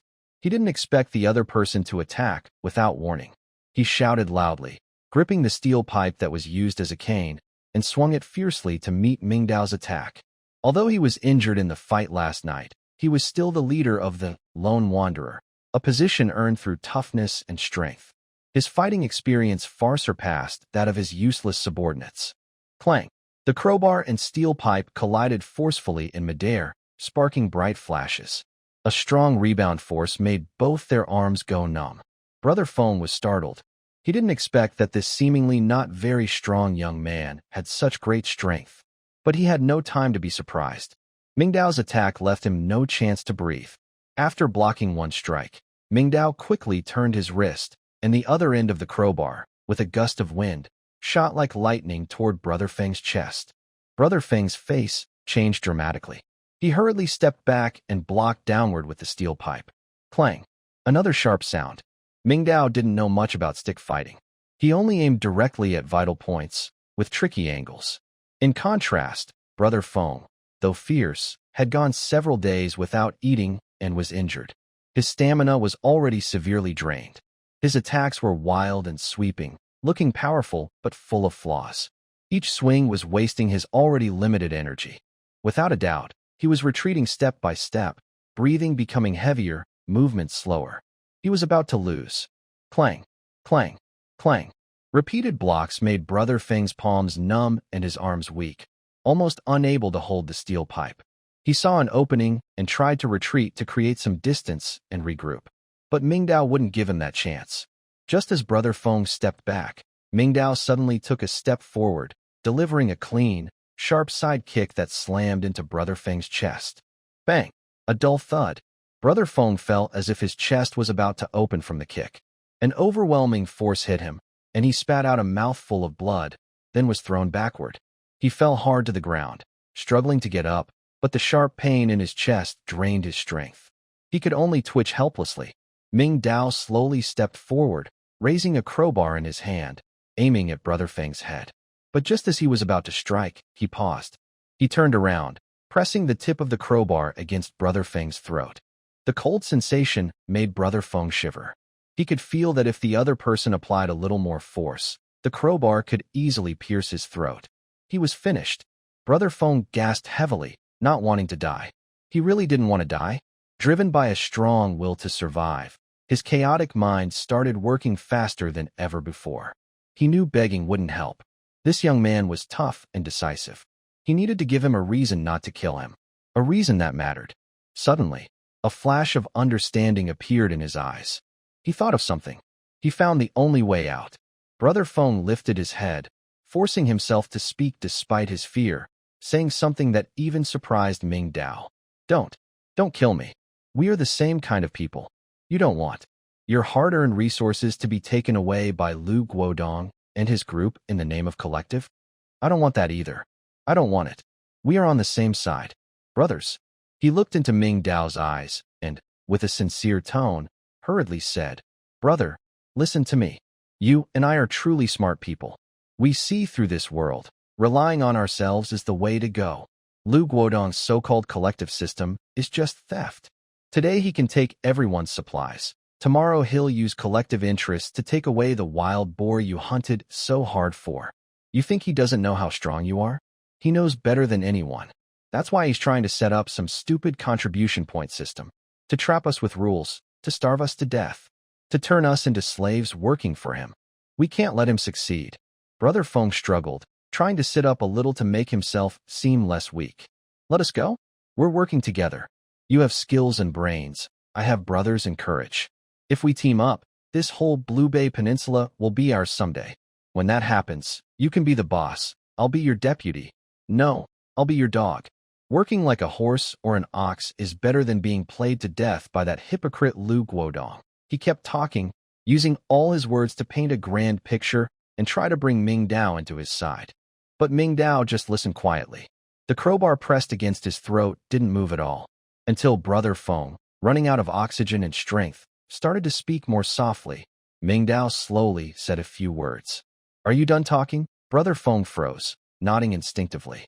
Mingdao gently pressed the crowbar's tip harder, leaving a deeper mark on his Adam's apple. The intense choking made Brother Feng's eyes turn bloodshot. Dog, still useful for guarding the home. He bent down and softly asked, where is your value? Value? My value. Brother Feng's mind went blank. Yeah, what is his value? In a one-on-one fight, he couldn't last more than 10 rounds against this young man. His remaining brothers were just a scared monkey and a knocked-out useless person. He had no resources. He was completely broke, couldn't even produce a single cookie. His so-called partnership was just a big joke in the face of such a huge gap in strength. The other person didn't need him at all. Kill him, take the porcupine, and disappear into the forest. No one would find them. That was the simplest, most logical choice. Brother Feng was hopeless. The shadow of death swallowed his last bit of hope. No, I don't want to die. I can't die. I want to live. I still need to find my sister. Those last 2 words awakened his will to survive. Countless thoughts, images, and memories flashed wildly through his mind. Lu Guodong's fake face, Zhao Hu's cold explosive fork. And the villa area? Yes, the villa area. That's secret. Secret. Secret. I know a secret. He spoke while coughing, blood foam spilling from his mouth, making him look even more miserable. A huge secret. Mingdao finally paused a little. Brother Feng dared not hold anything back anymore and poured out all his chips like beans from a bamboo tube. The villa area? It's Mr. Chen's house. The one in the second row in the middle. His basement. Hidden there are a lot of supplies, piled up like a mountain. And most importantly, he has a generator. A diesel generator. I saw it with my own eyes. And about 10 barrels of diesel. After speaking, he looked at Mingdao with hope. He believed no one could resist the temptation of the word generator. In a world where power was completely cut off, a working generator was worth more than food and water. Then, he saw the corner of Mingdao's mouth slowly curl into a smile. That wasn't excitement, but mockery. I know, Mingdao said casually. Last night I was there. What? He was there last night. Brother Feng's pupils shrank to the limit from extreme shock. A ridiculous thought exploded in his mind. Was the good show last night, the mantis catching the cicada, the oriole behind, was it? Was it all directed by this man from the beginning? Did he inform Lu Guodong's people to come for justice enforcement? Who is this man? Really? Why does he always seem to know everything in advance? How terrifying is he? Really? In that brief moment, Brother Feng thought about many things. No, I can't give up. I still have a chance. There must be more. He must have some weakness I don't know about. There must be something he needs. Food. He has that huge porcupine. He's not lacking. Weapons. The crowbar in his hand is more deadly than his steel pipe. Intelligence. He even knows the secrets of the villa area, and his own information is insignificant compared to him. What does he still lack? What exactly is missing? Suddenly, a detail he had overlooked flashed through his mind like lightning. He remembered. On the first day after crossing over, the water and electricity in the entire neighborhood stopped. Everyone was worried about having clean water. This man, no matter how powerful he is, still needs to drink water. How much water can he store alone? Can he drink the blood of this porcupine? Is there water in the forest? Water. It must be water. This is everyone's lifeline, and also his only lifeline. Water. I have water. Clean water. A lot of it. This sentence finally took effect. Mingdao's calm, unchanging eyes finally showed a ripple. The crowbar pressed against Feng Ji's throat eased slightly. Oh, he finally became interested. Tell me more. Cough. Cough. I live on the top floor. The top floor of Building 10. The door to the rooftop of our building is only accessible with my key. On the rooftop, there's a huge firefighting water tank. That big stainless steel container. It's filled with water all year round. It's for the entire building's fire safety. The water inside, at least 10 tons, right? It's definitely the largest water source in our neighborhood besides the fountain. But then he suddenly thought of something, his face turning pale, and cautiously added, Just that water. The water stored in the tank has been there too long, so it might not be safe to drink directly. After saying this, he quickly shut his mouth, staring nervously at Mingdao, watching every change in his expression. He was afraid that this last truth would turn his hard-won hope into nothing again. However, Mingdao showed no sign of disappointment. He fell into deep thought. A huge firefighting water tank. Over 10 tons of stored water. A stable, large water source located at a high, easily defensible position. These keywords quickly formed in his mind, sketching a plan with great strategic value. Water quality? That's not a real problem. Even if the water has been stored for a long time or is mixed with dead bodies and mud, in front of his water purifier, it's just as pure as clean water. A never-ending fire truck water tank, combined with his high-tech water purifier that can purify endlessly. What does this mean? It means he will completely control the drinking water supply for the entire Blue Bay Peninsula. Food. Survivors can try their luck in the forest. But clean water? That's an essential need that no one can replace. Lu Guodong relied on force and a small amount of scarce supplies to build his own centralized rule. And as long as he controls the water source, he holds everyone's life in his hands. This is a resource that could change the current power structure, a truly strategic asset. Brother Feng kept staring at Mingdao's face. When he saw a quick flash of light in Mingdao's eyes, he knew he might be safe. He scrambled forward, ignoring the terrible pain in his throat and chest, and swore to the sky. Brother. No. Big brother. If you spare my life, I'll give you the key. From now on, I, Fengzi, will be your most loyal dog.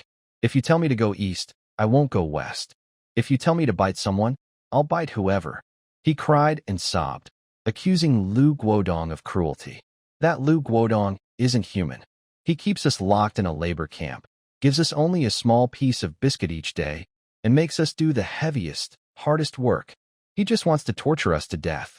Boss, trust me, there are many others in the community like me who refuse to submit to him. They're just scared of Lu Guodong's tyranny for now. If you stand up and shout, I promise I can gather a team. I have more than 10 trusted brothers who are forced to join the group now, but they all support me. Just one word from me, and they'll turn against him immediately. He looked up, his eyes shining with a twisted, vengeful passion. Boss, do you want to take down Lu Guodong? Do you want to become the true king of this community? As long as you want. Our brothers are the sharpest sword in your hand. We can help you do all the dirty work you don't want to do or can't do easily. Exploring, sneaking around, acting as cannon fodder. Anything you need.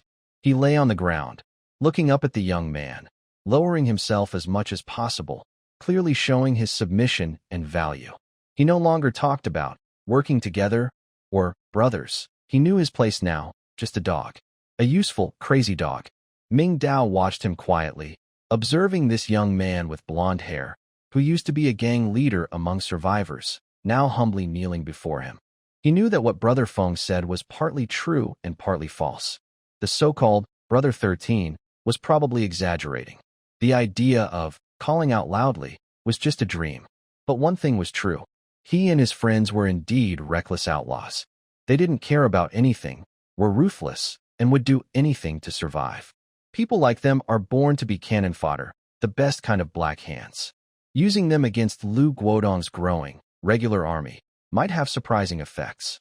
Brother Ming. It was Wang Zhu. He had been standing quietly to the side, not daring to make a sound. Finally, he gathered his courage and quietly moved closer to Mingdao. His face was still pale, and his hand holding the bone knife trembled slightly. But in his eyes, there was a clarity he hadn't noticed before.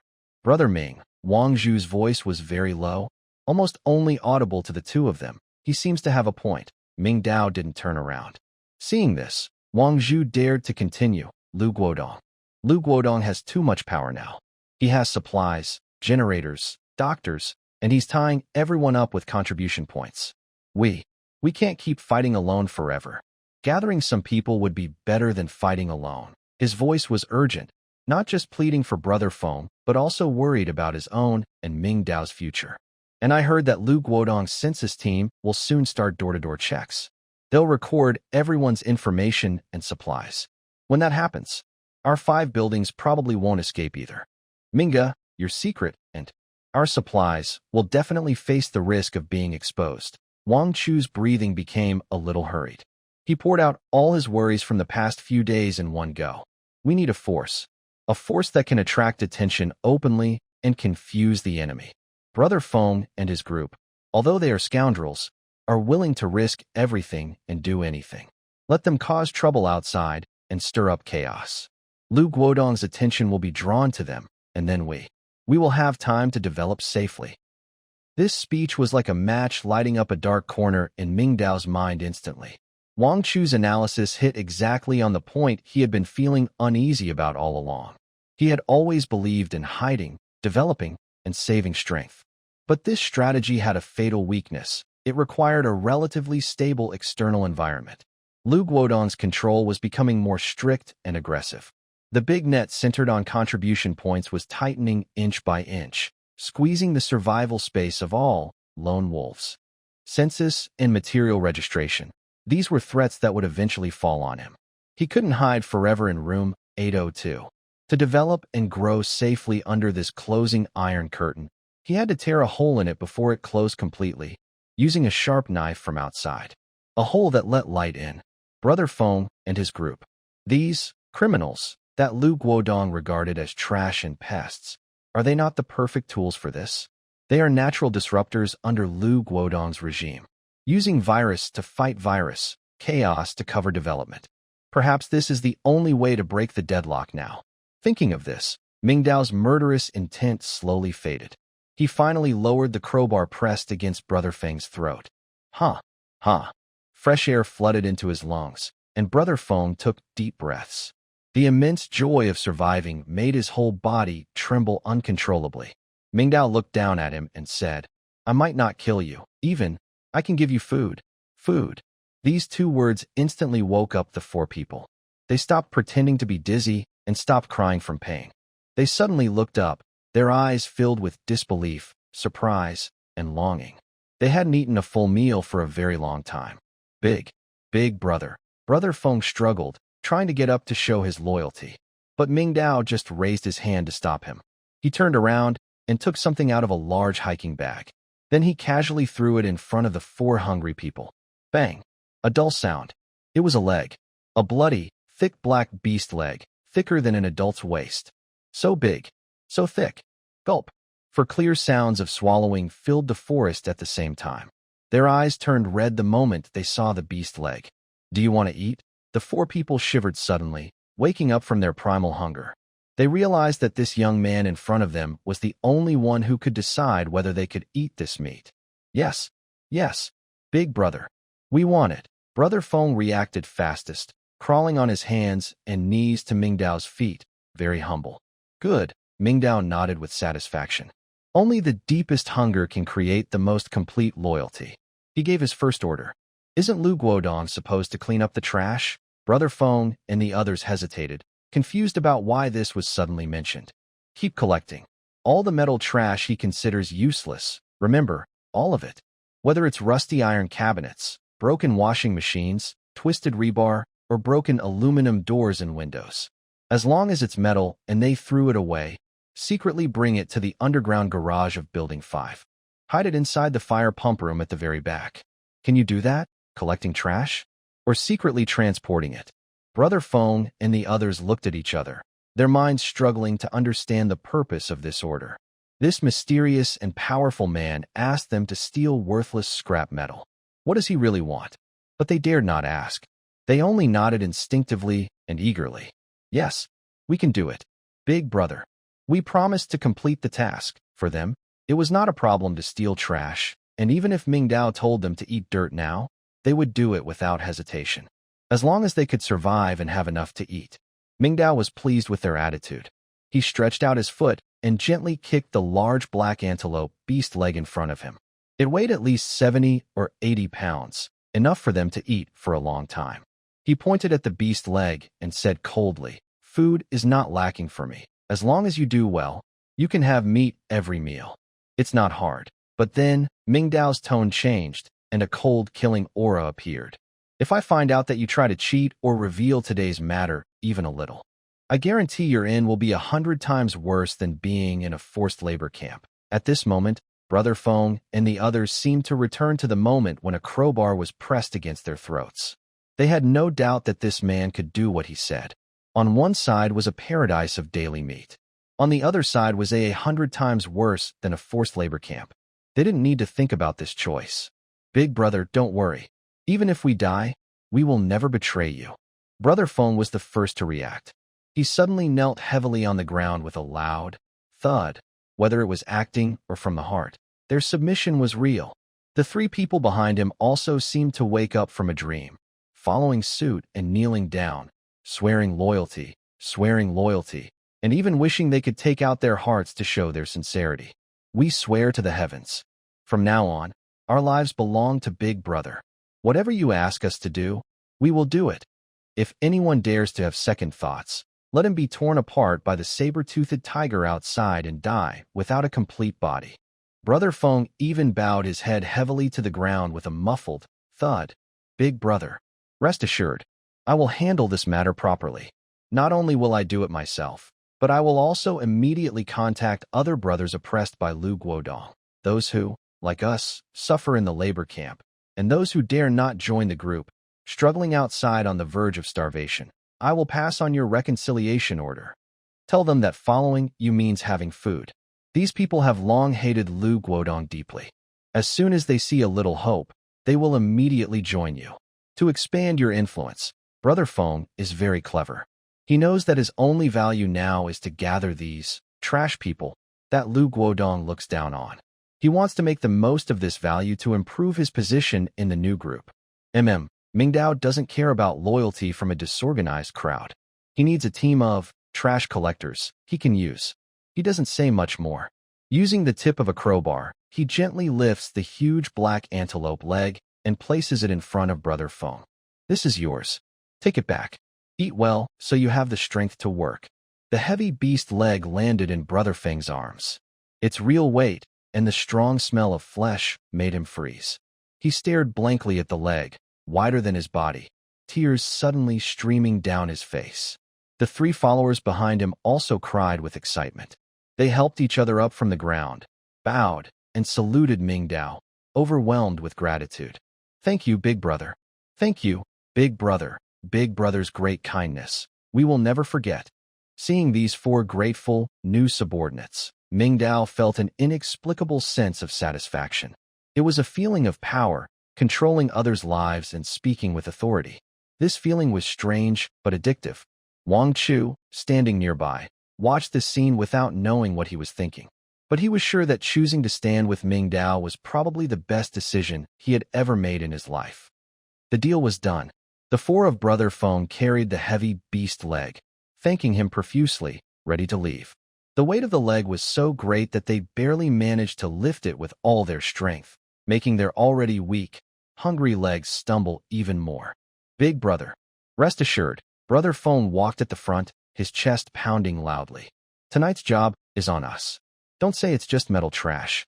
Even if you want us to tear down Lu Guodong's command post, we wouldn't blink an eye."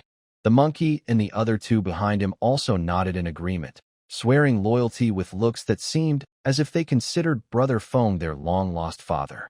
Mingdao simply nodded slightly and waved his hand, signaling them to leave. 10 o'clock tonight, underground parking lot, fire pump room, he stated clearly, repeating the time and place. "Got it. We'll be there on time," they replied eagerly. The four of them, as if relieved from a heavy burden, no longer dared to speak much. They carried the huge beast leg, stepping carefully, and disappeared into the shadows of the woods. until their figures were no longer visible. Faintly, one could still hear their suppressed, excited chatter. Oh my, this leg. This could feed us for a month, right? Big Brother is truly a miracle. Such a big move right from the start. Shoo, don't let Big Brother hear. From now on, anyone who dares to betray Big Brother, I'll be the first to cut off their head. The wind in the woods blew their voices away, dispersing the last tense atmosphere in the air. It was only then that Wang Chu, who had been standing nearby like a transparent ghost, finally took a long, deep breath. The brief confrontation and struggle just now had drained him more mentally than facing the mutated porcupine before. He looked at Mingdao, opened his mouth as if to say something, but ultimately said nothing. He steadied himself, withdrew his gaze from the direction where Brother Feng and the others had disappeared, and his eyes inevitably fell on the huge boar carcass lying like a small mountain on the ground. A new, more practical and troubling problem appeared before him. Brother Ming. Wang Chu's expression looked strange. He pointed at the massive beast, his face full of hesitation. What do we do with this big guy? He circled around the boar's body, kicked its thick hind leg like an iron barrel, feeling its incredible weight, and his worried expression deepened.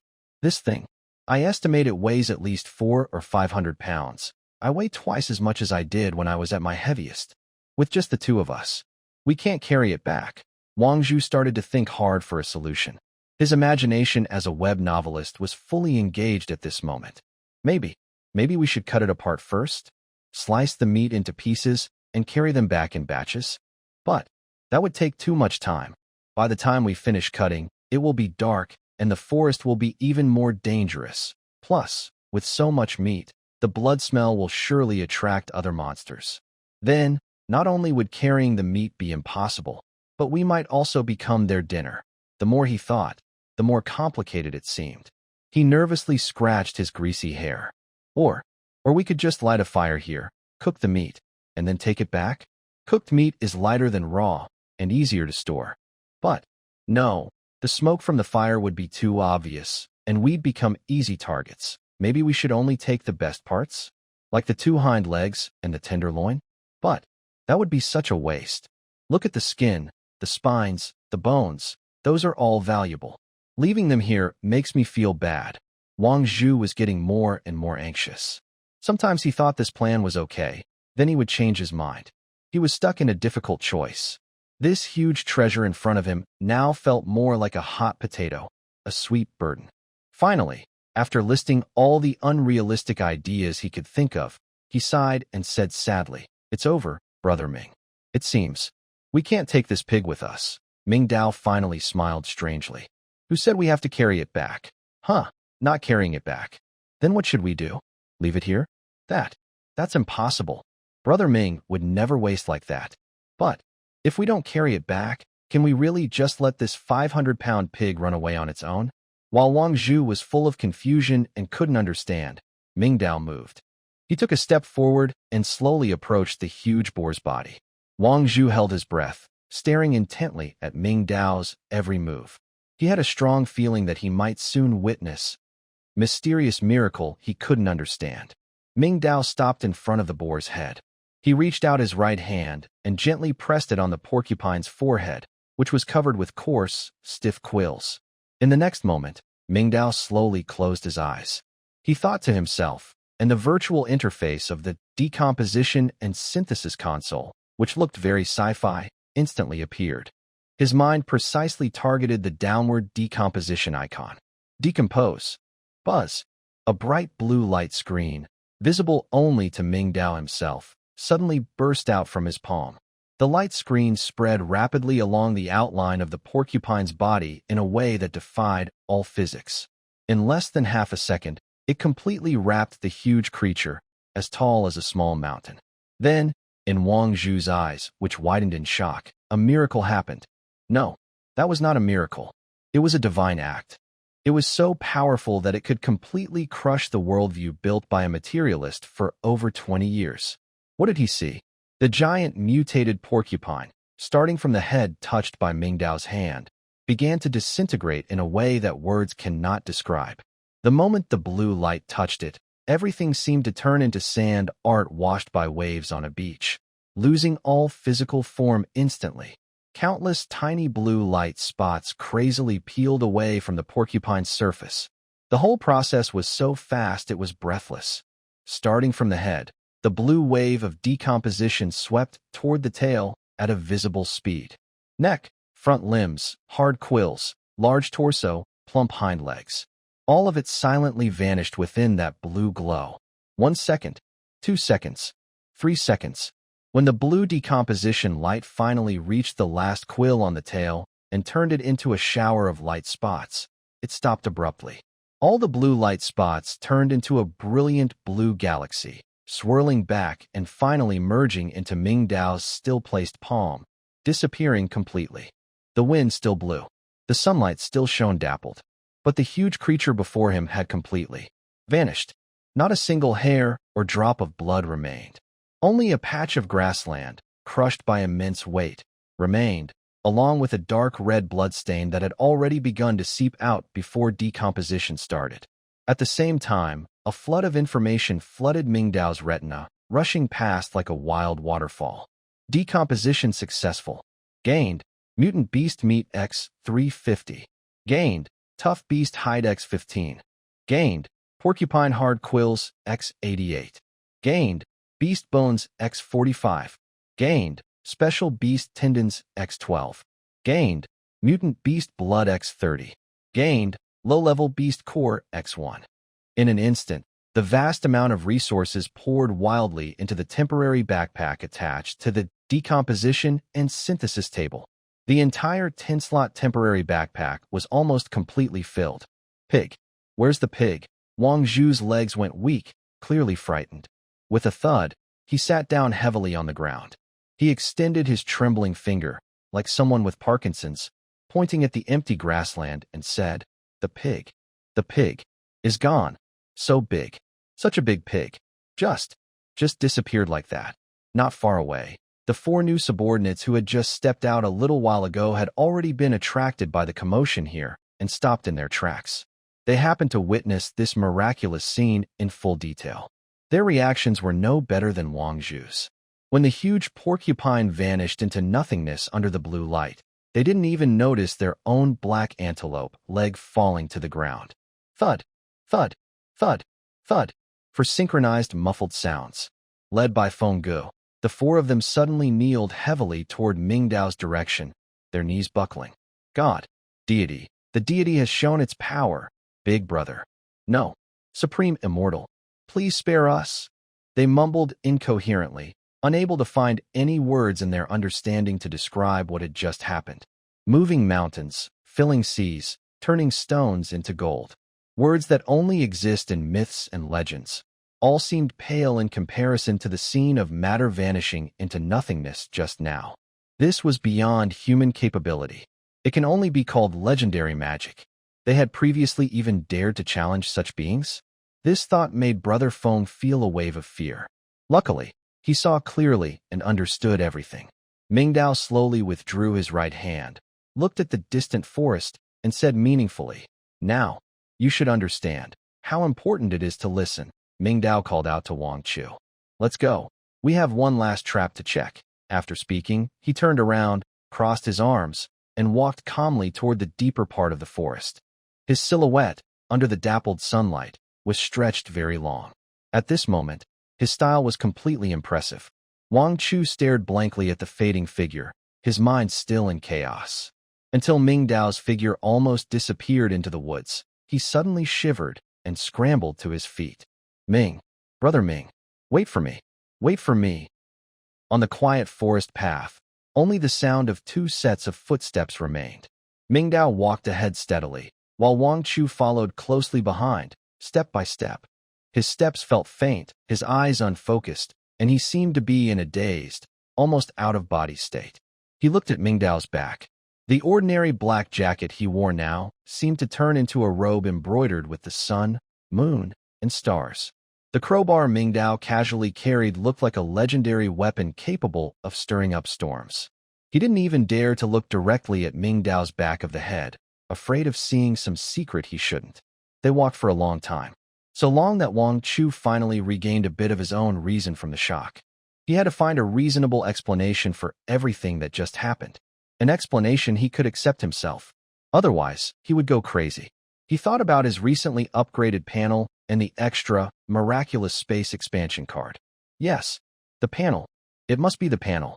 Since this world can have a panel that appears out of nowhere and a system beyond imagination, then maybe. Even more absurd abilities aren't impossible to accept. He needed an answer, a direct answer from Mingdao himself, to confirm his guess. Ming, brother Ming. Yes? Wang Chu took a deep breath and gathered all his courage. Was that move you just used a new ability after the panel upgrade? When he asked this question, his heart was in his throat. He was eager and terrified at the same time, waiting for that answer. If Mingdao said yes, then his newly formed logic could still make sense. If Mingdao said no, Wang Chu didn't dare think further. Mingdao casually replied, "Sort of. When your panel level gets higher, you'll naturally have it. Don't make a fuss about it." He paused and added, "Basic skills, don't worry." This relaxed, even slightly boastful explanation finally eased his tense nerves. So that's how it is. It turns out, this divine skill is also a result of the panel upgrade.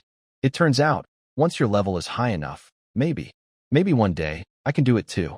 A wave of huge joy and relief flooded over him. Great. So, Ming brother isn't a god. He's just ahead of everyone else. Wang Chu's waist unconsciously bent even lower. Being able to follow such a person was the greatest luck of his life. Soon, they arrived at the third trap's location. This trap was set in a bush near a stream, a common path for wild animals to drink water. Before they got close, they heard a rustling sound and the frightened squeaking of a small animal. The trap did not disappoint. A lively gray wild rabbit was caught tightly in a trap, its hind leg caught. Maybe because it was small, its struggling was weak, and its injury wasn't serious, just some skin torn and a little blood. It stared with frightened, ruby-like eyes, futilely kicking its legs in the trap, trying to break free from the steel confinement. Mingdao stopped and looked at the rabbit, feeling happy inside.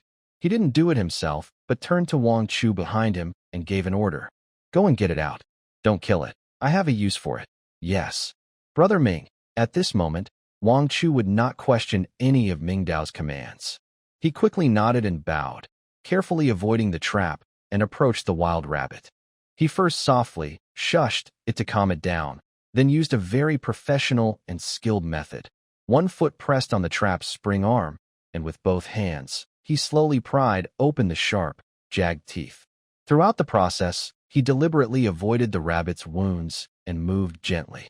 After freeing the rabbit, Wang Chu immediately used prepared vines to tie its four limbs and body tightly, leaving only its small head outside, nervously twitching its nose. "Brother Ming, it's done. Good, let's go home." Mingdao nodded, glanced at the rabbit, then turned and started back on the way home. On the way back, the number of people at the edge of the forest was clearly many times more than when they came. Almost everyone who could walk was out. Most people looked pale, gathered in small groups, holding various weapons, kitchen knives, rolling pins, baseball bats, and even garden scissors. They dared not go deep into the forest, only cautiously digging for leftover wild vegetable roots at the outer edge, or scraping bark from trees with knives. Everyone's face showed hunger and anxiety. Clearly, on the third day after the end of the world, each family's supplies were running low. There might still be rice, but vegetables were almost gone. When Mingdao and Wang Chu came out of the forest trail, they immediately became the focus of everyone's attention, especially Wang Chu's lively, plump-looking gray rabbit, which drew everyone's gaze. Many people looked at them with envy and jealousy. Those struggling to dig wild vegetables also stopped their work. They looked at the rabbit, their throats uncontrollably moving as they swallowed saliva. Finally, a woman carrying a basket couldn't hold back and squeezed out of the crowd. Her basket contained only a few thin black roots that looked like toothpicks. She quickly approached Mingdao, forcing a very flattering, even slightly fawning smile on her face. "Oh, young man, you're really lucky." The old woman's voice was sharp and high-pitched, full of exaggerated enthusiasm. "Such a fat rabbit is rare. Where did you catch it? Could you give me some tips? Our whole family hasn't had a proper meal in almost 2 days." As she spoke, her dull eyes fixed tightly on the rabbit in Wang Chu's hand, as if she wanted to pounce and bite it. Mingdao stopped walking, looking at her with a blank expression. He raised his hand and pointed behind him to the dark, deep forest. "Just luck," he said simply. "But I advise you," he added, "it's not safe inside." When we came out, we heard the roar of wild animals. If you don't want to get hurt, it's best not to go in. The roar of wild animals. She immediately remembered yesterday. That terrifying saber-toothed tiger, and the 7 bodies torn apart and left in pieces. Her face turned pale, losing all color. "Oh, thank you. Thank you for warning me," she stammered, trembling. She dared not look at the rabbit again, nor ask any more questions. Like avoiding a curse, she turned and hurried back into the crowd, shouting in fear, "Don't go in! Don't go in! There are monsters inside! Man-eating monsters!" The murmurs among the crowd, already suppressed, grew even quieter. Everyone's eyes toward the forest were filled with fear. They knew there were supplies inside, but they didn't have the courage to go in. Hunger or life, what was more important? No doubt about it. Mingdao watched this scene and shook his head. He ignored the frightened survivors and, with Wang Chu, walked straight through the crowd toward building number 5. Just then, a strange buzzing sound, unlike any other noise around, suddenly came from nearby, catching Mingdao's attention. This sound was very soft, but had a strong penetrating power, with a mechanical-like frequency. He looked toward the sound.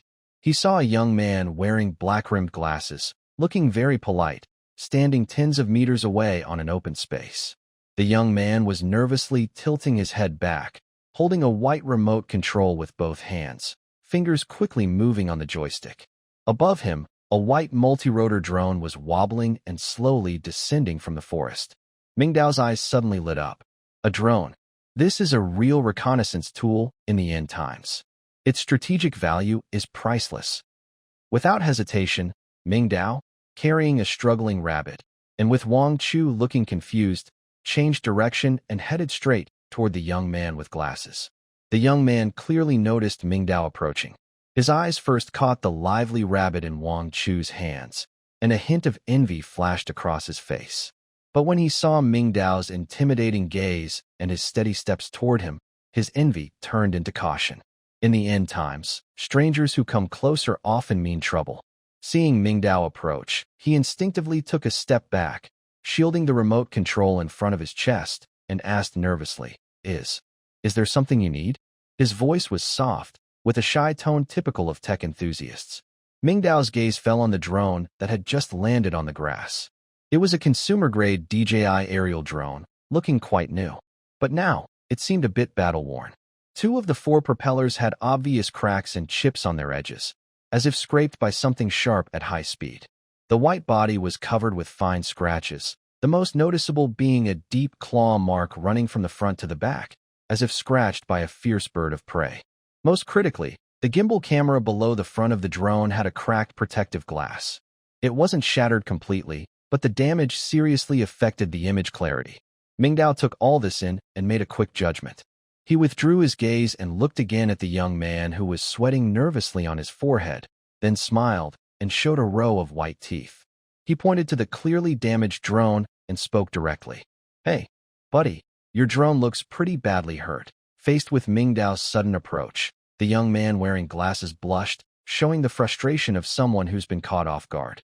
He raised his hand and pointed to the battered drone on the grass, his voice full of helplessness and concern. "Don't mention it. It was just attacked by a strange bird in the sky. I almost lost it. This is my main tool for survival." "A strange bird? A main tool for survival?" These words immediately caught the attention of all the survivors nearby, who had been listening with their ears perked up. Mingdao raised an eyebrow, quickly catching the key information in the young man's words, and took a step closer. He asked, "Really? What did you see in the sky? Did you find a water source?" Water. Those who had been just watching from afar or pretending to dig for roots all stopped what they were doing and turned toward this conversation. The young man clearly hadn't expected to become the center of attention so suddenly. He was startled by the crowd's reaction and looked at the survivors whose eyes sparkled with hope, feeling a bit nervous. He instinctively looked at Mingdao, as if seeking protection. Under Mingdao's friendly smile, he finally calmed down a little. I found it. I found it. I really found it. Really? Water. Where? Is it far? Is the water clean? Oh my God. We're saved. We don't have to drink that dirty water anymore. This was the first real good news they had heard in 3 days since the disaster struck. Faced with the crowd's eager questions, Li Yuan's eyes also flashed with excitement. He raised his voice to be heard over the noise. Yes, I found it. To the north. About 3 or 4 kilometers from here, there's a small creek. The water isn't wide, but it flows pretty fast. I zoomed in with my camera, and I could see the stones at the bottom clearly. It looks very clean. He paused, as if remembering something, and his expression shifted from excitement to disappointment. Unfortunately, just as I was about to return, a black strange bird suddenly appeared out of nowhere. It was very fast. It flew straight at my drone. I desperately pulled up to avoid it, but it still scratched the body with its claws. He pointed to the fierce claw mark on the drone and said with fear, at that moment, the whole drone was spinning wildly in the sky, almost losing control and crashing. I barely managed to stabilize it and bring it back. But now, it seems the flight control system is broken. You saw it during landing, shaking and not responding at all. I think it's ruined. The people, who had just been happy about finding a new water source, suddenly looked serious. Finding water is good, but what's the use? 3 or 4 kilometers, what does that mean? It means crossing a completely unfamiliar area full of unknown dangers. Yesterday, at the edge of this forest, a saber-toothed tiger killed 7 people. Who knows what kind of monsters are lurking near that small creek? And now, the only thing that could help with aerial scouting and safe route planning, the eye, is also broken. Without the drone, who dares to risk being attacked by wild animals and go into unfamiliar territory 3 kilometers away? Who will scout? Who? The crowd fell silent again. Hope often turns into despair, which is even harder to bear. But just when everyone was feeling hopeless, Mingdao did something nobody expected. He squatted down carefully, examining the damaged drone closely. He reached out and gently brushed his finger over the deep claw marks on the body. Maybe I can fix this. What? Li Yuan suddenly looked up, stunned. His eyes were full of disbelief, even doubting if he was hearing things because of the stress earlier. He pointed at the drone on the ground and shouted in a professional tone, as if an expert was being challenged by a novice. Bro, are you joking? Do you think this is just a matter of changing a battery? Look carefully. The main flight control board is broken. It's the core control unit.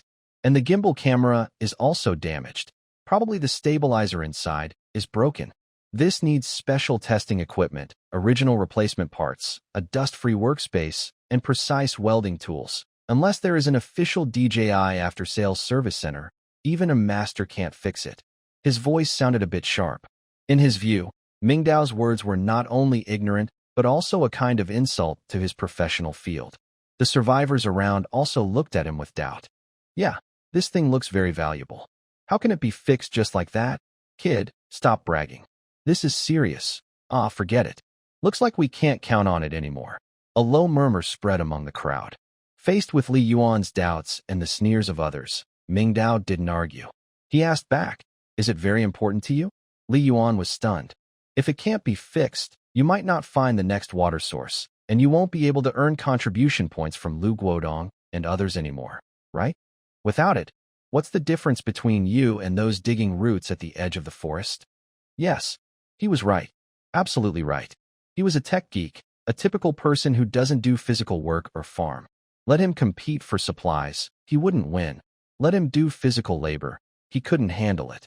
The drone he bought with 3 months' salary was his only asset to survive in this cursed end of the world. Yesterday, he used this drone to hover over the neighborhood, helping Lu Guodong's patrol team spot some unusual activity on rooftops, earning 50 contribution points and 2 packs of precious compressed biscuits. He thought he had found a decent way to survive in this world. But now, this only asset had turned into a pile of scrap metal. Li Yuan's face suddenly turned pale. His lips trembled as he sighed. Might as well try to save it. What if he really wasn't just bragging? You can really fix it? Li Yuan stared hard into Mingdao's eyes, trying to see even a hint of deception. What do you want in return? He asked the most important question. In this world, there's no free lunch. If you want something, you have to pay. He was prepared to be ripped off. Hearing this, Mingdao smiled. I won't accept contribution points. I'm not sure if I can fix it either, since I'm not a professional. I do have a DJI drone at home, but it was lost a long time ago after a crash and has been sitting unused in the storage room. Given the current situation, maybe I can take it apart and use some parts. This explanation sounded reasonable and immediately eased most of Li Yuan's and others' doubts. Taking the drone apart and replacing parts is still challenging, but it sounds more reliable than trying to fix it from scratch. Mingdao paused for a moment, then stated his real condition. In exchange, your drone will serve me for half an hour every day. You will explore wherever I ask, of course. But the battery life is another matter. Half an hour every day? And it must follow the other person's commands. This is almost like giving up half of the drone's usage rights. Remember, drone batteries are limited. His DJI drone only lasts about 51 minutes on a full charge. Even with a generator, charging is a luxury now. Without stable power, each flight consumes a lot of precious battery life. Half an hour daily is a heavy price. But being able to fly is better than not flying at all. Mingdao was waiting for Li Yuan to come to his senses. Forcing something rarely works. Only if the other person willingly accepts can this partnership last. Time passed second by second. Finally, Li Yuan seemed to make a firm decision. He suddenly looked up, a determined look in his eyes. He didn't give an immediate answer, but instead set his own condition, trying to keep some control. Then, it's a deal. He first agreed to the main framework of the trade, then shifted his tone, speaking professionally. But, you can show me your drone. I'm a professional, and if the parts are okay, I can fix it myself. If I really can repair it, I can lend you half an hour every day for your use. You need to find a way to charge the battery, and it must be safe. He emphasized the words, lend, and use myself. This means he's only lending the device, not giving himself or the drone entirely to Mingdao. He wants to protect his independence and dignity as a pilot. When he heard this suggestion, a hint of happiness appeared in Mingdao's eyes.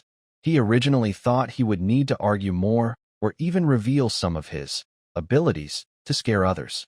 But unexpectedly, Li Yuan was much more cooperative than he had imagined.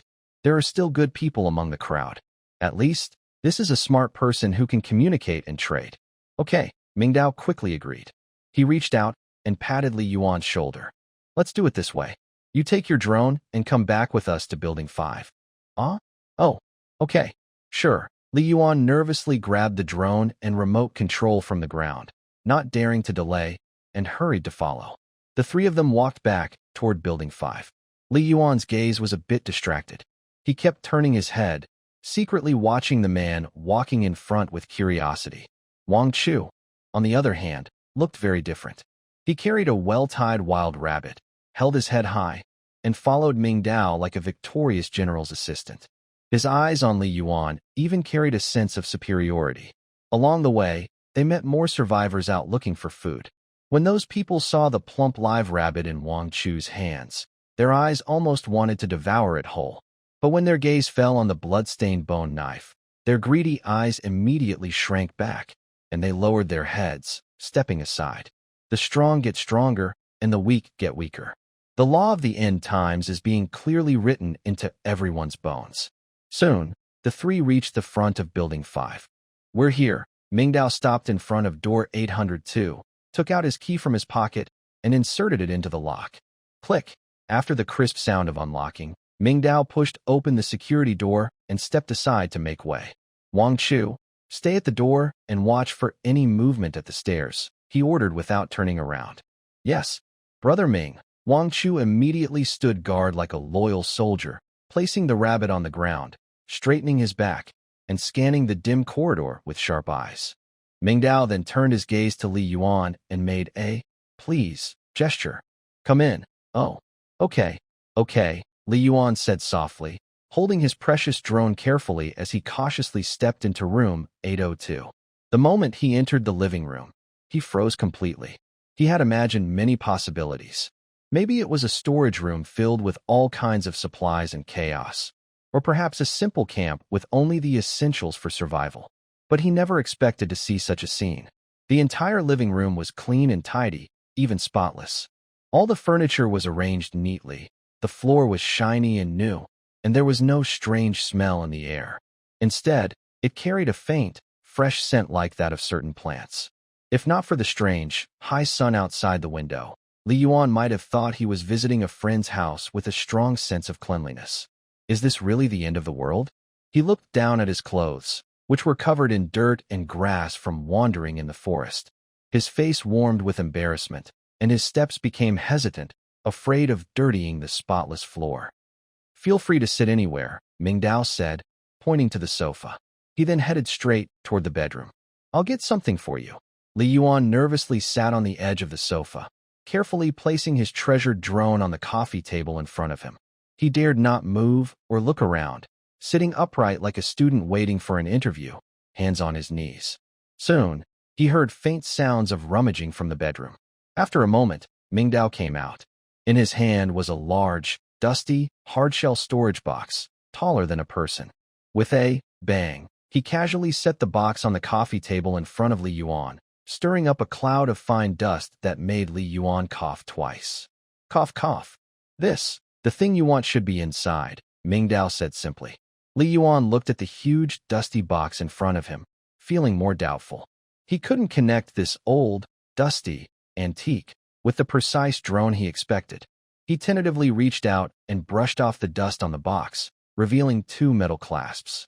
With a click and a snap, the lid was opened. Inside the box, thick foam filled every space, with each groove fitting apart perfectly. In the center groove, a black drone lay quietly. Its design was sleek and modern, with strong lines and sturdy arms. Compared to Li Yuan's small white consumer drone, it looked like a heavy-duty truck next to a car, but its condition was truly sad. The drone's surface was covered in thick dust. One arm was broken in the middle, exposing colorful, tangled wires like a broken bone. The other propeller was missing, leaving only a bare motor shaft. The camera on the bottom was shattered, with only some glass shards still stuck to the frame. This was no longer a drone. It looked more like a pile of electronic trash. Li Yuan's mouth twitched involuntarily. He looked up at Mingdao with a look that said, "Are you joking? Are you sure? This is the drone you mentioned?" He asked, voice full of disbelief and frustration. "This thing. Forget about parts. It should be classified as hazardous waste, right?" Mingdao shrugged casually. "It used to fly. One time, it went too high, lost signal, and fell from hundreds of meters up. That's how it got like this. The company didn't want it anymore, so I thought I'd take a look, put it in the storage room, and forgot about it." He pointed at the pile of scrap metal and said calmly, "Aren't you a professional? Take it apart. Maybe there's something useful inside." Li Yuan was speechless. He felt like a customer cheated by a dishonest seller, with nowhere to complain. He took a deep breath, trying to calm his frustration. Since he was here, he couldn't leave empty-handed. Might as well try his luck. He pulled out a Swiss Army knife, skillfully extended a Phillips screwdriver, and bent down to give the electronic trash a professional inspection. His movements were very focused, and his expression became serious. First, he carefully examined every scratch on the drone with a flashlight, muttering to himself. "The arm structure is broken, the motor shaft is exposed, the wiring is damaged.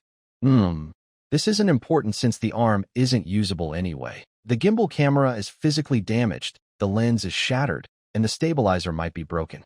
But this isn't important. My gimbal should still be okay. The outer shell has many cracks, but the main frame isn't deformed. Interesting." As he checked, he used a screwdriver to start removing the drone's outer shell. He carefully unscrewed each tiny, placing them neatly in a line on the coffee table. Wang Chu, standing at the door, couldn't help but be curious and leaned in to look. He watched Li Yuan's precise and skilled movements, full of wonder. Soon, the top cover of the drone was completely removed, revealing the complex circuit board inside. The green mainboard was densely packed with chips, capacitors, and wires, looking dazzling. Li Yuan's eyes lit up instantly. His breathing became a little faster. "Oh my," he exclaimed in awe, carefully brushing dust off the mainboard with his finger. "It's so beautiful. Did you see that? This flight control mainboard. It's an industrial-grade, custom board. Whether it's the chip manufacturing process or the circuit design, it's far beyond consumer-level standards. And this GPS module is a dual-mode redundant design. No wonder. No wonder it can fly so high. He seemed like Columbus discovering a new world, completely immersed in a kind of tech geek's excitement. He forgot where he was and his original purpose, lost in the shock brought by this intricate circuit board. This transmission chip is actually military grade. Its anti-interference ability is at least 3 times that of civilian grade. And these electronic speed controllers, the materials are so solid. Each one has its own heat sink. Wang Chu listened in confusion, not understanding what these technical terms meant, but he could still feel the intense excitement in Li Yuan's tone. He quietly asked, "Brother Ming, what does he mean? Can this thing actually be used?" Mingdao crossed his arms and leaned against the wall, shaking his head. He clearly knew the value of this drone. Otherwise, he wouldn't be trying to take advantage of the situation. This was a professional surveying drone his company spent a lot of money to acquire. Its performance, anti-interference ability, and battery life far surpassed ordinary drones on the market. Simply put, Mingdao explained clearly to Wang Chu, his drone is like a small family car. Mine is like an armored personnel carrier. Although this armored vehicle is now only left with an engine and a few intact wires after being blown up, as long as I put its engine into that small car.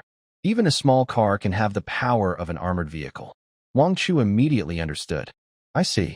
Brother Ming's point is, using the best parts from your drone to replace his broken parts, giving it an upgrade?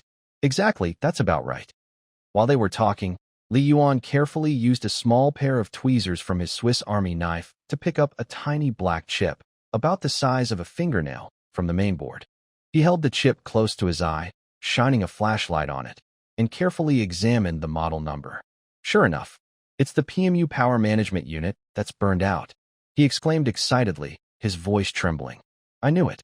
When the plane was landing so unsteadily, it must have had a power supply problem. Falling from hundreds of meters, the sudden current impact is the easiest way to burn this component.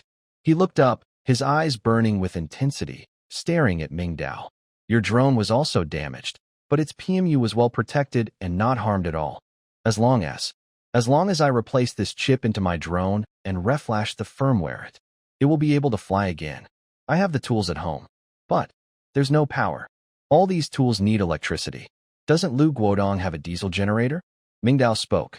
You just said you found a water source with your drone, but you couldn't determine the exact location, and the drone was damaged and needed repairs to continue exploring. I don't believe he wouldn't give you electricity. Li Yuan hesitated. All right, good, Mingdao nodded. Since it's still early, go ahead and repair it. If you have any other problems, tell me. I hope it can be fixed today because I want to use it. He paused, then added, if anything happens, knock on my door, 3 long knocks and 1 short. Understood. I understand, Li Yuan nodded. Now that everything was settled, he quickly hugged his briefcase and stood up, planning to leave. Oh, right. Which building do you live in? When I need help, I'll come find you. Building 9. Apartment 601. Building 9, 601. Mingdao nodded, memorizing the address. He waved his hand, giving a farewell. All right, take your things and be careful. Yes. Brother Ming. Well, I'll go now. If you need anything, just come find me anytime. Li Yuan, carrying a lot of things, left room 802 with Wang Chu's help, glancing back several times. Until their figures disappeared around the corner of the stairs, Mingdao slowly closed the door. Click. With the sound of the lock, the world returned to silence. The main reason he helped Li Yuan repair the drone was to find out about the unclaimed construction panel. The empty units in the neighborhood are limited. As time passes, the remaining ones will become fewer and fewer. He doesn't have much time left. Mingdao turned around and didn't stay in the living room. He went straight into the study. He walked to the center of the room and took out a card from his pocket. It shimmered with a faint bronze glow. It was the simple beast cage. He looked at the detailed cage pattern on the card and thought. Use. The card instantly turned into a streak of light and merged into his palm. Immediately, countless bronze-colored light spots appeared out of nowhere in the empty space before him. These lights moved along mysterious paths, quickly weaving, outlining, and combining. In less than 3 seconds, a large metal cage appeared in the corner of the study.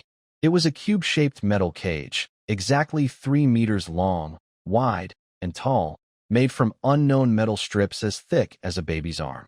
These metal strips fit together seamlessly, forming a strong, unbreakable cage. One side of the cage had a gate that could be pulled open. The overall shape of the cage was simple and rough, giving it a striking appearance. Simple animal cage. Type: disposable tool. Description: creates a sturdy, simple animal cage. In front of you. Size: 3 m x 3 m x 3 m. Made from unknown metal. It is indestructible and can be used to hold or transport small to medium creatures. Special effect: has a slow, taming, and healing effect on creatures inside. Mingdao walked up to the cage, reached out, and gently tapped the cold metal bars. Clang. He could even feel a slight numbness in his fingertips. Unbreakable. The system is trustworthy. He nodded with satisfaction, turned and left the study, heading to the living room. There, he picked up the still struggling gray wild rabbit from the floor. He opened the gate of the cage and casually tossed the rabbit inside. With a bang, the gate automatically closed. The rabbit, clearly frightened, was thrown into the large cage and began to panic, smashing and jumping in an attempt to escape. Its hind leg, caught in a trap, reopened its wound due to the vigorous movement, blood staining a small patch of the ground. But at that moment, a miraculous scene happened. A faint, gentle white light, like ripples on water, rose from the bottom of the cage, enveloping the agitated rabbit. Under the white light, the wound on the rabbit's leg, which was bleeding, started to heal at a visible speed. Though slow, so slow that careful observation was needed, the torn flesh gradually closed, and the bleeding stopped. This must be the healing effect. Even more amazing was the taming. The once terrified and frantic rabbit, bathed in the white light, gradually calmed down. It stopped jumping and struggling, and even the frightened squeaking ceased. It slowly crouched down, showing a gentle and peaceful posture. In the end, it curled up in the corner of the cage like a pet rabbit, quietly licking its front paw, as if it had taken this cage as its nest. Mingdao watched all this, feeling deeply amazed. Taming. Restoring. This effect is really impressive, isn't it? If he could catch a powerful mutated creature, like that saber-toothed tiger, and put it in this cage, with time, wouldn't he be able to have a mighty battle pet, comparable to a legendary guardian beast? This thought made his heart beat faster with excitement. Wait, the creature inside the cage can be slowly tamed and restored. Creature. Humans are also creatures, aren't they? If he put a person inside this cage, what would happen? Would they also be restored? Tamed? An injured person put inside would have their wounds automatically heal. A disobedient person put inside might, like this wild rabbit, have all their sharp edges smoothed out, all their wildness faded, and eventually become a completely loyal pet. Mingdao thought about this, and a silent smile slowly appeared on his face. Next time, I must try it. Since arriving here, everyone has lost the habit of eating breakfast. Some even eat only once a day. Mingdao decided to treat himself. He took a few pieces of dried chicken from the balcony, already half-dried, firm and salty with a rich flavor. He also found some dried mushrooms, soaked them in water, and the unique mountain wild aroma instantly filled the air. A simple fire stove was lit in the corner of the balcony, with orange flames licking the bottom of the pot. The water was pure and clean, and the pot was a good iron one. Once the water boiled, he first added the sliced dried chicken and mushrooms into the pot, simmering gently. The fats and salty flavors from the chicken were slowly squeezed out at high heat, blending perfectly with the fresh aroma of the mushrooms. The rich meat broth began to spread outward, eager and restless. A few minutes later, the tea turned milky white, and the aroma became richer and more full-bodied. Mingdao tore open a bag of pickled vegetables, snapped the flatbread into 4 pieces with a loud, and dropped them into the boiling soup. Finally, the soul. He squeezed both the seasoning packet and the sauce packet into the pot. Sizzle! Here it comes again. The smell of meat, mushrooms, noodles, and the unique charm of pickled vegetables burst out from the balcony window of apartment 802. It seeped through the cracks in the building, entering one door after another. On the 7th floor, Liku was boiling a thin, clear porridge with the last bit of rice. He took a deep sniff. The smell was like a hook, scratching his stomach, making his already hungry belly protest. He clenched his fists tightly, eyes full of envy. Someone's eating again. On the 6th floor, Sister Wang was feeding her sick child with water given by Mingdao. She only nibbled half a hard biscuit. When the tempting aroma drifted into her room, she was stunned at first. Then her eyes showed a mix of feelings, gratitude, but mostly helplessness and longing for a different life. She also wanted to eat. The residents downstairs were even more tormented by the smell, almost going crazy.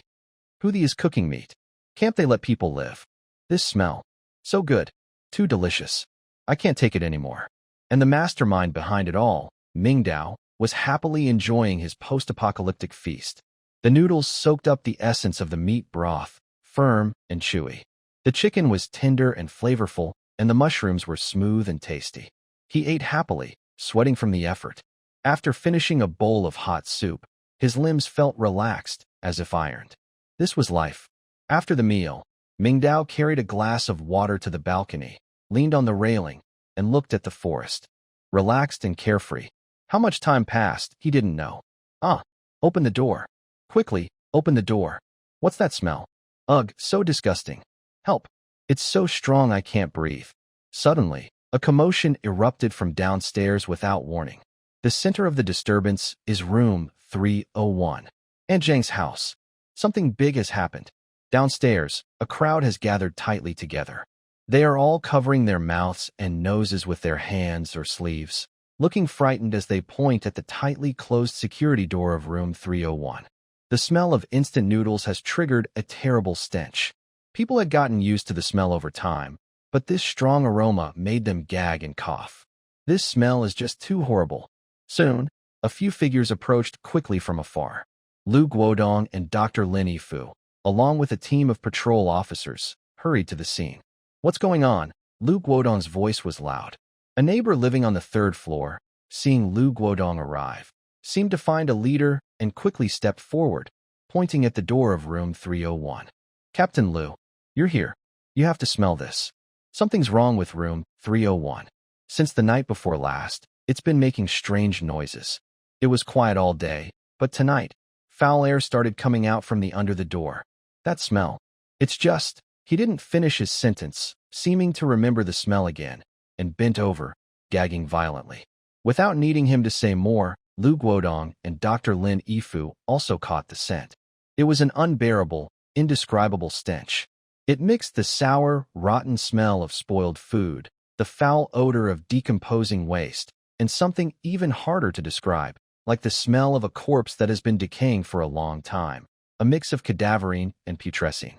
This smell seemed almost tangible, with a faint yellowish trail visible in the air. It invaded everyone's noses, stabbing straight into their brains, making their eyes water and stomachs churn. Even tough Lu Guodong, a soldier, turned pale and clenched his stomach in pain after smelling it. Dr. Lin Yifu reacted more professionally. He quickly took 2 medical masks from his pocket, put one on himself, and handed the other to Lu Guodong. His brow was furrowed, and his eyes looked serious. Everyone stepped back. Clear the way, Lu Guodong said through his mask, feeling a little better. He waved his hand to disperse the crowd and ordered his patrol team to surround room 301 tightly. Master Qin, yes, I'm coming. Knock on the door. If no one answers, break it open, Lu Guodong ordered firmly. Got it. Master Qin nodded and walked to door 301. The strong, foul smell made him frown. Knock. Knock. Knock. He raised his hand and knocked the door. Is anyone inside? Aunt Zhang. Open the door. Inside, there was complete silence. Not a single response. Master Qin looked back at Lu Guodong. Seeing his serious expression and nodding, he hesitated no longer. He took out several strange-looking metal tools from a small leather pouch at his waist. He inserted a thin sheet of tin foil into the lock and gently probed inside with a long, thin probe. Everyone watching held their breath, watching nervously. In less than 10 seconds, click, a faint, almost inaudible unlocking sound was heard. The door opened. Master Qin didn't even have time to withdraw his tools. He instinctively pushed the heavy security door open. At that moment the door was opened, a much stronger, dozens or hundreds of times more intense, foul stench burst out like a yellow wave from the. It was no longer just a smell. It was a thick, sticky, disgusting smell of waste. Ugh. EW? Master Chin and two security guards standing nearby had no time to react. They were hit directly by the foul wind and immediately started gagging painfully. They dropped what they held, scrambled and crawled away, leaning against the wall, vomiting everything in their stomachs. The survivors around screamed and retreated further back, creating more distance. Everyone's eyes were filled with horror as they stared at the open door. That was not a place for humans. It was the toilet pit described in Buddhist scriptures. The entire living room, floor, walls, and even the ceiling was covered with a thick layer of yellow-brown filth, a mixture of semi-solid and liquid waste. Feces and unrecognizable tissue fragments coated every corner visible to the eye. In the midst of this filthy ocean, three swollen, blackened bodies with giant-like features lay twisted on the ground.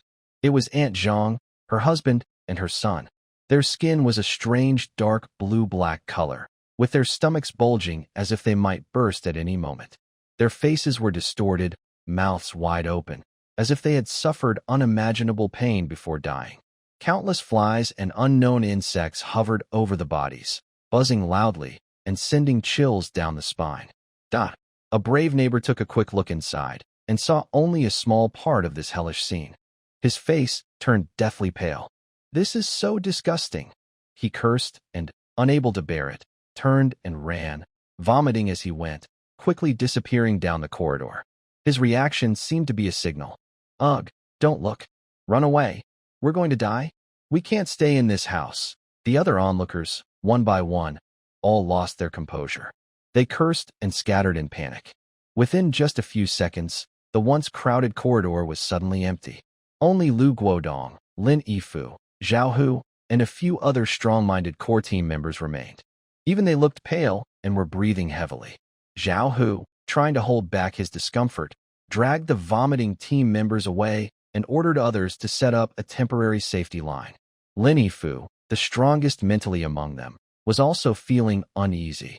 Such disgusting signs were rare even before crossing over. But as a doctor, he didn't retreat.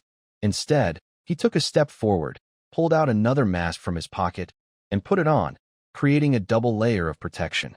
He stopped at the door. Inside was no longer a place humans could step into.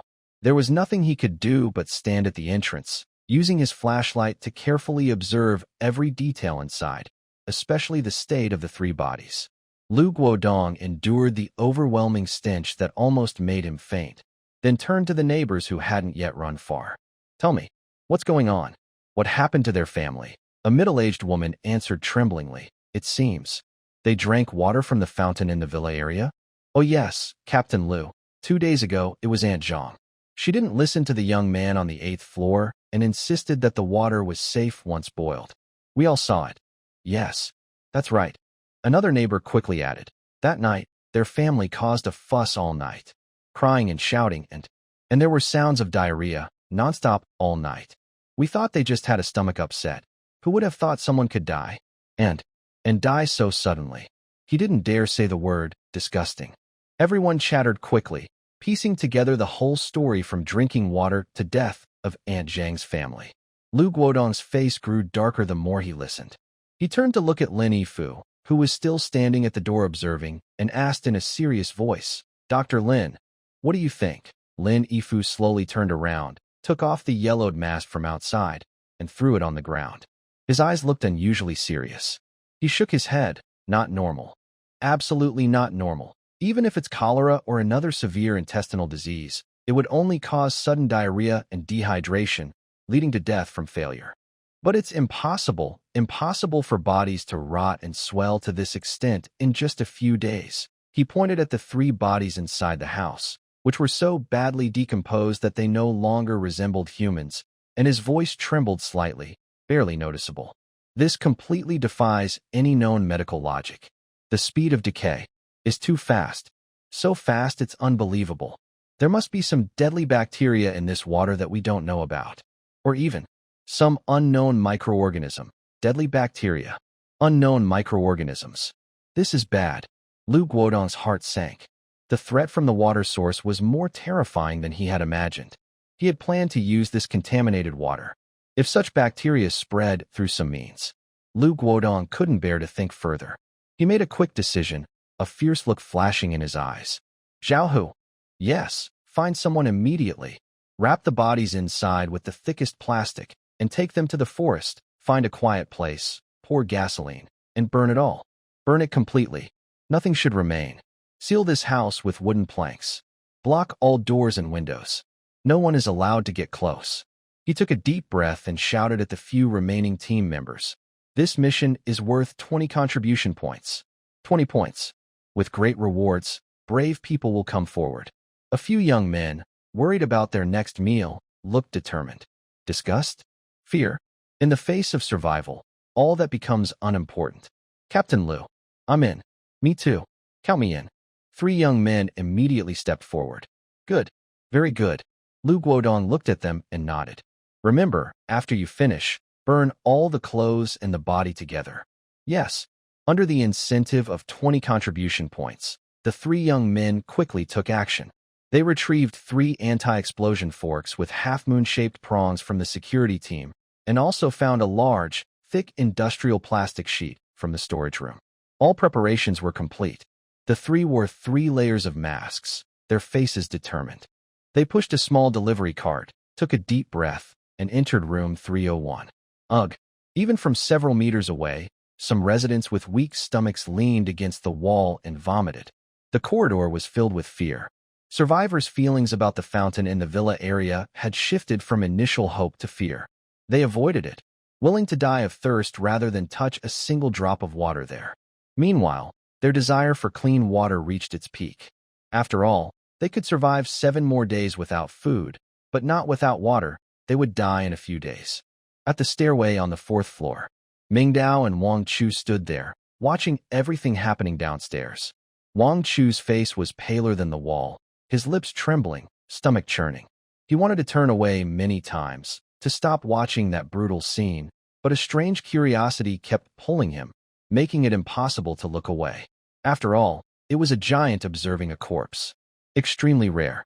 Mingdao's face was tense. He regretted having eaten so well. The smell almost made me. Taking this opportunity, his gaze swept over the few people standing outside the warning line. Lu Guodong, Lin Yifeng, Zhao Hu. These people are the core members of the committee. Lu Guodong stood at the front, hands behind his back, with a furrowed brow and a gloomy look, clearly in a bad mood. Lin Yifeng stood beside him, wearing a mask, eyes scanning back and forth inside room 301, full of curiosity, as if analyzing something. Retired soldier Zhao Hu, along with a few team members, maintained order at the scene. Further down were some neighbors. Mingdao's eyes moved across these people, matching their looks and expressions with the information provided by Sister Wang. Suddenly, his gaze was firmly attracted by a figure standing behind Zhao Hu. It was a man, an extremely tall and strong man. He was nearly 2 meters tall, taller than Zhao Hu by half a head. He wasn't wearing a security uniform, only a tight black tank top, with exposed muscular arms. His bulging biceps almost burst the sleeve of his shirt. Just standing there, he emitted a sense of pressure.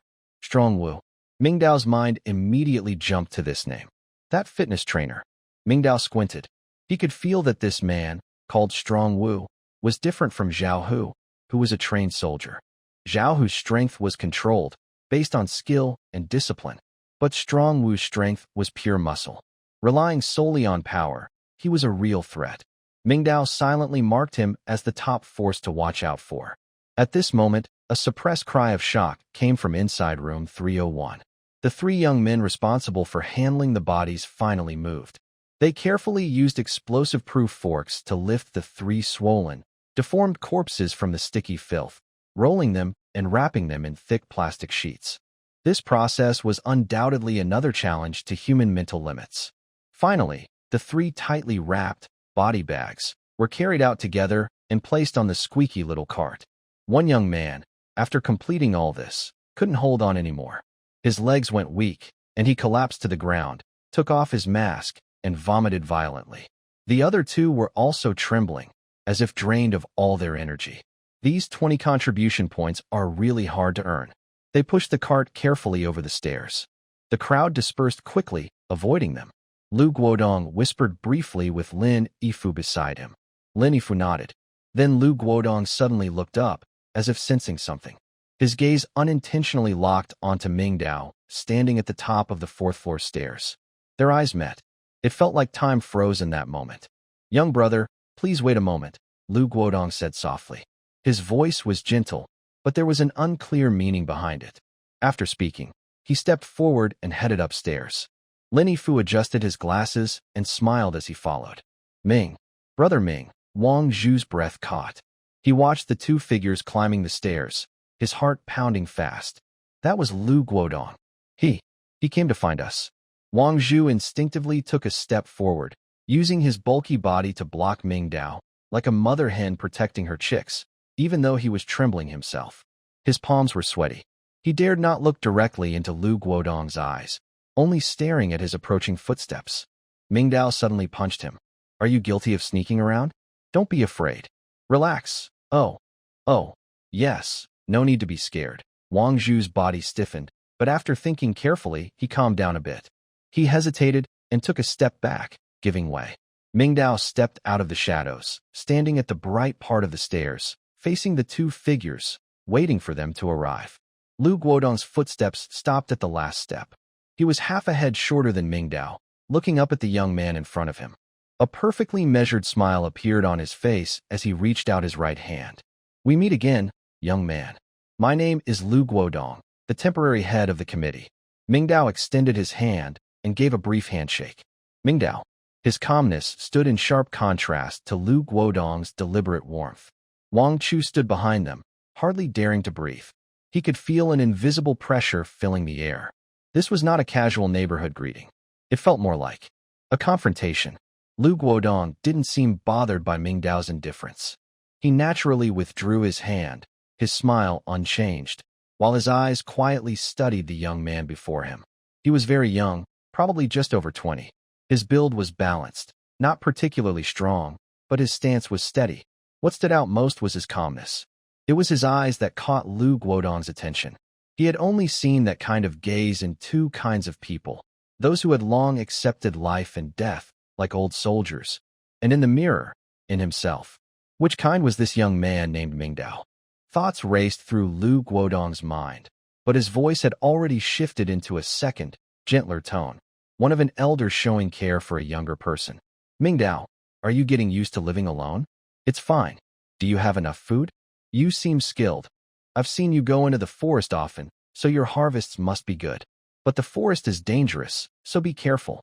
If you ever need help, just tell the committee. We're a community now, and we should support each other." There was a clear note of friendliness in Lu Guodong's words. His attitude was completely different from the authority he usually showed toward ordinary survivors. He had a very good impression of this young man. Whether it was when Mingdao calmly analyzed the mission rules in the central square and suggested forming a scouting team, or just now, when everyone else was terrified by what happened in room 301, yet he stood upstairs, watching quietly as if nothing had happened. That composure and courage were far beyond what most people could possess. People like this, if they cannot be used for their skills, then they must. Deep in Lu Guodong's eyes, a faint hint of hostility flickered. Mingdao seemed unaware of the underlying meaning in his words and answered calmly. "Enough. Just 2 words." Very much in line with Mingdao's personality. Lu Guodong felt like he was talking to a wall, which made him very uncomfortable. But young people nowadays are a bit temperamental, which is normal. His own son from his hometown has an even bigger temper than Mingdao. Lin Yifu, who had been standing silently nearby, stepped forward at the right moment.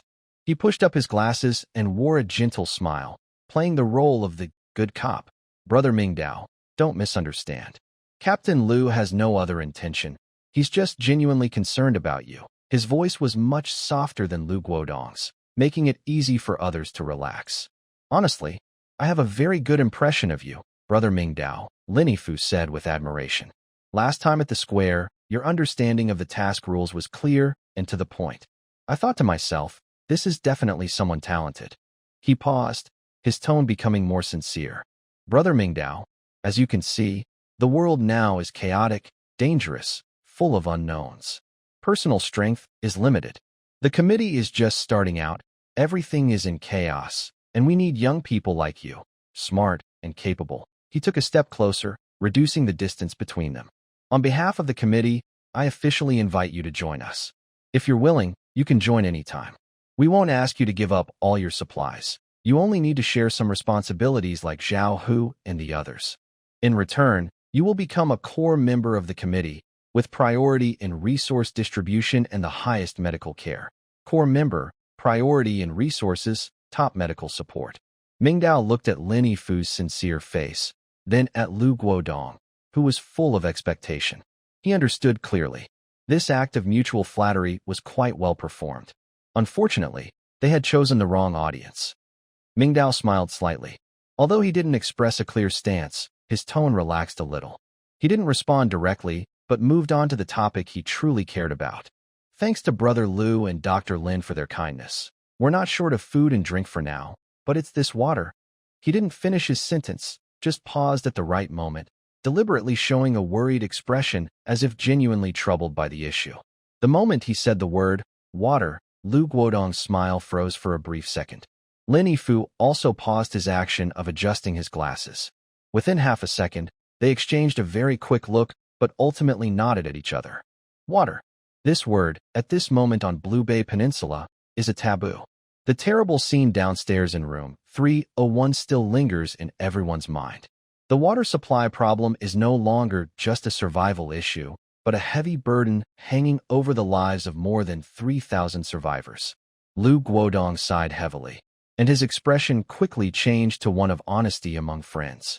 Brother Mingdao, I won't hide it from you. Our water source is now a critical problem for the whole community. He showed a willingness to share important secrets to demonstrate his sincerity. That water pool in the villa area, you saw it too. He pointed downstairs, lowering his voice a bit. It's deadly. Contact with it means death, and the scene is terrible. This isn't just pollution anymore. There's something sinister in that water. To gain Mingdao's trust further, he voluntarily revealed more information. We're not relying on just that one place. I've sent someone to check the fire water tanks on the rooftops of the high-rise buildings. He shook his head, looking disappointed. The water quality is even worse. It looks fine on the surface, but I had Dr. Lin take samples for testing. Those bacteria levels, haha. The only hope is the forest. But don't worry, little brother. Lu Guodong's voice grew more energetic. He patted his chest and said, I've arranged for people to take drones into the forest to find water sources. I believe we'll have news soon. He moved closer and spoke to Mingdao with a tone of promise. Brother, rest assured. As soon as there's any news, I guarantee that clean water will be given priority to you. We don't do collective sharing. I'll keep a private supply just for you. Mingdao sneered silently. A professional? Li Yuan? If he hadn't just happened to meet him in the forest and had the ability to fix the drone, the hope Lu Guodong mentioned would still be just a pile of scrap on the grass. Lu Captain casually takes credit for others' work and claims it as his own foresight. His skills are becoming more and more refined. Although he feels disdain inside, Mingdao's face shows just enough emotion to seem moved. Then, thank you, Brother Lu. His tone is sincere, and his eyes show a hint of appropriate surprise, as if genuinely touched by the promise of priority. Lu Guodong is very pleased with Mingdao's reaction.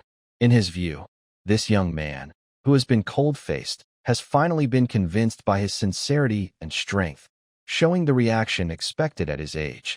He feels he has gained a good impression from the other person and that the time is right. It's time to show his real trump card.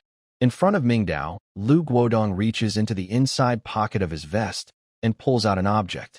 It's a bottle. A sealed bottle of 550 milliliters Waha purified water. Water. Clean, drinkable bottled water. This is quite valuable. Lu Guodong hands the bottle to Mingdao. This is one of the few reserve bottles we have. Little brother, if you don't mind, take it for emergencies. If you need anything in the future, don't hesitate to come to the property office and find me. At this moment, this bottle of water is more than just a thirst quencher. It's a symbol, a display, and also an investment. Lu Guodong is telling Mingdao, look, this is my strength. This is the foundation of the committee. Follow me, and you'll have things that ordinary people can only dream of. He believes no one can resist such temptation, especially for a lone wolf. Then I won't be polite. Mingdao directly reaches out and takes it. Ha ha, that's more like it. We're all brothers here. No need to be polite. Lu Guodong laughs heartily, in a very good mood. He then makes his final invitation, and also his last test. By the way, Mingdao, which floor do you live on? I see you're living alone. Although it's quiet, it's not very safe. Maybe you should move to the property management's place? We've cleared out some offices next to the command center, and it's definitely safe. Living together would also be good for mutual support. Once again, Wang Chu's heart was tight in his throat. He nervously looked at Mingdao, afraid he would agree. Mingdao smiled. 8th floor. He gave his floor number in a relaxed tone, politely refusing Lu Guodong's kind offer. Thanks, Brother Lu, but I prefer to stay alone. Preferring to be alone. This simple reason couldn't be argued with. Lu Guodong's smile flickered briefly, but he quickly recovered. All right, since you like peace and quiet, I won't insist. Lu Guodong laughed and changed the subject. But just so you know, whenever you decide, there's always a spot for you at the property. Definitely, Mingdao nodded, giving some face. Okay, we won't bother you anymore. We still have to handle something at room 301, so we're leaving now. Lu Guodong waved goodbye and turned around. Lin Yifu also nodded and smiled at Mingdao as a farewell, then followed Lu Guodong downstairs, one after the other. Their footsteps faded away, until those two figures disappeared around the corner of the stairs. Wang Chu let out a long breath. They also headed upstairs. Brother Ming, Lu Guodong and the others are definitely watching us. I feel their eyes on you. TSK. And that Lin Yifu, smiling so kindly, but he looks scarier than Lu Guodong. Mingdao's lips curled into a cold smile. Lu Guodong is very ambitious and ruthless, but he's not just a reckless man. Right now, what he wants most is to establish a completely controlled order. Until he fully understands my strength, or until he thinks I pose a threat he can't control, he won't act easily. Killing us wouldn't benefit him. It would cost him a potential ally and earn him the reputation of eliminating dissent. What he needs most now is stability. And what we lack most is time. Well, what should we do now? Just let him keep watching us. Wang Chu still felt uneasy. Let him watch, Mingdao said calmly. Our advantage is almost gone. Now it's a public competition. Being targeted by him is just a matter of time, so no need to panic. That's easy to say. Wang Chu patted his chest, still worried. The atmosphere just now. I almost lost my temper. Mingdao tilted his head slightly. I think you almost ran away. Hey. Minggu, what are you saying? Are you looking down on someone? They arrived at the 8th floor. Mingdao stopped and looked back at Wang Chu. Take a rest. This afternoon, we have important work to do. Bang. The door closed. Mingdao went to the living room sofa and casually placed a bottle of Waha purified water on the coffee table. He looked at the water bottle with a hint of amusement in his eyes.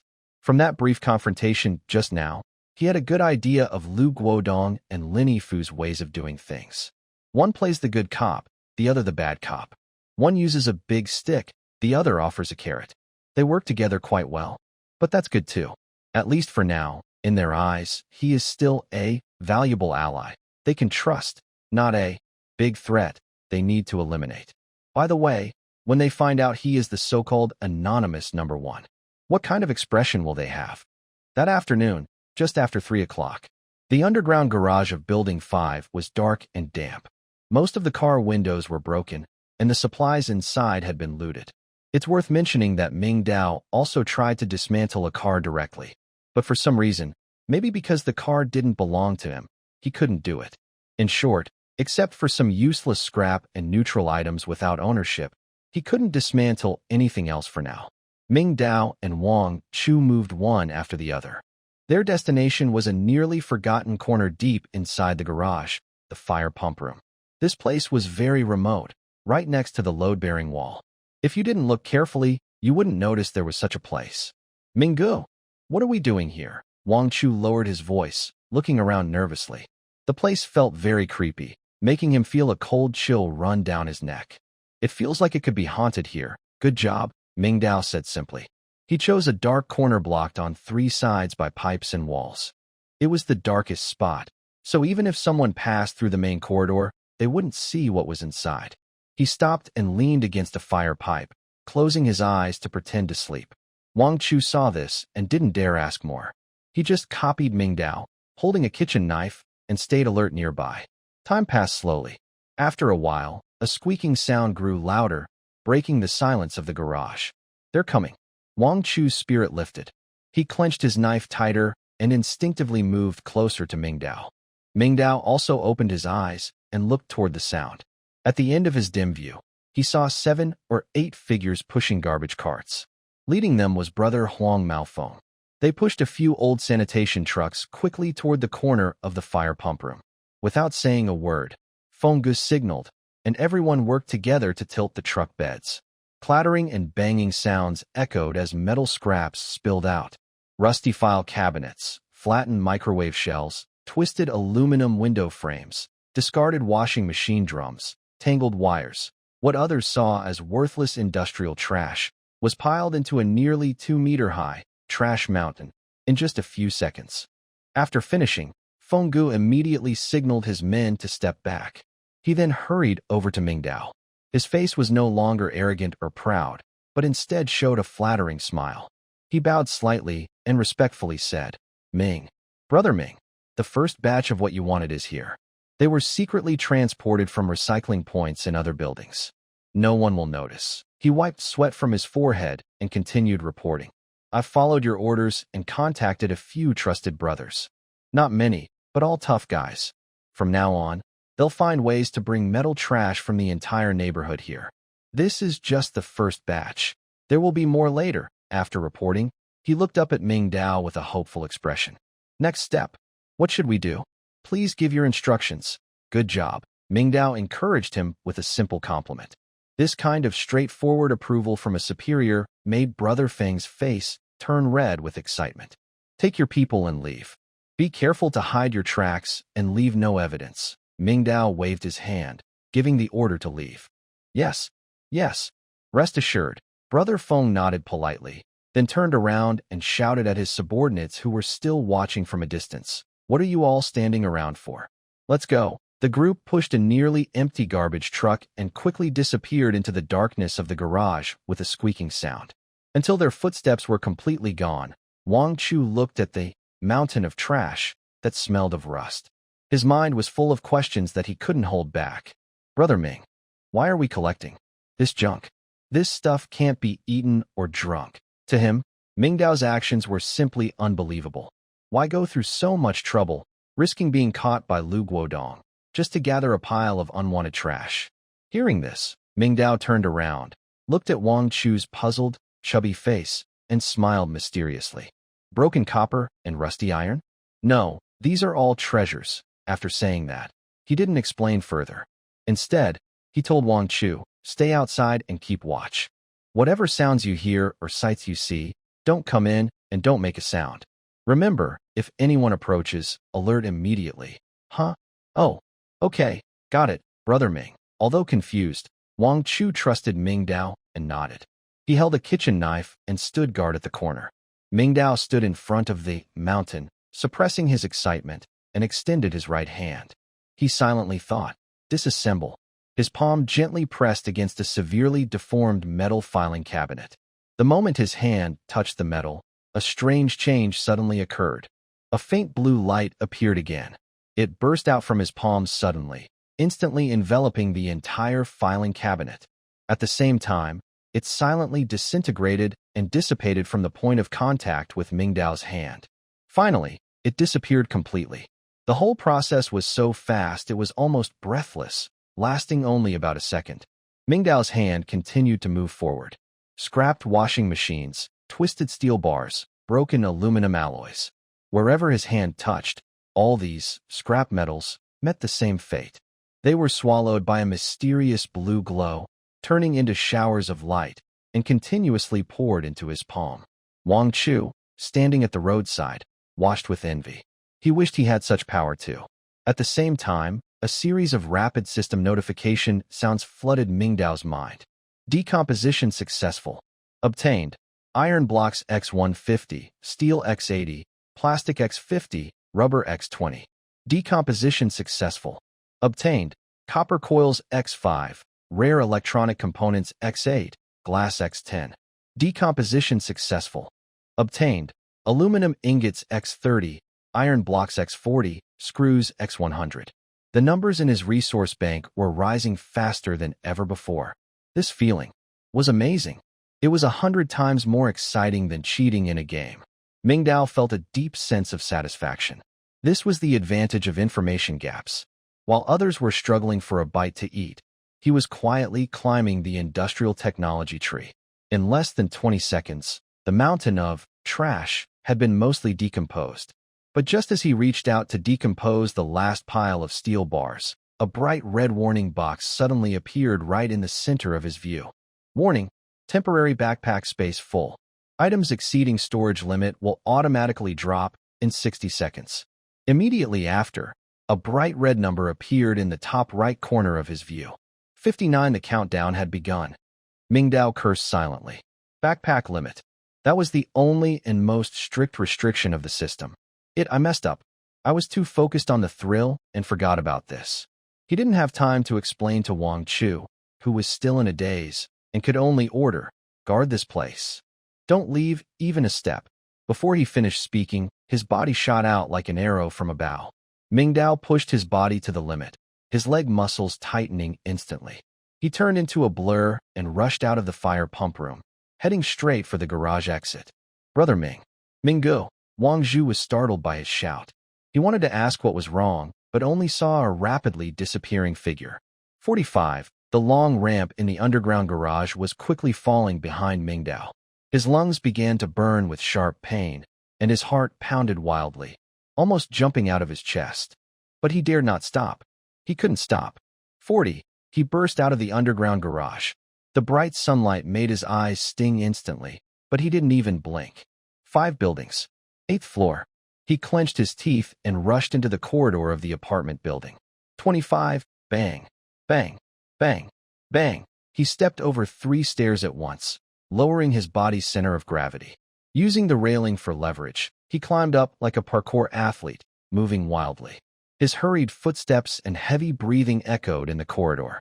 Sweat dripped down his forehead into his eyes, causing a sharp, stinging sensation, but he paid no attention. 15. 6th floor. 7th floor. He felt his legs were filled with lead. Every lift was extremely difficult. His lungs felt like they were about to explode. 5. 8th floor. He reached it. He saw the familiar door of room 802. 4. He fumbled for his keys in his pocket. His hands trembled so badly he couldn't line up the key with the lock. 3. Bang. The door swung open. 2. Mingdao rushed into the study room. With a thought, he emptied his backpack. 1. Clatter. Just as the countdown was about to reach 0, his virtual backpack finally found a way to release its contents. Metal, plastic, rubber, glass, electronic parts. Countless resources poured out like a flood from the void, instantly piling up on the floor of the study into a small mountain. The iron block collided with the steel block, and the copper coil rolled onto the ground. Everything turned into the most real and reliable physical objects. 0. The countdown ended. The world fell silent. Huh. Mingdao knelt beside the pile of resources, looking as if he had just been pulled out of water, soaked in sweat. He opened his mouth wide, his chest rising and falling rapidly. Luckily, he made it in time. After a long while, he finally calmed down. Looking at the resources scattered on the ground, he couldn't help but smile broadly and let out a happy laugh. Ha. Backpack. You little rascal.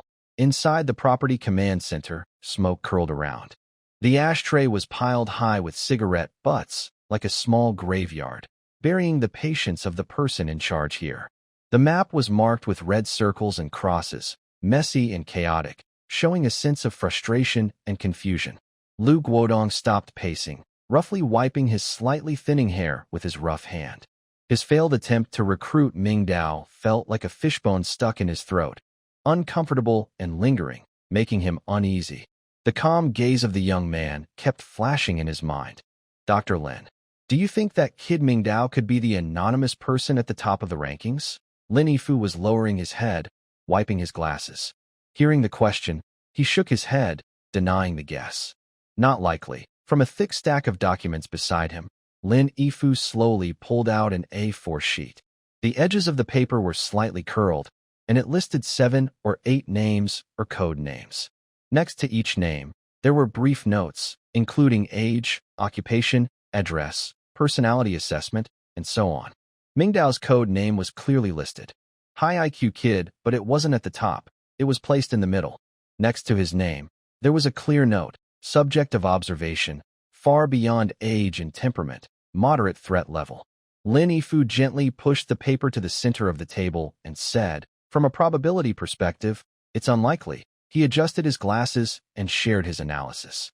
Since the day disaster struck, this person known as Anonymous has shown an advanced understanding of the rules and immediately took the most efficient actions to score high points.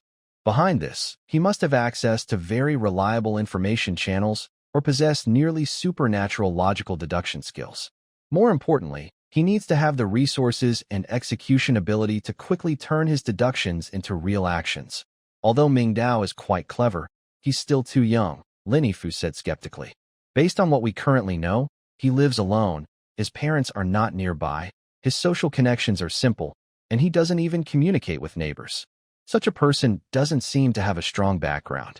It's almost impossible for him to make such detailed plans on the first day. He paused and gave his final judgment. I believe our target is in the villa area, among the wealthy people with overseas backgrounds or those who are leaders in various industries. They have broader perspectives, stronger crisis awareness, and possibly, through channels we don't know, have received early warnings. Lu Guodong listened to Lin Yifu's analysis, and his frustration gradually turned into a deeper, more sinister look. He nodded in agreement, temporarily setting aside his doubts about Mingdao. The topic naturally shifted to a more troublesome area. I also think he's unlikely, Lu Guodong said with a grim face. The real threat comes from the old foxes in the villa area. Bang. He slammed his fist the map-covered conference table, causing ash to scatter. His anger erupted completely at that moment. A bunch of heartless who don't shed tears until they see the coffin. The other survivors in the office, who were busy organizing materials, were startled by the loud noise and froze in place, trembling with fear. Lu Guodong's anger was not without reason. Earlier that morning, he personally ordered a team led by Zhao Hu to conduct a population census and material registration, specifically targeting the villa area. He had thought that after the successful suppression of the Fenggu gang and rescuing Mr. Chin's family yesterday, these people would cooperate obediently. But reality gave him a harsh slap. His team was firmly turned away at the villa area gates. 8 out of 10 households refused to open their doors, despite the team knocking loudly. Inside, there was no response, as if they were dead. The remaining 2 households only slightly opened their doors, just enough to peek through the security bars, and dismissed the team with a dismissive and arrogant attitude after a few words. Registration? Sure. Name? Age? I'll tell you. Supplies? None. Only a few packs of instant noodles left at home. We're almost starving ourselves, so there's no extra supplies to give to the group. Such poor lies made Lu Guodong feel his intelligence and authority were being mocked and trampled on. Team Lu Dr. Lin. At this moment, a tired team member just returned from outside and entered the room. He was one of the members who went to the villa area. He took off his hat, looked humiliated, and reported to the 2. Team Lu, the situation in the villa area is just as we thought. Those people, none of them are telling the truth. He described what he saw with his own eyes.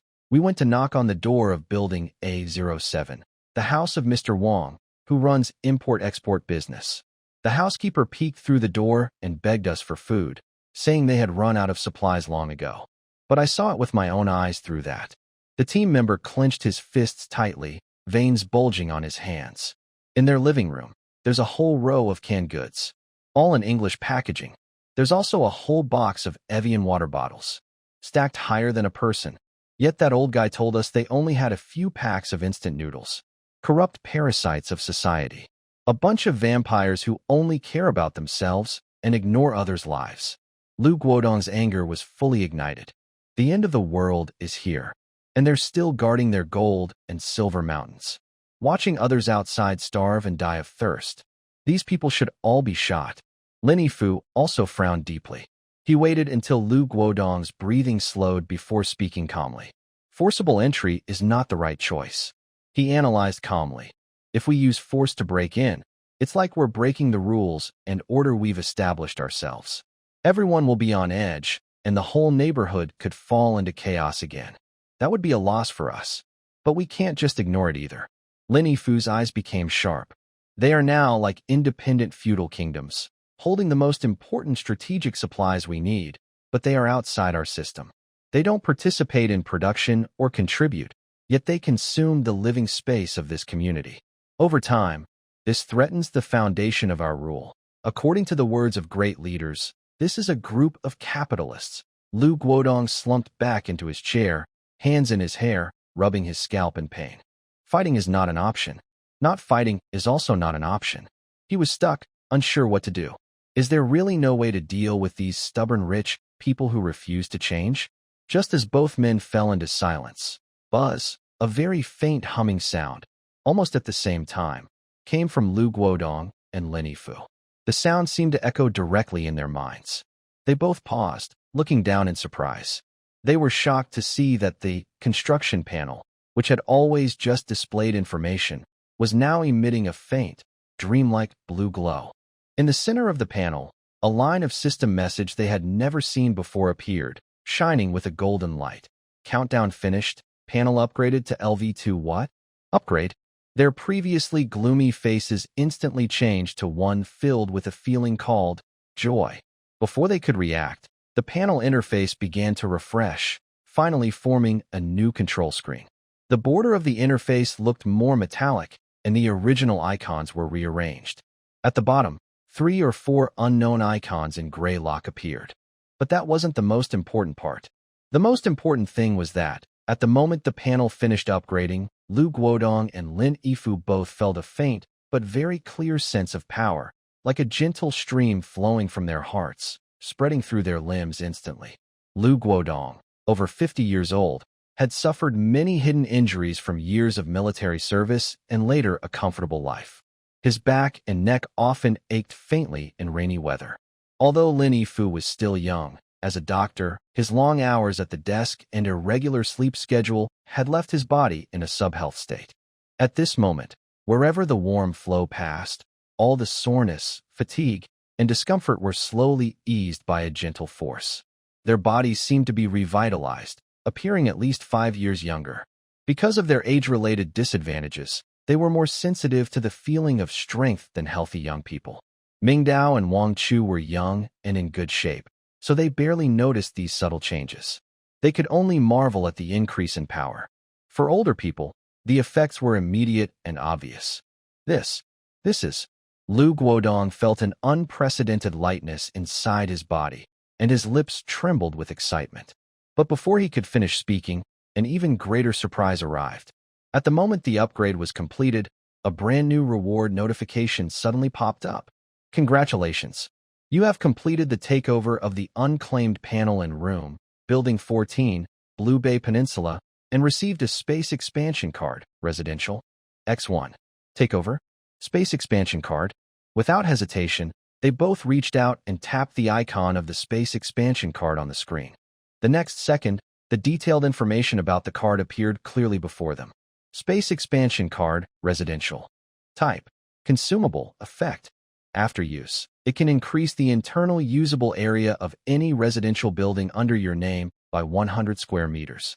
Note, this expansion only affects the interior. The exterior appearance of the building will not change. The card can be used repeatedly on the same building without limit. Wow, amazing! Both of them exclaimed in surprise. Adding 100 square meters of interior space? The exterior of the building remains unchanged?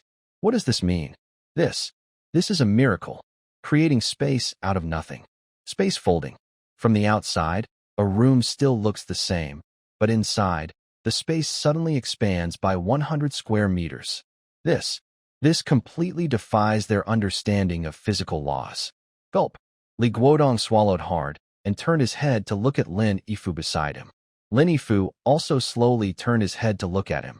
They stared at each other in shock, seeing the same surprise in each other's rapidly constricting pupils, along with a hidden ambition beneath the shock. They realized this was not just a game, nor simply a fight for survival at the end of the world. This was a path leading to God, and conquering those unclaimed panels was the only way to climb this path. After a long moment, Li Guodong slowly opened his mouth, his face looking crazy. Keep going. Unlock. Li Guodong and Lin Yifu almost made their decisions at the same time. They quickly walked downstairs and headed straight to the storage room on the first floor filled with supplies. Right here. Lin Yifu nodded and locked the door behind him. The two stood in the small storage room, surrounded by messy supplies, with hardly any space to stand. Use it. Li Guodong took out a card and quickly dispersed it. Lin Yifu also completed the same action at the same time. The world in front of them began to twist. The wall facing them turned into a piece of rubber being pulled by an invisible hand. Stains and cracks on the wall stretched and extended in a way that defied physics. Old broken office chairs in the corner looked like they were part of a stretching movie effect, their outlines remaining the same while the distance between the chairs and the wall rapidly increased. The length of the room was silently expanding. The dim light bulb on the ceiling also cast a wider, longer, and dimmer light as the shadows stretched. Li Guodong instinctively took a step back, but he found the ground beneath him was also stretching. The distance between him and Lin Yifu, though not physically moving, appeared to be widening visually. It felt like standing inside a balloon being blown up. The whole space was expanding, while the person inside was tiny, like dust. In just a few seconds, the originally small storage room of about 10 square meters became a large hall the size of a basketball court. Besides the area at the entrance filled with clutter, the deeper part is a vast, frightening open space. Magic. It really works. Li Guodong's breathing grew heavy. He reached out, trembling as he touched the wall, then took several more steps forward, reaching the deepest part of the room. He looked back at Lin Yifu. All of this is real. He spread his arms wide, acting like a madman, pacing back and forth in this suddenly expanded space, feeling the solid ground beneath his feet and the echo of the emptiness. Magic. This is magic. Lin Yifu. Did you see that?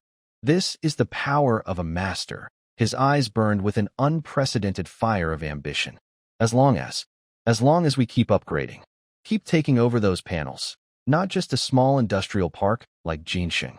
Even unifying the whole world is possible. At this moment, Li Guodong's ambition was fully ignited by this extraordinary power and was expanding rapidly. He was no longer just a security guard captain or a retired soldier. He saw the possibility of becoming a master. Compared to Li Guodong's madness, Lin Yifu was also excited inside, but he was mentally strong and quickly regained his composure. However, he pointed out the biggest obstacle to achieving this grand plan. Lu, calm down. Your idea isn't wrong, but you overlooked the most important point. Li Guodong stopped, panting heavily, and looked at him.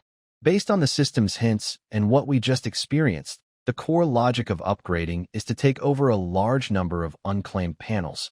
But unclaimed panels are limited. So we must change our strategy. Lin Yifu's eyes shone with cleverness.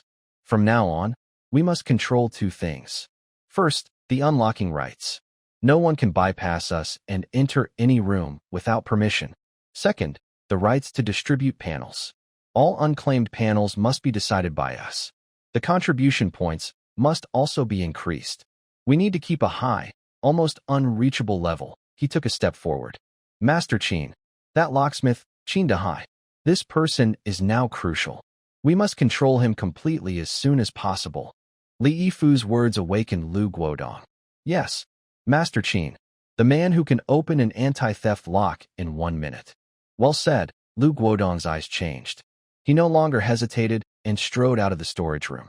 Someone, immediately call all the key members and Master Qin from the unlocking team to the command center. Right now. 10 minutes later, inside the property command center, there was a crowd. Zhao Hu, Professor Song Kaming, and several other security team leaders were all sitting upright.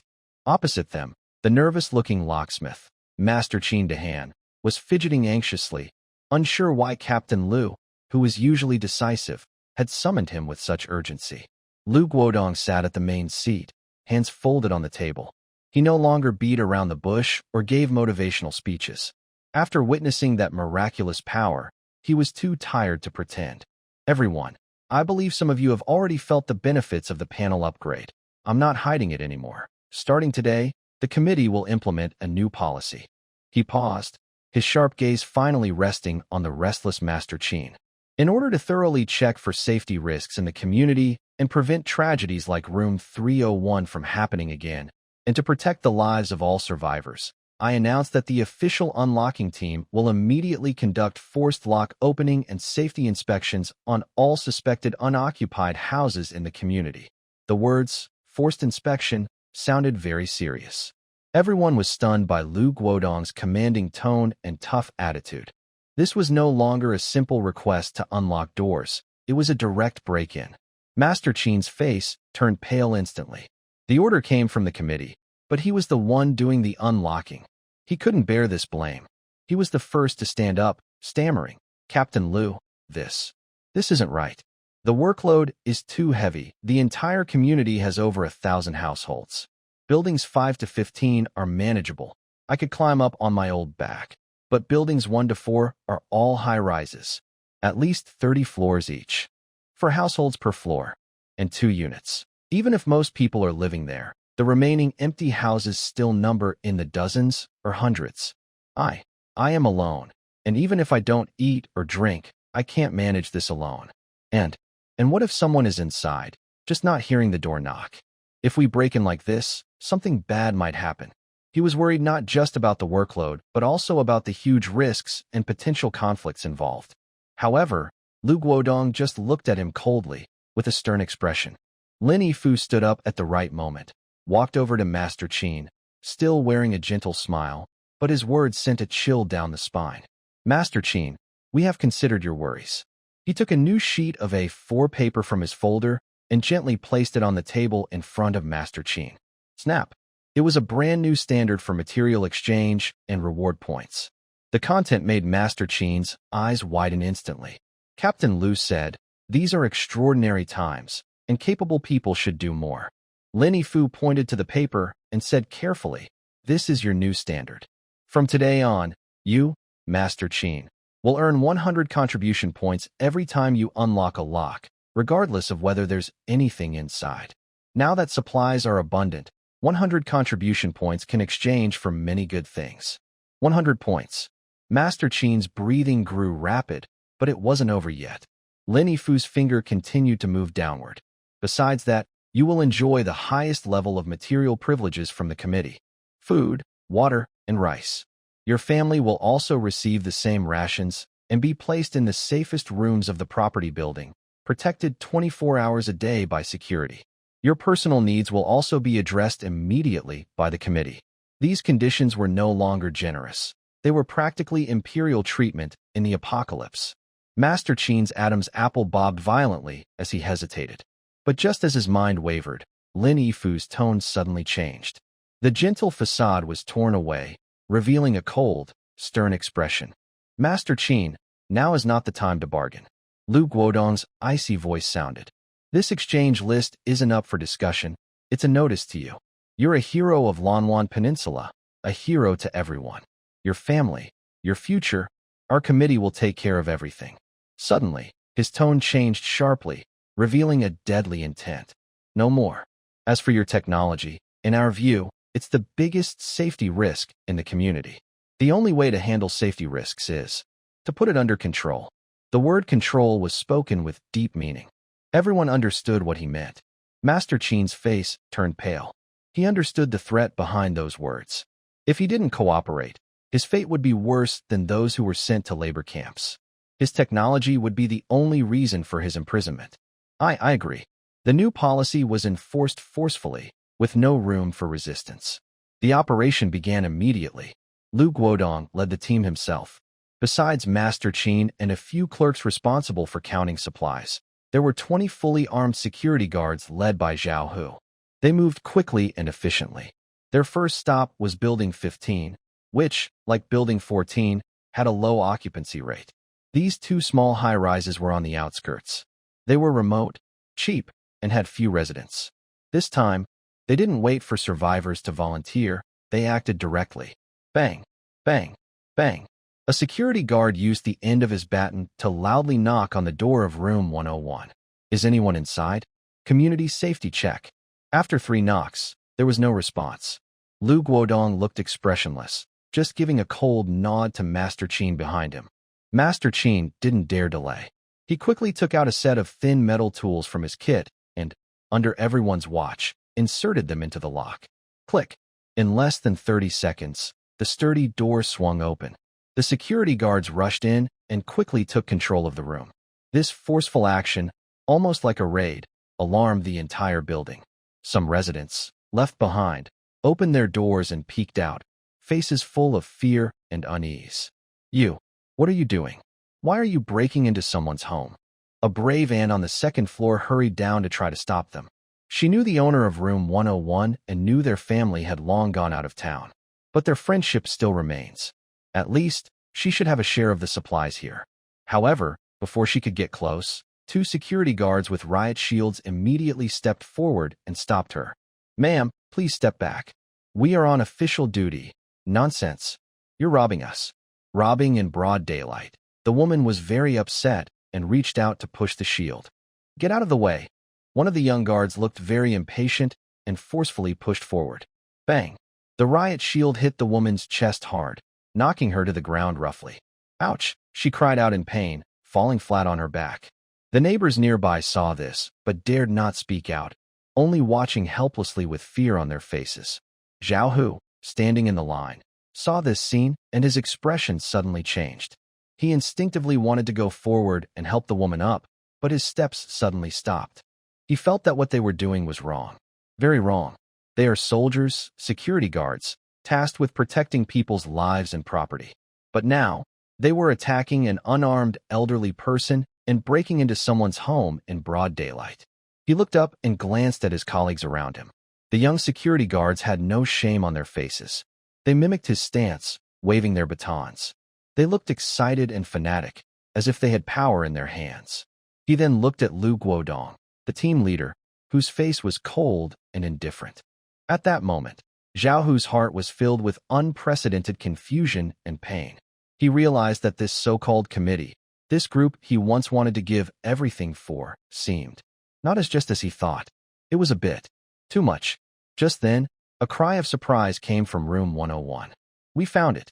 Captain, there's a panel here. Lu Guodong's spirit lifted instantly, and he led his team rushing inside. They saw a glowing blue panel floating quietly on the wall of the living room. Unclaimed panel. Can be absorbed. A greedy look flashed in Lu Guodong's eyes, almost instinctively reaching out to touch it. At that moment, a hand reached from the side and gently pressed on his shoulder. It was Lin Fu. Lin Fu did not speak. He just gave him a quick look and glanced at the security guards outside the door, who had eager eyes. Lu Guodong understood immediately. He took a deep breath, forced down his desire, and clenched his teeth. He knew Lin Fu was right. Right now, maintaining control and winning people's trust was much more important than his own promotion. Also, he had just said last night that the security team would get the supplies later. If he betrayed that promise now, it would be a slap in his own face. Xiao Wang, Xiao Li, come here. Lu Guodong pointed at the 2 guards who had pushed down the old lady earlier. You 2 have been very active in this action. You did well. This panel, I will reward. I will give it to you. The 2 guards were stunned at first, then overwhelmed with joy. Thank you, Captain. Thank you, Captain. They rushed forward and played rock, paper, scissors. In the eyes of everyone jealous and envious, Xiao Wang won and tremblingly placed his hand on the panel. Lin Fu approached Lu Guodong and whispered so only the 2 of them could hear, winning people's hearts is more important than being strong yourself. Only when your subordinates are absolutely loyal can your rule be stable. Lu Guodong nodded heavily, then put on an encouraging look, patting Xiao Wang on the shoulder. Keep up the good work. Follow me from now on, and you'll benefit a lot. Meanwhile, the clerk had finished counting the supplies. Report to the captain. Room 101 found 20 pounds of rice, a pack of noodles, a box of milk, a box of apples, and some canned food. Follow the rules. Lu Guodong waved his hand. Yes. The clerk immediately, in front of everyone watching, divided all the supplies into 2 parts. One half was marked as lock-picking team's collective property, and the other half was packed into bags labeled public reserves. This visible sharing of benefits and immediate feedback of rewards instantly ignited everyone's greed. Captain, I know room 302 must be empty. Their family hasn't come back for the new year. And room 401. They haven't sold anything from there. Floor 11. It seems like the 11th floor has been under renovation all along. The crowd erupted in excitement. Anyway, they can't unlock the door, so it's better to ask for a favor. The residents who used to be afraid to speak out now eagerly share information about their neighbors, hoping to get a share of the spoils. The ugliest side of human nature is fully revealed when tempted by greed. Lu Guodong watched the growing crowd, his mind racing. He decided to give a passionate speech. He moved aside, stepped onto a stool, and stood up. Cough, cough. Fellow citizens, our actions today are not theft or looting. We are reorganizing resources to help each of us live better. For the future of Blue Bay Peninsula, those empty houses, wasted supplies, and panels, rather than letting them rot or become useless, let's use them. Make the strong stronger and help the weak. This is true teamwork. His speech was met with applause and cheers. But at the edge of the excited crowd, a few resentful figures stared at him with hatred. They were remnants of the Peak Gang, leftovers of the lone wanderers. Their eyes burned with anger. Some survivors used to be loners, silently gripping their weapons with cold stares. Zhao, who stood behind Lu Guodong, watching this absurd scene, feeling a heavy weight in his chest. He enjoyed the benefits and rights brought by the group. But was this right or wrong? He wasn't sure. But a seed of doubt had already been planted in his heart, waiting quietly to grow. At 4 p.m., a rhythmic knocking interrupted Mingdao's planning in his study. This room was no longer really a study, more like a large storage room.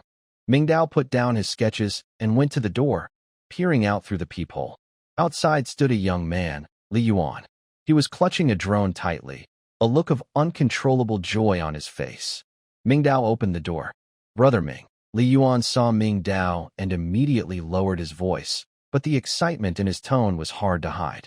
He turned sideways and squeezed into the room, quickly closing the door behind him in one smooth motion, showing he was very careful. It's fixed. Brother Ming, I fixed it. The drone's shell still showed the fierce scratches made by the strange bird, but some key parts had clearly been taken apart and reassembled. The exposed wires and chips were neatly stored away, and the seams were carefully sealed with black waterproof tape.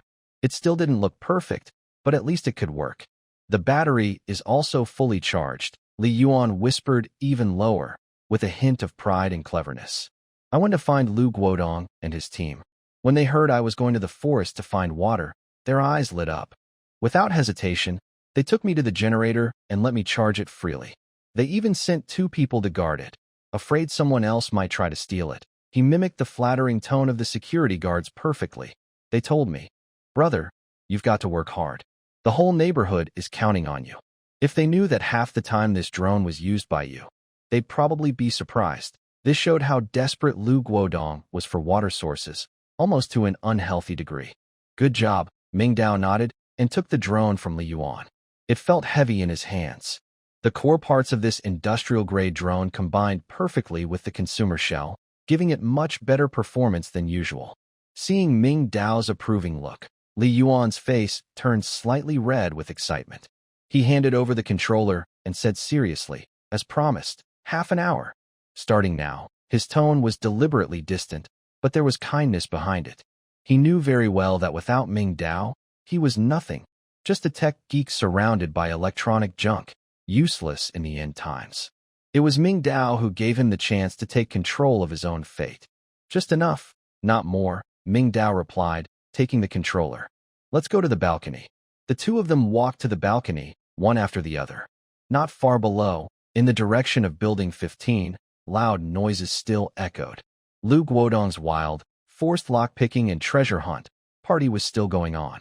They are all just people who eat too much and have nothing better to do. Instead of wasting time here, they should go into the forest to try their luck and pick some wild vegetables.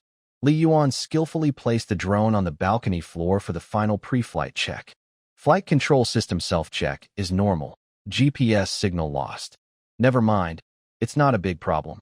Video transmission system is stable. Battery level is at 89%. Minggu, you can take off now. Li Yuan looked up at Mingdao. Mingdao nodded.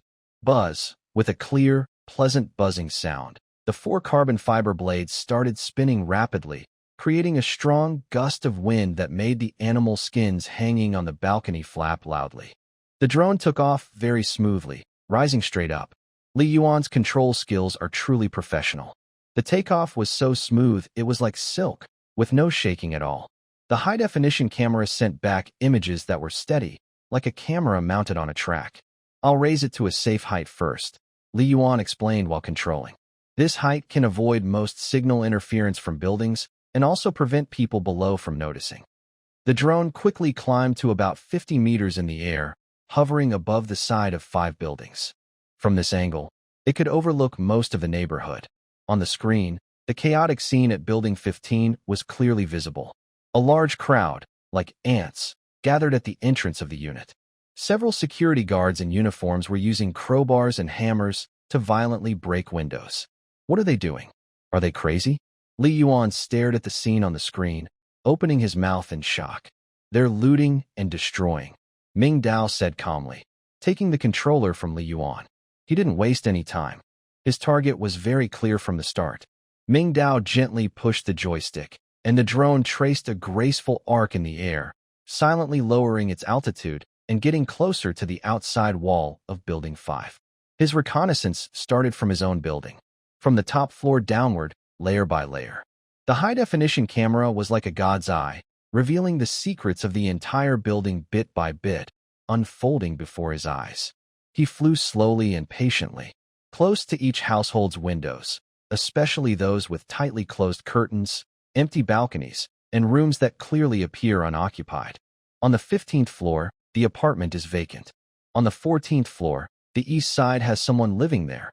Clothes are hanging on the balcony. The west side seems empty, with curtains drawn. But when the drone's camera zooms in through the glass, it reveals an empty living room with only some renovation debris. On the 13th floor, the west side has a man in pajamas standing by the window, looking numb as he smokes and watches the chaos below. The drone quietly passes by his window without him noticing. On the east side, the curtains are closed. When Mingdao points the camera at the locked small kitchen window, his pupils slightly shrink. On the kitchen wall, a glowing blue construction panel floats silently. Another one. Mingdao remains calm and simply notes the location, Building 5, 13th floor, east side. He continues downward. 12, 11, 10 floors. When the drone reaches the 10th floor east side, another unclaimed panel appears on the screen. 9, 8 floors. He even sees his own balcony, where Wang Zhu stands nervously by the railing, watching the drone fly. Wang Zhu seems to notice something, hesitates, and waves at the drone. He even flips the bird. Mingdao's face darkens, and he keeps descending. 7, 6, 5, 4 floors. He flies skillfully, circling around front, back, left, and right to avoid missing anything. Soon, the drone hovers at the 3rd floor height. A very familiar window appears in the center of the screen. Room 301, Aunt Zhang's house. That window has been boarded up from the outside with thick wooden planks, leaving only narrow gaps at the seams. A sinister silence seeps through those gaps. Li Yuan stands behind Mingdao, shivering as he looks at the sealed window on the screen. Brother Ming, is this the place that had the incident the night before last? I heard it was really terrible, the whole house. Can't be used anymore. Mingdao doesn't answer. His full attention is on the screen. He controlled the drone, slowly approaching the cracks with curiosity, peering inside. The camera gradually moved closer.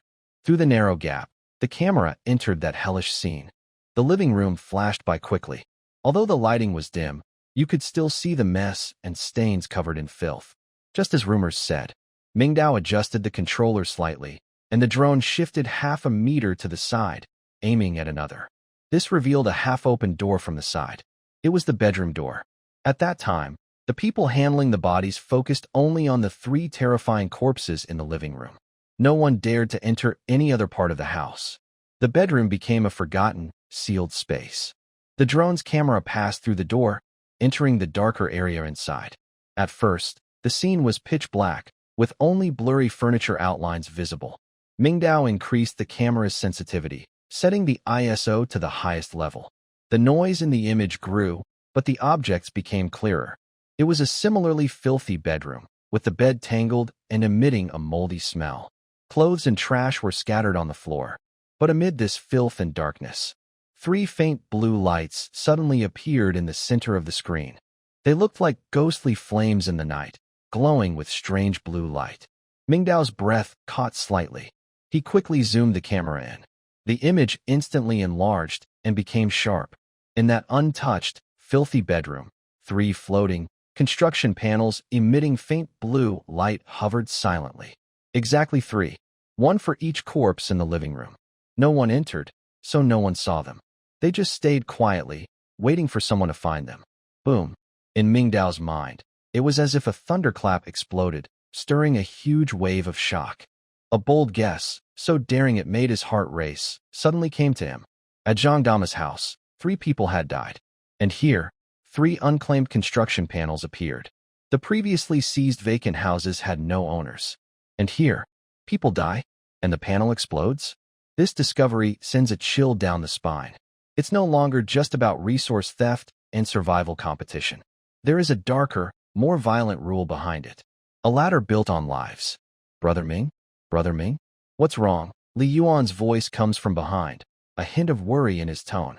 He sees Mingdao frozen in place, unmoving, and initially thinks there's a drone problem. Mingdao suddenly snaps back to himself. Nothing's wrong. He subtly tilts the drone's control screen to avoid Li Yuan's view. The signal was a bit disturbed. It just froze for a moment. Oh, that's good. That's good. Li Yuan doesn't doubt him and just breathes a sigh of relief.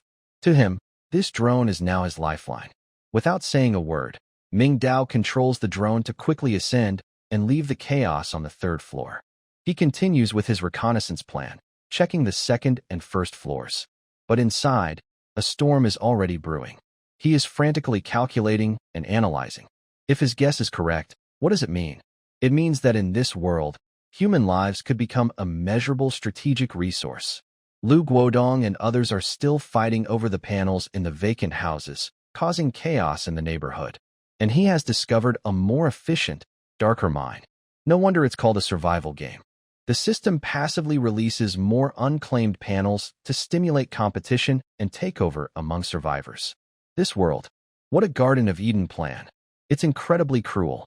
The drone quickly completes a full scan of Building 5, finding nothing new besides the few previously discovered. 10 minutes remain. Mingdao doesn't stop.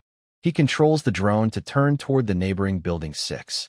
He must gather as much information as possible about the locations of these panels within the limited time. The drone precisely flies past each window, marking the hidden blue light points in the darkness. Building 6, 7th floor 1. On the 9th floor, just 1. Time passes quickly. Brother Ming, only 3 minutes left, Li Yuan reminds him. Got it, Mingdao replies, controlling the drone to start returning. Buzz, the drone lands smoothly on the balcony floor, its blades gradually stopping. The half-hour, God's Eye, experience is over. Mingdao hands the controller back to Li Yuan. Thanks. No, you're welcome, Brother Ming. It's what I should do, Li Yuan says, surprised and carefully storing the controller. He looks at Mingdao, hesitating, then asks, Brother Ming, did you discover something? He feels that Mingdao's reaction just now was very strange. Mingdao turns around and leans on the balcony railing. I found a dead person. Huh? Li Yuan shivers all over. He wishes he hadn't asked.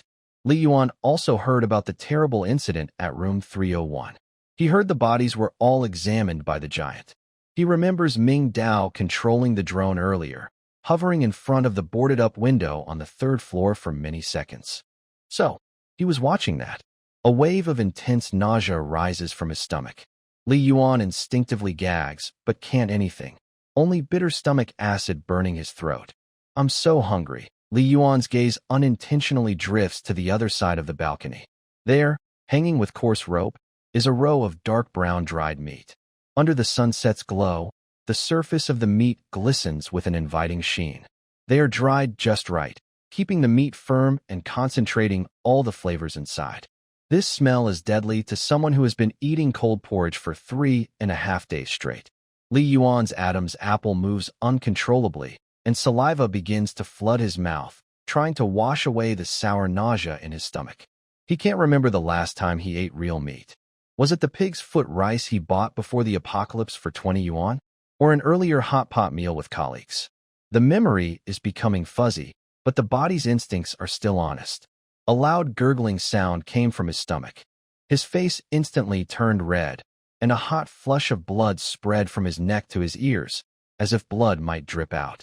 Embarrassment, shame, and awkwardness overwhelmed him all at once. He wished he could find it in the ground and hide. Mingdao's eyes flickered. He chuckled softly. Calmly, he turned around and walked silently to the other side of the balcony. He reached out and slowly took 2 large pieces of dried meat from a tempting row of jerky. They were dried chicken, each about the size of an adult's palm, thick and heavy. Because they were fully dehydrated, they were hard, but the strong aroma of meat remained unchanged. He tore off a clean plastic bag from a nearby shelf, put the 2 pieces of jerky inside, and handed it to Li Yuan. Li Yuan looked at the plastic bag in front of him and was momentarily stunned. Is this for me? I bought it when I was working out before. I have plenty more. Mingdao offered his kindness willingly. You have nothing to eat, so take it. Li Yuan stepped back and waved his hands nervously. No. Brother Ming. This is too valuable. I can't accept it. I absolutely can't. Take it. Mingdao ignored his refusal, speaking firmly. He took a step forward and forcefully pushed the heavy plastic bag into Li Yuan's arms. We are partners. Your drone and your skills are proof of your worth. This isn't charity. It's what you deserve. Just accept it and work hard in the future. Partnership. Proof of value. What is deserved? Mingdao protected Li Yuan's last bit of dignity as a man in the end times. Such power to hurt is often endless. If you're short on food or drinks, you can come to me anytime. Li Yuan was moved and could no longer say no. His eyes suddenly turned red without warning. A layer of water mist quickly blurred his vision, and the world before him became hazy. He blinked desperately, trying to push back the sour, emotional surge, but it was ultimately futile. He lowered his head and roughly wiped his face with the back of his hand. When he looked up again, his expression had completely changed. Brother Ming, don't worry. From now on, you can use this drone anytime. Use it as long as you want. Don't bring up that half-hour limit anymore. As long as it has power, it's yours 24 hours a day. He voluntarily offered his greatest asset as a reward for this investment, but that wasn't enough. He clenched his teeth, as if making a very important decision. And also, I won't tell Lu Guodong and his people a single word about the water source we found in the forest today. I swear. Oh, Mingdao looked at him with some interest. His face still showed no emotion, and he nodded lightly. He withdrew his gaze and casually glanced in the direction of the property building, where the hum of the generator could faintly be heard. In an offhand tone, he asked, how much diesel does Lu Guodong's generator still have? Li Yuan told him everything in detail. Not much. Brother Ming, definitely not much. His tone was very confident. This afternoon, when I went to charge, I overheard some of their people complaining. The person in charge of the generator, an old electrician named Lao Zhang, was complaining to Captain Zhao Hu. He said that the tinsome barrels of diesel at Mr. Chen's place look plenty, but that generator is a real fuel hog. It used up a small barrel in just a few hours. To make his information seem more credible, he even repeated the details of the people and the conversation. Lao Zhang said that generator is like a small horse pulling a big cart. Its power isn't enough, forcing it to run all the lights and equipment at high load. It consumes fuel at least twice as fast as normal. If they keep the command center lights on all night like last night, they probably can only last another week. They're worried about this. It seems they also plan to send someone to the underground garage of the community to see if they can extract some gasoline or diesel from abandoned cars. But Lao Zhang said most of the cars are gasoline-powered now. Diesel cars are rare, and even if they have some, they need a special pump to extract the fuel. Otherwise, they can't get it out. They're in a tough spot now. Without diesel, the generator is just a pile of scrap metal. Without electricity, Lu Guodong's hard-earned authority would be greatly weakened. That sounds like good news. I understand, Mingdao nodded. You've worked hard today. Go home early and rest.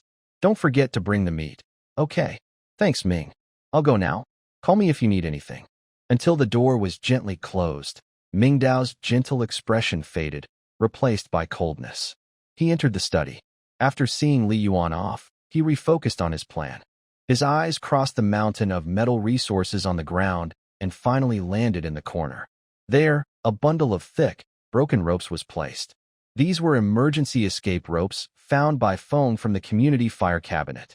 Each was as thick as a thumb, woven from dozens of fine strands, very strong and able to withstand hundreds of kilograms of force. After being broken down, they became longer and more durable supersized ropes, over 50 meters long. He slowly walked over, bent down, and grabbed the bundle. The rough texture rubbed in his palm, giving a feeling of great reliability. His mind once again pictured the 3 faint blue lights from the drone footage in room 301. 3 unclaimed panels. Close at hand. Just need to break a window, slide down the rope, and they can all be taken. Capturing all 3 panels at once would give his level and strength a huge leap. Could he directly reach level 4? The temptation was too great. But in the end, he shook his head and put down the rope. No, not now. Not now. During the day, there are too many people and eyes. Climbing down from the 8th floor now would be too loud and too easy to expose. He had to wait. Wait until late at night, when everyone was asleep. He decided to act tonight. Night fell, silent and still. The twin moons hung in the sky, the darkness not bright, but more eerie. Mingdao carried the heavy fire escape rope on his shoulder and arrived at the door of room 801. 2 short, 1 long, then 2 short.